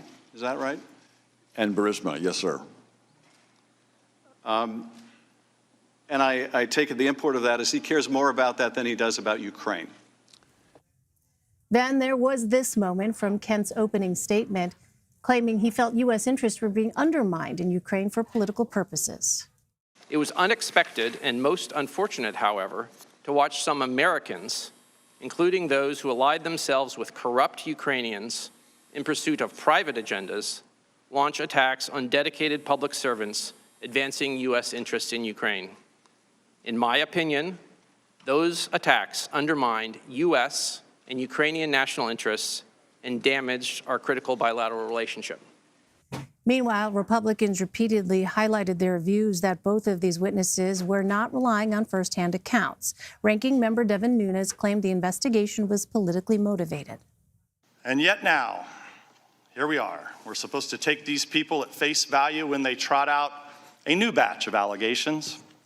But anyone familiar with the Democrats' scorched earth war against President Trump would not be surprised to see all the typical signs that this is a carefully orchestrated media smear campaign.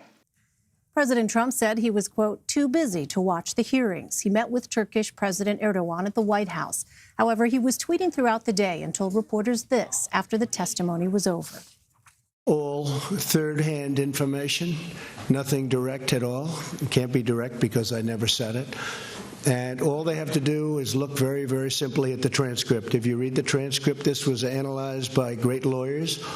This was analyzed by Greg Jarrett. It was analyzed by Mark Levin. It was analyzed by everybody. They said this statement that I made, the whole call that I made with the president of Ukraine, was a perfect one. First, we have coverage from the White House, where CBS News White House correspondent Ben Tracy is standing by. So, Ben, we just heard that clip from President Trump. What else do we know about how the White House is reacting to the way Republicans in particular handled this testimony? Well, at that news conference, President Trump doubled down, saying that he did not watch a single minute of this testimony today. He called it a hoax. And, you know, part of that is circumstance. The president had the president of Turkey here today, so he was in meetings all day and really couldn't sit down and watch this testimony as he might on a day where he had a lighter schedule. But some of that is also optics. The White House wants to make the president look like he is still being president, that he's doing the business of the people, and they want to make what's happening at the Capitol seem silly by comparison. So there is a little bit of a strategy there. We can tell you that people here at the White House were definitely watching the coverage of these hearings, and they were sending out kind of a rapid response talking points all day long about the testimony as it was happening. And a lot of that boils down to a phrase they used. They said, new testimony, same old hearsay, there is still no quid pro quo. Now, in response to that bombshell that Ambassador Taylor dropped today, that basically his staff said that they overheard Ambassador Sondland on the phone talking to President Trump, and they were talking about investigating the Bidens. The president was asked directly about that at this news conference today, and he said, quote, I know nothing about it. I've never heard it. He did not specifically say it never happened. He just said, I know nothing about it. Basically, what we're hearing here at the White House is that officials here at the White House, the president himself, they have said they don't think impeachment is a good thing for the president because it is a stain on his legacy, but they almost see it as a foregone conclusion. They're not worried about it impacting the president with his base. If anything, they think this fires up the base instead of turning them off. Elaine. Ben Tracy, thank you very much, Ben. Let's bring in the rest of our panel: Olivia Gazis, Anita Kumar, Eugene Scott, and Ricky Kleeman. Olivia is a CBS News intelligence and national security reporter. Anita is a White House correspondent and associate editor at Politico. Eugene is a reporter for The Washington Post, and Ricky is a CBS News legal analyst. Welcome to all of you. Olivia, what more do we know about this phone call Bill Taylor revealed in his testimony? Right. So this was arguably the biggest revelation of the day, Elaine, apart from the fact that the hearing happened itself. But David Holmes, who CBS News confirmed to be the staffer in question, is a mid-career Foreign Service official, by all accounts, a serious and well-respected professional. We spoke to the former Deputy Secretary of State, Bill Burns, who said he was one of the best he'd ever served with. And Holmes, according to Taylor's testimony, has offered a new direct link between the president and this order for investigations, a clearer link than we have heard before. So as you recap there, Holmes apparently was in a restaurant at the time that Ambassador Taylor and Volker were at the front lines. He was instead with Ambassador Sondland and overheard this conversation between the ambassador and President Trump, in which the aide said that he heard the word "the investigations" uttered by President Trump, and that when he then asked Ambassador Sondland about what the president thought of Ukraine, he was told that the president cared more about the investigations into Joe Biden. I'm sure that we will hear more about this account because Adam Schiff, in a post-hearing presser, confirmed that, in fact, he is the person who is going to be deposed this Friday, which happens to be the same day that we'll have a second public hearing from, of course, the former ambassador, Marie Masha Yovanovitch. But behind closed doors, we can expect David Holmes, this official, this aide to Bill Taylor, also to Yovanovitch, testifying about what exactly he heard on that call between Ambassador Sondland and President Trump. Anita, how might this revelation from Ambassador Taylor affect the White House's messaging and strategy around impeachment? It feels like we saw something a little bit or heard something a little bit different today. They had a couple talking points ready, and we had sort of mentioned a little bit before we had heard one, which is this is a game of telephone, that there's no There's no direct link to the president. No one has heard that. So this actually obviously goes against that. You heard the president earlier saying he didn't know what they were talking about. He doesn't know about this call. So it does hurt that strategy a little. The other two things they were talking about was why is everybody complaining that Ukraine didn't get aid? Actually, the president and this administration did give the aid to Ukraine, something that they claim that the Obama administration didn't do. And so you should say, this administration did a good job, not a bad job. And then the third thing they've been talking about is how this is just unelected bureaucrats who disagree with the president, disagree with his policy, but it's the president who's elected to make those decisions, and they're just fighting back as they disagree. And so those are the things that we have heard today, and I think that we will continue to hear them Friday and then into next week. Eugene, I'm wondering, this is in fact a political process that we are seeing unfold. This is not a court of law, and ultimately, if in fact it comes to the point where members of the House decide that they will go ahead and proceed with drafting articles of impeachment, it then goes to the Senate for trial. Based on the line of questioning that we heard from Republicans in particular today, as well as some of the reaction in between during those breaks from people like Congressman Mark Meadows, for instance, is there any indication that there may be movement among Republicans based on what we heard today? Not as of yet. I think what we saw from Republicans this time around is that they are strongly behind the president, defending him and his actions and his conversation and behavior, believing that he did not do anything that was, and at risk of being a high crime or a misdemeanor. And that's going to be very interesting when it comes time to address these issues in the Senate, because while we have Republicans in the House consistently saying that nothing inappropriate was done, we have Republicans in the Senate who believe that something was done, but it was not inappropriate. And that something obviously being the quid pro quo. And so the strategy seems still to be very different from both groups of Republicans, depending on where they are in Congress, and whether or not they're going to be on the same page anytime soon, especially after today, remains to be seen. Ricky, let me turn to you. As I just mentioned, this is not a court of law. Really, this is about the court of public opinion. Nevertheless, we hear things like due process. We hear things like claims of hearsay. As a legal expert, give us some context here for understanding in a court of law what is hearsay, and in a procedure like this, is due process part and parcel of that procedure? Well, let me start with the second. When we consider due process is always something we consider in a criminal case. Mm-hmm. And the Constitution and the constitutional amendments, particularly the 14th, provide for it.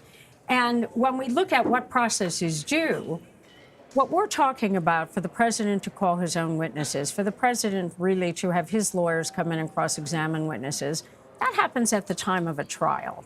If you're going to analogize it to a criminal proceeding, the trial takes place in the Senate. If we look at this process, which is the question of whether or not there will be a formal accusation, it is much more analogous to the grand jury. And in the grand jury, the defendant does not have a right to be present. The defendant does not have the right to have counsel present. There is no cross-examination of the government's witness. The government gets to give its own case in a private room. So what's happened here is this is like a hybrid. Although we're dealing with the ultimate question of whether or not what we see this week, next week, perhaps even further weeks, will then go to the Judiciary Committee for the Judiciary Committee to decide by a majority vote whether or not it will go to the full House. So I would say, looking at today, you had a lawyer for each side. You had all of those congressional people able to ask questions or make speeches, that the president got a lot of due process. Eugene, President Trump has repeatedly said this is all about his efforts to root out corruption in Ukraine. George Kent told lawmakers today investigating the Biden family is, quote, not anti-corruption. Break down for us how this debate over what constitutes corruption is playing out politically. Well, it's been interesting because it certainly depends on which side of the aisle you are speaking to. We saw Democrats say that if the president was really interested in addressing issues of corruption, he would start with his own administration. But we have those on the right who believe that Hunter Biden did something inappropriate because of his father's position, and that it was based on something that was perhaps corrupt or maybe even illegal, and that the Trump administration has a responsibility to actually get to the bottom of it. But there's a lack of consistency from those on the right defending the president because there seems not to be its equal amounts of concerns about the role of perhaps favor and nepotism when it comes to perhaps the Trump family specifically. And so ideas about corruption have been quite different, and we're seeing that on display in these hearings based on who is asking questions and providing answers. But at the end of the day, how people define it primarily seem to be divided by partisan lines. Ricky, I want to go back to this notion of hearsay. So the president asked this week why there's such a focus on, quote, second and third-hand witnesses in this investigation. The White House press secretary today told CBS News that this case is all hearsay. Give us a primer on what exactly hearsay is. When you hear that term thrown around, what does it actually mean in a legal context? If I see you walking down the street with Joan Smith, I can say I have seen you because I'm a direct witness to what I have seen. If I also get close enough to you and Joan Smith and I can hear you, I can also repeat what you say because I have directly heard it. However, if at some point you come up to me and say, Ricky, Joan Smith told me the following, well, that's hearsay. So the president and his colleagues who are criticizing the fact about hearsay is that the whistleblower's complaint is clearly based on hearsay. There are people who were involved in the call who then let the whistleblower know about their particular concerns, and this person, the whistleblower, reports it. However, those people who are on the call, who heard what was said, they can testify to it directly, which brings us to Bill Taylor, Ambassador Taylor's addendum today about having a staff member allegedly hear the president have a call with Mr. Sondland. I say that Gordon Sondland is the most important witness in this case, at least that's far that I know. And Gordon Sondland will arrive next week, and we will get to hear from him because he's the one who's having direct conversations with the president. So, Olivia, when we are talking about these second-hand witnesses, the White House has previously blocked those closer to the president from appearing. That includes former National Security Advisor John Bolton and acting White House Chief of Staff Mick Mulvaney. How might that complicate Republicans' defense? Well, I think as Ricky just elaborated, it may weaken it because it exposes something of a contradiction, of course, because these are people who arguably are better equipped to testify, but the White House is nevertheless preventing them from doing so. They've made the same argument about the whistleblower not having firsthand knowledge, but we now know that the ICIG, in fact, confirmed that the whistleblower had at least some firsthand knowledge. It's a moot point anyway, because the Democrats are never going to let that person testify out in the open. But what Republicans tried to revert to today were, again, just as the White House is, accusations that these are first, second, third-hand accounts from people who don't have direct knowledge, don't have a relationship with the president. But what you also have to take note of is that these are, this is not just one person with a hearsay account. It is a critical mass of, it's now 15 people who have testified behind closed doors, and 11 from which we're going to hear publicly, at least, over the next 2 weeks. And those accounts have all sort of centered around the same narrative and the same sort of set of facts. The Republicans did very little, I think, today to poke holes in those things. They did raise sort of the sort of standard criticism that this is a continuation of the Russia hoax. You heard the ranking member, Devin Nunes, today say, to Kent and Taylor seated before him, that they were part of the, quote, low-rent Ukrainian sequel to those hearings. So those were attacks that were sort of, a a bit more superficial. They didn't really undermine the credibility of either man. They didn't really go after or poke holes in their recollection of events. They mainly said that they were at a distance that was, not entirely persuasive from the facts at hand, and that's something that I think you'll see them continue to use as a tactic, as we have more of these public hearings. Anita, you reported today that frustrated allies of the president are urging him to stop talking about himself. How much do these concerns revolve around impeachment itself versus the re-election and how that might be impacted down the road? Well, it's all about the election. They think that if the president can, as the president often does, he talks about himself and how the attacks are on him, which obviously they are. This is impeachment. But if he can talk about how it impacts voters and his supporters, people who voted for him 2016, who have continued to support him, that he started a movement, if you will, and that those are the people that the Democrats are hurting. They're hurting half the country who ended up voting for him. And so they really do want him to make it more about voters across the country. And this is a message they want him to take to his rallies, to Twitter, to speeches, so that they can galvanize people for his election. Because remember, they do feel pretty confident that the House will vote, but then vote to impeach, but then it'll go to the Senate and he would be acquitted, not removed from office, but he'll have to face re-election. And so they want to use this as a way to sort of energize their base and supporters. Well, we know, Anita, that the White House was assembling a so-called war room to deal with impeachment messaging. They're bringing on board two former officials, Tony Sayegh and Pam Bondi. Do we still have Anita? All right, let's turn this over to Eugene then. To join the team, people will recall Pam Bondi. Apparently, we've lost them all. Okay. All right. I'm going to thank our panel here, and we'll move on. Olivia Gazis, Anita Kumar, Eugene Scott, and Ricky Kleeman. Thanks to you all.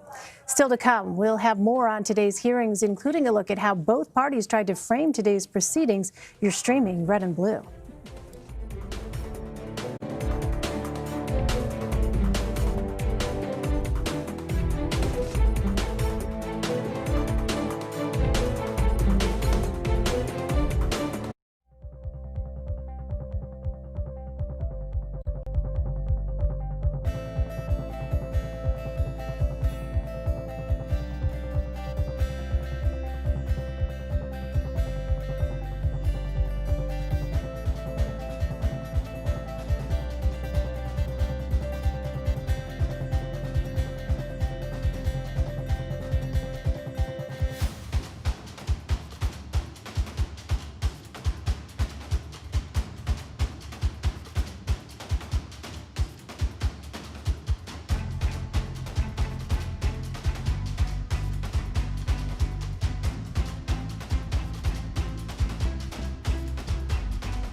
Both Republicans and Democrats are claiming victory after today's impeachment inquiry hearings.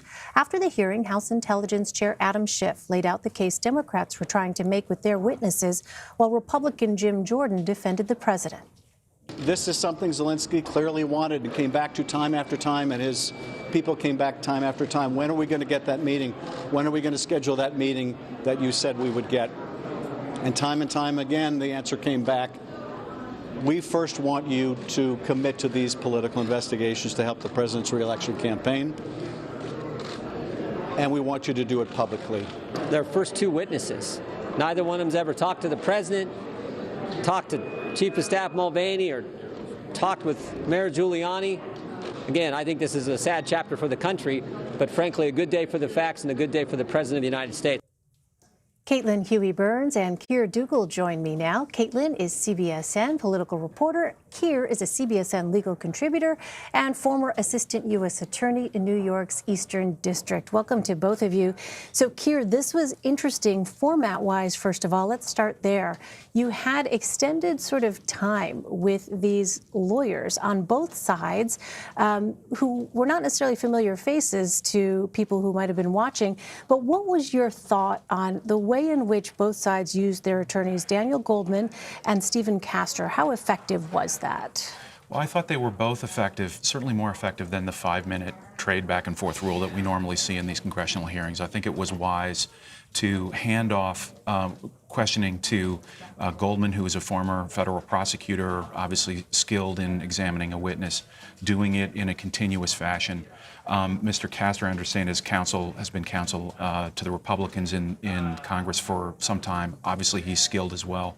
So I think Mr. Goldman's job was to get right to the heart of the story, to get to the important part of the story, do it quickly. He didn't have a whole lot of time. And I think what Mr. Castor's role was to sort of start to try to bring out some of the defenses that we've been seeing over this last several weeks for the Republicans. And Caitlin, how did their questioning compare to what we heard from members of Congress themselves? Well, I agree with Keir that, if we're going to do hearings from now on, it might be best to have these attorneys do them because, like Keir, they ask direct questions and there isn't this political posturing that we see from members of Congress. It's interesting, though. I think the Democratic lawyer made the case for Democrats, laying it out piece by piece, asking questions that presented to the public what actually happened here. And I think that was really important because Democrats faced a challenge going in, which is that most people in our CBS News poll, 73% have made up their minds about this already. A majority supports the inquiry, but only about 40-something% support actual impeachment of the president. So that was the challenge for Democrats. The interesting thing, though, I think that the Republican lawmakers made a better case for themselves than the lawyer did. I think their questions, as political as they were telling us where they see this argument going. So, Keir, walk us through the different strategies here that we saw from both Republicans and Democrats throughout the day. Right. So on the Democratic side, I think what you're seeing is you want to get to the facts quickly, right? You can lose a jury very quickly. So, and right now, I think the American public is the audience that this is directed to. So I think you wanted to have a concise recitation from two witnesses who are very credible. They say they're nonpartisan. They say, both of them say, we are not never Trumpers. We're just here for the facts. We're not here to to decide or take a position on impeachment. So I think that was effective. On the Republican side, Mr. Castor, his effort, I think, was in some ways easier, in some ways harder, right? And easier because he didn't have a specific narrative that he had to get out. He simply needed to make some points. His looked to me a little bit more like a cross-examination where you do a little bit of probing, you see where you're scoring points, you develop those. I saw cases where he would toss an idea out and then back away when it didn't seem like it was making progress. So I thought that they both, they both executed their job well. So I want to play a clip from Texas Democratic Congressman Joaquin Castro's question to Taylor and Kent about the Republican defense of the president. Let's listen to that. The other side has claimed or has defended the president, saying that the aid went through, that there was never any investigation. But the president attempted to get those things done. And it looks like there was an initial agreement by the president of the Ukraine to actually do those things. So, ambassadors, Is attempted murder a crime? Is attempted murder a crime? Attempted murder is a crime. Is attempted robbery a crime? Neither of us is a lawyer, but I think anybody in this room could answer that question. I think that's right. I'll go out on a limb and say, yes, it is. Is attempted extortion and bribery a crime? I don't know, sir. Okay, so Keir, they are not lawyers, but you are. What are your thoughts on this? First of all, is attempted extortion and bribery a crime? Sure it is. Look, we're talking about an area of, in the technical language, is an inchoate crime. And the other one that's an inchoate crime is a conspiracy. So there are lots of people in federal prison who engaged in a conspiracy that wasn't successful. For instance, a drug buy, the simplest case where you engage in a conspiracy to sell drugs and there's an agent who actually makes is there to make the purchase. Well, it's not a successful drug transaction, but you're guilty because you have committed a conspiracy.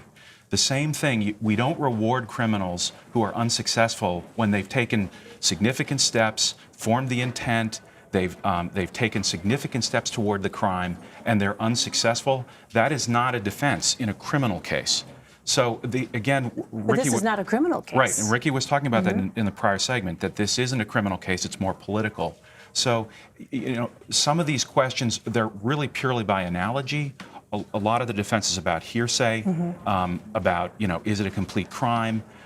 These things are, by analogy, you would look to the criminal case, but to a criminal case. But in a political setting like this, I don't think they're controlling. All right, Caitlin, before we move on, we are seeing reports that former Massachusetts Governor Deval Patrick is telling several leading Democrats he will announce a presidential campaign later this week because it's not a busy enough news week. Help us understand who Deval Patrick is and how he would fit into this race. Well, he's a former governor from Massachusetts, so he has executive experience.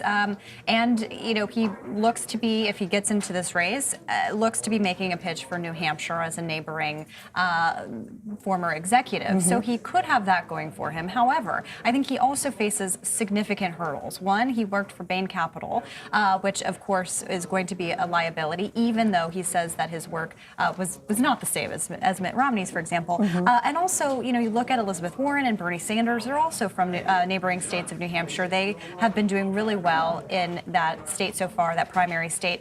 This is a very crowded field. We've talked about how Democrats are overwhelmed by their choices, not really wanting more candidates to get in, in fact, wanting it to narrow down a bit. So that is really the struggle.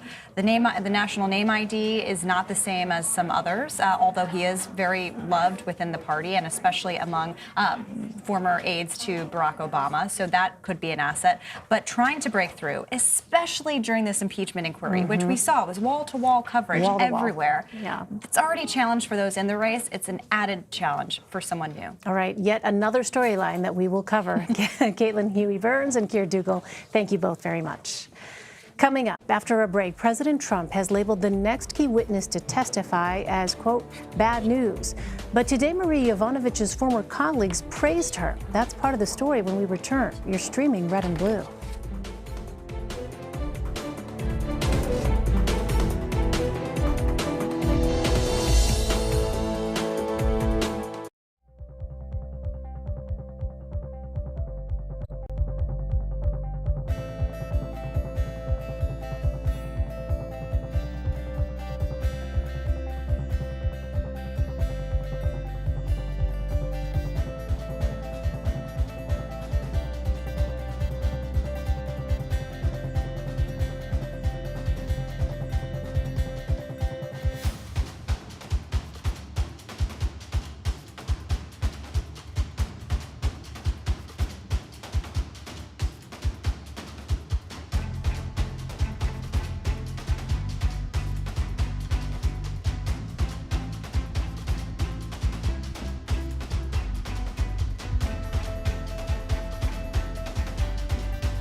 Former U.S. Ambassador to Ukraine, Marie Yovanovitch, will be the next witness to testify before the House Intelligence Committee on Friday.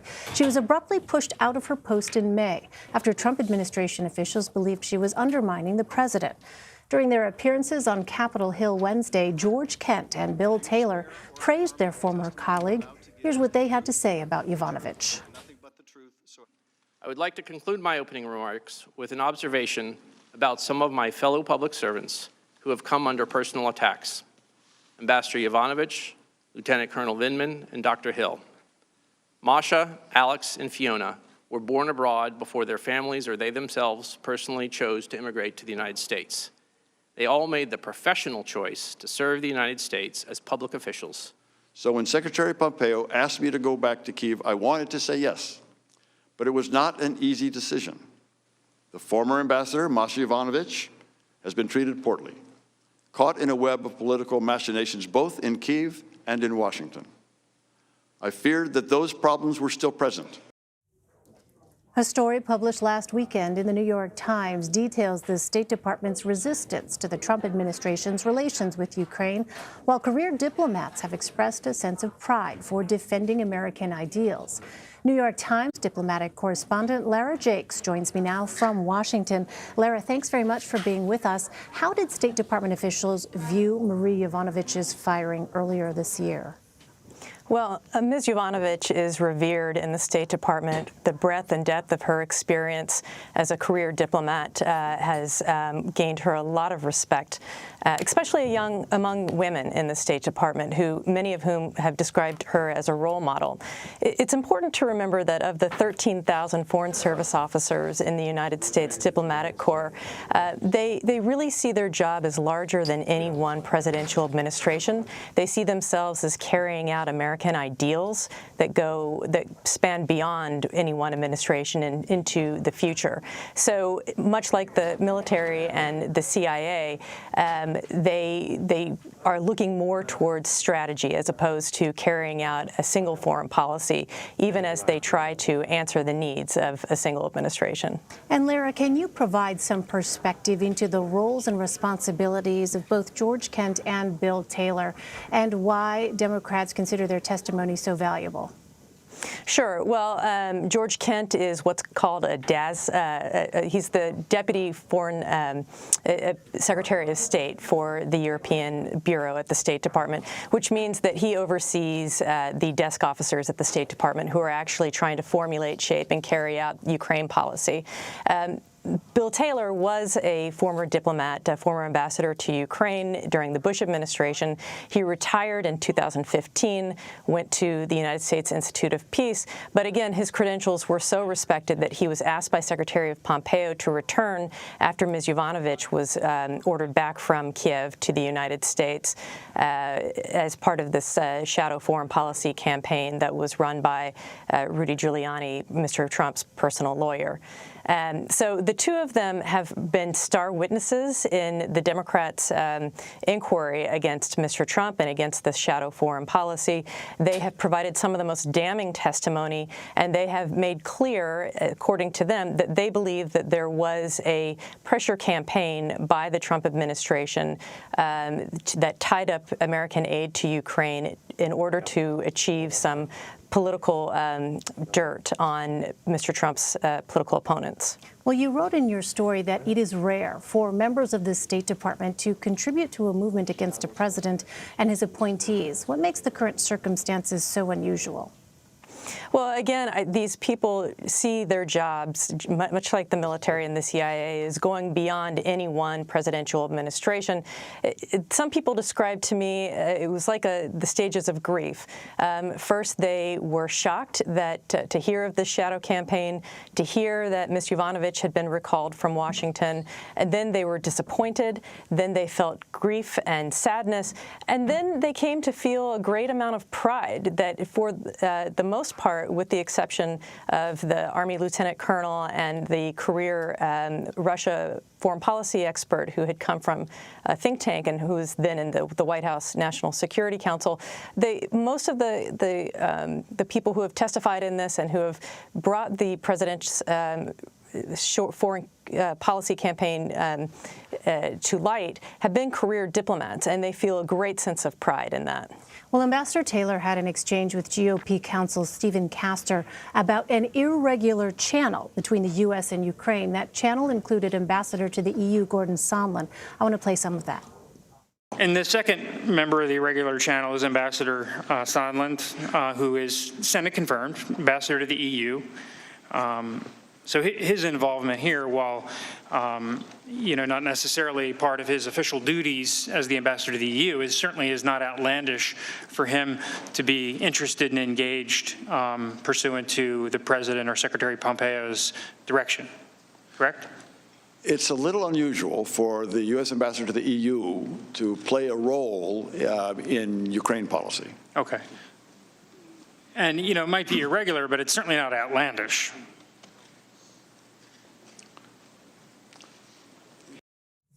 The pauses were quite telling, Lara. What are Gordon Sondland's responsibilities as ambassador to the EU? And do you agree with Ambassador Taylor's characterization of his role in Ukraine? Well, it's not up for me to say whether I agree or disagree, but what's certainly true is that Ukraine is not a member of the European Union. And so for the EU ambassador to be playing a part in Ukrainian policy certainly would be unusual. All right, Lara Jakes in Washington. Lara, thank you very much for joining us. Thanks for having me. For more on today's historic hearing, I'm joined by 60 Minutes correspondent Leslie Stahl. Leslie covered the Watergate scandal and was a CBS News White House correspondent during the Carter, Reagan, and George H.W. Bush administrations. Leslie, what a pleasure it is to have you. Thank you so much for being here. So glad to be here, Elaine. So what were your takeaways, first of all, from the hearings today? Elaine, I worked all day. Okay. My husband promises that he taped it, so I will go home and watch. So let me ask you, though, you have experience in this kind of highly charged political environment, although obviously it's a much different information landscape with Twitter, with social media, with various media that did not exist when you were covering the White House. What role do you think that plays into the kinds of analysis that we see coming out of a hearing like this? Because it used to be you'd play a bite, people would kind of have a few places to go to kind of digest that. It's not that way anymore. No. Watergate, for instance, they ran the hearings live all day long. Then there would be a sum-up special every night with a little bit of analysis. We didn't have panels. We didn't have people constantly analyzing, telling the public what we thought. You didn't do that. You stepped back.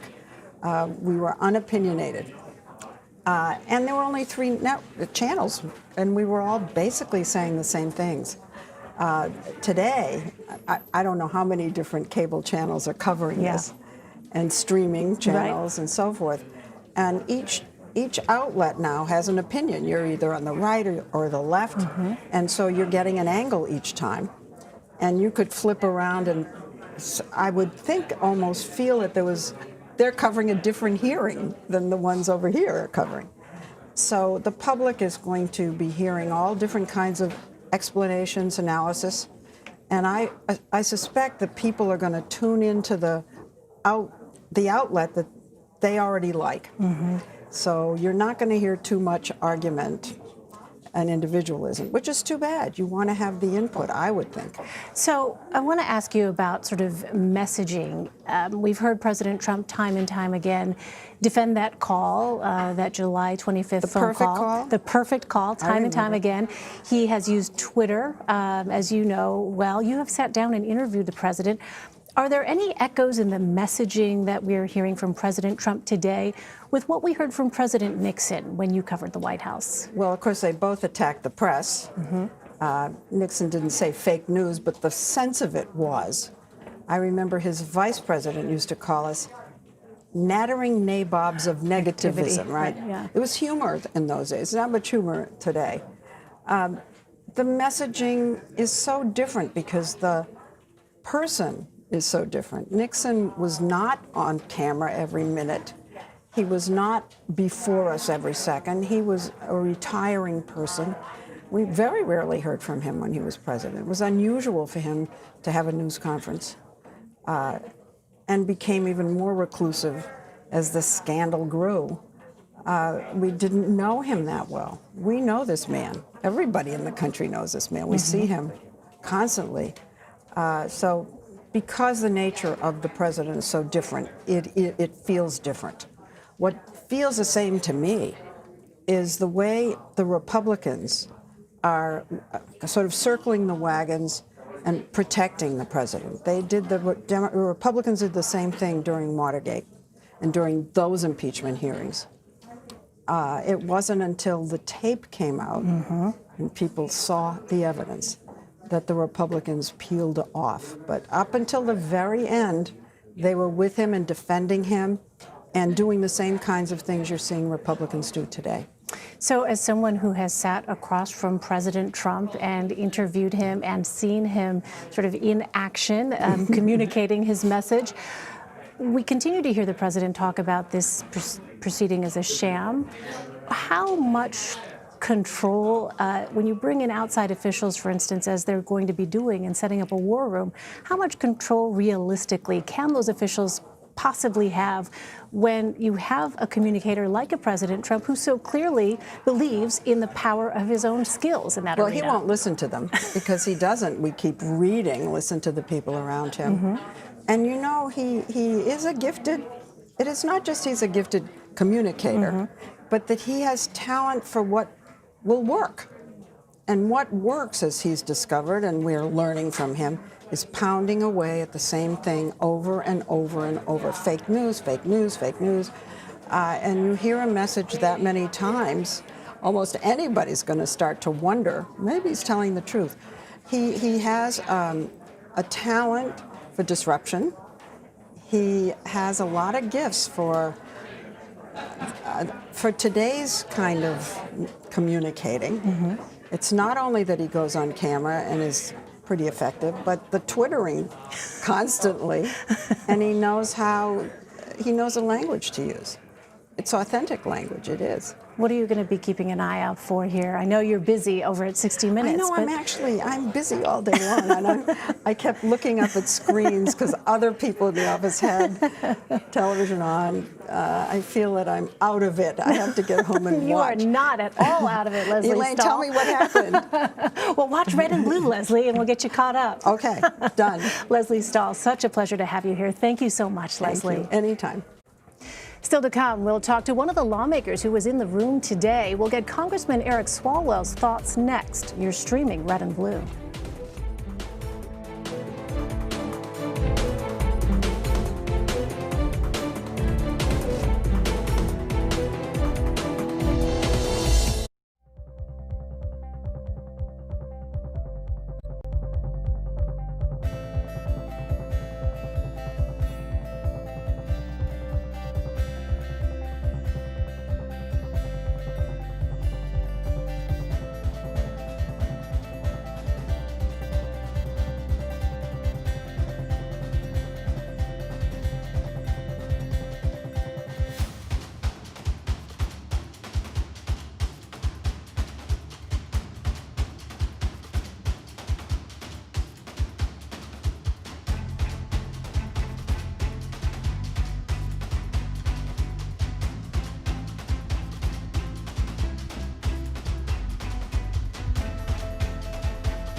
The first public hearings as part of the impeachment inquiry were conducted in front of the House Intelligence Committee.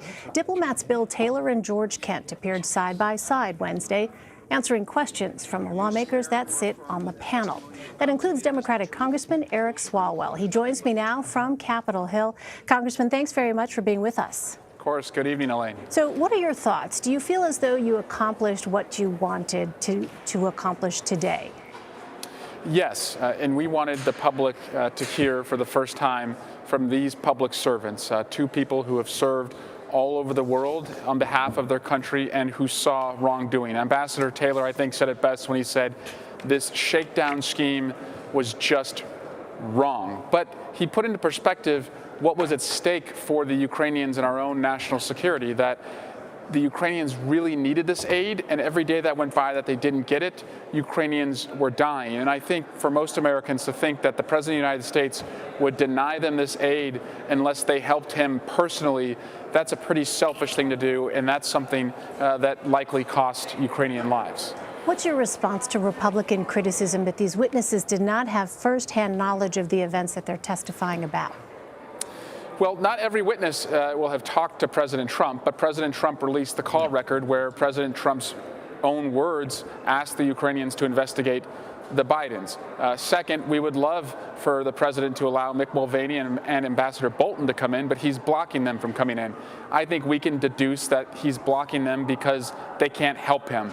But third, we will hear next week from Ambassador Sondland, and Ambassador Sondland has testified that President Trump told him everything was on the line for the Ukrainians if they did not investigate his political opponents. So on Friday, we will hear from Marie Yovanovitch. She will testify before your committee. What is it that you are hoping to hear from her? You'll hear more evidence of an abuse of power by the president. Absolutely, the president of the United States may pick his or her ambassadors. However, this president, with the corrupt intent, engaged in a smear campaign through Rudy Giuliani and others to remove Ambassador Yovanovitch so that he could clear the decks to put in place people like Ambassador Sondland, Ambassador Volker, and others who would carry out this shakedown scheme. As you know, Republicans have questioned how there can be an impeachable offense when there was, in fact, in their view, no actual ultimately withholding of the aid, that in the end, that aid was released. What is your reaction to that? Yeah, the aid was only released once a whistleblower complaint was filed, which the White House knew about before they released the aid, and once Congress started to investigate. So you don't get many points when you do the right thing only after an investigation is launched. Also, in America, if you attempt to commit a crime, we still hold you accountable, and that's exactly what happened here. So I don't think the president gets a lot of points for giving them the aid that they were entitled to almost 6 months earlier. I want to ask about this new information in Ambassador Taylor's testimony. He said a staffer of his overheard a conversation between President Trump and the ambassador to the European Union, Gordon Sondland. How is that going to impact your inquiry? It's more witnesses who understood what the president's true intent was. And again, if this diplomat comes forward, what is alleged is that President Trump had an obsession, even the day after talking to President Zelensky, on only the Bidens. And again, that's what's, I think, at stake here is, will we allow a president of the United States to use the power of his or her office to ask a foreign government to investigate a political opponent where that only benefits them and no one else in our country? And we hope to hear from this diplomat very soon. And if it's new relevant evidence, we'll invite this person to bring this forward in a public hearing. Today, you asked both witnesses whether they were, quote, never Trumpers. Why did you feel that question was important? I think it's despicable that the president has accused the people who have come forward as being never Trumpers, and I think they, frankly, were uncomfortable to even be in the position of having to testify about the president's wrongdoing. But they themselves are public servants, patriots, and have no dog in this fight other than to just do the right thing.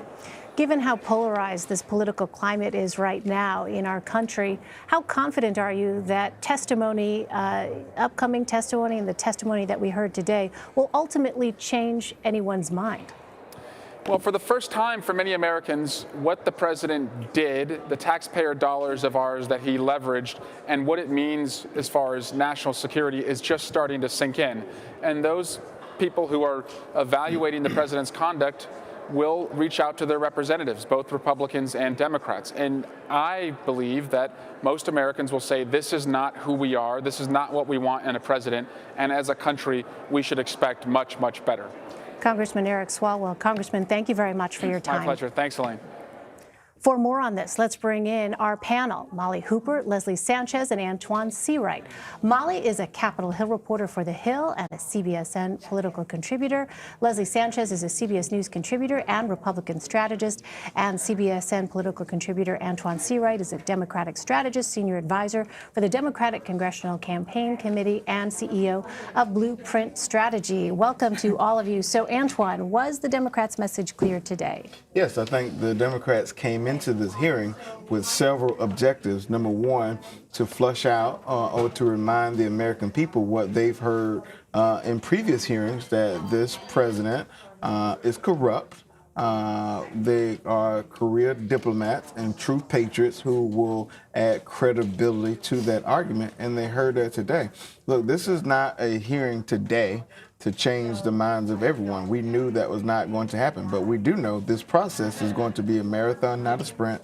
And today is day one of a number of hearings that we will hear that will essentially add credibility to what Democrats have been saying from the get-go. All right, so Leslie, I know Antoine says this is a marathon. Nevertheless, did we hear anything today that might change people's minds? It's a hyper-political marathon that where we heard a drumbeat of the same. If you were just kind of catching bits and pieces of it and not, watching every minute like we were, I think your takeaways, it sounded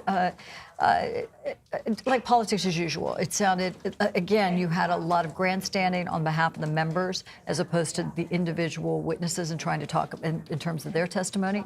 And I think that cover over it makes it sound like it's just part of the Russia investigation. It's this ongoing effort by the Democrats to continually, remove the president from office one way or the other. And I think that's what the Republicans are going to be saying, certainly what the president's likely to be saying, and it's more of the same. Politically motivated, and there's no there. With respect to does it merit impeachment? I think there's agreement that something did happen, that he exercised poor judgment in that language, but not agreement on does it merit impeachment. In our last 30 seconds, Molly, you have 3 more days of testimony next week. You have a day of testimony on Friday. How much is too much? Are Democrats concerned about that? It doesn't seem like it because they have 4 witnesses up on one day. I mean, these are big witnesses, and but if you listen to what Jim Jordan said, he's the new ad to the Intel Committee. Basically, in his testimony, he said, this is very complicated. He goes through, this is a phone call heard by this person, by that person, by this person. How are you going to connect the dots here? And is this really worth impeachment? And I think that the problem and the challenge that the Democrats are facing is, how do you break this down to make it understandable in simple bites? Because it was very interesting to those of us who cover Capitol Hill, and of course everyone else. But as to whether you can understand it easily or not, that's a different matter. Right, open question at this point. All right, Molly Hooper, Leslie Sanchez, and Antoine Seawright, thank you all. Here is what is coming up tonight on CBSN. We'll have even more analysis of today's historic hearings on Capitol Hill. What did we learn from 2 of the key witnesses at the center of the Ukraine controversy, and how did the White House react? That does it for today. You can stream Red and Blue Monday to Thursday at 5 p.m. Eastern. We'll have more coverage of today's hearings right after the break. You're streaming CBSN.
Gayle King takes you backstage with Grammy-winning artist Celine Dion as she opens her first tour since losing the man she loved. Thursday on CBS This Morning. The Emmy Award-winning CBS This Morning.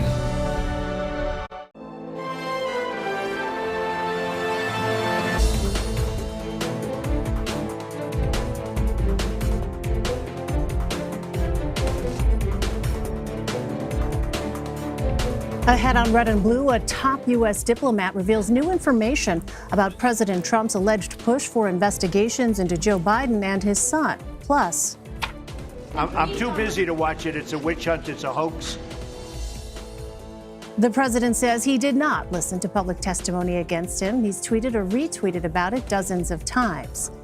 And another Democrat will reportedly be entering the 2020 race for president this week. More on Deval Patrick's entry in just a moment. Hi, everyone. I'm Elaine Quijano. It was a historic day on Capitol Hill. We heard the first public testimony as part of the impeachment inquiry. Diplomats Bill Taylor and George Kent appeared side by side Wednesday. And